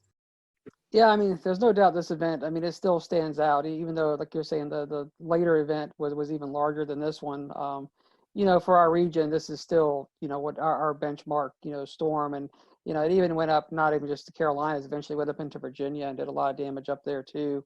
So, it's been widely studied. It was before some of the newer technology came out with on the radar, even some of the new impact-based warnings. So we've actually gone back in and rerun cases like this with what we call the impact-based warnings. And we did use tornado emergency, but nowadays we even have more tags we can put into the warnings to kind of say, okay, it's radar confirmed on the ground before we even have, spotter reports of anything on the ground. We can confirm it just using radar data. And so we've actually used cases like this and kind of run back through them with some of the new products and new ways that we issue tornado warnings, as well as some of the different dual pole products. So, we do go back in and kind of practice and relive some of these events like this, putting them more into, I'd say, the current time. So this is definitely a benchmark event. We also look at it from a standpoint of, staffing and how do you handle events like this, because they don't come around often. So you kind of go back and look at how does operations run in the Weather Service office when you have an event like this, making sure that you're dotting your I's, you're crossing your T's. Every storm is being interrogated simultaneously, and that you've got warning operations going for each individual storm, and you're doing your coordination with 911 centers and working with emergency management, and then keeping the damage reports, as they're coming in, also sending them out. So, looking at how an office should run, and how we should be running our operations to keep things, being pushed out so folks know what's happening. I mean, we use events like this to kind of go back and revisit and relive, what we did right, and also sometimes where we can improve. But it's important to kind of take these events in context, realizing we'll have an event, something like this again at some point in the future. We hope not, but we've got to be ready for it. And Jeff, one more question, then I want to get to Dan and Jeremy and let them talk about what they experienced out in the field. We were talking before this show. You guys, at a point in time, I think it was 5, 6, 7 minutes, were backed up by the National Weather Service in Blacksburg. Can you talk to our viewers tonight who may not realize in these situations when the Weather Service is actually in danger of getting hit by a tornado, you actually pass the coverage off to a neighboring office? Yeah, so it's similar to what Mike was saying earlier. About probably just shortly after the tornado went through Sanford, and you could see the massive debris ball on the radar.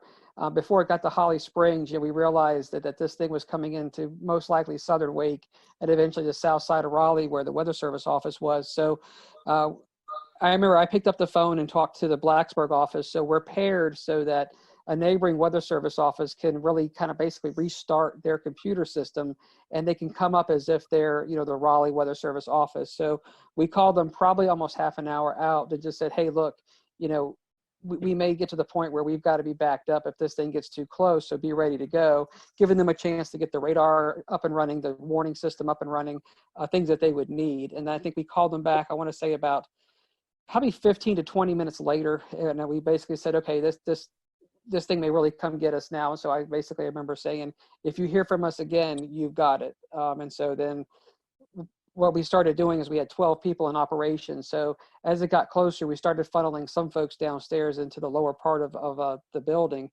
And we kept 3 of us up in operations. And literally about the time we could see insulation and things falling outside the window, we picked up the phone and basically told Blacksburg, okay, you've got it. We're sheltering at this point. And we had already issued the tornado emergency for Raleigh. So the warnings were already out for Raleigh. And then we sheltered downstairs, like you're saying, for probably about 7 minutes.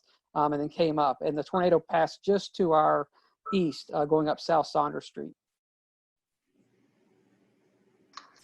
Dan and Jeremy, y'all had a very different kind of experience. You guys were actually out in the field chasing these long track tornadoes. I guess, Dan, we'll start with you since you're the first on my screen. Kind of give us the firsthand perspective. What was it like actually being there within a mile of these monsters? One of the things that we had at the time that we still use that was very active was the NC Storm Chasers and Forecasters group on Facebook. And fortunately, there's a lot of information coming in through there being funneled in as well. And I remember I was in Alabama, I caught the storm, and all of a sudden there started being people kind of looking at some of the parameters for the next day in North Carolina. This was when it was at a moderate, I guess, before it got pushed to a high risk. And one of the things that was being looked at was how the storm system I was currently inside and what was turning into a squall line in Alabama was going to keep pushing across into North Carolina. And they were seeing on the HRR runs how basically that squall line eventually was going to break apart into supercells. And that's when really the tornado potential would strengthen. And so when that started coming into play, I just hauled it right straight back towards North Carolina, drove all night long, and made it into Greensboro, Burlington area for the start of where the tornado warnings really kind of got going. Followed the storm in front of it. I actually was able to bust through it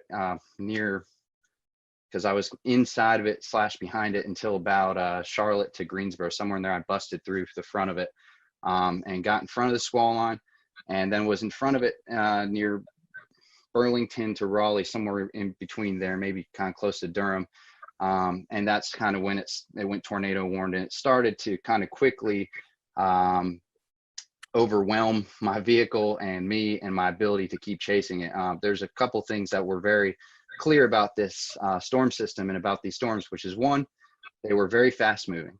I remember they were going about 60 to 80 miles an hour, was what I was trying to keep up with and stay in front of, and position myself in hook echoes so that I could try and get a good visual of these, for the most part, pretty rain-wrapped, low nature storms that were just hard to spot. I had great luck in Alabama the day before. I actually found myself up on a hill is kind of how I was able to see that tornado so well for such a long period of time. But this day it seems, in North Carolina, a lot more heavy rain, a lot more heavy wind. I basically ended up inside of some severe winds going, just at a guesstimate, 50 to 70 miles an hour at the very least, sideways blowing rain. Once I got out of that, I tried to get back in position, ended up in that again. Eventually just kind of the whole storm inside of that tornado warning just overwhelmed me and got in front of me right as it got into Raleigh. And just waiting for this line, and we're sitting there going, oh man, this thing is not breaking up. There's no supercells, what's happening. All of a sudden, obviously within a few frames it started to go. And so we're in Newton Grove still, and which was the right area to be. We just got a little impatient and saw the first one. By then it was already hitting Sanford and the lows, and we decided to speed on towards Raleigh to try to get it there. And I do remember as Mike Mays said earlier, the broadcast, Kevin had his ham radio with us. He had a ham radio in the car because he was doing the storm spotting. But I do remember that specific broadcast said, do not approach Raleigh, stop where you are, and all this stuff. And one thing I do remember about that whole day is just a surreal feeling that I can't even describe of the atmosphere. And the winds, even outside, the thunderstorms are blowing 40 to 50 miles an hour. lots of inflow into these supercells from a long distance away, blowing dust and all of that.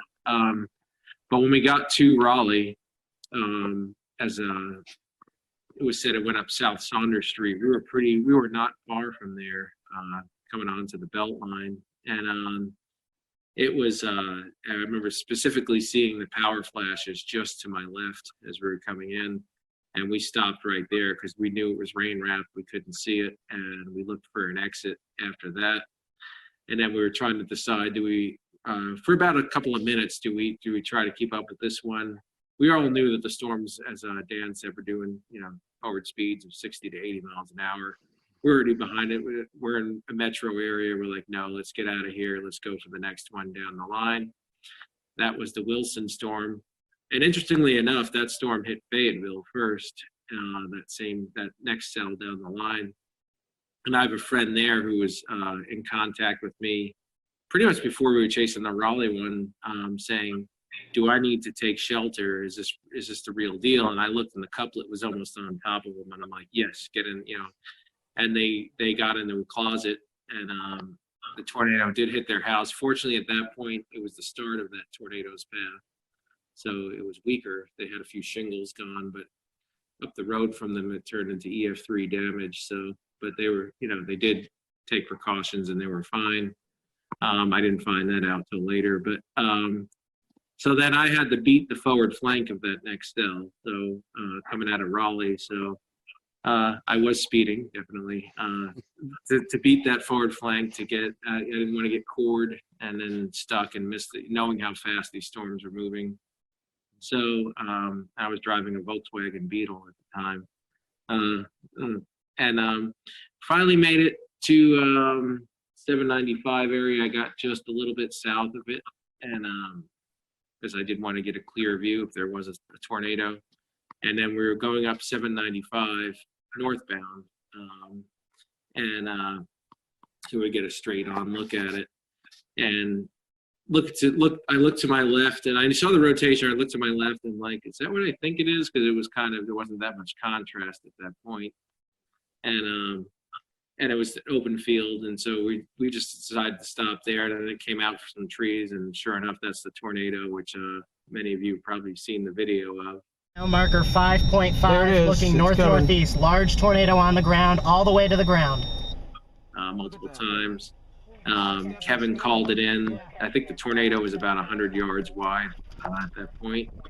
We were about a mile and a half away. I could have gotten a lot closer to it, but I did not know the area that well, so I didn't know if I was going to pull up. And this is the only reason I didn't. I didn't want to lose the view we had, and I knew how fast it was moving. I knew we had one shot to get a look at it, and that was going to be it, and then it was going to be gone. And so we decided, all right, we got a good view here. We're not super close, but we'll just stay where we are, and we're safe here. So we watched it, and then kind of faded into the rain from where we were as the rear flank downdraft came around. And we got hit by that a little bit. And then after that point, we took off for the next cell down the line, which we ended up in Farmville outside of Greenville. And we just missed it. We weren't fast enough. These storms were moving way too quickly. So we just had to find a safe. We actually had to use an escape route and go into the rain and hail so we get away from the couplet and let it pass because we weren't going to be able to see it from where we were. And then, so we did. And then we went into Farmville, and we saw the damage there. It just happened, but immediately, amazingly, the emergency crews were there. They were probably there within a minute or two after the storm passed. And so we took a look for a minute, and I remember letting, again, cell phone. I mean, smartphones were relatively new, but I did have one, Pickle 3. And I remember just letting a guy whose house got damaged use it to call his family. And then we wanted to get out of the way of the emergency services as quickly as we could. So, and that was it. And then there was a squall line behind that. That was it. And then we went home after that. And then the last thing I remember is going to the NC State Library to upload my footage to YouTube, since I had the super fast connection, as quickly as I could. And I think I remember emailing Mike Mays and sending him the link or something like that right away. And then Ariel, I know, put it up. And then it actually ended up in a few things, like a National Geographic did a special on that whole spring, because as Dan said, there were a number of outbreaks that spring. Everybody remembers Tuscaloosa and all that. This was one of 3, I think, major outbreaks that they covered in that series. And so it ended up kind of spreading from there. And I think it is still my most viewed video to this date. But and that was about it. That was about the general summary of my day right there. Were you guys able to, after this event, in the days to come, to go out and survey some of the damage? If so, what kind of stuck out to you guys? Our biggest storm was in Bladen County, in Elizabethtown specifically. There were 4 fatalities there between, I believe, Elizabethtown and closer to Bladenboro. Also, a couple tornadoes up there in Bladen. And our reporters, I'll say they have. We'll return to Best of the Carolina Weather Group in a moment. Now your Carolina weather forecast. Here are today's forecast high temperatures for North Carolina. Here are the forecast lows for tonight for North Carolina. Here are tomorrow's forecast high temperatures. And here's forecast rainfall across North Carolina tomorrow. Here are the forecast highs for the day after tomorrow.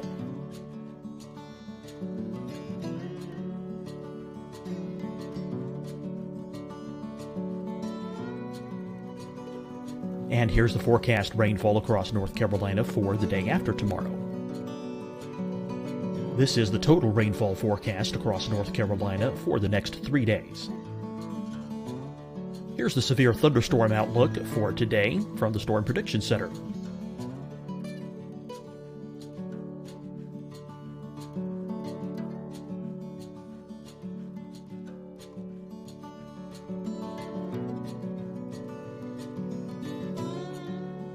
Here are the forecast high temperatures for today for South Carolina. Here are the low temperatures for today for South Carolina. Here's the probability of precipitation forecast across South Carolina today. And here are the rain chances across South Carolina tonight. Here are tomorrow's forecast highs across South Carolina. Here are the forecast low temperatures for tomorrow for South Carolina.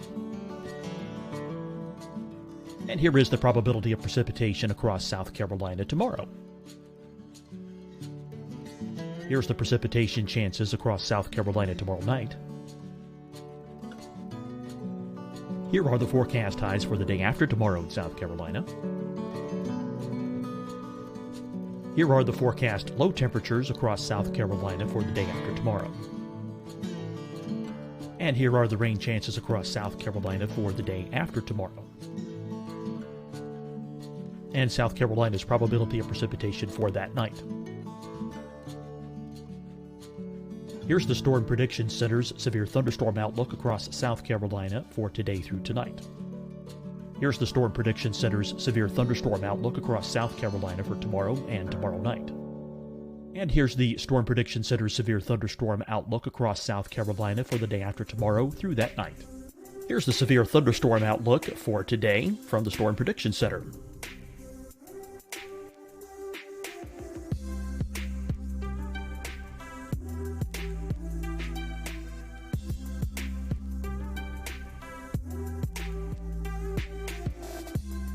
And now here's a live look at weather radar across the southeast.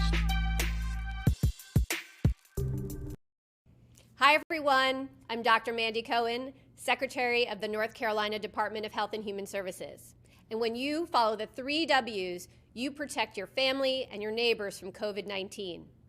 When you leave your home, practice your W's. Wear a cloth face covering, wait 6 feet apart, wash your hands often. Wear, wait, wash. We're in this together. Stay strong, North Carolina.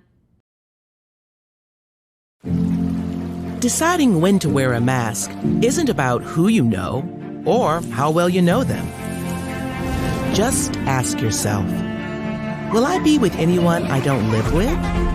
If the answer is yes, get behind the mask. Help slow the spread of COVID-19. Get behind the mask. Learn more at covid19.ncdhhs.gov. Fight the spread and take a stand against coronavirus. Wear a mask in public. Stay at least 6 feet apart from others. And get tested. Join us and fight the spread. Visit scdhec.gov/COVID-19. Getting tested for COVID-19 helps you to take the steps needed to protect yourself, your loved ones, and your community. Find the testing location at scdhec.gov/COVID-19 testing. You'll see your Carolina weather forecast at 25 and 55 past. And now back to the best of the Carolina Weather Group on the all-new Carolina Weather Net.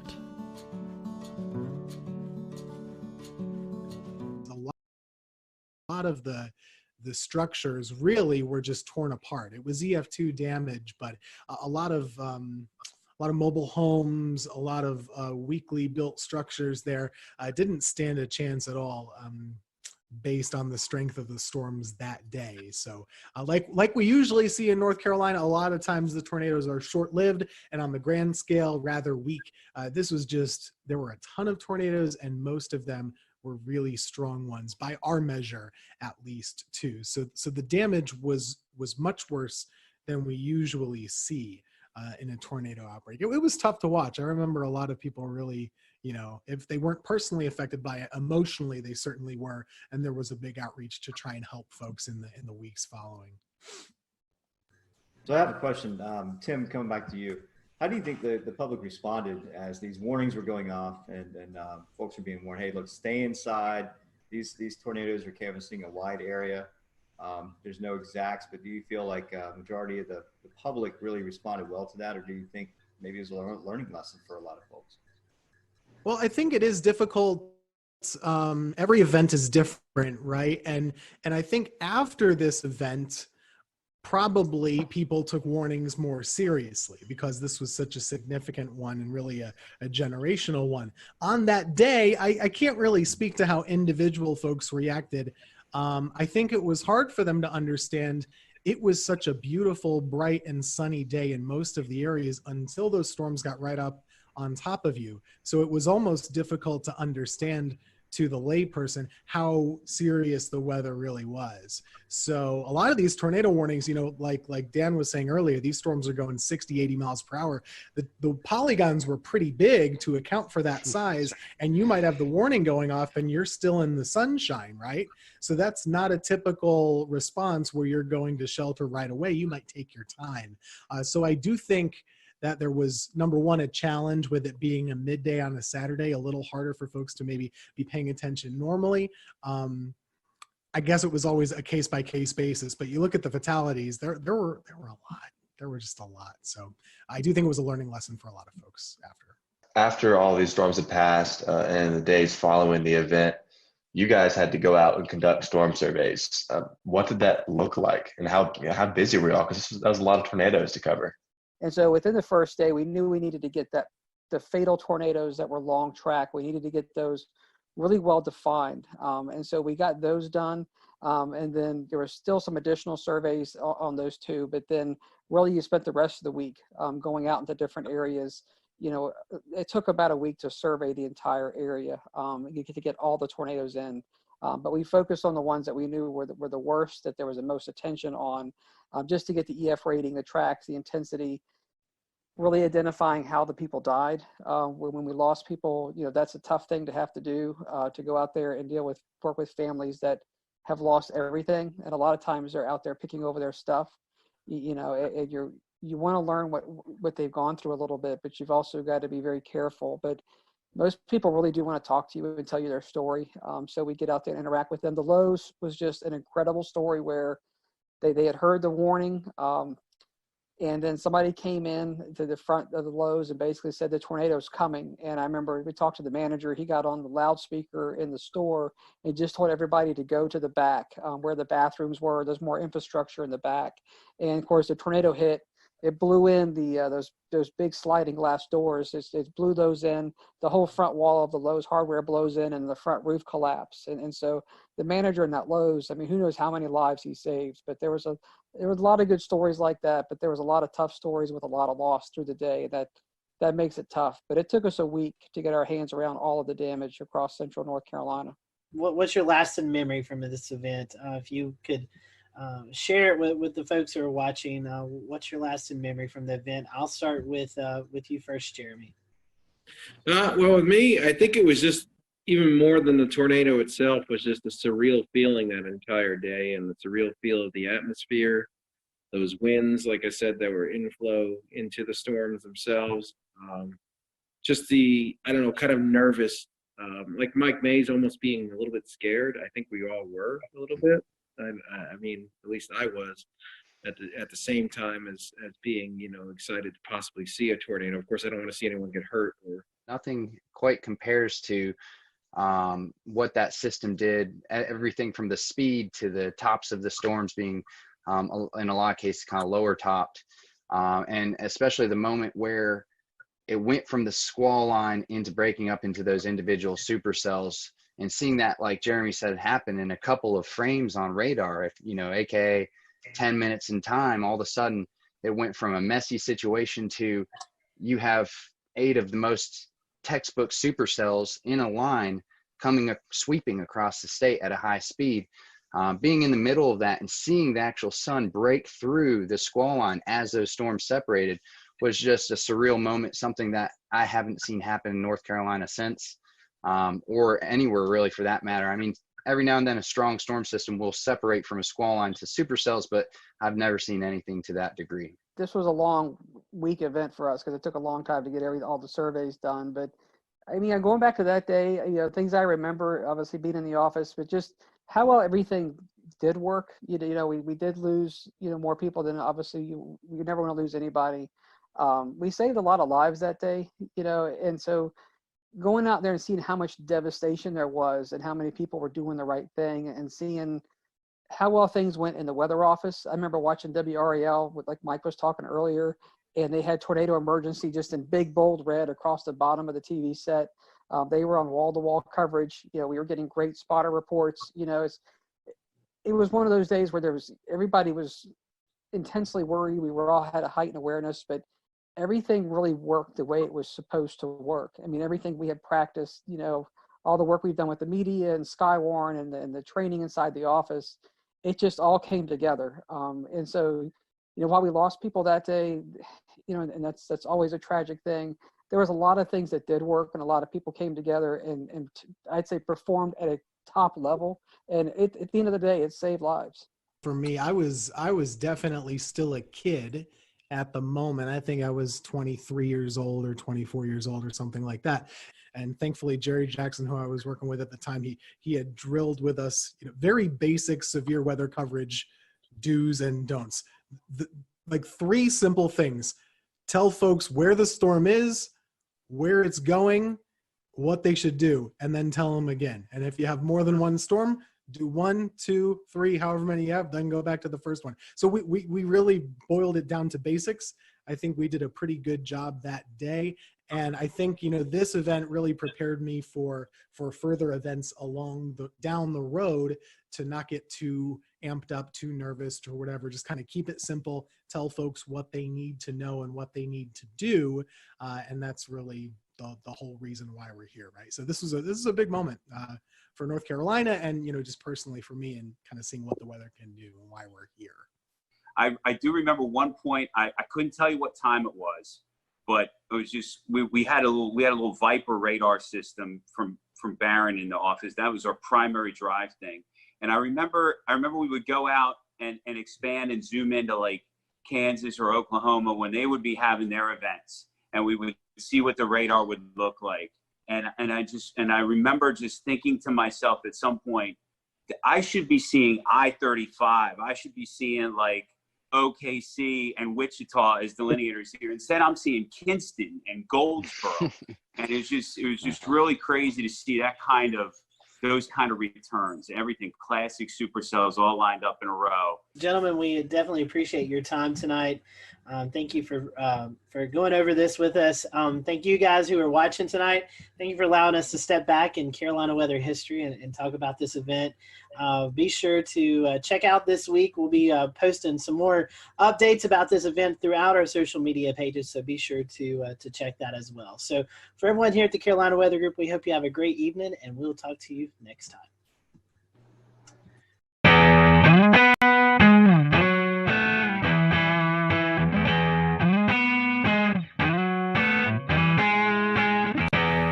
I'm James Brierton in Matthews, North Carolina. This tree, one of many that has fallen here in Matthews and across the two-state region of North Carolina and South Carolina following last Thursday's tornado outbreak. 10 tornadoes in all confirmed by the National Weather Service, who then spent Friday going out and surveying damage like this here at the playground of Matthews Elementary School. The school closed on Friday with power still out and trees like this still down. School was closed in Charlotte, Mecklenburg. Now, the National Weather Service happened to be celebrating its 150th anniversary this week.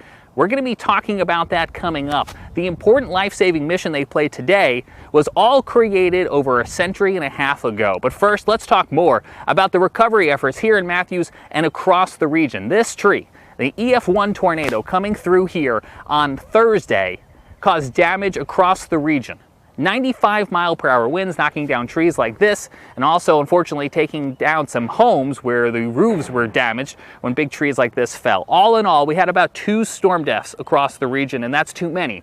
But it could have been a lot worse, and that's why we're going to spend some time in this episode talking about the very important life-saving role the National Weather Service played, because none of those deaths came inside of tornado polygons, and I think that has a lot to do with the role that the National Weather Service plays, getting those warnings out on TV, on radio, to NOAA weather radios, and now to our cell phones, wireless emergency alerts, alerting people like myself that they were in the path of danger. On Thursday, I was trying to make my way to the day job at the TV station when I received one of those wireless emergency alerts on my phone. I happened to be streaming on Periscope at the time. I'm driving here on Interstate 45. As that message comes in, take a look what happens. Just now receiving an emergency wireless alert on my phone for a new tornado warning issued until 12:45. The severe thunderstorm capable of producing a tornado was located 9 miles northwest of Indian Land or over Carrollton. Impact. Flying debris will be dangerous to those. All right, so this actually might be a problem for me. All right, ladies and gents, we might be seeking shelter here in the next little bit because I'm going to be coming right into this, and that is not my intention. As soon as this lets up a little bit, I'm going to go and look for some damage in that area. Right now, I am not moving. I am just to the south of that warning. That is where I want to stay. I do not want to be in the thick of it, but I want to be able to move quickly afterwards to take a look at what might be going on around there. Because of that alert sent by the National Weather Service and relayed to my phone, I was able to safely pull off the road, get out of the way, let that storm pass, and then I turned north, directly into where the storm had just been, continuing towards Park Road, where the storm had crossed through a neighborhood called Park Crossing. Here's a look at what I saw moments after that tornado came through and as that tornado was continuing east into Matthews. You can see we've got numerous trees down. This one, as it fell, took down a fence. We see several instances of this as we make our way through this Park Crossing neighborhood. Now, all of this damage occurred during the midday hour when a tornado-warned cell came through the neighborhood and it brought down several large pines, just like the one you're seeing right here behind me. To give you a sense of what the aftermath of storm damage smells like, it smells very heavily of pine and also sounds like chainsaws. We have another tree down here. This one just barely missing this brick home as it did kind of fall here and then continue to land, if you take another look, right across their front yard. So a very close call here for the family that lives right at the entrance of Chatham Oaks. This is inside again that Park Crossing Drive neighborhood. Now we are just to the west of Park Road. I was onto the east side of Park Road where the Cameron Woods neighborhood was not too long ago. Whatever came through here then immediately went through there, brought down several trees as well too. neighbors out there trying to clear the way with chainsaws. About 10 minutes before the trees started falling, so I was able to be here to help out. How many trees are down besides what's behind us? I'm not one for hyperbole, but it's countless at this point. There's trees on houses, there's a lot of roads that are blocked. We're just trying to get cleaned up so people can get through. And also clear those storm drains, because as you can see, the rain is continuing to fall here at this hour, and so all of this water is going to need a place to run off. So you can see neighbors trying to also clear those drains as well. Back out here in the Park Crossing neighborhood, you can see this fence was no match for whatever came rolling through here a little bit earlier on, knocking down not only the wood sections of the fence, but also tearing it right from the brick pillar. The National Weather Service will be looking at damage like this and like the tree laying across the road to determine what exactly rolled through here during the height of the severe weather. The EF1 tornado that came through Mecklenburg County, not even the strongest of the storms we saw. This EF2 tornado caused damage in Gaston County near Kings Mountain, where it toppled 4 of those huge metal transmission towers that Duke Energy runs to bring power into the region. It took 150 workers this past weekend to get all of that cleaned up and back up and running. And when they twisted and laid on the ground, I mean, it's just the structures were twisted. If you go look at the footing of that, you'll see where it was a twist. It wasn't a break, it wasn't a bend, it just twisted the structures and they came down together. So it was a very severe wind that caused these structures. From Gaston County to back here in Mecklenburg County, those were just 2 of the tornado warnings that were issued here for the greater Charlotte area. Numerous storms across the region, a lot of them in that greater Charlotte area. Joining us now from his home in Morganton, North Carolina is Scotty Powell with a look at some of the other storms. Scotty. One of the first tornado warnings to be issued was for Cleveland and Lincoln County. The National Weather Service was able to confirm an EF1 tornado touchdown 1 mile west of Lawndale in northern Cleveland County. The end location was 3 miles northeast of Fallston, right near the Cleveland and Lincoln County line. One of the stronger tornadoes that we saw occur on Thursday was an EF2 tornado that occurred just outside of the city of Kannapolis, North Carolina, in Cabarrus County. The tornado began just west of Interstate 85 near Lane Street. The awning of a service station was damaged. The strongest damage was found just east along Pless Road, where several homes were damaged from this tornado. This damage suggests wind speeds of 125 miles per hour. The tornado weakened as it moved east, snapping and uprooting trees as it went, and it ended in Rowan County. Again, no fatalities or injuries from this tornado. I'm Carolina Weather Group panelist Scotty Powell. Thank you so much, Scotty. Continuing our coverage now with even more of those storm survey results from the National Weather Service. Here's Evan Fisher.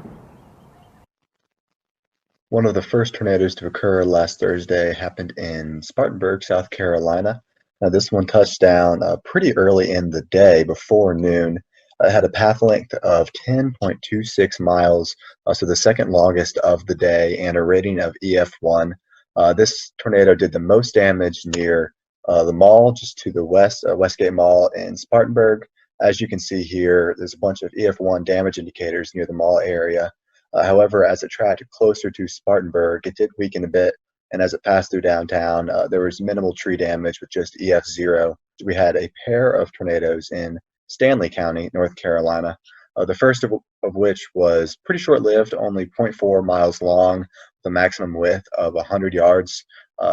Peak winds around 100 miles an hour, only did some minimal tree damage.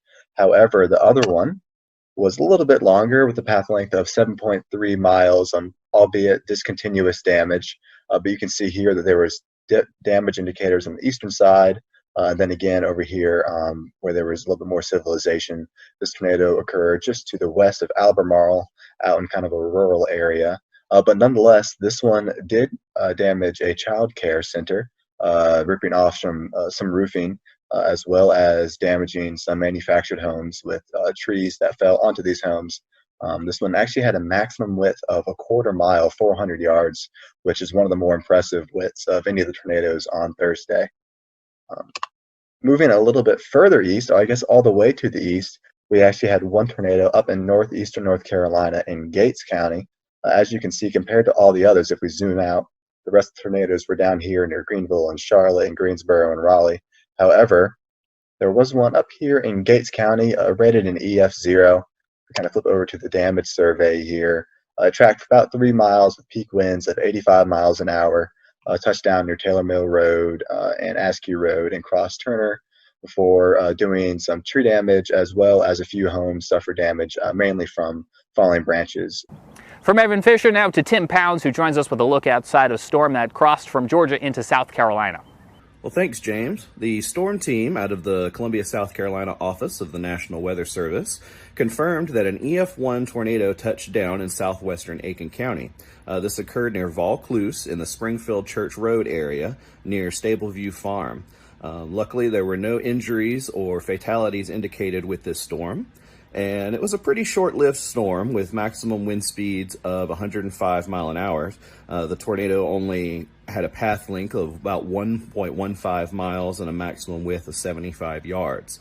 Another area of concern in the Augusta area was the Savannah River. The U.S. Army Corps of Engineers indicated that there was going to be a lot of extra flow from all the rain that occurred in the area, and they had opened the floodgates on the Strom-Thurmond Dam, releasing almost 30,000 cubic feet of water per second. So it was going to be a lot of water going down below the dam in the next few days. But other than that, that's about the extent of the storm report here in Augusta. James? Also had a lot of water that fell. A lot of water that fell from the sky, making it possible for big trees like this to fall in very spongy soil, but also challenging the water systems, the watersheds, the rivers, the creeks that now have to take all of that water that fell and eventually funnel it out to the Atlantic Ocean. We're watching rising waters along rivers and creeks and waterways that are now having to try to cope with all of that water. When you take a look at the debris that remains days after the tornado outbreak of last week, you have to pause and think for a moment and realize that it could have been a lot worse. But if it wasn't for the folks who tirelessly put in long hours at the National Weather Service, not only forecasting and warning about storms like this, but then spending hours and days afterwards going out into the field and looking at debris and conducting their storm surveys, well, frankly, if we didn't have the National Weather Service, we'd be in a lot of trouble. Now, the National Weather Service celebrated 150 years on Sunday. We, of course, wish them a very happy birthday. Now, we had Tom Nizzle on our program a couple weeks back. Now, Tom spent years at the National Weather Service in Buffalo, New York, before coming south to work at the Weather Channel. He now resides just across the border in Tennessee, and he's a bit of a National Weather Service buff, you could say. And he was very happy to spend some time with us to enlighten us on the history and the important role that the National Weather Service has played in its first 150 years and counting. Tom, you got to know the National Weather Service from the inside. What does this 150th anniversary mean? Well, I'm old. I'm not quite that old, but man, I look back. I had 32 years in the National Weather Service. They're celebrating their 150th anniversary. So do the math, man. I've been there for 1/5 of their entire history. I am old. But I'll tell you, I love going back and look at the history of a National Weather Service for the United States. And a lot of it has its roots back to my hometown, Buffalo, New York, which was one of the original 24 forecast offices in the U.S. when the National Weather Service, under a different name, began back in 1870. It's amazing when you think about the United States and think about the roots of weather and weather observations. My gosh, when our forefathers came here to the U.S., think about the fact that everything they did in their lives had some connection to the weather. I mean, they spent most of their time outside. It was an agrarian society. So two of our most famous weather observers and our most famous original weather people in the United States were two of my favorites, a guy by the name of Ben Franklin and Thomas Jefferson, right? Franklin was amazing. He was one of these Renaissance men that was interested in everything, and he was a great scientist. Franklin, by the way, was the first person to really study and chart something that's right offshore of the Carolinas, known as the Gulf Stream. That really was actually discovered in a way in a scientific basis by Ben Franklin. Franklin also took weather observations every day. How about Tom Jefferson, another Renaissance man? This guy took weather observations on a regular basis, and he shared those observations and developed a network with people that were around him. In fact, the cooperative weather observers in the United States today, their top honor that they can get is the Jeffersonian Award for them taking weather observations. So those are two of the guys that really started things off. You know, we get into the 1800s, and as the country began to expand out to the west, all right, now the beginning of the 1800s, Weather Service actually went into a national operation in 1870. So 70 years before that, the U.S. was moving out and expanding to the west, and based on Thomas Jefferson's suggestions, the Lewis and Clark expeditions, they wanted to take science observations. Most of the Army surgeons who were trained as scientists would take weather observations on a daily basis, and they would mail them back in. They would, arrive months later into places like the Smithsonian, where they would gather this information and bring all this information together, begin to plot it onto maps and try to understand this array of data that we were gathering across the country. But my gosh, none of it was timely. It took months to get that information. So you come across to about the mid 1840s, and we had this amazing invention that takes the science of meteorology and rockets it forward. And it was called the telegraph. Because once you got the telegraph, you could get this data from around. We'll return to Best of the Carolina Weather Group in a moment. Now your Carolina weather forecast. Here are today's forecast high temperatures for North Carolina.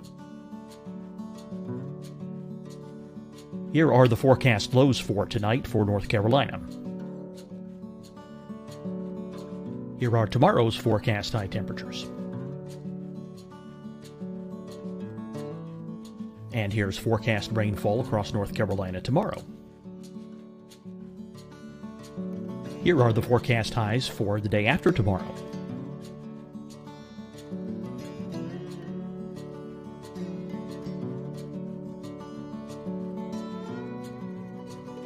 And here's the forecast rainfall across North Carolina for the day after tomorrow. This is the total rainfall forecast across North Carolina for the next 3 days. Here's the severe thunderstorm outlook for today from the Storm Prediction Center.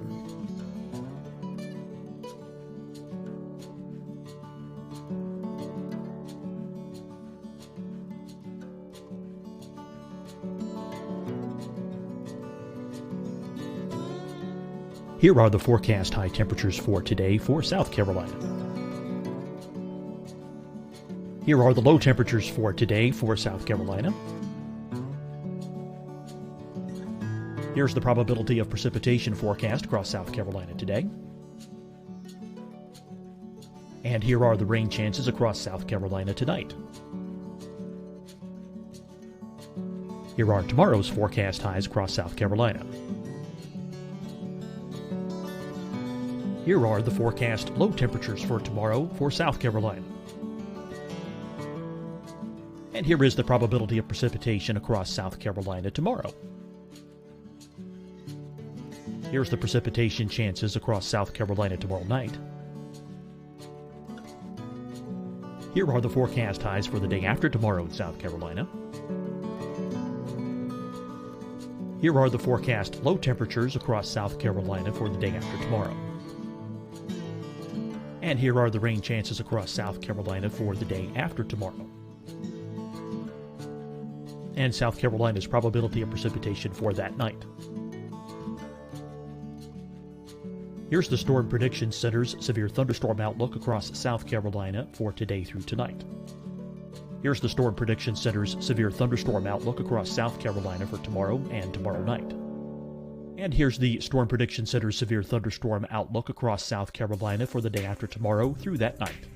Here's the severe thunderstorm outlook for today from the Storm Prediction Center.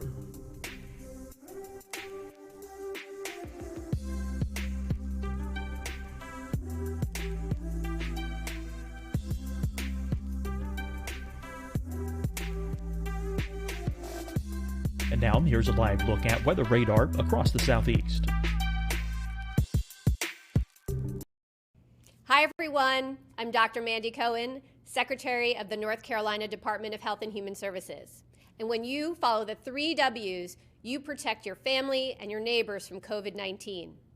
When you leave your home, Practice your W's. Wear a cloth face covering, wait 6 feet apart, wash your hands often. Wear, wait, wash. We're in this together. Stay strong, North Carolina. Deciding when to wear a mask isn't about who you know or how well you know them. Just ask yourself, will I be with anyone I don't live with? If the answer is yes, get behind the mask. Help slow the spread of COVID-19. Get behind the mask. Learn more at covid19.ncdhhs.gov. Fight the spread and take a stand against coronavirus. Wear a mask in public. Stay at least 6 feet apart from others. And get tested. Join us and fight the spread. Visit scdhec.gov/COVID-19. Getting tested for COVID-19 helps you to take the steps needed to protect yourself, your loved ones, and your community. Find the testing location at scdhec.gov/COVID-19 testing. You'll see your Carolina weather forecast at 25 and 55 past. And now back to the best of the Carolina Weather Group on the all-new Carolina Weather Net.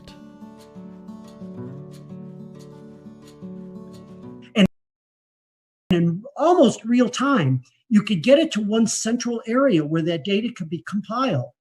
You'd have the data quickly, you could analyze it, and then understand what was going on a more real-time basis.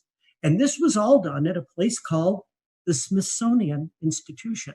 And Joseph Priestley was the guy that was there that was gathering all this information and beginning to plot weather maps. Well, we get into the Civil War, and that kind of detoured in some way the expansion of science as far as weather was concerned. But boy, the Civil War brought a lot of technical expertise and other inventions that would then help propel all of this technology and science forward. So let's get into the late 1860s now. And we're a couple of years beyond the Civil War. And the railroad transportation really wasn't coming into its own at that point. So a lot of the transportation that occurred between the inland parts of the country and getting out to the coast in the northern half of the United States occurred on the Great Lakes. There was a tremendous amount of shipping that occurred on the Great Lakes and moving not only goods and materials, but moving people and passengers around. And in 1868 and 1869, in 2 consecutive years, there were over 1,100 shipwrecks on the Great Lakes. Think about that, 1,100 shipwrecks and hundreds of fatalities on the lakes. Well, now I go into 4 cogs in the wheel that I think were most important people that were responsible for the development of a National Weather Service. Because of all the fatalities that were occurring on the Great Lakes, due to weather, by the way, due to severe weather, there was an amazing guy by the name of Increase Lapham, Lapham. This guy was, again, another Renaissance man. He was a geologist, and he was, at that point in Wisconsin, very interested in the weather. Again, a scientist by many, many means. He plotted weather maps, and he sent a lot of news clippings to his congressional representative about all these fatalities that were occurring on the Great Lakes. And there has to be something done to develop some type of weather warning system for these bad storms that were coming across the Great Lakes. So in 1869, I believe it was, Increase Lapham sent this letter out to his congressional representative, another second cog in the wheel by the name of Halbert Payne. And Payne took this information and introduced a resolution under Ulysses S. Grant to the United States Congress. And on February 9th of 1870, the resolution was passed to then bring into service a National Weather Service for the United States. And it was under the direction of the U.S. Army Signal Corps at that point. Why the Signal Corps? Well, it now brings in our third character. Our third guy that was in big responsibility and a big part of developing a National Weather Service was a guy who was in charge at one point for the Signal Corps in the U.S. His name was General Albert Meyer. And Meyer has a connection to my hometown of Buffalo, New York. But Meyer actually developed a signaling system during the Civil War of using flags to send signals between military installations. And this signaling system, or wigwag system, was in play, and it was in place during all of the Civil War. Meyer was an amazing character because he had a great military background. He had the ability to organize, and he also was in charge of this signaling system that they were using at that time. And so when Ulysses S. Grant signed the orders to bring into law a national weather service across the United States, Albert Meyer was brought in as the first head of the National Weather Service. And Meyer then brings in the fourth cog in the wheel, the guy that really made this happen from a scientific point of view. His name was Cleveland Abbey, and this guy was a scientist by every stretch of the word. He is the person who first began to issue forecasts, actual weather forecasts across the eastern part of the United States, and he had a tremendous, tremendous science background. And when he came into that first beginnings of the National Weather Service, it was Cleveland Abbey who introduced science, who introduced coursework, who introduced the theory of meteorology and the science of meteorology to those employees who were hired to man the 24 original offices across the United States. It was really, really a fascinating time. And from there, the ability to bring in weather data and weather observations led very, very quickly to production of weather forecasts. Within a couple of years of the formation of the Weather Service, these daily forecasts were something that everybody asked for. People understanding that they might not be all that accurate all of the time, they weren't able to do the kind of detailed forecasting that we can do these days, but they had an understanding of the basic concept, in most cases, of weather moving from the west to the east across the United States.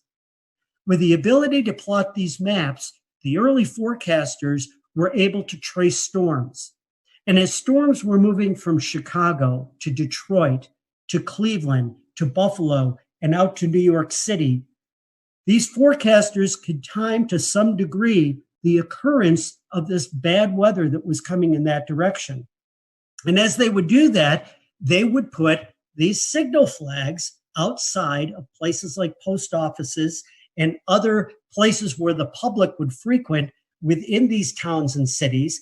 And so a quick walk down the street, someone would look at the flag and they would understand that the red flag with the black on it, okay, again, if you were in a coastal area, could mean a hurricane warning that was out. There were other types of flags that they used to get this information out.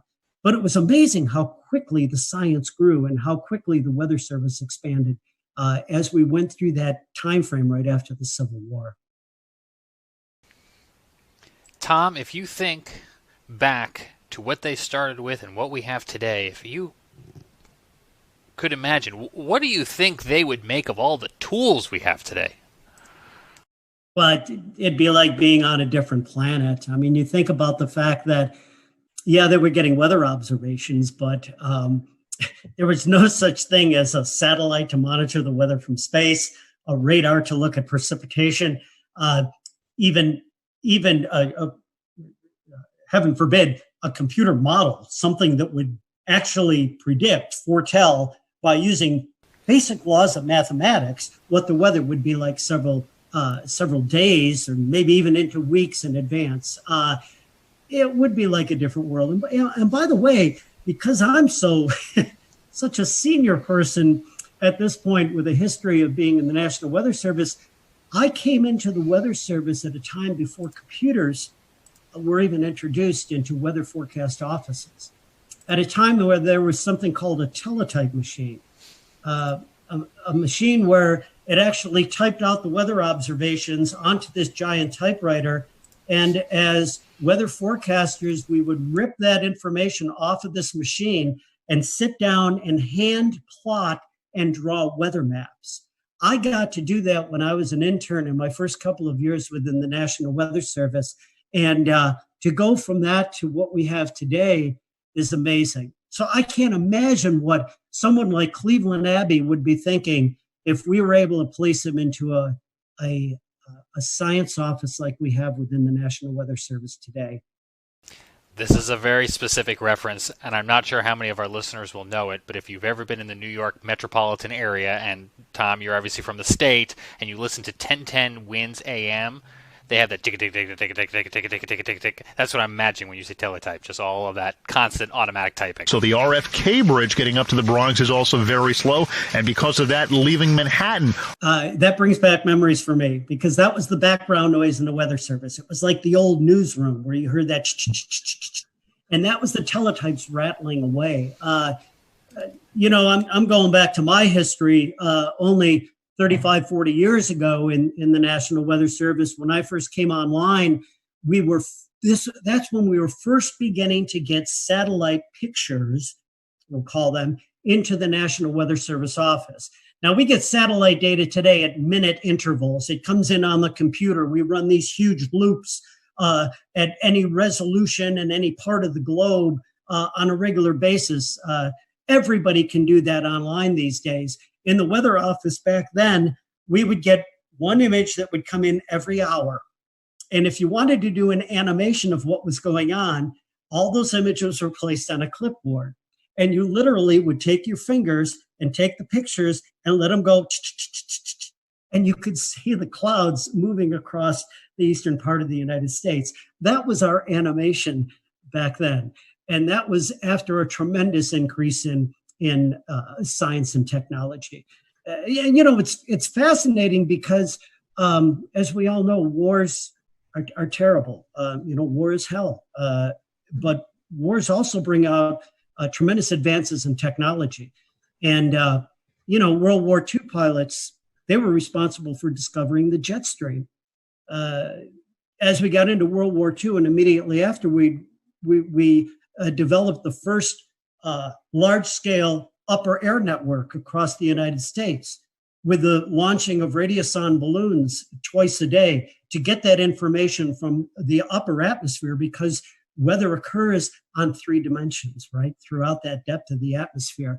The advance of weather radar. My gosh, you took military radar, again, developed in World War II, and then after that war, they not only saw airplanes when they were looking at the radar, but they saw these features that kept getting in the way of them looking at airplanes. It was precipitation from storms.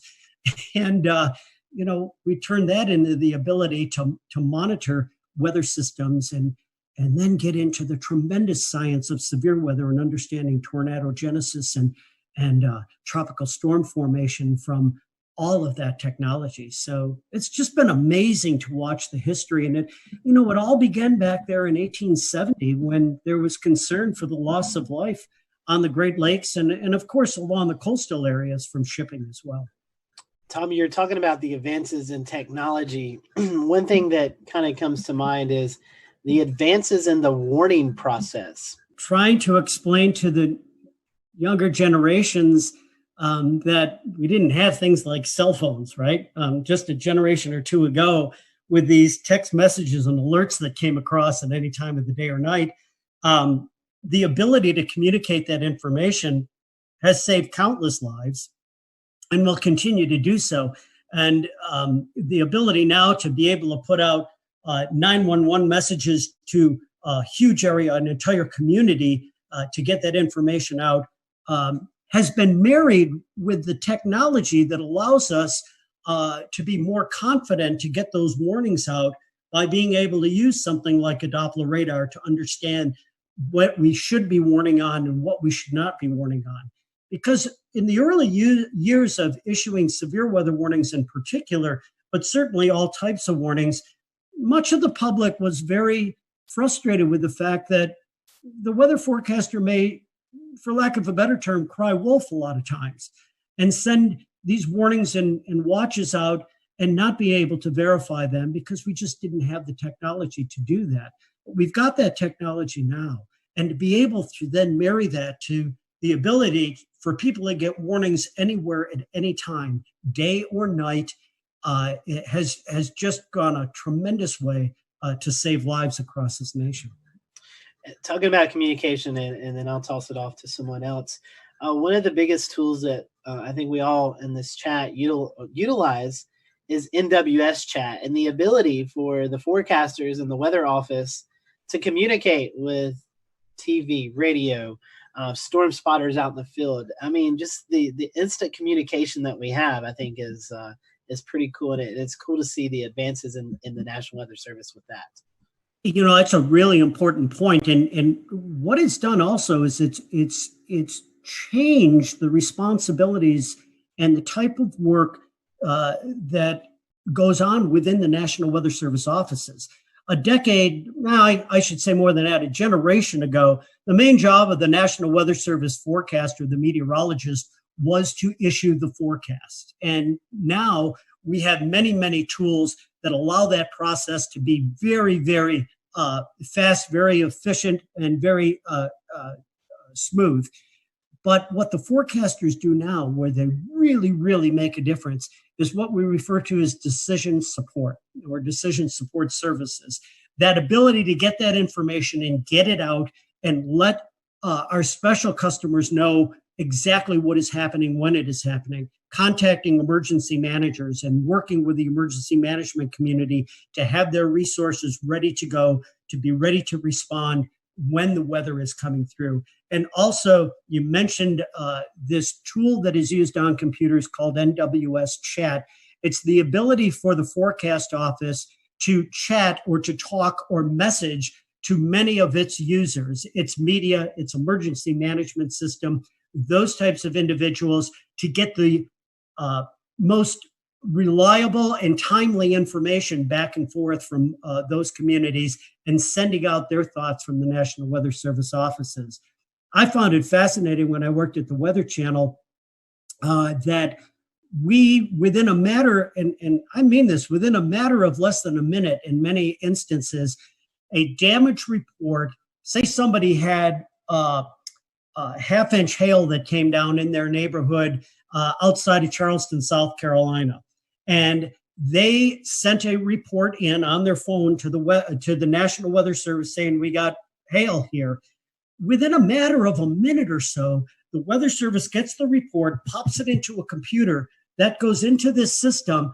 And at the Weather Channel, our graphics meteorologists were watching that data coming in. And when they picked that data up with the click of two buttons, it ended up on air. I was amazed to see how quickly that process took. And it's the ability to get that information and communicate it out to the public, because time is of the essence, especially with severe weather. So it's another huge increase in technology that, once again, is helping to save lives. Tom, I don't know if there's any telling what this world would be like without the National Weather Service. So let me try to phrase this closing question to you this way. What would day-to-day life here in the United States be if tomorrow morning we woke up and there was no National Weather Service? I think it would be chaos. If you think about how much of our economy and daily life is tied directly to the weather, and the way you see that most succinctly is being in the checkout line at the grocery store, because everybody's talking about it. You have to know what's going on with the weather if you're going to react with the real world. Everything from our transportation to our agriculture to daily life in general revolves around the ability to understand how nature, how the atmosphere is going to impact us over the next several days. Without the National Weather Service, I think we would be way, way behind in where we are right now. We again thank Tom for his time, and to all of the folks at the National Weather Service who continue to keep us safe each and every day. We can't thank you enough. And to you at home, thanks for joining us for this special edition of the Carolina Weather Group.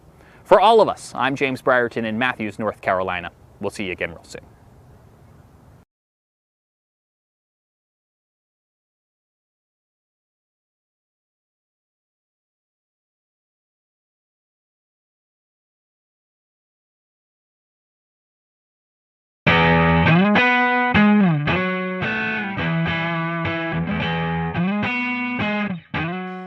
everyone. Welcome. We are here with the WFMY weather team. We have on with us Tim Buckley, Christian Morgan, and Teran Kirksey, and we're going to be getting to know them over the next few minutes. This is a new segment that we are rolling out and hope to do, but we're going to spend a little time just getting to know our local meteorologist, and everyone has been kind enough to donate some time. So we're just going to do a few quick hitting questions. These are just you guys can elaborate if you want, or you can just give a quick answer. So our first one is Twitter or Facebook?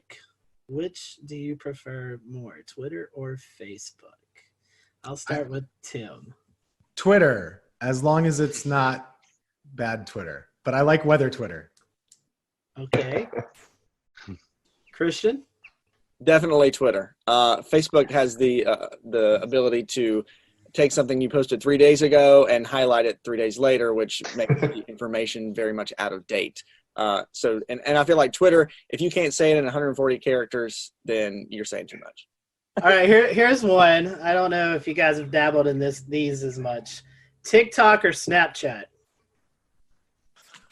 Oh boy. I'm old. I can't have a TikTok. I don't even think that's allowed. So I do have a Snapchat, but it's not something I post weather stuff on. Yeah, I have Snapchat too, and I can't dance, so I'm not even going to adventure into the world of TikTok because it will be horrible. And I'll just let everybody else share the TikTok videos on Twitter, and then I'll watch them that way. You don't want to be lip syncing? No. They both confuse me. I think I'm like, I'm older. I have an older spirit. So usually I just put my phone down when I get home. I don't want to know what's going on. I watch TV, and then when I wake up the next morning, people tell me what I missed, and I'm cool with it. I'm fine with it. Keeping on the theme of technology and stuff, what about weather model websites? There's tons of them out there, and I know you guys may have some special software, so you don't have to go to all these websites that us normal people have to use. But do you have one? We have so much special software, and we pay all this money for all the great stuff. And I still love the Penn State e-wall the most. Oh, you're biased. Undecipherable. No one understands what it is. But I do, because I went there, and that's just my comfort zone. It's like my chicken soup for my weather soul is looking at the page of garbled numbers, knowing what it means. So I do like, and it's the only one that has an easy to understand 6-panel chart for like the NAM and stuff, and I like a 6-panel chart. Okay. I've used that website for like 15 years, and I'm still confused by it. but it was the first website I used a lot though. Now I use Pivotal Weather a lot, and occasionally I look at some other ones if it's like hurricane season or something like that too. Yeah, the first time I met Tim, he was showing me this Penn State e-wall, and I said, what is this thing that looks like it's from 1985 that I cannot understand? And I laughed at him for it, but he's like, oh, it's got all these charts and things on it. And I was like, okay, I'm going to find a different website. And then I took my weather classes and stuff through Penn State, and I was like, oh, man, I really love the e-wall now. It's fun to actually sit and work side by side with Tim, because we actually understand the Penn State e-wall and how great it actually is. But also we do have it's something you have to pay for, but WeatherBell has some good maps on it. But I really like to use Pivotal Weather, especially when we look at severe weather parameters. They have it very easy to access on there. I can't say that we've really dabbled in the e-wall, but definitely agree with you on WeatherBell and Pivotal. I think I'd have to throw in Tropical Tidbits just because that's where I started, and it's so nice having those easy soundings. Keep on this topic. Do you think that weather data is too easily available? Yes, but there's nothing we can do about it. Okay. I have two opinions on this. Number one, I don't think it should be that easy. I don't think it should be easily available to people that aren't seeking it out. So what I mean is, like, if you want to really be able to look at a weather model, of course I agree that's a good thing to be able to do. But I don't like that it gets out there to people that aren't wanting to see it. So it gets posted to Facebook, and then my grandma gets it and says, oh gosh, this is really bad. That's the bad part that we all know about. So in a perfect world, it's 1995 and only the weather folks have the weather models, but you can't put the toothpaste back in the tube. I think with it being so accessible, yes, it's public knowledge. it's out there, so why can't you access it? But at the same time, you get a lot of these hype weather sites and, people who think they're weather gurus and don't really understand it. And they like to, screenshot things and then post hype weather stories based on looking at one model. People don't really take the time to actually dive into the models and try to find the consistencies in them. And a lot of people don't even know like the biases of the models and typically how they run. So having it so accessible is kind of doing, the weather folks a disservice. So we actually kind of have to take a step back and say, what you're seeing is not really accurate, but here's what we're looking at. So we almost have to kind of be careful where we step to make sure we cover the bases of what people are really seeing on Facebook and Twitter and what they're, sharing out at a mass rate. Yeah, because 90% of the time when something looks bad 5 or 7 days out, it doesn't happen. So Right. I know my forecasting philosophy is usually like, okay, that looks like 10 days out. Oh, it looks horrible, but I'm not going to say anything. We'll just kind of pay attention to it. And then once we get in the, okay, it's 4 days out to 5 days out. If it looks really bad, okay, let me start kind of sprinkling this in. And then 3 days or less is when I'm more so like, okay, this is probably going to happen. But since it is out there and, the way that the models are visualized, some of the websites where it looks really, the color tables are really good, but you see something that looks terrible and then somebody will just like, Christian and Tim were saying. We'll return to Best of the Carolina Weather Group in a moment. Now your Carolina weather forecast. Here are today's forecast high temperatures for North Carolina. Here are the forecast lows for tonight for North Carolina. Here are tomorrow's forecast high temperatures. And here's forecast rainfall across North Carolina tomorrow. Here are the forecast highs for the day after tomorrow.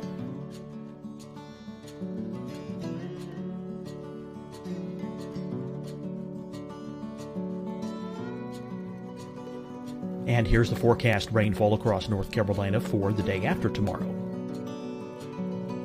This is the total rainfall forecast across North Carolina for the next 3 days. Here's the severe thunderstorm outlook for today from the Storm Prediction Center.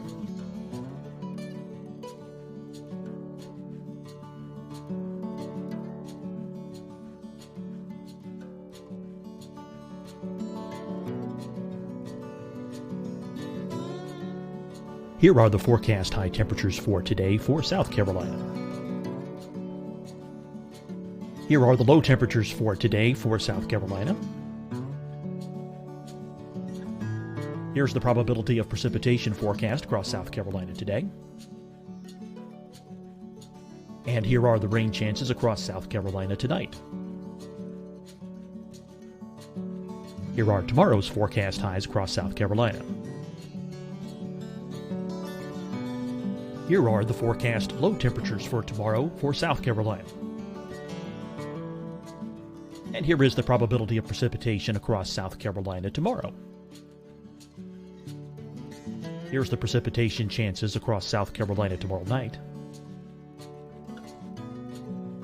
Here are the forecast highs for the day after tomorrow in South Carolina. Here are the forecast low temperatures across South Carolina for the day after tomorrow.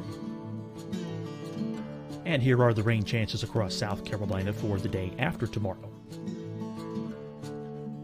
And South Carolina's probability of precipitation for that night. Here's the Storm Prediction Center's severe thunderstorm outlook across South Carolina for today through tonight. Here's the Storm Prediction Center's severe thunderstorm outlook across South Carolina for tomorrow and tomorrow night. And here's the Storm Prediction Center's severe thunderstorm outlook across South Carolina for the day after tomorrow through that night. Here's the severe thunderstorm outlook for today from the Storm Prediction Center.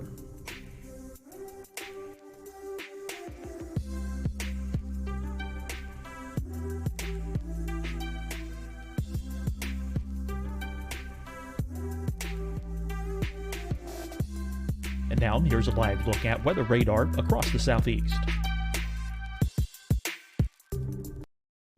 Hi, everyone. I'm Dr. Mandy Cohen, Secretary of the North Carolina Department of Health and Human Services.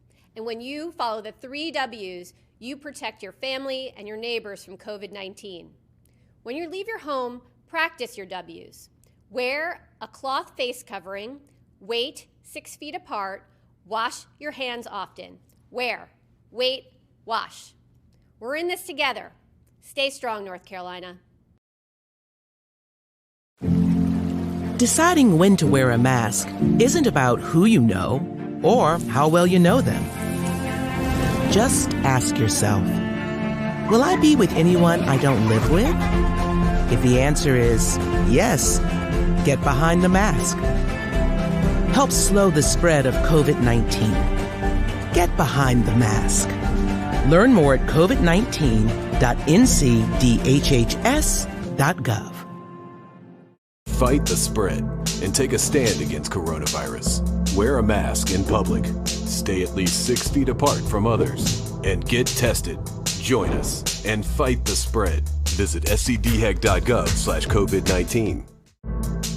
Getting tested for COVID-19 helps you to take the steps needed to protect yourself, your loved ones, and your community. Find the testing location at scdhec.gov/COVID-19 testing. You'll see your Carolina weather forecast at 25 and 55 past. And now back to the best of the Carolina Weather Group on the all-new Carolina Weather Net. It explodes and you have to do damage control the whole time. And then when it doesn't happen, people say, well, you guys didn't know what you were doing. So that's the way it goes. Yeah, exactly. Coran has lobbied for us to change our 7-day forecast to a 3-day forecast. All my career, I've been like 7-day forecasts. I don't like 7-day deterministic forecasts because most of the time the temperature 7 days out is going to be at least 5 or 8 degrees different, than what I said a week before. But that's just, again, my old man grumpiness. I've been complaining about that for my entire career, and it has not changed anywhere I've worked. So it's not gonna happen. I did a little personal case study not long ago. I was like, okay, I'm going to take, my forecast sheet and I'm going to keep it. And here's what I put for day 7. And when I get to day 7, I want to see how much it's changed. And I mean, over those 7 days, the conditions change, the temperature changes. It's an evolving thing, especially once you get past, 3 and 4 days. Yeah, I even tell kids when I do school talks, like, okay, days like 5 through 7, don't worry about those. It's more of here's what we're looking at down the road. This is kind of a suggestion of where things may go. Exactly. Yep. And heavens forbid you put a snowflake in day 5 or 6 and it doesn't happen. Never do that. That's a rule of thumb. Never do that. I could think it could be a blizzard. I'm not putting a snowflake on day 7. Dig your own grave. Mm-hmm. Kind of bringing it back around for your viewers here. What was it that kind of jump started y'all to want to become weather people? Was there a defining moment, or was it something you kind of always knew you wanted to do? Most people have like one weather moment that they saw or they lived through or they experienced. For me, I don't really have one of those, but I did grow up in probably the snowiest part of the country that people live in, which is upstate New York, right along Lake Ontario. We got like 200 inches of snow a year. And so weather was just hugely controlling of your life for about 4 to 5 to 6 months every winter. So I always wanted to know what the weather was going to be. I always watched the Weather Channel and told my mom what they were saying, even if she didn't care. And that's just what I was interested in. And the TV thing just kind of followed suit. I didn't know that was exactly what I wanted, but that kind of just worked itself out. So that was my spark, were snowflakes. And I hate snow, by the way. So it's just, maybe that's why. Yeah, I'm going to catch heat for this from Tim and Taran, but I really like snow. And see, look. They've unclaimed me. So always, that was my thing. And my birthday is in January. And for a while, there was a couple of years where it always snowed on my birthday or within a couple of days of my birthday. So that kind of, I've always was interested in weather. And actually, I never knew that's what I wanted to do as a career. I always wanted to do broadcasting, radio or TV of some sort, and work in radio for a while and then try to get my foot into TV and a couple different avenues. And then the weather thing, just kind of popped up. That's where I was able to kind of get my foot in the door. And I knew I enjoyed it and kind of gotten my foot in the door. And actually, kudos to Tim for helping me, and helping me learn a lot and teaching me and kind of really growing that passion for weather that I had. And so much so that it sparked my interest to actually go back to school and get my meteorology certifications and stuff. And so here we are. It all kind of came full circle at one time. For me, I'm from the deep South. I'm from Alabama originally. And so I grew up a bunch of tornado events, and one time I saw one and that just kind of locked it in for me. And so that just made me interested in, because, when you're a little kid and you have tornado warnings, you get a little scared, and that fear made me want to learn more about them. And so, yeah, so now, that led me to kind of pursue meteorology as a career. When I was in college, I was somewhat interested in broadcast, but probably more into research. The broadcast thing just kind of happened, and I've just been doing that ever since. But I do want to say I do not like snow. Snow is terrible. I hate tornadoes too, because tornadoes are bad, as we've seen. So I just like I think I like more so the challenge of forecasting, as opposed to certain weather events, weather phenomena. Yeah, that's a word. Yeah, I said it right. Phenomenal. My short career so far that I've had, I've already learned that weather is a very humbling thing. Forecasting weather is a very humbling thing, because you have this period of time where you're on it. You're like, man, I'm accurate. This is, it's working out. And then something falls in your lap, and it's, you're like, okay, I'm gonna come on back down to earth now.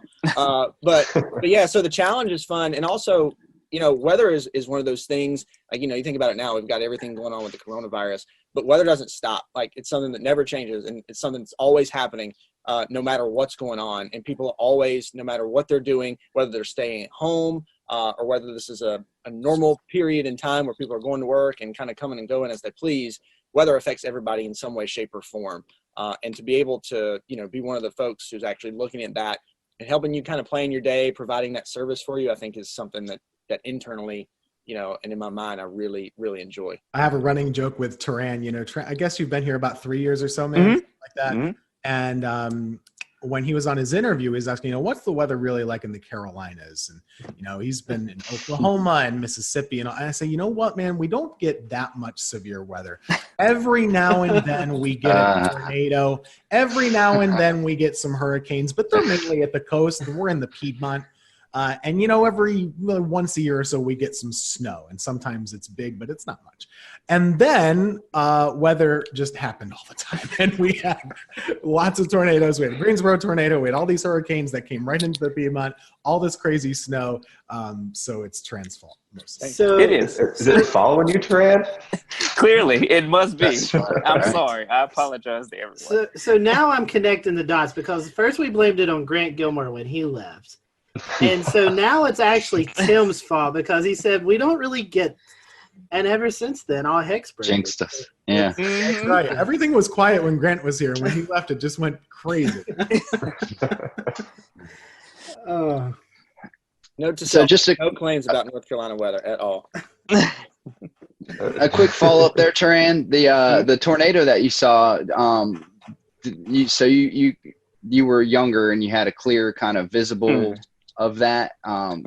What kind of happened in that experience? There was I remember the day. I was in Huntsville, Alabama at the time, in North Alabama, and there was a tornado warning, and the meteorologist was saying, hey, it's headed towards this part of Madison County, which is maybe about 5 or so miles north of where we are.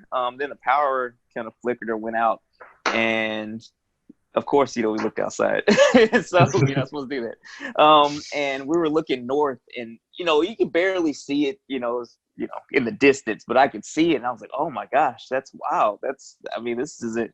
I was scared, but I was also kind of mesmerized. My parents knew that it wasn't going to hit us, so they were okay with me like looking outside, like, okay, it's up there, it's fine. But just watching it was. It kind of, just solidified my interest, because I've always been somewhat interested in weather, even when I was younger than that. But there was a meteorologist in town that would do such a great job kind of teaching the meteorology. I know some people don't like that, but for me, I would always sit in front of the TV and watch the severe weather coverage, and I would learn so much about how to look at radar. What are you looking for? These are different, variables that, you can look at using the radar. And again, this is in the 90s, and so there's been a huge explosion of different things now, but it made me more and more interested. And then, obviously, I reached out when I got in high school, and he was gracious enough to let me, intern from when I got in college, but to let me shadow him when I was in high school, and it just kind of went from there. Give us a name. Come on. Who It was it? It was Dan Satterfield. Okay. I know that's a name that, some people had different opinions, but he was awesome. And even to this day, he's, just so gracious, if I ever have a question or anything, or, he has always been one of those people that I could, like, hey, I don't understand this, I don't understand that. And he's one of the big reasons I ended up going to Oklahoma. He started telling me, oh yeah, a lot of tornadoes out there, you can learn a lot. I'm like, okay, sure, I'll try it. So yeah. Well, that's great. I think you're reading right off our question sheet. One of the next ones I was going to ask is, do you guys have a weather role model? So, Corinne, just got your answer. Tim, Christian, a weather role model? I wasn't that active. I mean, it was hard. It seemed crazy back, when I was growing up, which is not that long ago in the 90s. It seemed crazy that you would actually be able to like reach out and talk to your meteorologist locally. That is so accessible now with social media. So I didn't really have any interaction with any of my local meteorologists, but there's a guy by the name of Dave Eichhorn up in central New York who was on Syracuse television for a long time. And I would always watch him and Dave Longley and Jim Teskey. Two of them are still there. And they really geeked out about the weather. And I wouldn't say they got excited about the weather when it was bad, but they really did have like a professorial approach and really explained it a lot. And I liked that. And I thought that was really interesting. And they would really tell you, if this lake effect band isn't here and it's there, there's a reason why. We're not able to predict it that precisely. And so those were definitely the folks that inspired me, even though I didn't really interact with them much. The funny part about now being in the position that I am and having social media is we interact a lot on social media together now, just chatting about local weather, and they know I'm from my little small town that they cover and all that stuff. So it's cool. That's neat. Yeah, for me, so I actually grew up in this market. So I was very in tune with all of the weather folks in the market at the time. And so there was one person that I won't name because we're with, a competing station right now, but I watched them all the time. And that's just kind of, I would always, that would always be the thing. And when they were calling for snow, that's what I wanted to know about. That's who I wanted to see. And I wanted to learn, why it was happening, and also more so to know how much we were going to get. But at that point, Tim, like Tim said, I never really thought that, when I was in middle school, that you could actually reach out to those folks and actually, have a conversation with them. And, some folks, that I've learned over the years, some folks are more gracious of giving their time than others are. But I will say, and again, Taran and Tim can probably speak to this because they've been in it longer than I have, of course, but maybe the way that social media and has kind of groomed us over the last, in this age that we're in, I think that the connectivity, being able, whether you're competing stations or not, but kind of the network of meteorologists and kind of being able to toss ideas back and forth and discuss those things, there's a more of an open line of communication, I think, than there used to be, which is definitely a good thing for not only the folks who are in it now, but the people who are aspiring to be meteorologists as well. We're here right now. That's a testament to having access, with more access to your local meteorologists than perhaps there was back in the 90s, like you said, Tim. Everything has changed so much. I didn't even know what a computer model was or that they existed until I got to college. Like, I didn't know any of that really. And I don't know that I was unique in that either. Once you got to school, you're like, oh, there are these tools that I didn't know that existed. Here's how we use them. And then I kind of, learned it very quickly. But before that, I mean, the amount of information that 12-year-olds know now that are weather enthusiasts is about the same as like what I had like as a sophomore in college. It's amazing. It really is. Oh yeah, same for me. I mean, the first time I saw a forecast model was when I shadowed that time. They had the DIFAX maps or whatever. It's like, oh, okay, this is printing out. So this is how you all figure out the forecast weather. Oh, okay, cool. Before that, I had no idea. I actually have some of those dive facts. Eric Thomas. I went to visit Eric Thomas in Charlotte, and I have them somewhere in the basement. I need to pull them out, see if I can find them. But I have a question. It's going to kind of tie 3 or 4 questions that we have together. It's kind of the future of meteorology, working from home, and the role of social media, which we all 3 are experiencing right now in the COVID-19 pandemic. So what are your thoughts on the future? Do you see working at home maybe more of a thing to come and doing a lot more via social media? I think that, I mean, obviously, kind of hate the reasons why, we've gotten to this point, where a lot of people are working from home, hate that there's, the virus is kind of causing all this disruption. But with that said, a lot of friends I've been talking to over the past, somewhat talking to, I'm kind of introverted. Occasionally I'll ask them a question. I got to have one conversation a week with friends. But basically we were talking about, hey, it's 2020.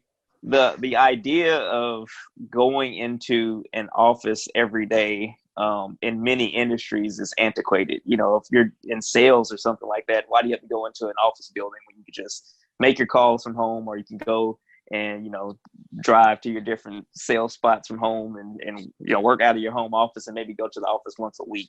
I think a lot of employers are seeing that their employees can be just as productive or even more productive at home, depending on how they work or what works best for different people. I know everybody's different though, so for extroverts it's probably important that they go into the office regularly to get that social interaction. For introverts, they might work better in solitude. So I think that as meteorologists, when you look at it, most weather days are fairly benign, fairly quiet. And I feel like on those days, working from home should be more of an option for all meteorologists. But you also have days where there's the threat of severe weather where that's not probably the best method. That's just kind of my 2 cents on that. I don't know what you think, Tim. I mean, I definitely do miss being able to interact with folks at the station. However, typically meteorologists aren't interacting with one another personally face-to-face because we're on different shifts. So it doesn't change that much between us working together. Christian and I do have a lot of overlap at the station just because of our schedules. But aside from that, the main difference is just being able to show things in front of a wall and explain things by pointing them out and maybe some interaction with other anchors and stuff like that. I don't think that I'm surprised at how much we've been able to do at home, and I do think that this might continue to be an option in the future on quiet days. I don't see why not. So we'll see what happens. It's new for everybody.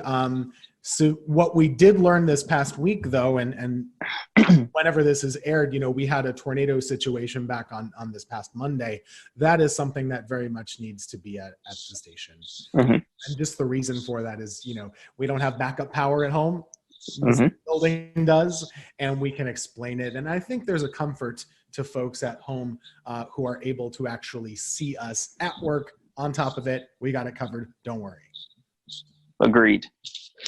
Yeah, I'll real quick. I'll echo off what Tim said about our severe weather event this past Monday, and I was actually working from home, and Tim and Taran were in the studio, of course, very much separated because of social distancing guidelines right now. But the other thing, and I know that this is again, the quality that we're able to put out, even working from home, video quality, audio quality, is pretty mesmerizing, honestly, because we never thought that we'd be at this point. But the other thing, there's also still a lot of downfalls with it.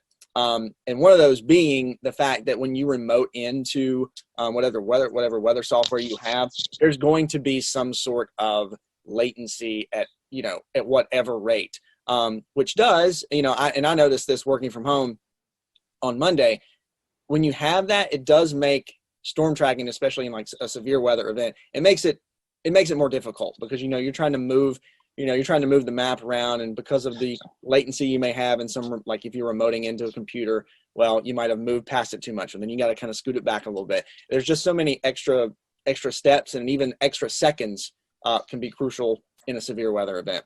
But taking an overall approach to it, Working from home is interesting. I've always been one of those folks who, all right, I have to get up and get ready and then go out the door to kind of get my, get my mind in the right place to do work. So working from home has been a challenge for me to kind of get into that groove. It's not so much a challenge anymore just because we've been doing it now, for a month at least. But having that interaction with folks in the building, even though, here's the weather center over here and here's the news people over here, and we come together at the newscast, just kind of having that interaction, and the lines of communication are of course a whole lot better. Tim and Taran, and if you've been in a newsroom, like, this, like, you can just, scoot the chair back and you yell something across the room or say something across the room. Now working from home, okay, got to send this email, or did I check this on the world chat, or did I send somebody a text message? So the communication line kind of is something you have to kind of double check yourself on. But I think there's something about, if the weather's nice, of course, we can forecast from anywhere. Yes, we have some tools at the station, but we can do a forecast from anywhere as long as we have internet. We can even look up stuff on our phone, if we need to do that. But working from home and putting the forecast together, is easy. But I think when things return to normal, if we are seeing more work from home situations, I think just being in the station, being in the studio, at least for the shows, has a value to it that you can't replace. No, absolutely. It's amazing all of the, just how much we've seen this working from home thing develop over the last 2 months. Who would have thought that every single meteorologist, just about every single meteorologist in the nation, would be broadcasting from their office with their cat in April. So it's just unreal. So we only have a few minutes left, y'all. So we're each going to ask you one kind of silly, lighthearted, fun question. So I guess, Tim, I'll start off with you and we'll go around. What is your favorite non-weather hobby?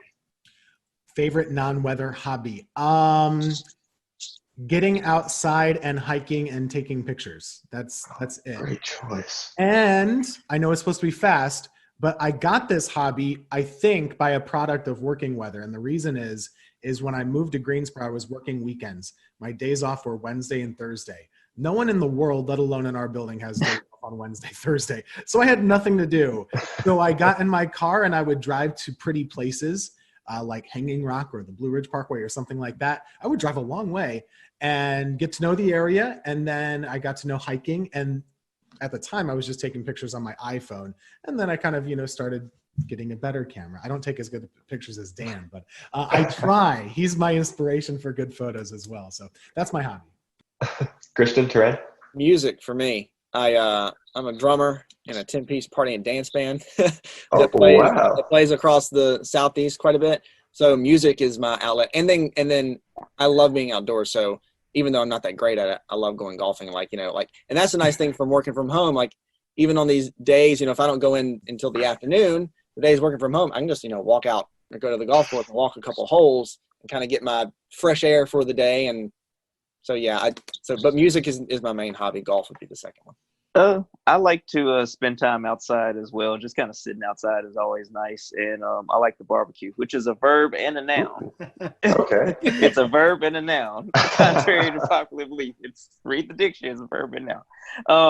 Sorry, anyway. That's true. But Southern thing. It is, yeah. It's a verb and a noun in Alabama, and it's a verb and a noun in North Carolina too. Do people up north not think that it's a verb? Well, they use it much differently. Yeah. I can run out the clock on this if you want to. Go for it. The actual thing that you cook with, the barbecue instead of the grill. So this is the whole, and the cookout up north is called a barbecue as well. Yes. I'm telling you, that's the way it is up there. Yeah, once all this social distancing stuff clears up, I'm waiting for some Taran ribs. Every Saturday I have to post of Taran cooking. I've had extra time on my hands, so maybe our next lightning round will be in person. Yeah. There you go. Taran, I got to ask you, vinegar or tomato-based sauce? Well, I mean, that's the big debate here in North Carolina. Man, you about to get me in trouble, man. All right, so again, I'm from Alabama, but I spent most of my life in North Alabama. So Memphis-style barbecue is what I'm used to. And then when I lived in Oklahoma, Texas-style barbecue is kind of, one of my big things too.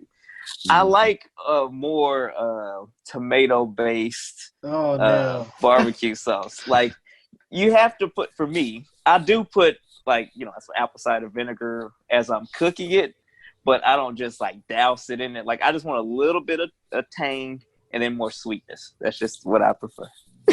Very nice. Very nice. We'll give that to you. Rant on that. I'm with Rand on that. Even though I'm from North Carolina, I don't want to eat barbecue and have my throat burn. All that vinegar. A good mix, a good middle of the road barbecue. Well, Christian, I didn't, because we need the viewers to still like us after that. Disparaging barbecue or whatever. And these are the fun questions. Yeah. Christian, I didn't know you golf, so next time I'm in the air. We'll have to go hit the course. We'll do it, absolutely. All right, so one last, question before we wrap. Do you have a favorite weather or disaster themed movie? And if you all three say Twister, Yahtzee. Yeah, that was what I was gonna say. It's so bad, but it was so entertaining. And growing up, I was like, "Oh man, this is awesome." So yeah, there was a volcano movie too that was really bad. What was the name of it? It was Volcano? Dante's Peak. Yeah, in the 90s. Yeah, there were two of them. There's Dante's Peak, and then Volcano was like in L.A. Okay, yeah. They're all really bad. Yeah. The worst one is The Day After Tomorrow. Oh gosh. Are you telling me that's not accurate? It is horrific. And I was in New York last. We'll return to Best of the Carolina Weather Group in a moment. Now your Carolina weather forecast. Here are today's forecast high temperatures for North Carolina. Here are the forecast lows for tonight for North Carolina. Here are tomorrow's forecast high temperatures.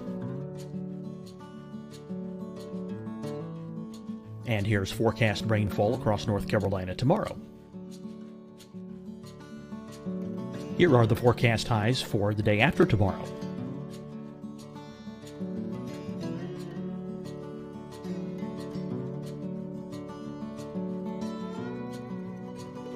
And here's the forecast rainfall across North Carolina for the day after tomorrow. This is the total rainfall forecast across North Carolina for the next 3 days. Here's the severe thunderstorm outlook for today from the Storm Prediction Center.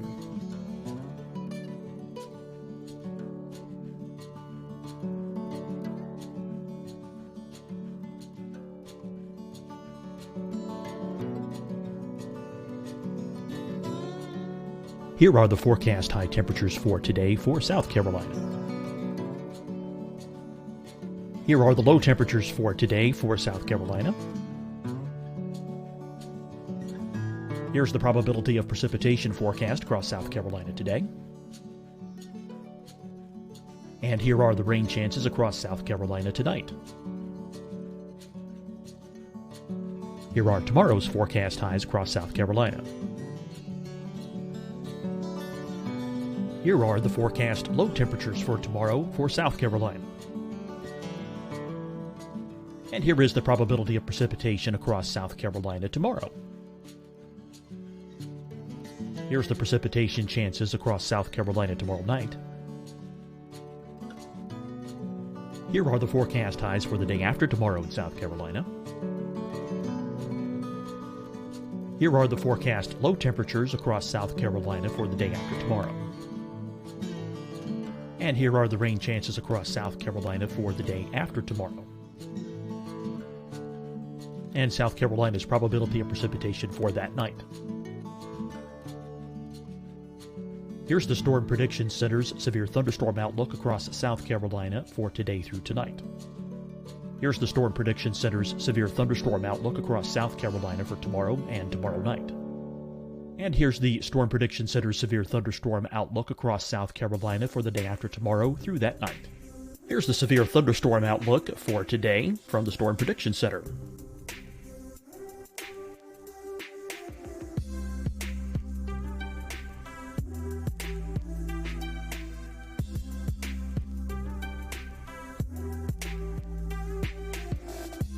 And now here's a live look at weather radar across the southeast.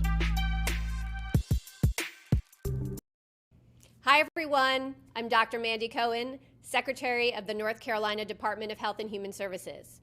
And when you follow the 3 W's, you protect your family and your neighbors from COVID-19. When you leave your home, practice your W's.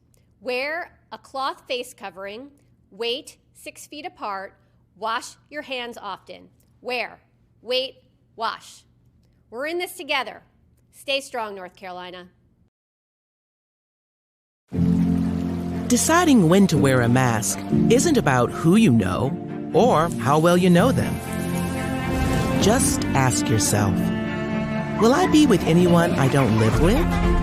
If the answer is yes, get behind the mask. Help slow the spread of COVID-19. Get behind the mask. Learn more at covid19.ncdhhs.gov. Fight the spread and take a stand against coronavirus. Wear a mask in public. Stay at least 6 feet apart from others. And get tested. Join us and fight the spread. Visit scdhec.gov/COVID-19. Getting tested for COVID-19 helps you to take the steps needed to protect yourself, your loved ones, and your community. Find the testing location at scdhec.gov/COVID-19 testing.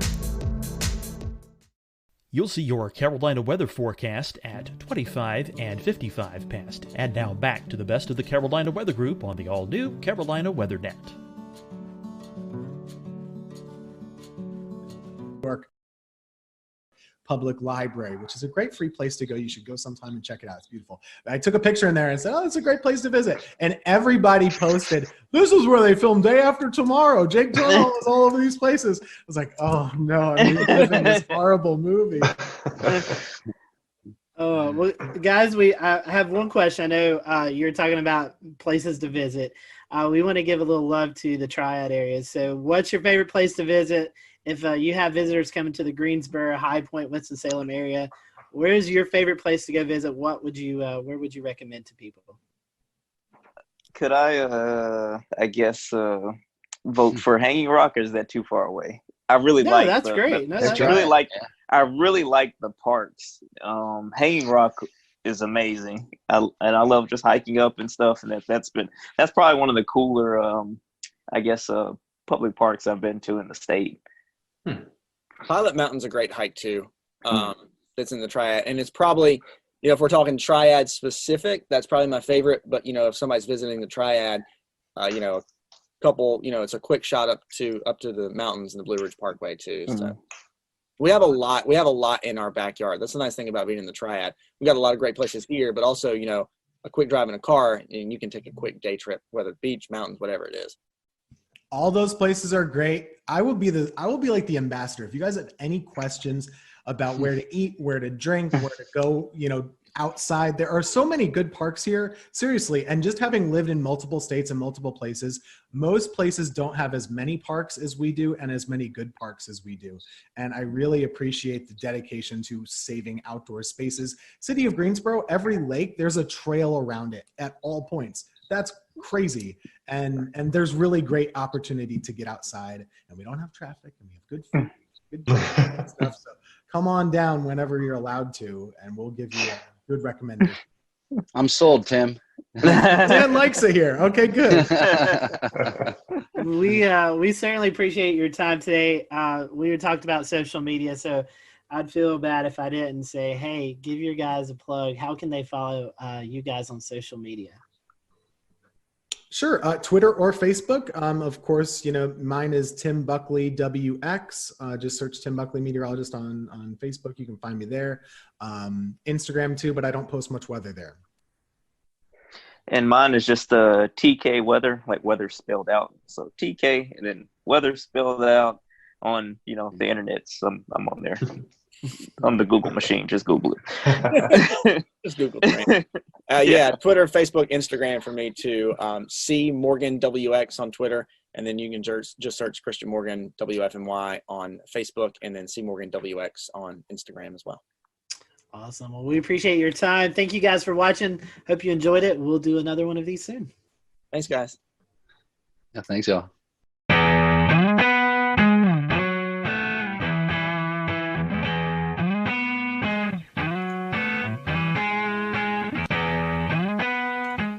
And good evening from Charlotte. We are live with you on this Wednesday night. What a very busy day in the science and weather community here on May the 27th, 2020. We have a great show for you. It wasn't exactly the celebration that we were hoping for, as you probably know by now. SpaceX Demo 2's launch from the Kennedy Space Center in Florida scrubbed today due to weather, so we were going to talk a lot about the weather. We also had a surprise appearance by a tropical storm named Bertha, who suddenly came together off the coast of South Carolina, came ashore, and then brought flooding rains here to Charlotte. So we'll have Chief Meteorologist from WCNC, Brad Panovich, on to talk about that, and also geek out with us about space. And we're also joined by Tony Rice, our go-to friend of the show and space expert, and we're so happy that you all are here. Let's get right on into it. If you're joining us live tonight on Facebook, on Twitch, on YouTube, or Periscope, you can comment along with our show. If you're listening to the audio podcast or you're happy to catch this replay on the new Looping Carolina WeatherNet, hello to you as well, too. Tony, let's just start with the elephant in the room. Not the day we were necessarily hoping for. But not the day that came unexpectedly either. If you ever had the opportunity to go down and see a launch, if you haven't, do. Once all this current situation is over with and we're back to whatever normal looks like, you get the opportunity to go down to Florida and see a launch, do it. It's just an incredible situation. We were talking about that a little bit before we started here, and it doesn't capture what it's like if you're watching it on TV or on YouTube or whatever, what the experience is like down there. So that out of the way. If you have ever been down there, you know that Florida weather is Florida weather, and we kind of expect these things to happen. I think there's one or two other places on the planet where there is more lightning activity. So we scrubbed today because of weather, but we scrubbed today mostly because of the potential of lightning. And that's something that we learned back during Apollo 12, even when the Saturn V was hit by lightning on ascent and basically rebooted the rocket several hundred feet above the pad. We learned more about that through subsequent launches. So there's some very specific weather launch criteria, and we can get into that. But basically what happened today is we violated one, maybe more, and definitely know of one of those launch weather criteria that has to be met before we're going to go fly. I just pulled a Scotty and forgot to unmute myself. We're certainly going to get into some of that weather criteria, and we're going to break it all down because we got some really interesting information. I don't want to get too far into the program for anyone who doesn't know. Tony, let me have you explain it. What is the significance of this mission? So this is the first time in basically 9 years that we attempted to launch astronauts from U.S. soil. So at the end of basically construction of the International Space Station, we retired the space shuttle. Space shuttle, the best way to compare it, and the reason that we didn't continue flying the space shuttle to take astronauts back and forth, astronauts stay about 6 months on board station before they come on back home. So we're continually rotating people through there. The best way to compare it is you wouldn't take a tractor trailer to go get groceries. And that's about the volume of space that was in the back of the shuttle's payload bay. If you're just taking supplies, well, we can send an uncrewed mission up there. SpaceX has been doing that for a while. We've got some other ways of getting cargo up there. But to take people back and forth, we've been buying seats on the Soyuz, launching them from Baikonur Cosmodrome out in Russia, actually in Kazakhstan. But we really wanted to get that capability back onto U.S. soil. So several years ago, NASA, as a part of the commercial program that includes cargo as well, we want to hand over basically low Earth orbit to commercial agencies. SpaceX is one of them. Boeing's also working on getting some capability there. So it was really important to get this capability back on U.S. soil. And Administrator Bredenstein talked about it today. One of the main reasons we want to do that is we have one American up there right now. We want to have more. The more Americans we have up there, the more they can focus on specifically U.S. science. So the Dragon capsule that we attempted to launch today, we're going to give it another shot on Saturday, weather willing. Has the capability of taking 4 up at once. That's even a better option than using the Soyuz, because the Soyuz can only take up 3, and those are at most going to be 2 Americans, and it's generally only 1.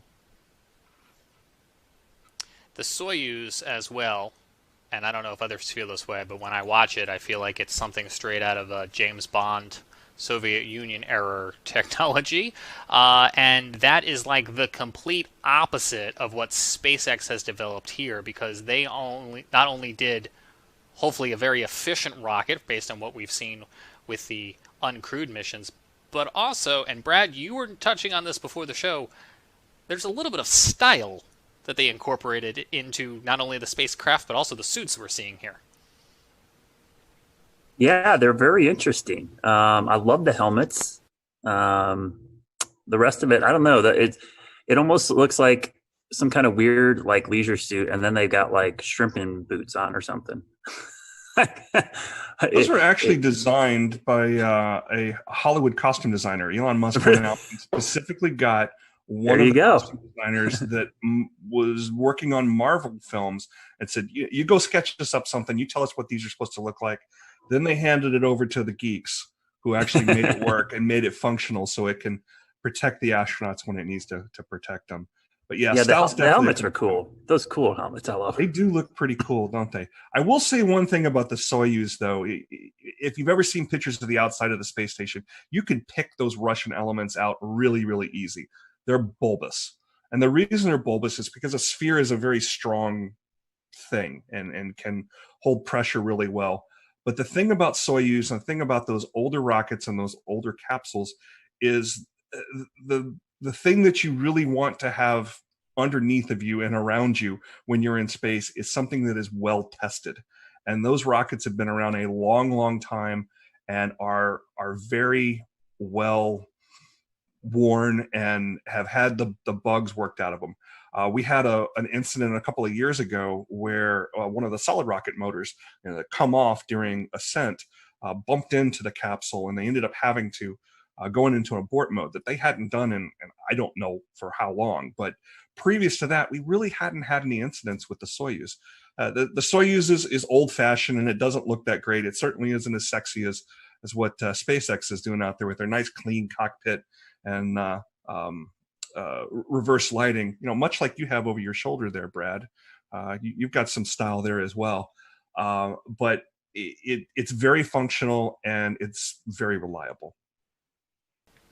Can you talk to us? We know you've been following this SpaceX progress probably a lot closer than most. Can you talk to us about what SpaceX has had to overcome to get to be the first commercial operator to take astronauts back, and what are some of the challenges that they may still face as somebody who's not as well seasoned?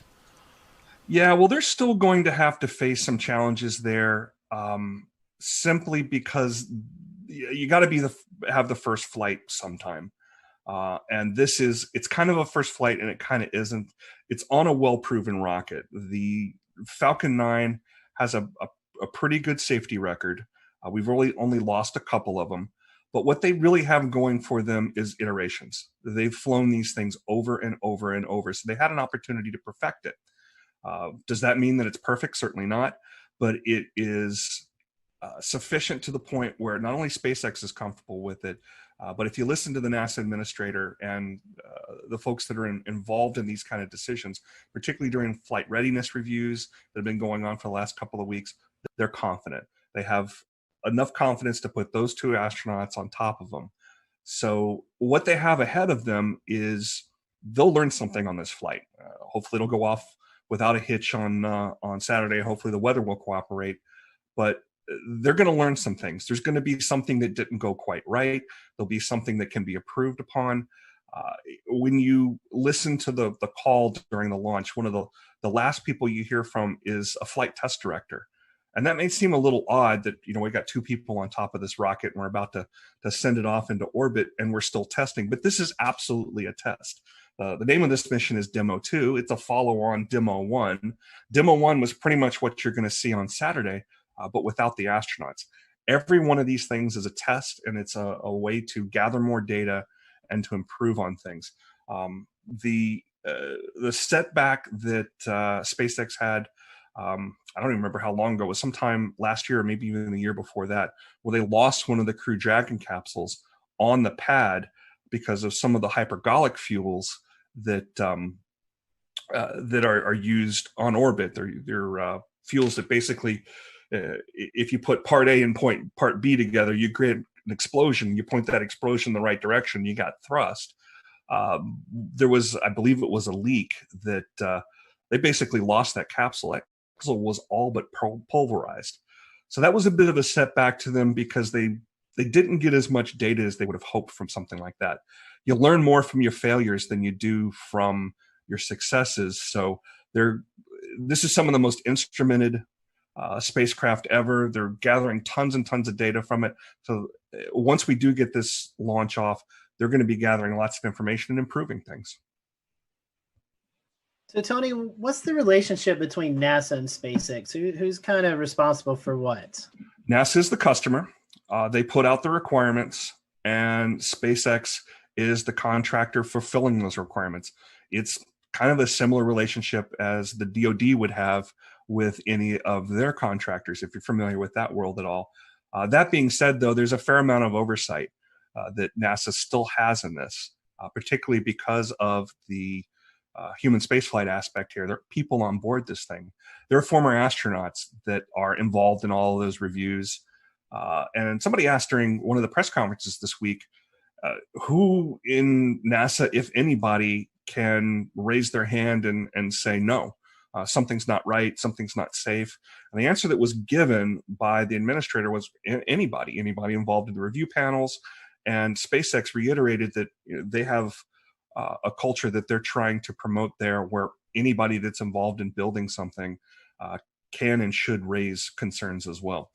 How much that actually happens, that remains to be seen. I don't know of any specific reports of it, but that's at least the story that they're telling. Tony, in a moment, we're going to listen to some of that audio communication today as they came to the realization that the weather was going to be a no-go. Set this up for us. Who's doing the talking here? Is it NASA or is it SpaceX? If it's the clip I think you're talking about, you're actually hearing an Air Force officer. So there is a wing of a part of the 45th Space Wing down at the Cape Canaveral Air Force Station that is responsible for forecasting weather all along the Cape Canaveral Air Force Station, where there's additional launch pads. SpaceX is using one of the launch pads there in addition to the one that was in use today, the historic 39A launch pad. That's actually on the Kennedy Space Center side of things. They're responsible for forecasting weather involved in launches. They also provide weather forecast for the station itself whenever they're moving around equipment and want to know about things like winds and rain and that sort of thing. The person you were hearing there was called the launch weather officer, and they are on equal footing with anybody else that is giving the go, no go call during that final pull before they decide to actually light it or scrub and wait until the next opportunity. But they are someone who is speaking for a larger team of experts. And many of those experts are very focused on looking at things like lightning. And that's kind of how things shook out today. There was a lightning concern that we can get into. Yeah, let's listen to the audio here, and then we'll talk about that exact lightning concern. Unless you can give us another 10 minutes, I don't think we're going to get there with any of the rules today. I'm going to give you 10 minutes. I mean, another 10 minutes past T0. Oh, 16:45 local. I think we'll probably be clear on all the rules, but not quite going to make it for this. Okay.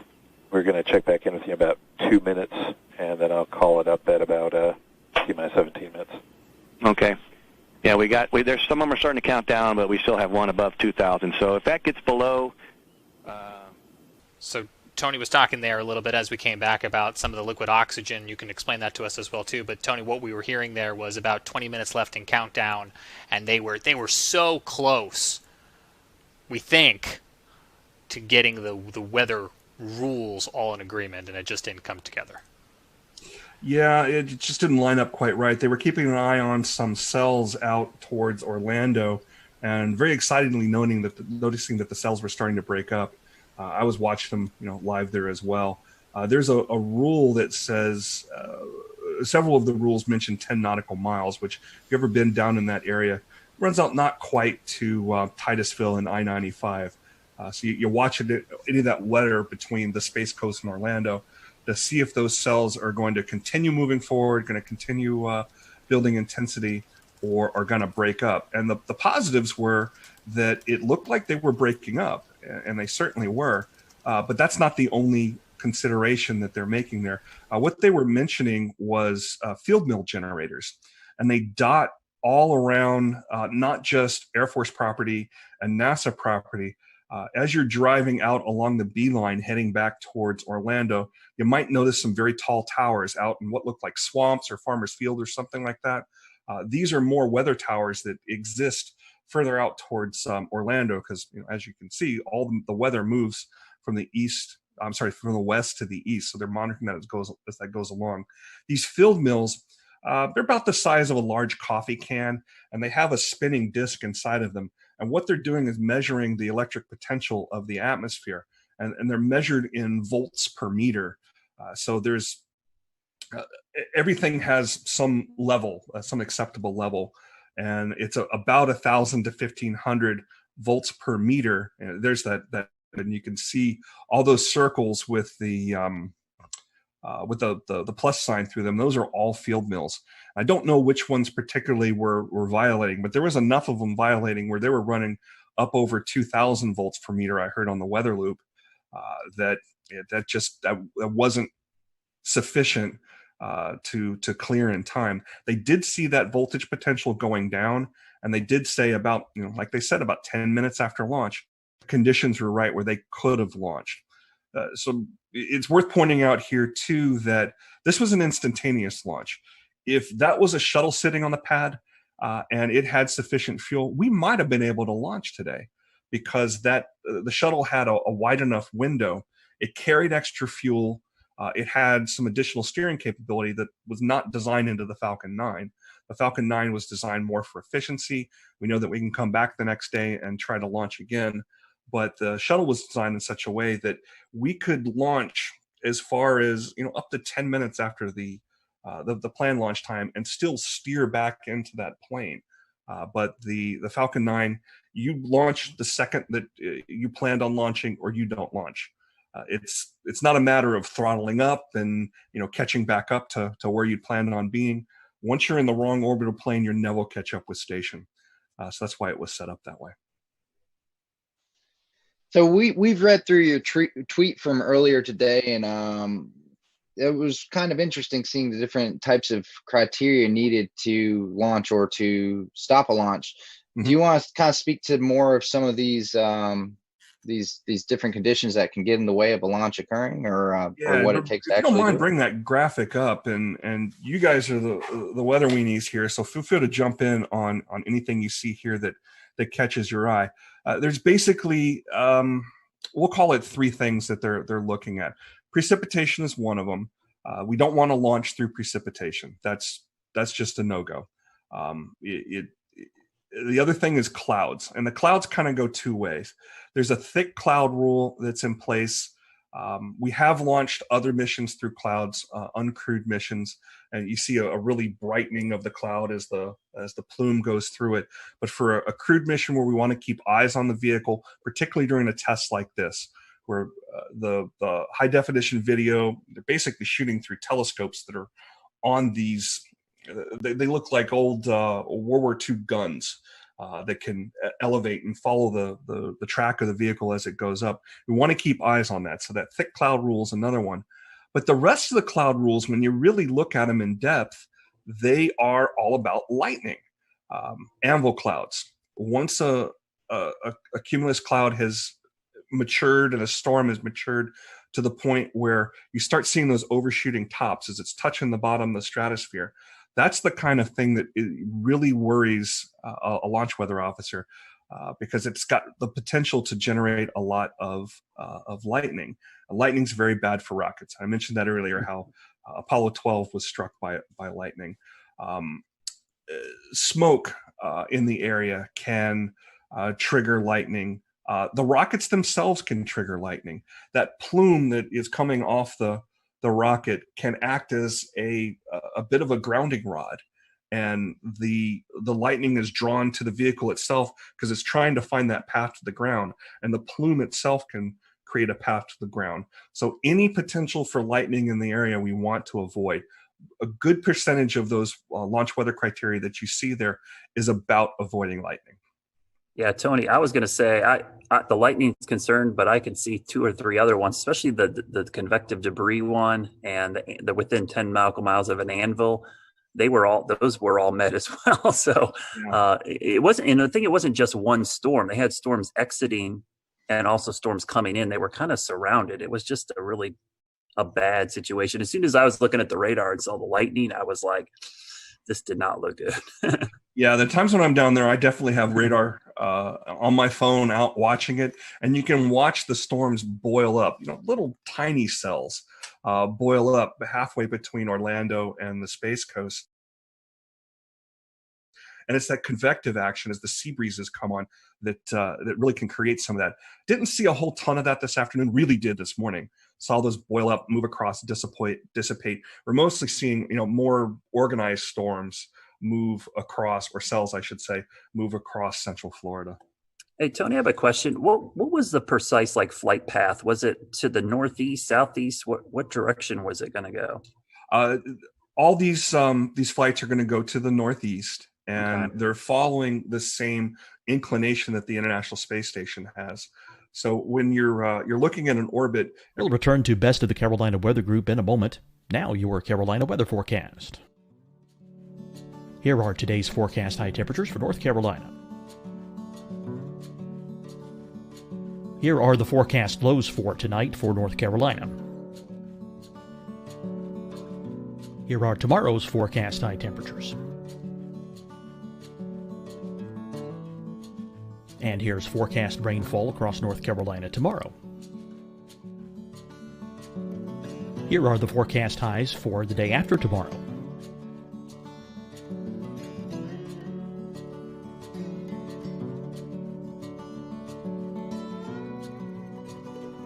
And here's the forecast rainfall across North Carolina for the day after tomorrow.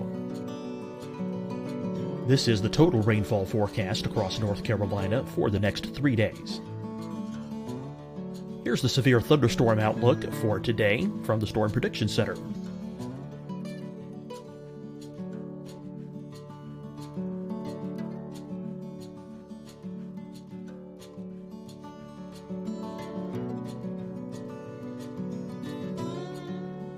Here are the forecast high temperatures for today for South Carolina. Here are the low temperatures for today for South Carolina. Here's the probability of precipitation forecast across South Carolina today. And here are the rain chances across South Carolina tonight. Here are tomorrow's forecast highs across South Carolina. Here are the forecast low temperatures for tomorrow for South Carolina. And here is the probability of precipitation across South Carolina tomorrow. Here's the precipitation chances across South Carolina tomorrow night. Here are the forecast highs for the day after tomorrow in South Carolina.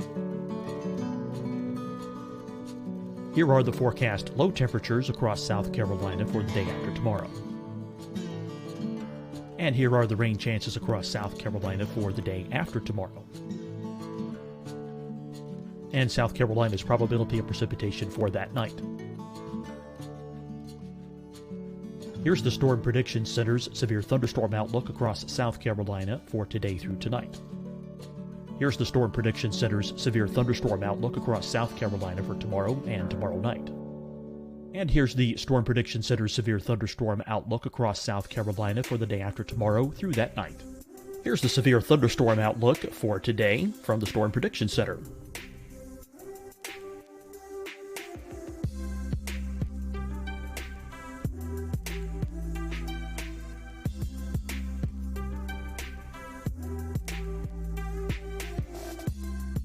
Now, here's a live look at weather radar across the southeast.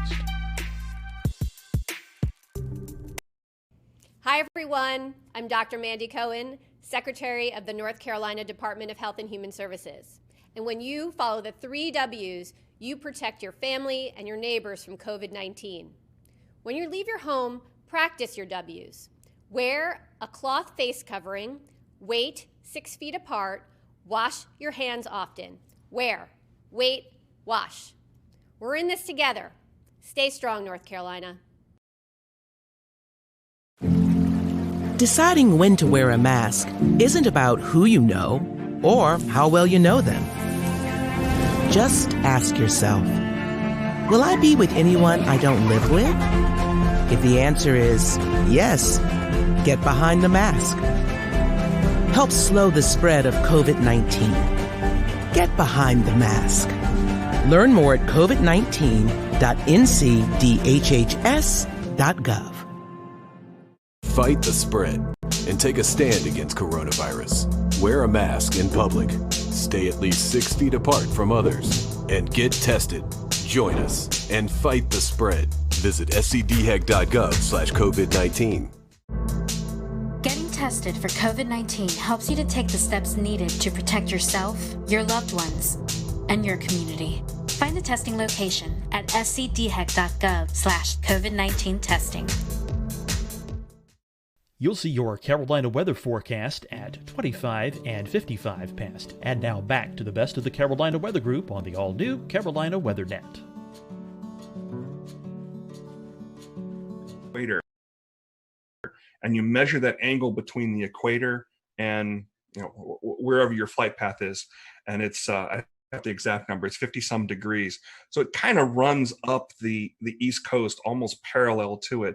So anybody out in Eastern North Carolina, the next time we have a good launch, especially one at night, it's easier to see these at night because you got that plume to look for. But we should be able to see them definitely out from the easternmost part of North Carolina. But I think you've actually seen them a time or two in Charlotte.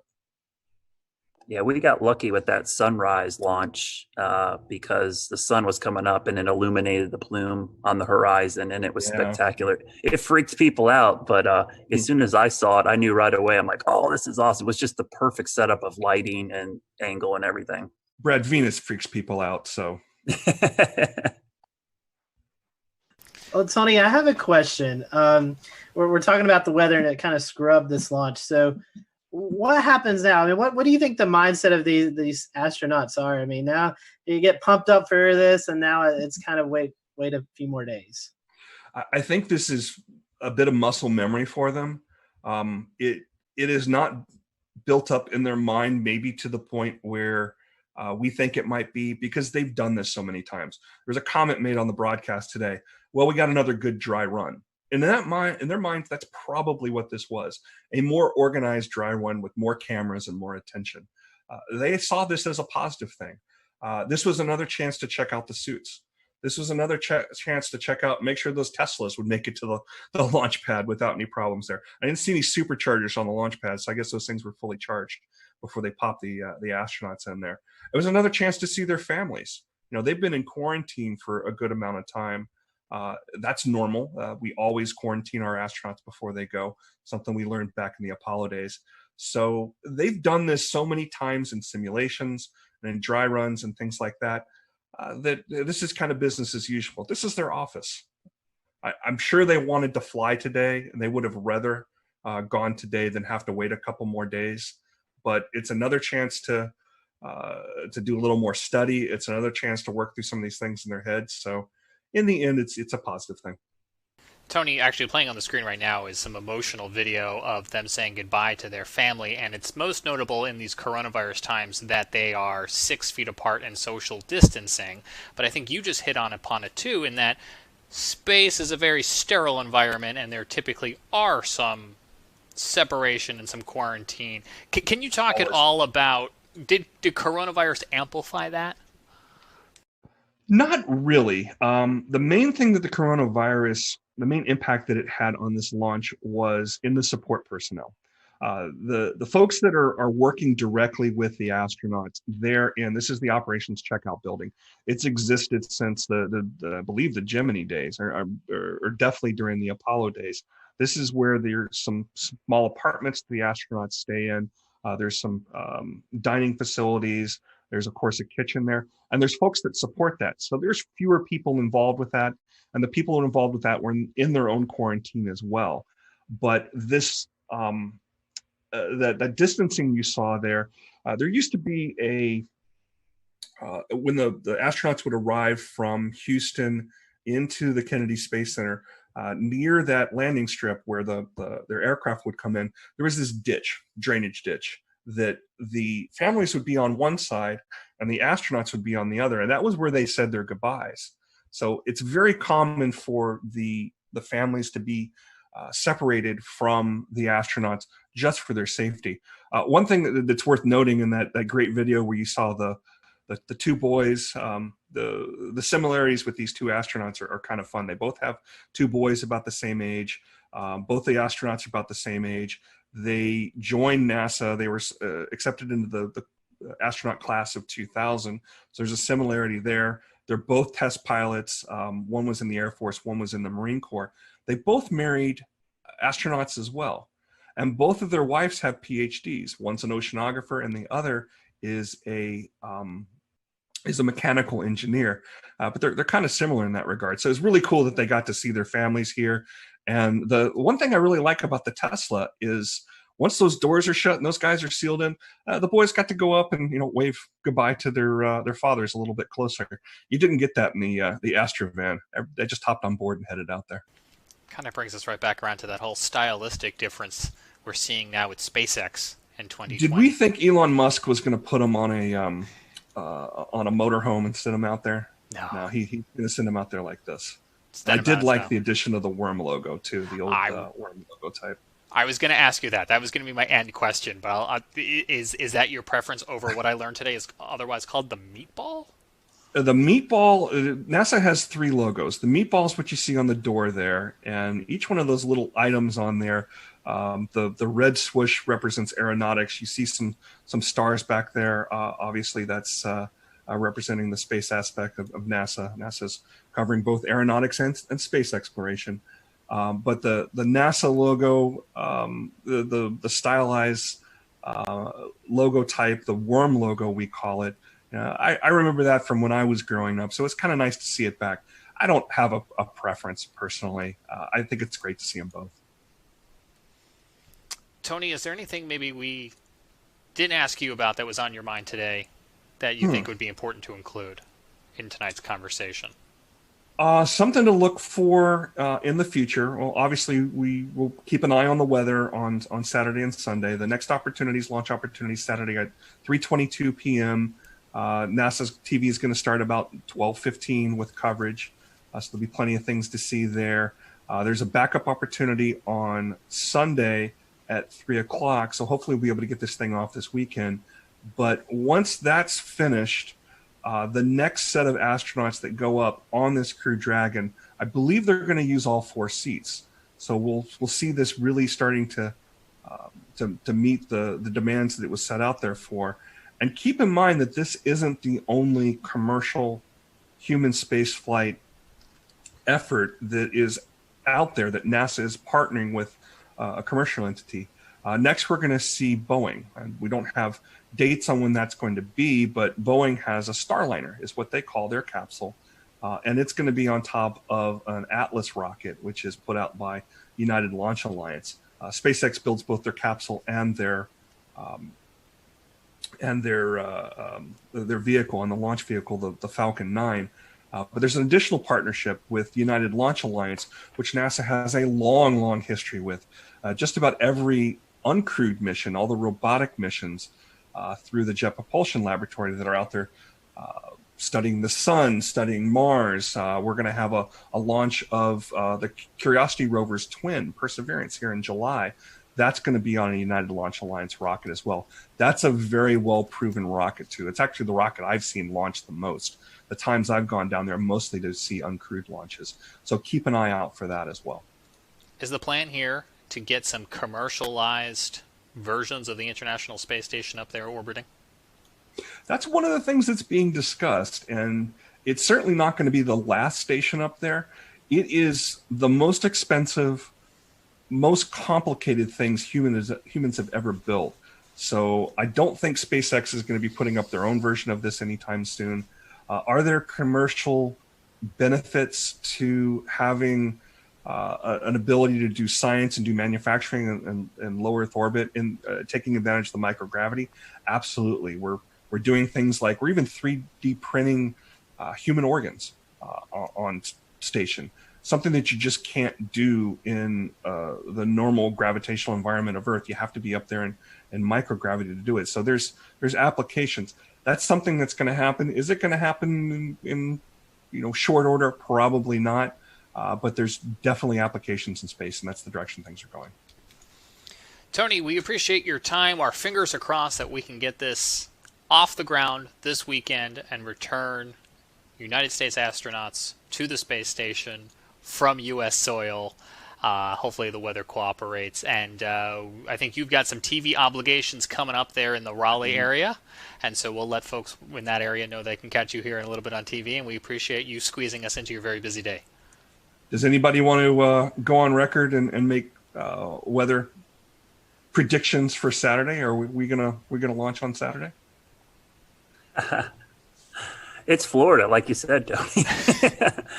Someone asked me, what's it look like? Hey, especially that time of day, mid-afternoon in Florida, basically at the end of May, early June, it's a 30-40% chance you can pretty much, write it down. I think it'll be a lot like today. I think, they just got to get lucky that they'll be in between storms right at that time. And the weather's very different in Florida than it is here in the Carolinas, in that stuff will spin up and it'll move through. Florida's not a very wide state, so it can move through in just 2 hours time from coast to coast, and it'll be a bright sunny day. It's the same reason I always cringe when people have trips to Florida and they look at their app and go, oh, looks like it's going to rain every day. And I'm like, that's every single day during the summer. And like you said, Tony, it'll pop up. Yeah, it'll pop up and be gone. You just got a 30-minute shower. Our challenge, again, with these instantaneous launches is the weather's got to be right at that time. So what I tell folks, there's going to be another launch weather forecast that comes out here. The 45th Weather Squadron will put another one out probably on Friday. We'll definitely see one on Saturday. And when you see that go, no go percentage, follow me at RTP Hokie on Twitter. I always tweet these things out because they're a great source of information about what to look for. Don't get too wound up if the no-go percentage, is too high. I've seen things be canceled for weather, again, because of what you described with Florida weather, in the high 90s for go. And I've seen things be canceled for exactly have the ability to launch with absolutely horrid looking conditions a day before or even the morning before. There is truly a 50-50 chance that we will launch on any given day, and it's either we go or we don't, and it's based on what the conditions are right then and there. Tony mentioned during our broadcast tonight the Air Force 45th Weather Squadron, who was watching the weather very carefully down there and providing not only real-time conditions but forecasts for this and many other launches. We had the opportunity to have them on this show in January of 2018. There's a whole episode where we talked to them about all sorts of things, but we pulled the soundbite about lightning, and Tony showed it earlier, all those different lightning detectors. Let's just roll a little bit of that clip so we can hear straight from some members of the 45th, at least at the time here when this was recorded, about how they go about tracking some of those weather conditions. And with the lightning, tell us about the threats that lightning would pose to a vehicle being struck on the pad. And then this may be something more for the active duty members, but tell us about the new lightning defense systems that are on the pads now. So one of the major threats, again, for the range is lightning. And the reason why this is a threat is it poses a risk to the electrical system of the rocket. And it can actually cause a threat to the steering system. And so we want to make sure, and every time there's a lightning strike close to a pad where there's a rocket exposed, they have to kind of take it back into the hangar and run several tests to make sure that none of the circuits of the rocket got closed circuit or there was any damage to the steering system. Because again, and we have a sensor of 10 or a network of 10 sensors, very, very strategically positioned. And they are using the radio frequencies to be able to localize the different lining step leaders. And so each step leader is sending out a signal, and via triangulation, we are locating that step leader. So with those sensors, we can start pinpointing cloud to cloud or cloud to ground lightning strikes. Right now, the resolution that we have is 50 meters. So we can localize, or we can pinpoint a lightning strike within 50 meters of the actual location where it struck.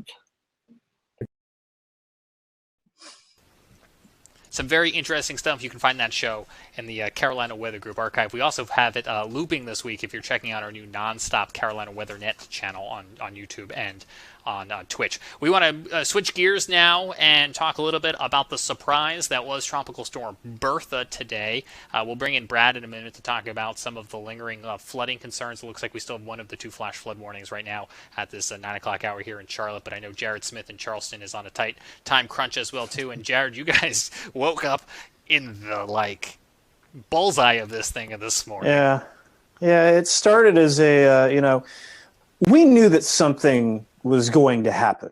So I think that's the most important thing to note, is that the surprise was the naming. It wasn't necessarily the fact that we were going to have heavy rain, that we were going to have gusty winds, that we were going to have a marginal tornado threat. All of those things, we went into this knowing that that was a possibility. And we went into this knowing that there was a 20 to 30% chance that this thing could turn tropical. The Gulf Stream, much like you two, moves in mysterious ways. And so it was again this time. It just absolutely took off like a rocket. It started as a very strong velocity couplet. The Weather Service in Charleston had actually put out a special marine warning that ended up acting like a cone of uncertainty, because during the time of that special marine warning, the National Hurricane Center bumped the probability up to 70%, and then by 8:30 they had classified it as Tropical Storm Bertha, just 30 miles offshore. And so we're like, oh, okay. So this is happening, and yeah, it came ashore. It was had some pretty good wind gusts. The buoy at the Edisto buoy went to 59 miles an hour, which was pretty good. 30, 40 mile an hour wind gusts, some scattered power outages, especially as you got into Myrtle Beach.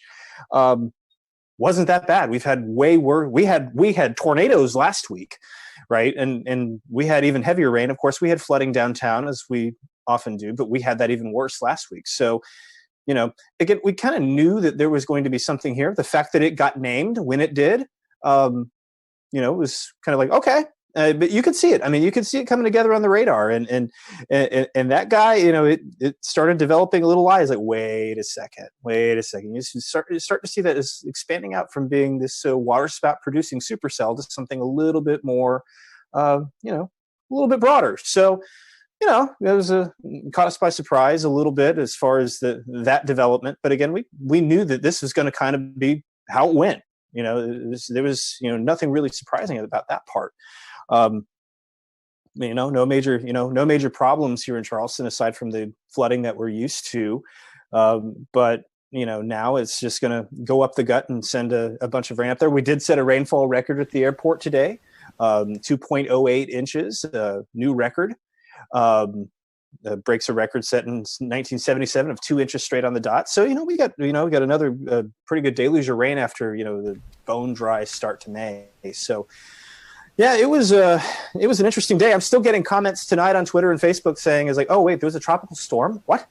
It's like I was too busy. My favorite one right here is I was too busy disinfecting everything to know that there was a tropical storm. So.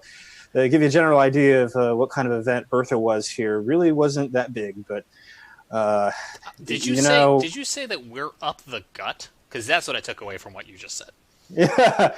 Well, I mean, it's running. You do a little football analogy here. We're just going right up. It's doing the old Hugo. God, the track parallels to Hugo were kind of fascinating, actually. And yeah, fortunately, there were no parallels as far as intensity, so that was good.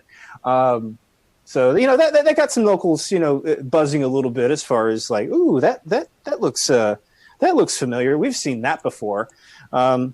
But yeah, at landfall, the Hurricane Center said it had 50-mile-an-hour winds. Now, Shea Gibson, our panelist, he helps maintain a pretty dense mesonet of weather stations here, and really along the southeast, and with weather flow, and they didn't see anything like that. So it'll be interesting to see kind of what the postmortem looks like on this. I'm going to be very interested to see how this goes. I know that. And I'll tell you what, it's like the local weather service had everything, nailed down and ready to go. And so to switch to tropical mode just on the fly like that, usually they have some time to prepare for that. Today, they had to just flip flop into tropical operations, and kudos to the weather service in Charleston for making that just so seamless. They did such a wonderful job. Keeping everything flowing, keeping everybody informed. So not an easy day for anybody in weather, to put it mildly.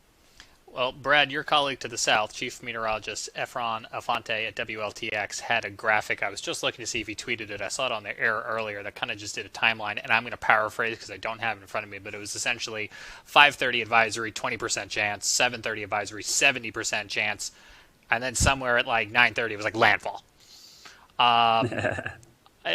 Jared mentioned the tornadoes. I think when that 70% came out, it was probably already a tropical system. Probably. They needed to get a little bit closer for all those sensors, I guess. Yeah. It brings up a good point. I think Jared was exactly spot on. It's funny how this just getting a name makes a big deal of it, but literally the forecast and impact, nothing changed.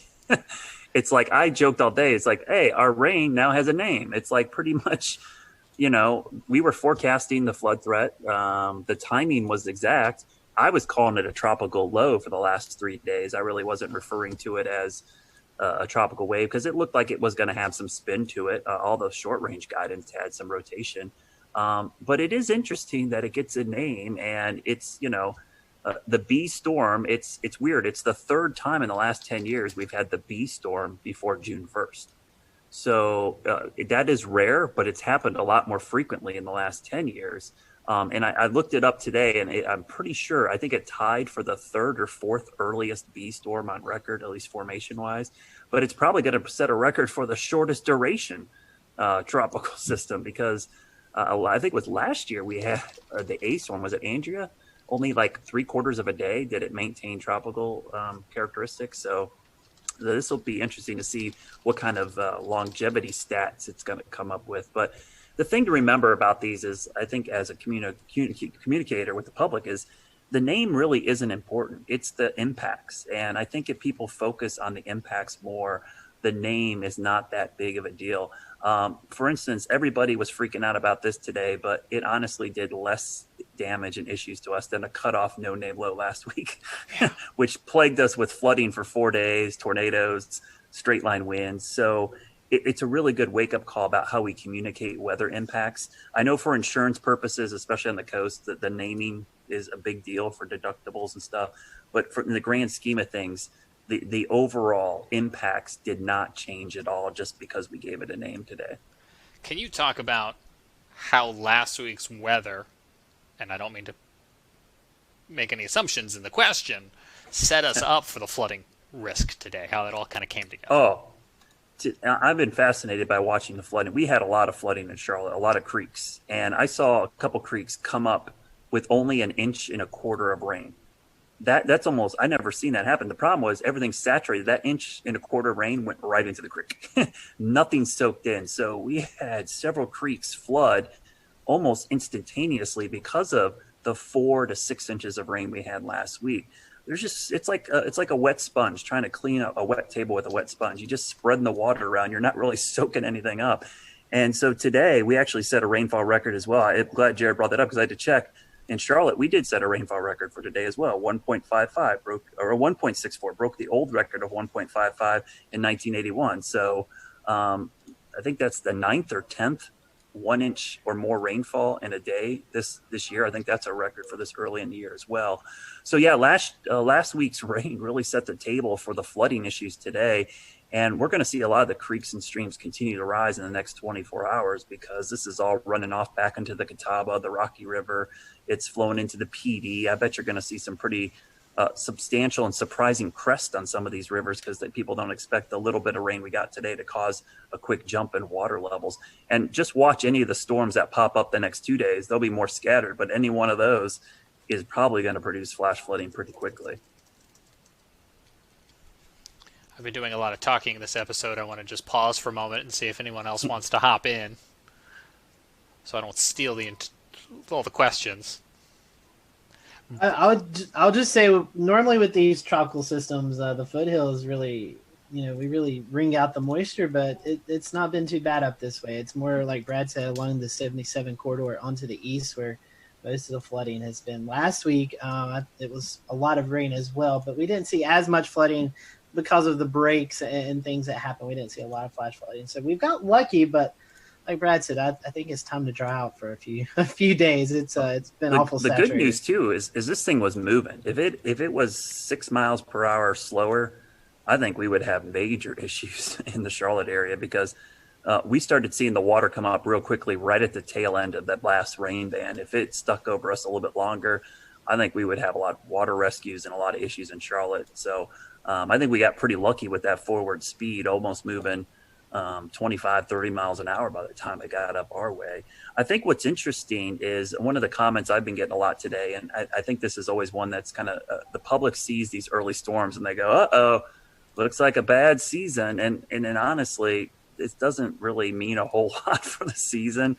I mean, we might go 2 months now without seeing another tropical system, though. I don't know. Next week in the Gulf looks kind of interesting. But I think it's one of those things, these homegrown systems early in the season. We'll return to Best of the Carolina Weather Group in a moment. Now your Carolina weather forecast. Here are today's forecast high temperatures for North Carolina. Here are the forecast lows for tonight for North Carolina. Here are tomorrow's forecast high temperatures.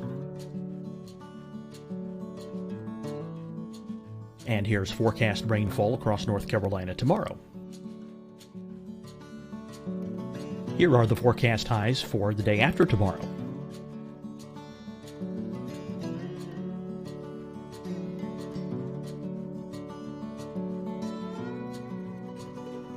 And here's the forecast rainfall across North Carolina for the day after tomorrow.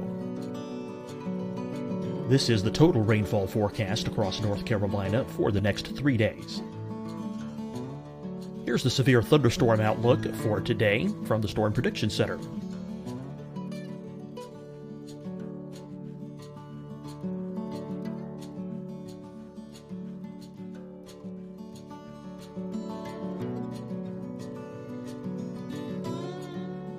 Here are the forecast high temperatures for today for South Carolina. Here are the low temperatures for today for South Carolina. Here's the probability of precipitation forecast across South Carolina today.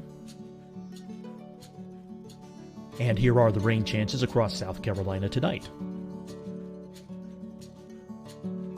Here are tomorrow's forecast highs across South Carolina. Here are the forecast low temperatures for tomorrow for South Carolina.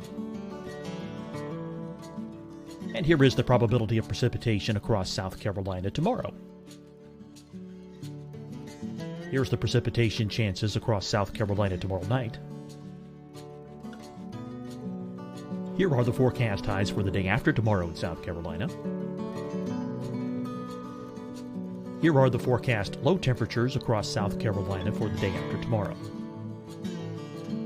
And here are the rain chances across South Carolina for the day after tomorrow. And South Carolina's probability of precipitation for that night. Here's the Storm Prediction Center's severe thunderstorm outlook across South Carolina for today through tonight. Here's the Storm Prediction Center's severe thunderstorm outlook across South Carolina for tomorrow and tomorrow night. And here's the Storm Prediction Center's severe thunderstorm outlook across South Carolina for the day after tomorrow through that night.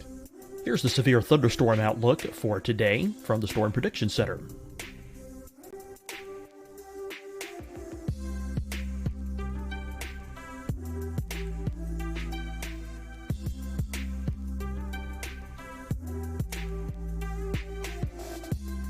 And now here's a live look at weather radar across the southeast. Hi, everyone. I'm Dr. Mandy Cohen, Secretary of the North Carolina Department of Health and Human Services. And when you follow the 3 W's, you protect your family and your neighbors from COVID-19. When you leave your home, practice your W's. Wear a cloth face covering, wait 6 feet apart, wash your hands often. Wear, wait, wash. We're in this together. Stay strong, North Carolina. Deciding when to wear a mask isn't about who you know or how well you know them. Just ask yourself, will I be with anyone I don't live with? If the answer is yes, get behind the mask. Help slow the spread of COVID-19. Get behind the mask. Learn more at covid19.ncdhhs.gov. Fight the spread and take a stand against coronavirus. Wear a mask in public. Stay at least 6 feet apart from others. And get tested. Join us and fight the spread. Visit scdhec.gov/COVID-19. Getting tested for COVID-19 helps you to take the steps needed to protect yourself, your loved ones, and your community. Find the testing location at scdhec.gov/COVID-19 testing. You'll see your Carolina weather forecast at 25 and 55 past. And now back to the best of the Carolina Weather Group on the all-new Carolina Weather Net. Water. This is kind of par for the course. This isn't really all that crazy. The only thing that would have me concerned, and Jared brought this up, is how warm the water is in the Gulf Stream and in the Gulf of Mexico. I think the sea surface temperatures are something I'll be watching a lot this hurricane season. But, you know, if we have a busy season and they're all fish storms, nobody's going to say anything about these later on in the season. And we'll remind folks that last week the Hurricane Center came out with their outlook for the season, and it was kind of at or above normal range. Yeah, it looked a lot like last season. Honestly, when you look at the numbers, it's almost like a regurgitation of last season's exact numbers we got. So, yeah, those above the seasonal forecasts get a lot of publicity, and there is some skill in them. Some of the forecasters do an amazing job, but the thing I always caution the public is the number of storms does not mean anything to you. One storm hitting you is a bad season. So I always bring up 1992, Hurricane Andrew, first storm of the season, one of the worst storms in U.S. history, the A storm. I think we ended up with 7 total named storms the entire season. But everyone will remember that season for Andrew. They won't. No one's going to go, 1992 was a great hurricane season. We only had 7 storms, you know. So the number isn't always important. It's the 2 or 3 that end up affecting you that really defines the season, in my opinion. Brad, let me ask you a non-hurricane question, a lifestyle question for Charlotte and I think beyond. It's been raining so much lately, I haven't been able to get out and cut my lawn, tend to the garden. Oh. When am I going to be able to do that? I think this weekend, this cold front, you know, I think this, if we didn't have all this rain and all this other stuff going on, we'd be talking a lot about this cold front in early June. I mean, it's going to, Monday and Tuesday, we're going to be in the low to mid 70s in Charlotte, morning lows in the 50s. That's the first 2 days of June. And dew points in the 40s, that's like heaven. So it is interesting to see that after this rainy pattern, we're going to get this great treat of weather to kick off the meteorological summer. So people will get the chance to mow their lawn and let their yard dry out. I've been pretty happy because my lawn looks amazing this year. If you do say so yourself. Yeah, we got so warm so early. I was able to get the fescue like in shape, and then getting rain. I haven't turned my irrigation on once. It's been amazing. The problem is just getting out in the yard to work on it. It's just been so wet, and if you're trying to do a garden, it's been tough. Your plants are getting drowned out. So this weekend things dry out, and next week looks a lot better, and we get back to typical summer weather. It looks like by the end of next week. I think pools will start opening, and now that we're getting to phase 2 of the reopening as well, I think people kind of want it to warm up and dry out so they can enjoy some of those summer activities. Scotty, we had a big NASCAR race kick off this past weekend in Charlotte. They got in the Coca-Cola 600. It went to overtime after a long weather delay, but there's still some more races they're trying to get in, right? Can you give us a weather sports update? Can you see the bags under my eyes? I mean, it's been a long couple of days. We had rain for the Coca-Cola 600, made it the longest race, 607 miles. I think it was almost a 6-hour race with that hour and about 15-minute rain delay. Tuesday and Wednesday, we got off without a hitch. Tonight, tonight we had rain ending around the 8 o'clock start time, but the problem was it's going to take about 2.5, 3 hours to dry the track with all the humidity around. So that would be a start time of about 11:30, and that's just not the best for folks who are wanting to watch on TV. So we're going to try again tomorrow evening at 7 p.m. out at Charlotte Motor Speedway. Weather looks good unless we get one of those pop-up thunderstorms around the area. So I'll be watching for some storms in the vicinity. Hopefully they all stay away from the track and we can get this race in, because they turn around in their shops on Friday and they head to Bristol, Tennessee on Sunday and Monday for this very condensed every other day, it seems like, racing right now for NASCAR to get called back up from all the missed races. It's like the baseball schedule, but for NASCAR. It is. I mean, and I was on a chat with the team out at Charlotte Motor Speedway, and they were all just dragging because it's long days. Teams come in early in the morning. They have to go through all the COVID screenings, and it just makes for a very long day out the track, and then you have to deal with the rain. So I know they are ready for it to clear out and get the racing back underway. So, yeah, we'll try again tomorrow night. Scotty, I think I was cracking up. We do a lot with NASCAR, and it's just so funny. We're going to cram all these races in the Carolinas in a 2-week period, and the 2 weeks we have it's like the wettest 2 weeks of the entire spring. It's funny. One of the folks we work with at the track, Brad, they said, maybe this is God telling us we shouldn't have started this early. I mean, it all made sense to have all these races regionally, but it's like, what a horrible time. It's like we've been just getting soaked and washed out. I did want to tell you one thing about Bertha, guys. I was just looking something up real quickly because I was thinking about it. The accumulated cyclone energy for Bertha. Look at this chart. The name Storm Day for Bertha was only half a day. I believe that is going to be a record for the shortest duration name, and 0.4 accumulated cyclone energy. So if you look at the chart here, it shows observed versus climatology. Even though we've had 2 early season storms, it's barely above climatology. So I've always liked looking at this metric, because if you're not familiar with this metric, it basically shows intensity of storm and duration of storm. It comes up with a calculation called accumulated cyclone, or ACE. And I think it's a really good metric for trying to see how active a hurricane season is. So even though we've had 2 storms, you can see it's kind of accumulated cyclone energy of almost nothing. I was just looking because I had lost track of it, and I was like, is it still a depression? It is still a depression right now, because I was like, I wonder how long it's going to actually hold on to this Bertha name. But I guess one of the naming regimes for the Hurricane Center, once a storm is downgraded to a depression, it keeps the name even as a depression until it becomes a remnant low. So it will be Tropical Depression Bertha, and probably till at 2 a.m. I bet the 2 a.m. advisory tonight it'll get dumped, if not earlier, maybe 11. It's still in there. Let's see. Yeah, 2 a.m. Thursday, it's still a tropical cyclone as a depression, and then 2 p.m. Thursday, if we're just looking at the cone mile markers, it's post-tropical depression Bertha somewhere over Pennsylvania, just to keep us on our toes. So we'll see. Brad, thank you for your time. I know your day's been very busy. Your week's been very busy. One last plug for Weather School. You got a couple more days of that left, right? Yeah, 2 more days of Weather School. We will have, I believe if my numbers are correct, without our glitches, I think exactly 60 episodes of Weather School a DVD since box the beginning of March.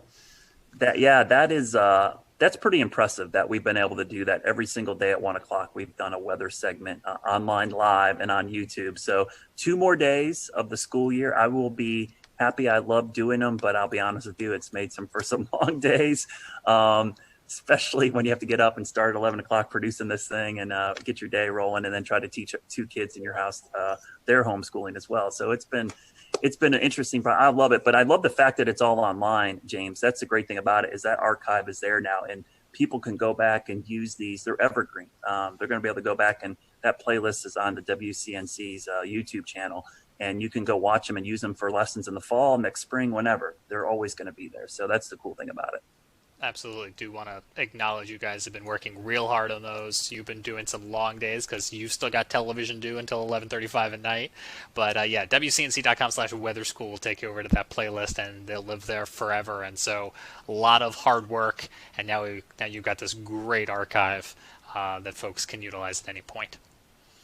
We'll let folks know that, as always, you can check out the Carolina Weather Group podcast, the audio version of the podcast, on Spotify or on Apple Podcasts. If you're on Apple Podcasts, we'd love for you to leave us a rating and a review. It certainly does help. You can always watch the show live when we do these roundtable discussions by joining into the conversation on YouTube, Facebook, Periscope, Twitch, and as I mentioned earlier, we're experimenting with a new nonstop channel called the Carolina Weather Net on YouTube. So you may see episodes just like this one repeating at a future time in a wheel. We will be back on all of our streaming platforms this weekend for the launch of SpaceX Demo 2, and we leave you tonight with some sound from astronaut Christina Cook. She spent almost a year aboard that International Space Station starting in 2019, and she is a graduate of NC State, and she had this to say about the mission, and she spoke earlier today with NASA TV.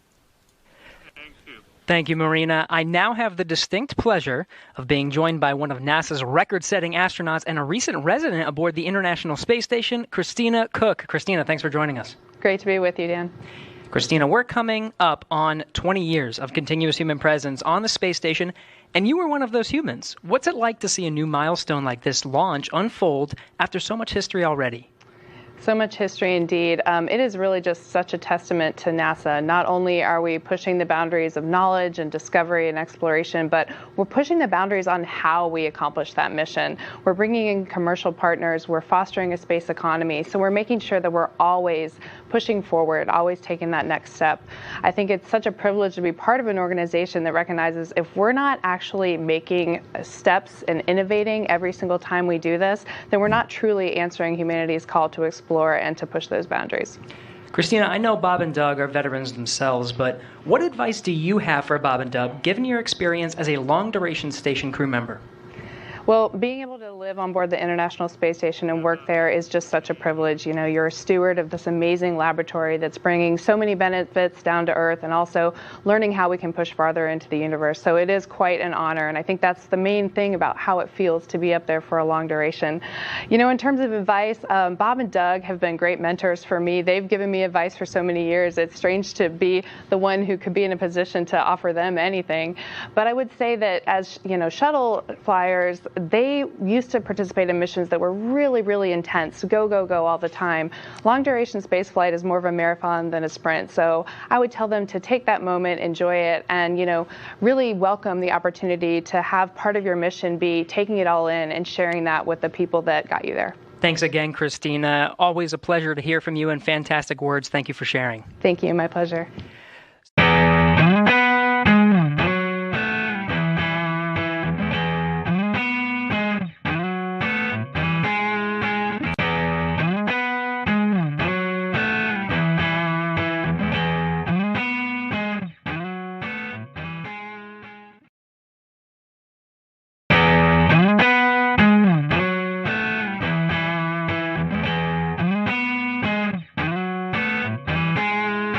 Hello, everyone. Welcome to the Carolina Weather Group. We're happy to have you this evening, and we want to bring in Alex Forbes, meteorologist student at Mississippi State University. And Alex has got a really cool project that he's been working on and was able to present over the last few months, and we're happy to have him on tonight. We're going to be talking about the SPC and the different risk levels.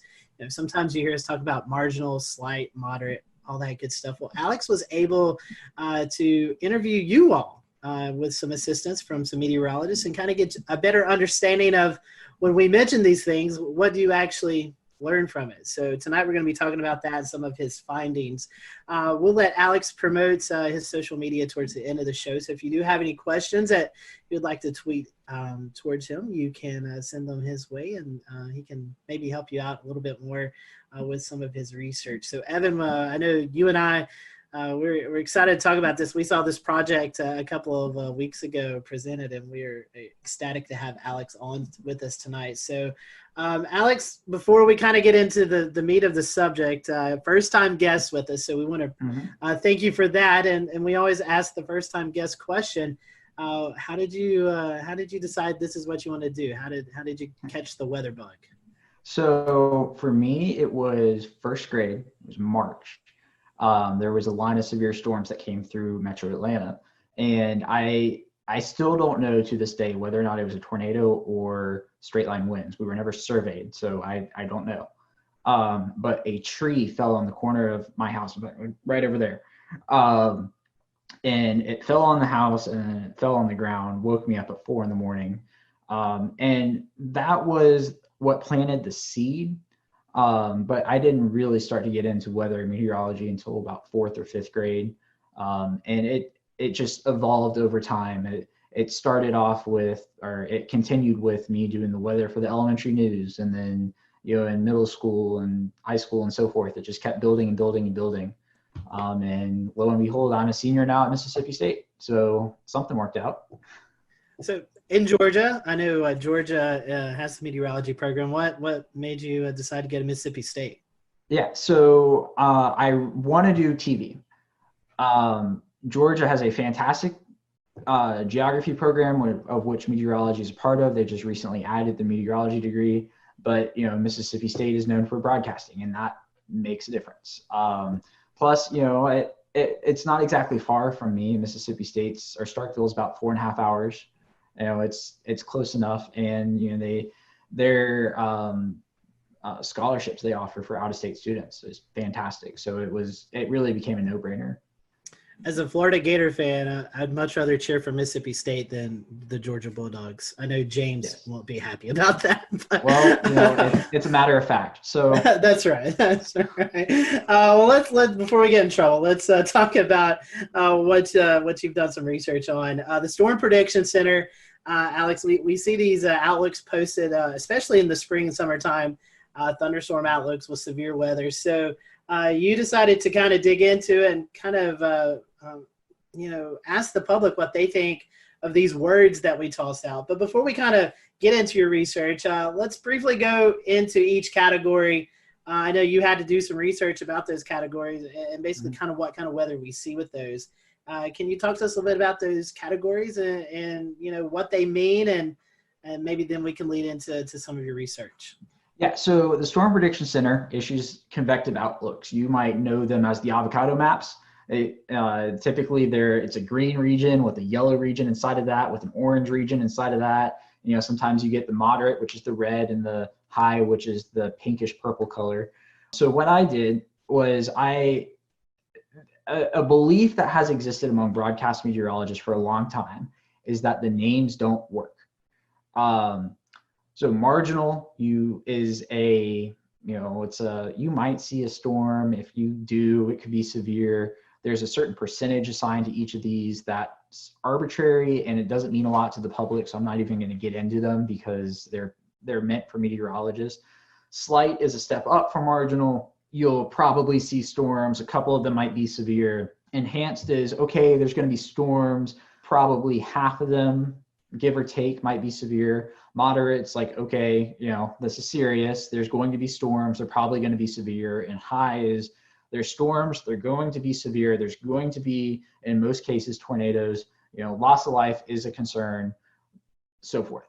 But the other thing I would point out about them is that when these categories were updated in 2015, they're not equally weighted. Right? So the marginal was the old C text. It wasn't a category before this. It's not like an old slight is now a marginal. It's new category. Slight was split into two. They kept slight for the lower end of the threat, and they added enhanced for the upper end. And then moderate is still moderate and high is still high. So if you jump from a slight to enhanced, that's not the same from jumping from an enhanced to a moderate. And that's part of what confuses a lot of people, is that, meteorologists understand that an enhanced to a moderate is a much bigger jump from a slight to enhanced. People see, the lower category to the next category, and they say, okay, just another notch higher. So that's pretty much it in a nutshell. The other thing I will add is, in recent years, the Storm Prediction Center has begun to acknowledge a number system in association with the words.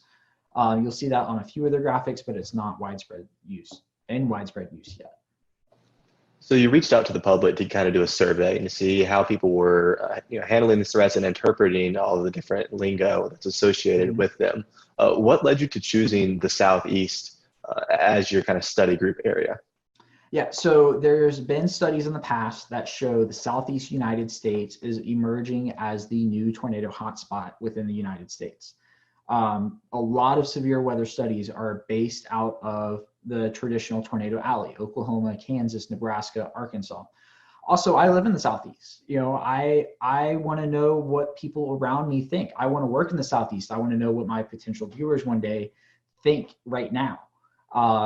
I think there's a tremendous value added about knowing that the data is from a specific region, so such that I am not conflating people's understanding of the outlook terminology in Georgia versus New York, because we get convective outlooks almost every day in the spring and summer. In New York, they get them 5-10 times a year, maybe. That's an estimate. I don't know for sure.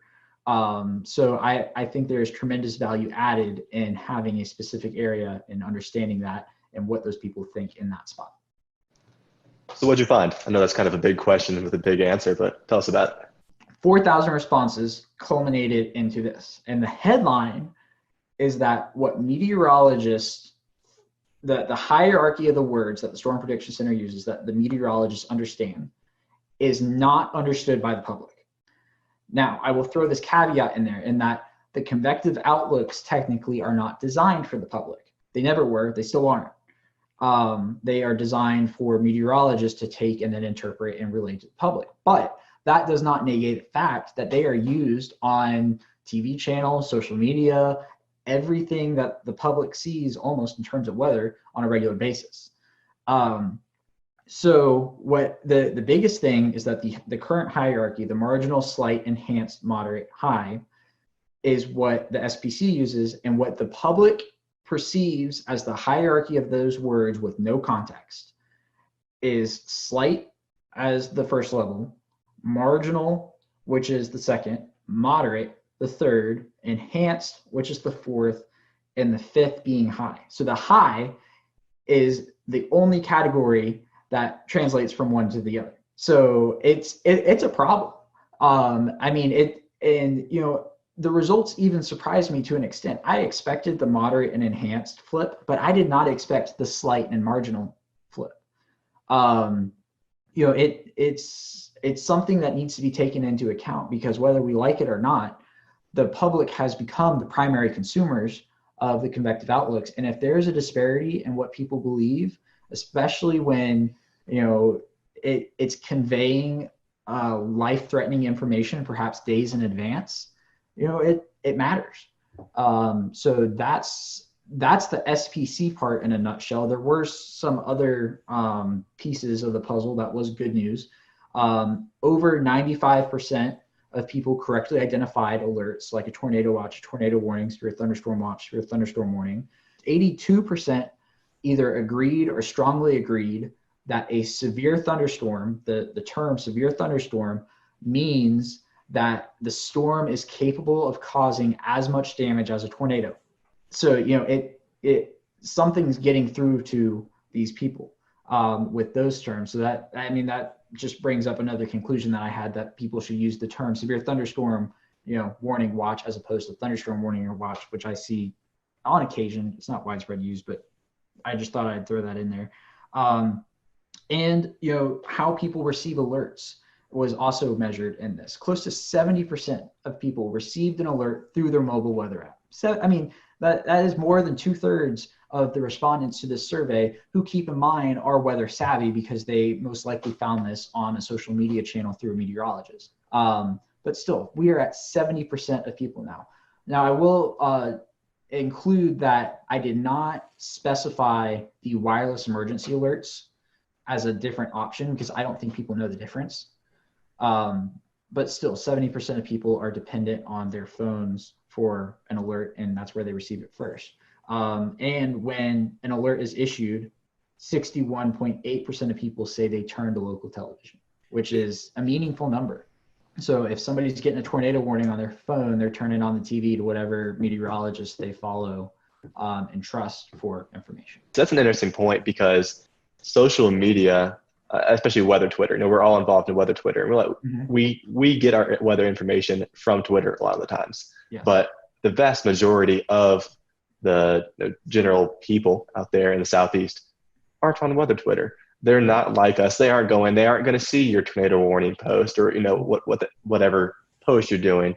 So it's interesting that, TV really still is the primary mode for those people to get those warnings. Yeah, and the other interesting thing about TV is that even among 18 to 24-year-olds, 51% of the respondents of that age group said they still turn to local television, which is huge. Wow. Because, I honestly expected that number to be low, but not for the same reason I think that a lot of other people think. It's that, people have this mantra of people our age aren't going to watch TV. And I don't know that to be the case because I think even now with millennials, it's not that we are never going to watch TV. It's that we aren't going to watch local news until it matters to us. And in most cases, that's not until you're in a established routine with a family, living in the suburbs, something along those lines. And I think the groundwork is there for local TV to prosper, actually, within, as our age group becomes older, if 51% of people now are already turning to local television whenever they receive an alert like this. And off of that, Alex, with local television, most of the time they are breaking in, but they're also simulcasting per se on a Facebook Live or on a Periscope or something like that. So, I mean, if you got to put the TVs in that aspect of the social media together, that's a pretty big percentage. Yes, absolutely. I found it interesting. I've got some of your stats. We'll return to Best of the Carolina Weather Group in a moment. Now your Carolina weather forecast. Here are today's forecast high temperatures for North Carolina. Here are the forecast lows for tonight for North Carolina. Here are tomorrow's forecast high temperatures. And here's forecast rainfall across North Carolina tomorrow. Here are the forecast highs for the day after tomorrow.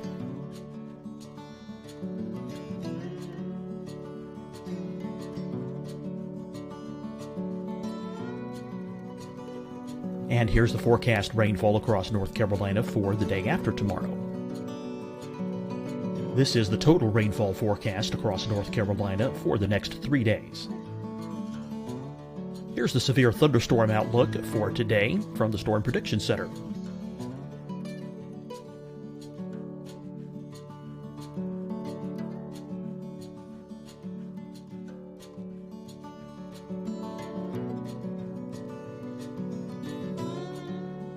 Here are the forecast high temperatures for today for South Carolina.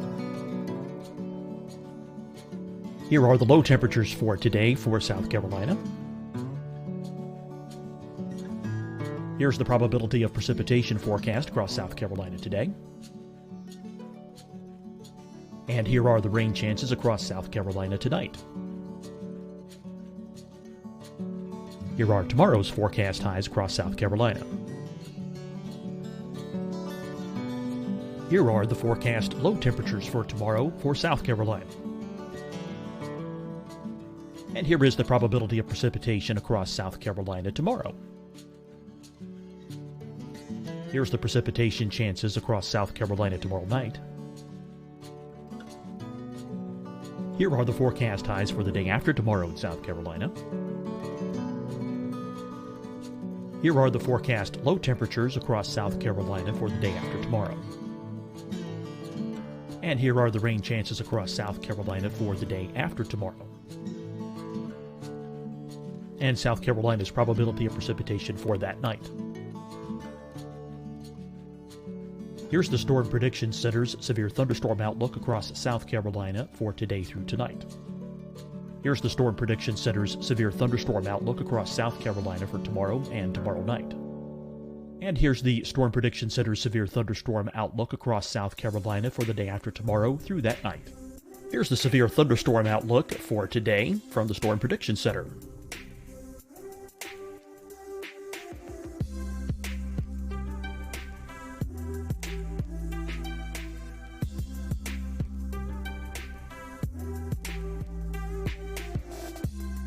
And now here's a live look at weather radar across the southeast.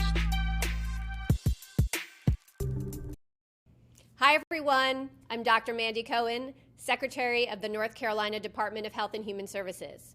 And when you follow the 3 W's, you protect your family and your neighbors from COVID-19. When you leave your home, practice your W's. Wear a cloth face covering, wait 6 feet apart, wash your hands often. Wear, wait, wash. We're in this together. Stay strong, North Carolina. Deciding when to wear a mask isn't about who you know or how well you know them. Just ask yourself, will I be with anyone I don't live with? If the answer is yes, get behind the mask. Help slow the spread of COVID-19. Get behind the mask. Learn more at covid19.ncdhhs.gov. Fight the spread and take a stand against coronavirus. Wear a mask in public. Stay at least 6 feet apart from others. And get tested. Join us and fight the spread. Visit scdhec.gov/COVID-19. Getting tested for COVID-19 helps you to take the steps needed to protect yourself, your loved ones, and your community. Find the testing location at scdhec.gov/COVID-19 testing. You'll see your Carolina weather forecast at 25 and 55 past. And now back to the best of the Carolina Weather Group on the all-new Carolina WeatherNet.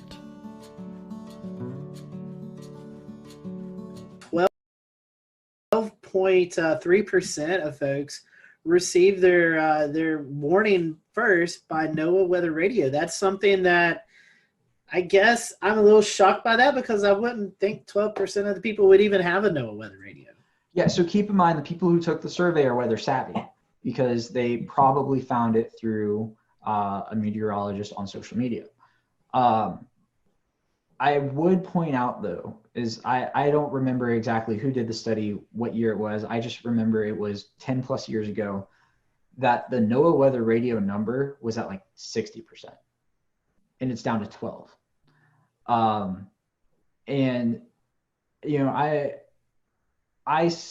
do not see a path forward for NOAA Weather Radio being the predominant way of people receiving information, simply because it's a cost barrier. Why am I going to go buy a $29 weather radio when this thing right here is going to give me the same information? So I think we're asking the wrong questions when it comes to NOAA Weather Radio. Not why aren't people buying NOAA Weather radios, but rather why is the Federal Communications Commission not just sending you alerts and you can't turn them off like they do on TV? You know, if you are in a tornado warning and you are watching a broadcast channel, you are going to get an EAS alert. You can't turn them off.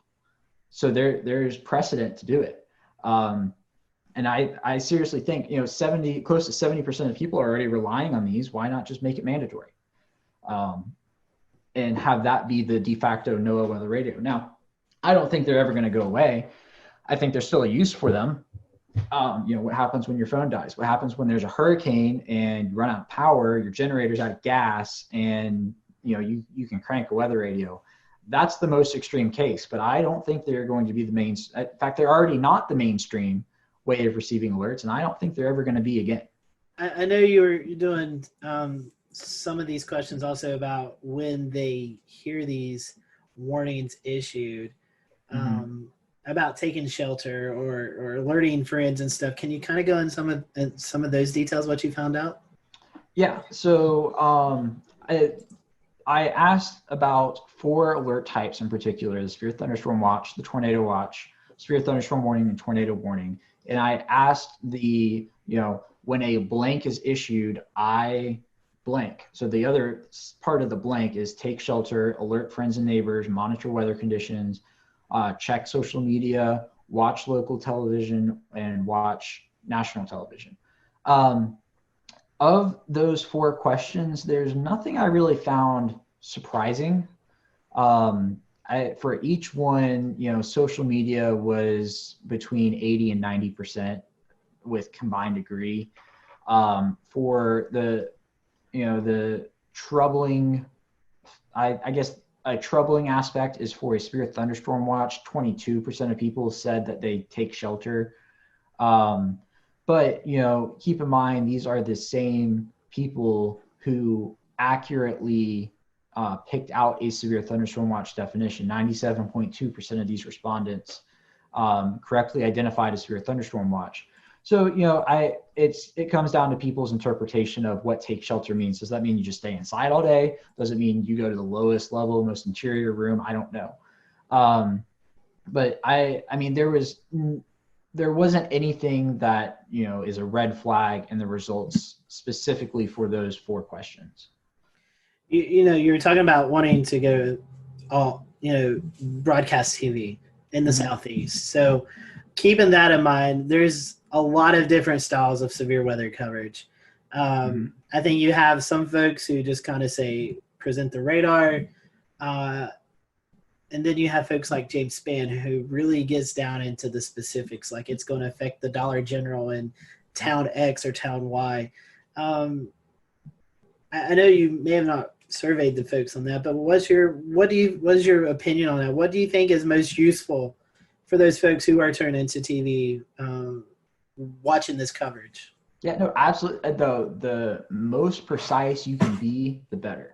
One of the reasons why James Spann has the following he does is because people see him as one of them. The fact that he knows where the Dollar Tree is in Gordo, Alabama, which I happen to know where it is too, because I drive past there to get to Mississippi State, and he uses that example all the time. So I feel good about it. It matters because, like I said, people feel like he's one of them, but also he knows the area. It adds validity to his call to action of, okay, I know where this is and I know where it's going. And if he can tell somebody, I know where it's going and I'm telling you now in, Coleman, Alabama, if you are on Main Street, people trust him. And that's what it comes down to, is who do you trust? And one of the reasons why people trust him is because they know he knows what he's doing. And the more information you can provide, the better it is. What does the future look like? Is this something that you can be able to advise the SPC on, and they're going to look at your findings? They're going to be able to maybe make some adjustments, hopefully, in the future? Yeah. So an interesting thing about my findings is that there is a similar study that is working on being completed now. I don't think it's published just yet. They're working on it out of University of Oklahoma, Sean Ernst. He found the exact same hierarchy issue with respondents out there. So the Storm Prediction Center knows about it. They can't just flip a switch and change it. Nor would I say I'm calling on them to do that, because at the end of the day, even though we all use the convective outlook, we have to remind ourselves that it is not designed for the public. It is distributed to the public because it has to be under federal law, because they're a federal agency.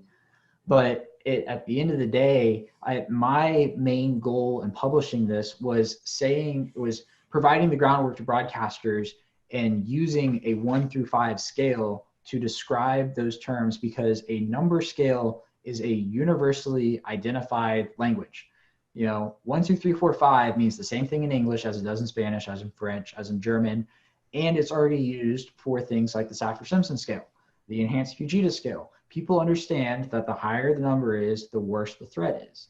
And, just eliminating the words off the screen provides much more clarity for the general public. And, I would encourage that to this day. Some folks are trying to go down the color line and trying to make colors represent the different severity. What's your thoughts on that? So I might get in trouble for this. A lot of meteorologists don't like the color scale, and I do. I think the green, yellow, orange, red, pink works. So within that, you have the built-in green, yellow, red, good, moderate, bad. And people are smart enough to derive that, okay, the orange between the yellow and the red is the intermediary. And if there's something after the red, it means it's probably worse. It doesn't matter what color it is, it's probably going to be that. And two other things I will add is no matter what colors you use, I still think people are going to translate the color to a number.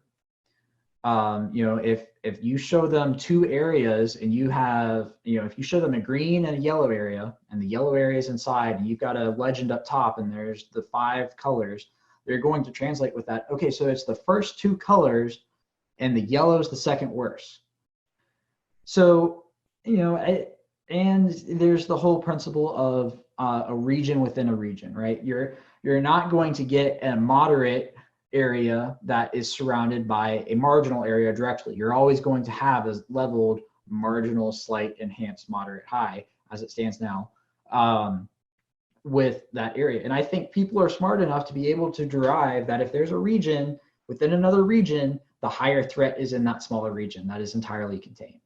I'm not sure if y'all have had Castle Williams on in the past. He's from University of Georgia. He did his dissertation on something similar to this, but he focused on some of the colors and the overall communication of it. And the recommendations that ended up coming out of his project is that meteorologists should always use the same region, so you're not adjusting the SPC map, and the same colors as the SPC. You can change the wording, you can make it your own, you can give it a different feel, but as long as you keep that consistency, people are going to understand it. So, I mean, that's my 2 cents on it. I'm a senior meteorology student at Mississippi State. I am in no position to be making that type of decision whether or not to change something, but I think it works. And I think a lot of the confusion comes from the words and not the colors. So, Alex, was there anything in the research that we kind of haven't covered or that surprised you that you still want to go over before we kind of start to wind the show down? Yeah, so there's an interesting idea that was everybody's gut reaction to my findings was, okay, we need to change the word order. And I don't think you can do that because there is already an existing order. And if you change it, you're just going to confuse more people. Because what happens when, Sally down the road doesn't know that it changed and all of a sudden a moderate is now a level 3 and she's freaking out because it used to be a level 4 and that's a noticeable difference. The other piece of data I would put to back that up is that sure, even though 50.4% of people, a majority of people saw slight as number 1, 49.6% of people did not. The biggest disparity was that was the biggest disparity. That 61.9% of people saw moderate as a level 3. 38.1% of people did not see moderate as a level 3. So even if you reconfigure the words, you're still going to have a problem. And I think those numbers would go up because you would just cause more confusion with a change. So that's why I advocate for an entirely number-based scale. I think it works. Just dump the words completely. You will confuse far less people. I think it's a very interesting topic because, as you were saying, I think it's hard to change the names. But I love the idea of the numbers, and I hope, I know SPC is looking at some stuff. And hopefully, with your research and the research that's going on out of Oklahoma, hopefully we can start to incorporate these number scales because I do believe people relate well or maybe even more better with numbers than compared to these words because, in my mind, enhanced and moderate automatically should be switched. That doesn't make sense to me. But I really do hope we can latch onto the number aspect, because I do think it conveys a more simple message. And when you're talking to people who are not weather savvy, they just want to know the information, and I think that helps get them the information they need to know. Yeah, and it helps them understand the threats better. Mhm. You know, you probably noticed in the beginning I had a little trouble describing the words, and I think everybody does, because the definition of them is percentage based. It's not based off of, you know, a certain type of storm that is expected, or a certain setup, or something along those lines. It's entirely arbitrary that people aren't going to understand. I mean, think about this. People don't understand chance of rain. All they do is formulate 50% is the halfway mark, and if it's below 50%, it's not going to rain. If it's above 50%, it's going to rain. That's literally what they do. I have asked people who are not meteorologists this question, and I have gotten that answer more often than not. So, you know, that's part of the issue, in that the groundwork for this is percentage based. But I would just circle back to one other thing, is that, you know, while the SPC cannot change their outlook with the flip of a switch, a chief meteorologist at a station can, as long as their news director is on board. You know, I will use Atlanta as an example. Even though I was an intern at Fox 5, what they do is they show the numbers and the words, which is most common for now. We're working on that. Channel 2 WSB here in Atlanta has dropped words completely. All they do is show the colors. They use a slightly different color scale. Not going to get into that, but on the screen, they literally type out level 3 risk, and then they list the threats. At NBC, the NBC station here, they do the same thing. They show the words and the numbers. And the CBS station has dropped the words. They show the colors with the 1 through 5, and they bookend it with low and high, which could also work. But you know, it just goes to show that there should be a consistent message. I think the consistent message should be the colors, and I think everybody's on, or the numbers, not the colors. Well, I mean, yes, the colors, but for my perspective, the numbers. I think everybody's on board with it. They were just afraid to drop the names. And I am saying drop the names. Well, Alex, we definitely appreciate your time and this research that you've put in. I know it's getting some attention, and we're happy to have you on the show tonight. We want to wish you well there at Mississippi State. And for those who may want to learn more about this project, or just kind of follow you throughout your career, how can they follow you? Yeah, so on Twitter, it's at @AForbesWX. On Facebook, if you just search my name, Alex Forbes, my page will pop up. And on Instagram, same as Twitter, at @AForbesWX. I have a drone. I love to fly drones. Half of my tweets and Instagram videos are drone videos. So yeah, go follow me. Yeah. And you also help out with the severe weather conference that you guys do at Mississippi State every year as well. Yes, except for this year. Yeah, that's right. That's right. Yeah. Yes, it's a lot of fun. We've had some fantastic people. We had the National Weather Service director come out to Starkville last year. We were going to have the National Hurricane Center director this year, but our conference was scheduled for March 22nd and 23rd, I think, or 21st and 22nd, one of the two. So obviously that got whacked. And we did not have it, because it was in that awkward period of time where nobody really knew what was going on. And we didn't have the time to move it online. So we just, skipped it this year. It will be back next year, Corona, as long as that's gone. Fingers crossed for that. But, it's a lot of fun. If you can make it to Starkville, I certainly encourage everybody to come, especially, Mississippi State's alumni network is huge, and it's the perfect opportunity to get somebody else to pay for you to come back to Starkville. That's right. We'll leave it there. Alex, again, thank you so much for being with us, and thank you for watching the Carolina Weather Group. We'll see you next time.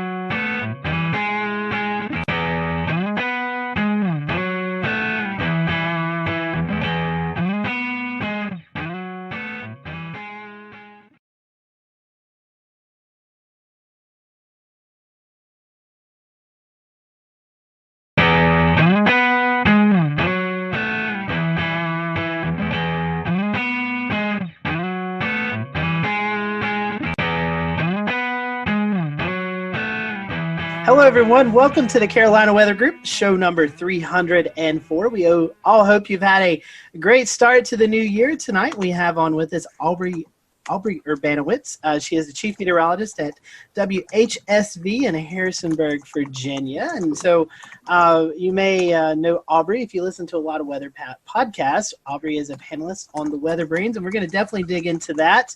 But tonight, we're just going to get to know Aubrey and what got her hooked. She's got an interesting story about joining the meteorology field. So we appreciate you watching tonight. If you have any comments, just send them to us on our Twitter page at Carolina WX Group, or you can comment on the stream that's going on right now. So Aubrey, welcome to the show. Thanks so much for having me, guys. I appreciate it. It's nice to, kind of cross podcast. That's right. That's right. Normally we do that National Weather Podcast Month, but we're doing it a couple months early. So Aubrey, we was kind of a little bit talking about your foray into meteorology. You didn't start off your college path didn't really take you into broadcast meteorology. You actually started with a restaurant chain. So tell us about that little interesting story that kind of got you into weather.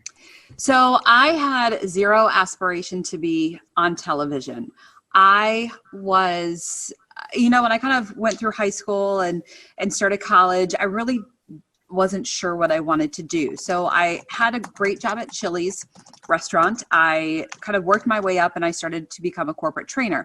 So as a corporate trainer, if you're not familiar, you would basically become part of a team. You would travel around and do new store openings as a corporate trainer, train new employees.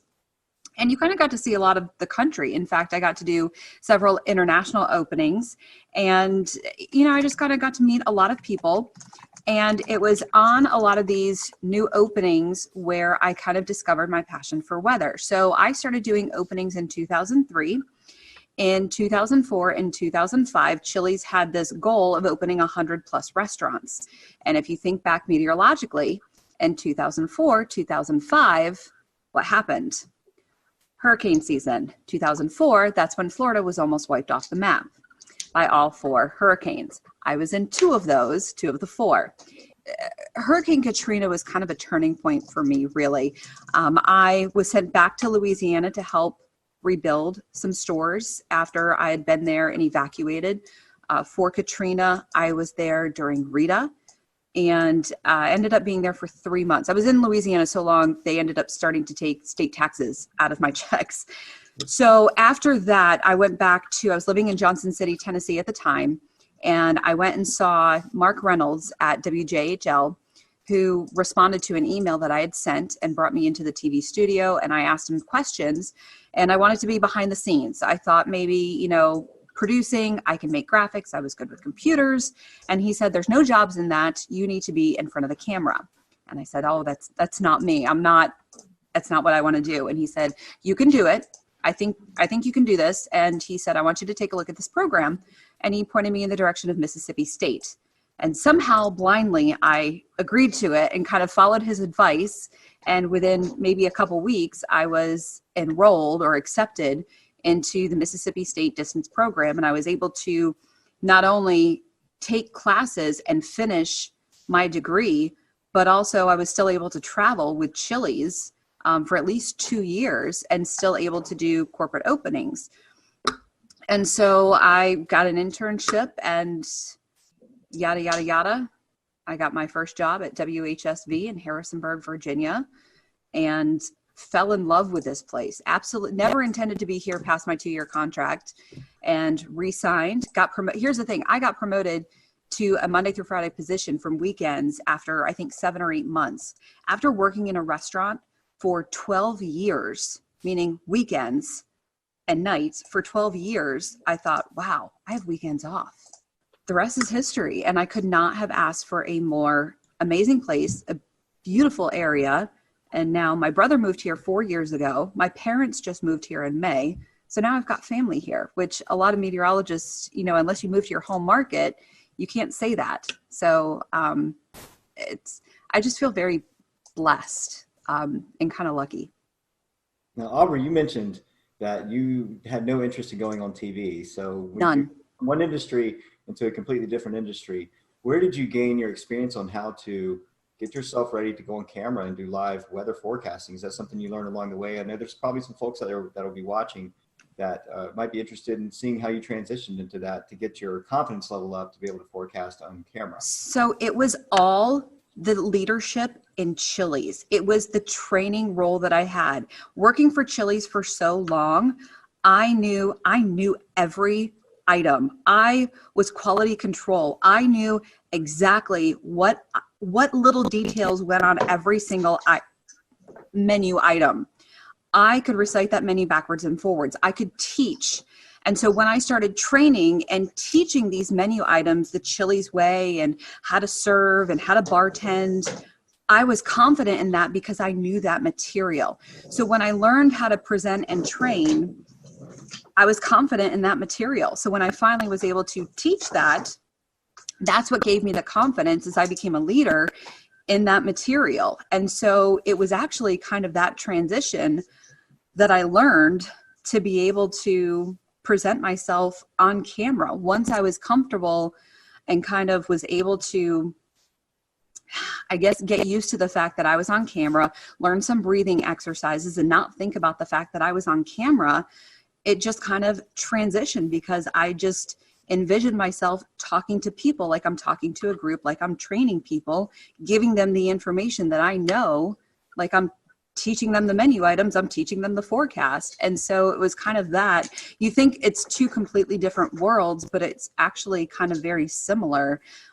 So that's how I transitioned, because I had absolutely no desire to be on camera. I was never a theater major. I was never a singer. I was never a performer. I was a dancer, but that was when I was a kid. So, I never ever would have imagined I would have been on television, and now I can't see myself doing anything else. I love that history. I love how you put yourself on the fast track through that whole process. I can see. So going through the program, getting your meteorology degree, getting a job, it's something you became passionate about very quickly. So I'm assuming you probably have some favorite areas of study, maybe some research or favorite topics of meteorology. Would you like to share some of those with us? Yeah, so I've really developed a love for weather history. And I think a lot of that has stemmed from me learning this area and really kind of diving into Shenandoah Valley weather history. I'm not in a severe... We'll return to Best of the Carolina Weather Group in a moment. Now your Carolina weather forecast. Here are today's forecast high temperatures for North Carolina. Here are the forecast lows for tonight for North Carolina. Here are tomorrow's forecast high temperatures. And here's forecast rainfall across North Carolina tomorrow. Here are the forecast highs for the day after tomorrow.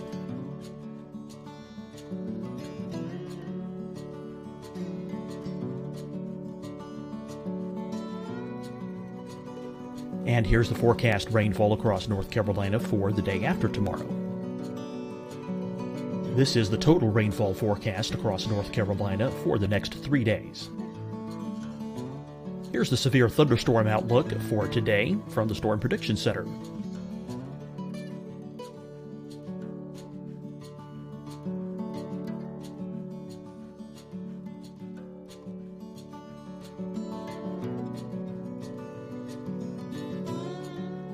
Here are the forecast high temperatures for today for South Carolina. Here are the low temperatures for today for South Carolina. Here's the probability of precipitation forecast across South Carolina today. And here are the rain chances across South Carolina tonight. Here are tomorrow's forecast highs across South Carolina. Here are the forecast low temperatures for tomorrow for South Carolina. And here is the probability of precipitation across South Carolina tomorrow. Here's the precipitation chances across South Carolina tomorrow night. Here are the forecast highs for the day after tomorrow in South Carolina.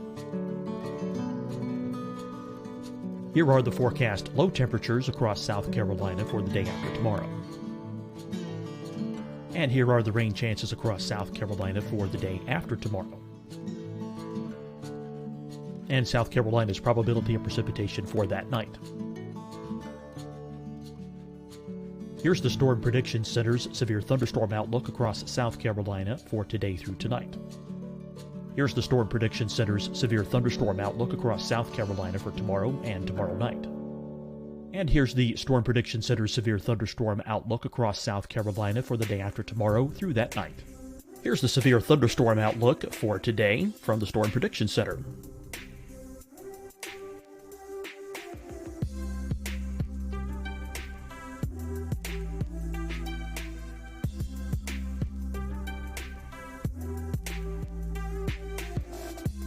And now here's a live look at weather radar across the southeast.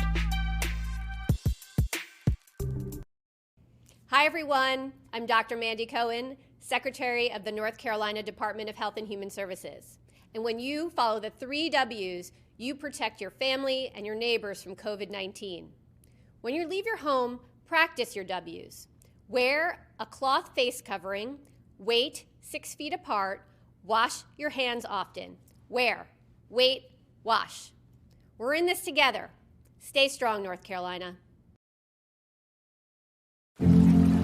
Deciding when to wear a mask isn't about who you know or how well you know them.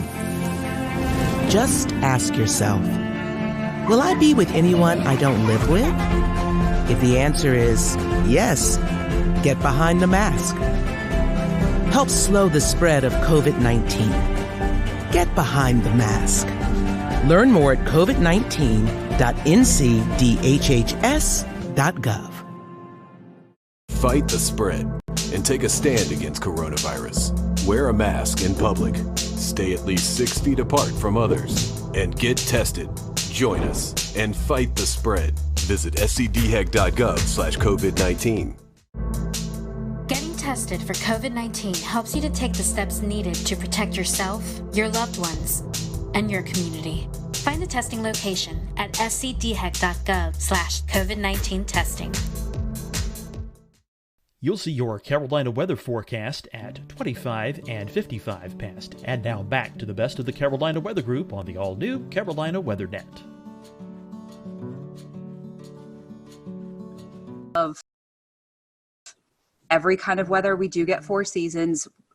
We don't get super big storms often. When we do, we can get big storms. It's just not maybe as frequent as some other markets, but we do have a good storm history. And so I think when I was diving into that is when I kind of developed my passion for weather history and really showcasing. And I did kind of a keynote address at the Mississippi State Severe Storm Symposium last year on learning the weather history in your market. When you go to a new TV station, you'll make that bond with your viewers when you do learn that weather history. And it'll also make you become a better forecaster when you learn a lot of that weather history in your market. And I think it was kind of during that process that I really developed that. And now, you know, hurricanes are how I got into meteorology. So that I always have a soft spot for that, but I haven't really had much of an opportunity to forecast them. So I think I'm turning more into a severe weather nerd. And I'm really loving the structure of thunderstorms more and more. So I'm hoping to storm chase this spring. That's my goal. You know, as I've become chief, you know, you're stuck in the studio more and more.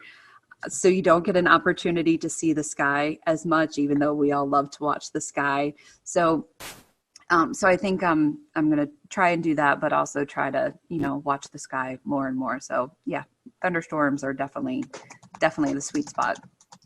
Well, you sure get your fair share in the Shenandoah Valley area. The Mid-Atlantic's a pretty volatile area of the country where fronts sweep through and crisscross and meander and cause all kinds of interesting weather up that way. What is cold air damming and how does it occur and how long does it last?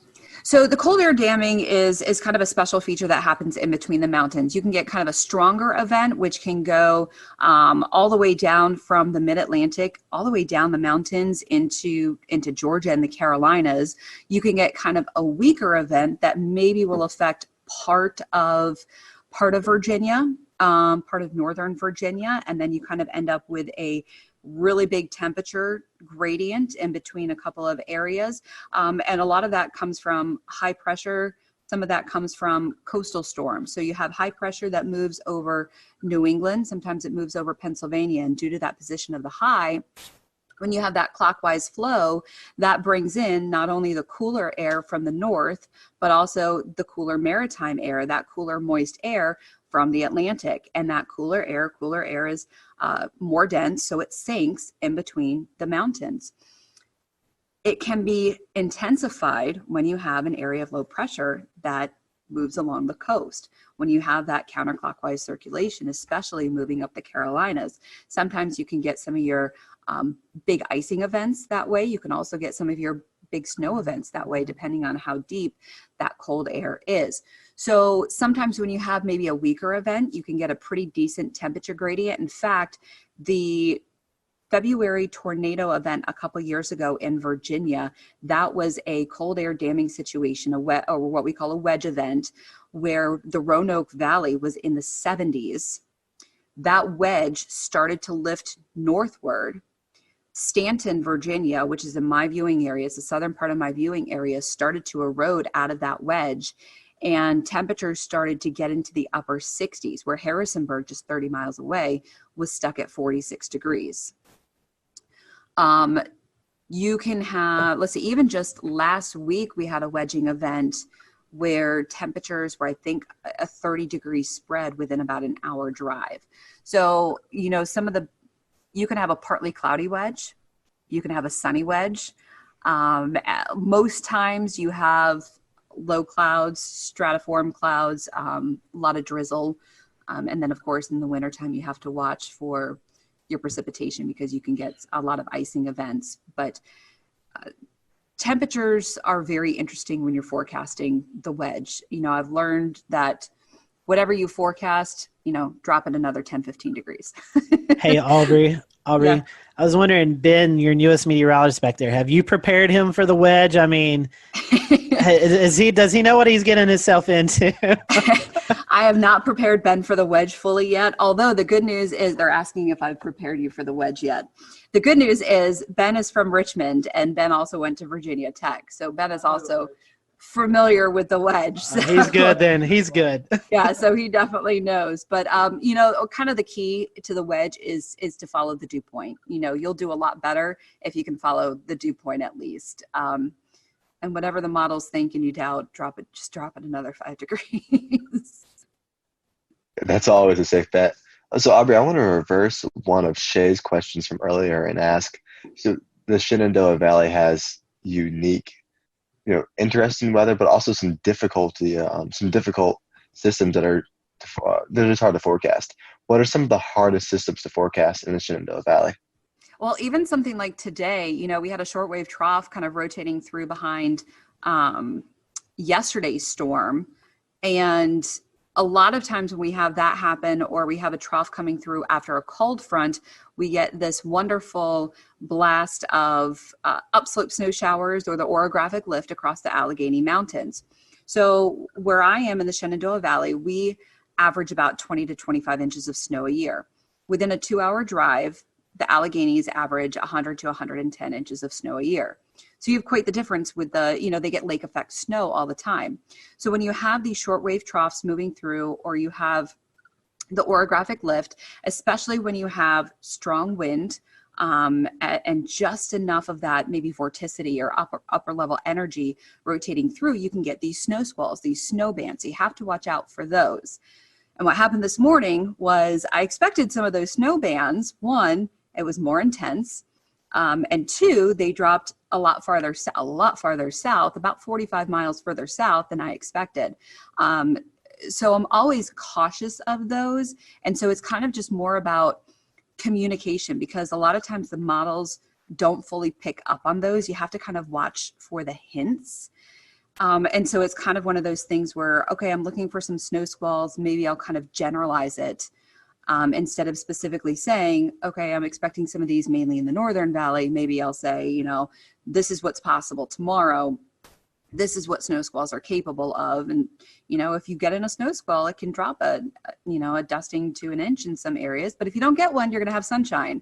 So I think the snow squalls are definitely a little bit challenging. The other thing is precipitation, because a lot of surface fronts don't give us anything. You know, if there's not that upper level oomph, if we don't get, shortwave energy, if we don't get a jet streak, if we don't get any sort of vorticity or any sort of upper level support, the front just fizzles and we just don't get any precipitation. So because of downsloping can really kill a lot of our precipitation. So that's always challenging unless you have a derecho coming through like in 2012. So that's always a challenge, is precipitation. The one great thing here is that we're usually not we are not as humid as east of the Blue Ridge. The Blue Ridge Mountains are not that tall, but what they do is they block a lot of that Atlantic moisture. So we don't get as severe storms. If you ever watch the radar in the summertime, we'll get some storms, but watch them light up like a Christmas tree as they move east of the Blue Ridge. If you watch the heat advisories come out in the summertime, 99% of the time, they're all east of the Blue Ridge because of that humidity. You know, we get a dew point of 66. That is a bad day here. So that's always kind of interesting. Well, that's interesting because I'm from Asheville originally. So a lot of the things that you're mentioning right now are exactly what we deal with. The downsloping, making Asheville the driest place in North Carolina. As well as we call it our northwest flow snow showers and the snow squalls. So that's interesting how it connects to Virginia weather and North Carolina weather. They're so similar characteristics. Aubrey, we were talking earlier about you being on the panelist of Weather Brains. How did you get incorporated with James Spann and the crew down there? So what's really funny is apparently one of my viewers is a listener of Weather Brains, and several years ago he wrote in, somehow heard my story and said, hey, this girl has an interesting story of how she got into weather. You guys might want to talk to her. So Bill emailed me, and I was so intimidated. I was like, oh my God, I don't have anything to offer. You guys are amazing. Like, what? I don't have anything. So he had to kind of convince me to go on. And so I went on, and James was a little bit impressed of how I actually, I guess, spoke. And I guess a few weeks after that, Kevin had a little bit of a tizzy and kind of quit the show temporarily, which he's done in the past. Imagine that. The accelerant. And Bill kind of had me on again, and then he asked me if I'd be interested in being a panelist. And I was like, wow. Okay, and it kind of fit into my schedule. I was doing the 5 and 10 o'clock show. I was doing the 5. Was I doing the 5 and 10? I think I was doing the 5 and 10. It ended up working with my schedule, and I agreed to it. And I'm so thankful I did, because the amount of people that I've met is just, it's just great, and it's just the weather community. And of course, you guys know Weather Twitter is amazing.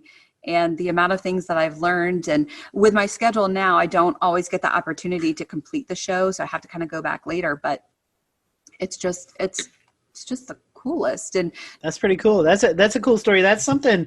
I have a Kevin Seeley story for you. You'll enjoy this. This was back in the Google Hangout days. Google Hangout has since went away, but we always copy and paste in an email, send it to our guests, say, hey, here's the link to join in. Well, evidently Kevin didn't get that part, and he actually tweeted out, hey, here's the link to watch me tonight. So we had all these people bombarding our Google Hangout, and we actually had to shut it down and redo a new link and everything. And so that's our Kevin Seeley stories. We were talking, and all of a sudden these people just started popping in. We're like, who's that? And it was hilarious. But I think we can all echo it's pretty cool doing a weather podcast, and you get to meet so many people in the weather industry that you follow on Twitter, and you may have a brief conversation on Twitter, but you actually get to sit down and have a conversation with them. And we get to geek out over these people too, and normal people don't get it. And it's just the weather enterprise is just so amazing, and you're geeking out over these rock stars, and we get to geek out too. So yeah, you mentioned earlier that you get to meet a lot of people, and even here in the Carolina Weather Group, You know, everyone has their own sort of opinions about, hey, my favorite guests. What are some of your most memorable guests that you've been a part of the panel for? Oh man. You know, the Greg Carbon shows are always a treat. Those are always good. Mike Bettis came on and talked to us about his chase situation that happened in was that 2013? I think it was either 13 or 14. Yeah. Yeah. When they rolled over. Yeah, it was El Reno. And that was a pretty powerful show. That was, you know, hearing his story. That was always a powerful one. Let's see. You don't have to go into details. You don't say anything. Were you on show 404? Yes. That was interesting. That was an interesting, and you know what? I don't know that I even spoke during that show. But I do have the shirt from Helicity Weather that's plus minus F3. And I think I'm the only one that actually has that because I just think it's hilarious. We internally will just joke around. We'll just show at 404, and we automatically know. You know, that's just that was an interesting show for sure. We have a couple more minutes with Aubrey. I know she has to get ready for the news tonight. Talking about weather brains and shows and guests you had. A lot of us have mentors in the weather world. Do you have any weather mentors? I mean, I would assume maybe James Spann might be one. I mean, any others that you know, my biggest mentor is Mark Reynolds. I would not be where I am without him. Not only did he kind of blow my mind, he answered my email. I mean, I was just asking to come in and view a studio to see if this was even a field that I might even want to pursue. And he brought me in as someone who is curious, told me after only meeting me for 20 minutes, told me he thought I had the voice for this and I could do this, and talked me into the Mississippi State program. I mean, that's the kind of person he is, and then fought to get me an internship and worked with me and then still let me come in the studio when I needed to practice on the green wall, on the chroma key. I would not be where I am without Mark Reynolds, and I still keep in touch with him. And he's given me advice over the years, and I absolutely would not be where I am without him. I wish I had a lot of other weather mentors. I've had to do a lot of learning on my own, which is not ideal, but you know, someone who's determined, who really wants to succeed at this industry, sometimes you do what you have to do. So, but I would not be where I am without Mark Reynolds from WJHL, and he's amazing. And I know a lot of other people at NWA this year, Tom Watts, who used to work with Mark and who was on air when I was living in Johnson City before I got into meteorology. I actually got to meet him. And then Ken Weathers, who also used to work with Mark, I think was one of his interns also. We were all there at NWA. And so we were kind of Mark's little proteges. And it was just cool to kind of be a part of that group. So Mark is it. That's very, very cool. I love that stories and all those people too. I do want to change topics a little bit, but feed off of your comment about, you know, learning things as you go. The last 10 years, we've really had to learn how social media works and how it plays into our field. Yes, I know it's kind of a necessary evil, but it also turns out, you know, very helpful for, you know, our online shows and things like that. So talk a little bit about how important social media is to you as a meteorologist and with Weather Brains as well. Yeah, so it is very important. As much as sometimes we do hate it, it is very important. I utilize it to the best that I can. And there's a lot of, so the bad thing with being a female is you get a lot of comments. You get a lot of nasty comments. You get a lot of rude comments. You get a lot of crazy comments. And I know a lot of females that will turn off a lot of their messages and private messages, which is really sad that you have to do that. I do not do that. And I'm thankful that I don't have to, but I have actually met so many amazing people and have become friends with a lot of great people because of that. And I've become friends with some great viewers because of private messaging and things like that. And I'm very thankful for that. So it's really sad that some other female counterparts don't have that opportunity. Maybe just because I'm in a smaller market, I kind of have a little bit of that opportunity, and I've maybe been a little trusting with some people, but I have been lucky enough to make some of those really great relationships with people. So building those relationships with your viewers are obviously very, very important, especially with, when you're getting that information with storm reports, snow reports, rainfall reports, storm chasers, those photos, or just relying on, even just everyday photos when it's quiet outside, just to sometimes fill your time, relying on a photographer. So those are always great, relying on information and having that communication back and forth. But social media, it's the future. It's where we are. But you can do a lot with social media. You can get changing. I mean, we all know weather changes sometimes very quickly. So you can get important information out really quickly with social media. Yeah, I know that. That's the internet is where I live. Just doing what I do, and I'll tell you what. I mean, it's just completely changed the game as far as getting storm reports, as far as getting, situational awareness on the ground. You suddenly have so many more cameras to tap into, and it really just I don't know that. I don't know how y'all did it before that, but I know that it's completely changed the game here, for sure. And, here in Charleston, we have a really good and engaged community. So I'm curious, before we get into something even more fun, what is your weather community like up in your neck of the woods? They're amazing. I would not be here still on TV where I am without this community. And I constantly say that this community is why I stay here. This is why not only I stay here, but why I've brought my family here, because this community is still amazing. Some of the things that I see and hear in the female group on Facebook is sometimes horrifying. And I don't know if I could do this job if I heard stuff like that on a daily or weekly basis. We all get criticism. We all get stuff like that. We all get pushback, but I don't get a lot of it. And I'm very grateful that the community responds well to me. So I'm very grateful for the community and how wonderful people are here. So they're amazing, and they've welcomed my family. I mean, Urbanowitz, you can't slide into a community in Virginia with a name like Urbanowitz and hide under the radar. I mean, they know exactly who my brother is. They know exactly who my parents are. And everyone, my parents all the time, people talk, once they hear their last name, people talk to them, and they get such, they get feedback, but people are just so nice to them. So the community here is incredible, and it's one of the reasons I've stayed.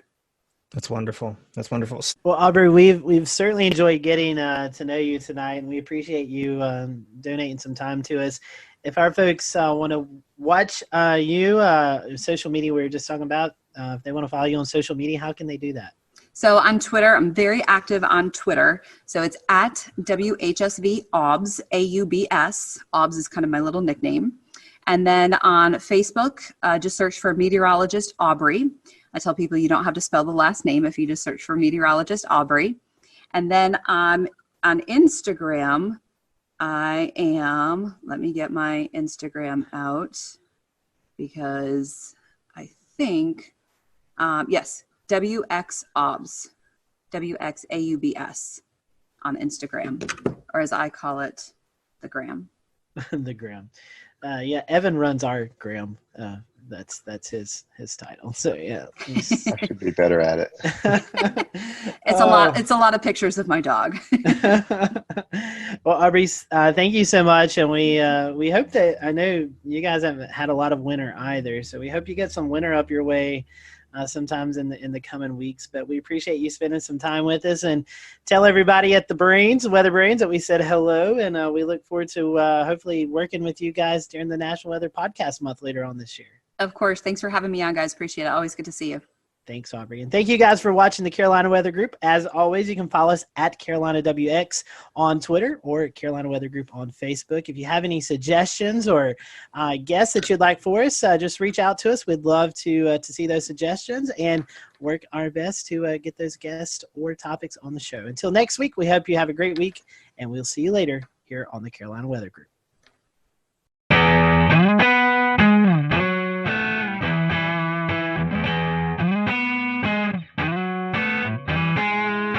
Hello, everyone. Welcome to the Carolina Weather Group. I'm Scotty Powell. We're happy to have you this evening. We have with us Stephen Paff. He is the Warning Coordinator Meteorologist at the National Weather Service in Wilmington, North Carolina. And tonight we're going to be talking about ocean hazards. The Coastal Weather Service offices issue several advisories and hazards and programs like that other weather offices don't. So when you find yourself on vacation or visiting the beach or something like that, you may hear something that's not familiar with you. So tonight we're going to kind of dive into that and kind of go through all of these unique and different advisories and program and hazard programs that we see along the coast. And Stephen, working in the Wilmington office, is the perfect person to go to that. He does a lot of outreach events. So happy to have Stephen on with us tonight. As always, if you are watching and you have any questions, feel free to drop them in the comment section. We'll be monitoring those throughout the show, and we'll direct you. If we don't know the answer, we'll direct you in a place that hopefully you can get the answer. So we, again, appreciate you watching tonight. We're going to be focusing on ocean hazards and the different programs that the Coastal Weather Service offices use throughout this vacation season that's coming up. So, Stephen, welcome to the show. It's been a long time since we've seen you, so I hope that you've been doing well. First question I want to ask to you before we kind of get into the meat of the interview tonight is, when I say warning coordinating meteorologist, for those who may not be familiar with the Weather Service terms, what is exactly your job there at the National Weather Service in Wilmington? Yeah, great question to start off with. We love these long titles, but good evening, and I appreciate the opportunity to talk with the group, and some of these hazards that we're going to be talking about, mean a lot to me, and you never know with the information that we share who we can impact with our lives. We might be able to save someone's life based on the information we share tonight. So thanks, but thanks for having me. But warning coordination meteorologist, I am like the public liaison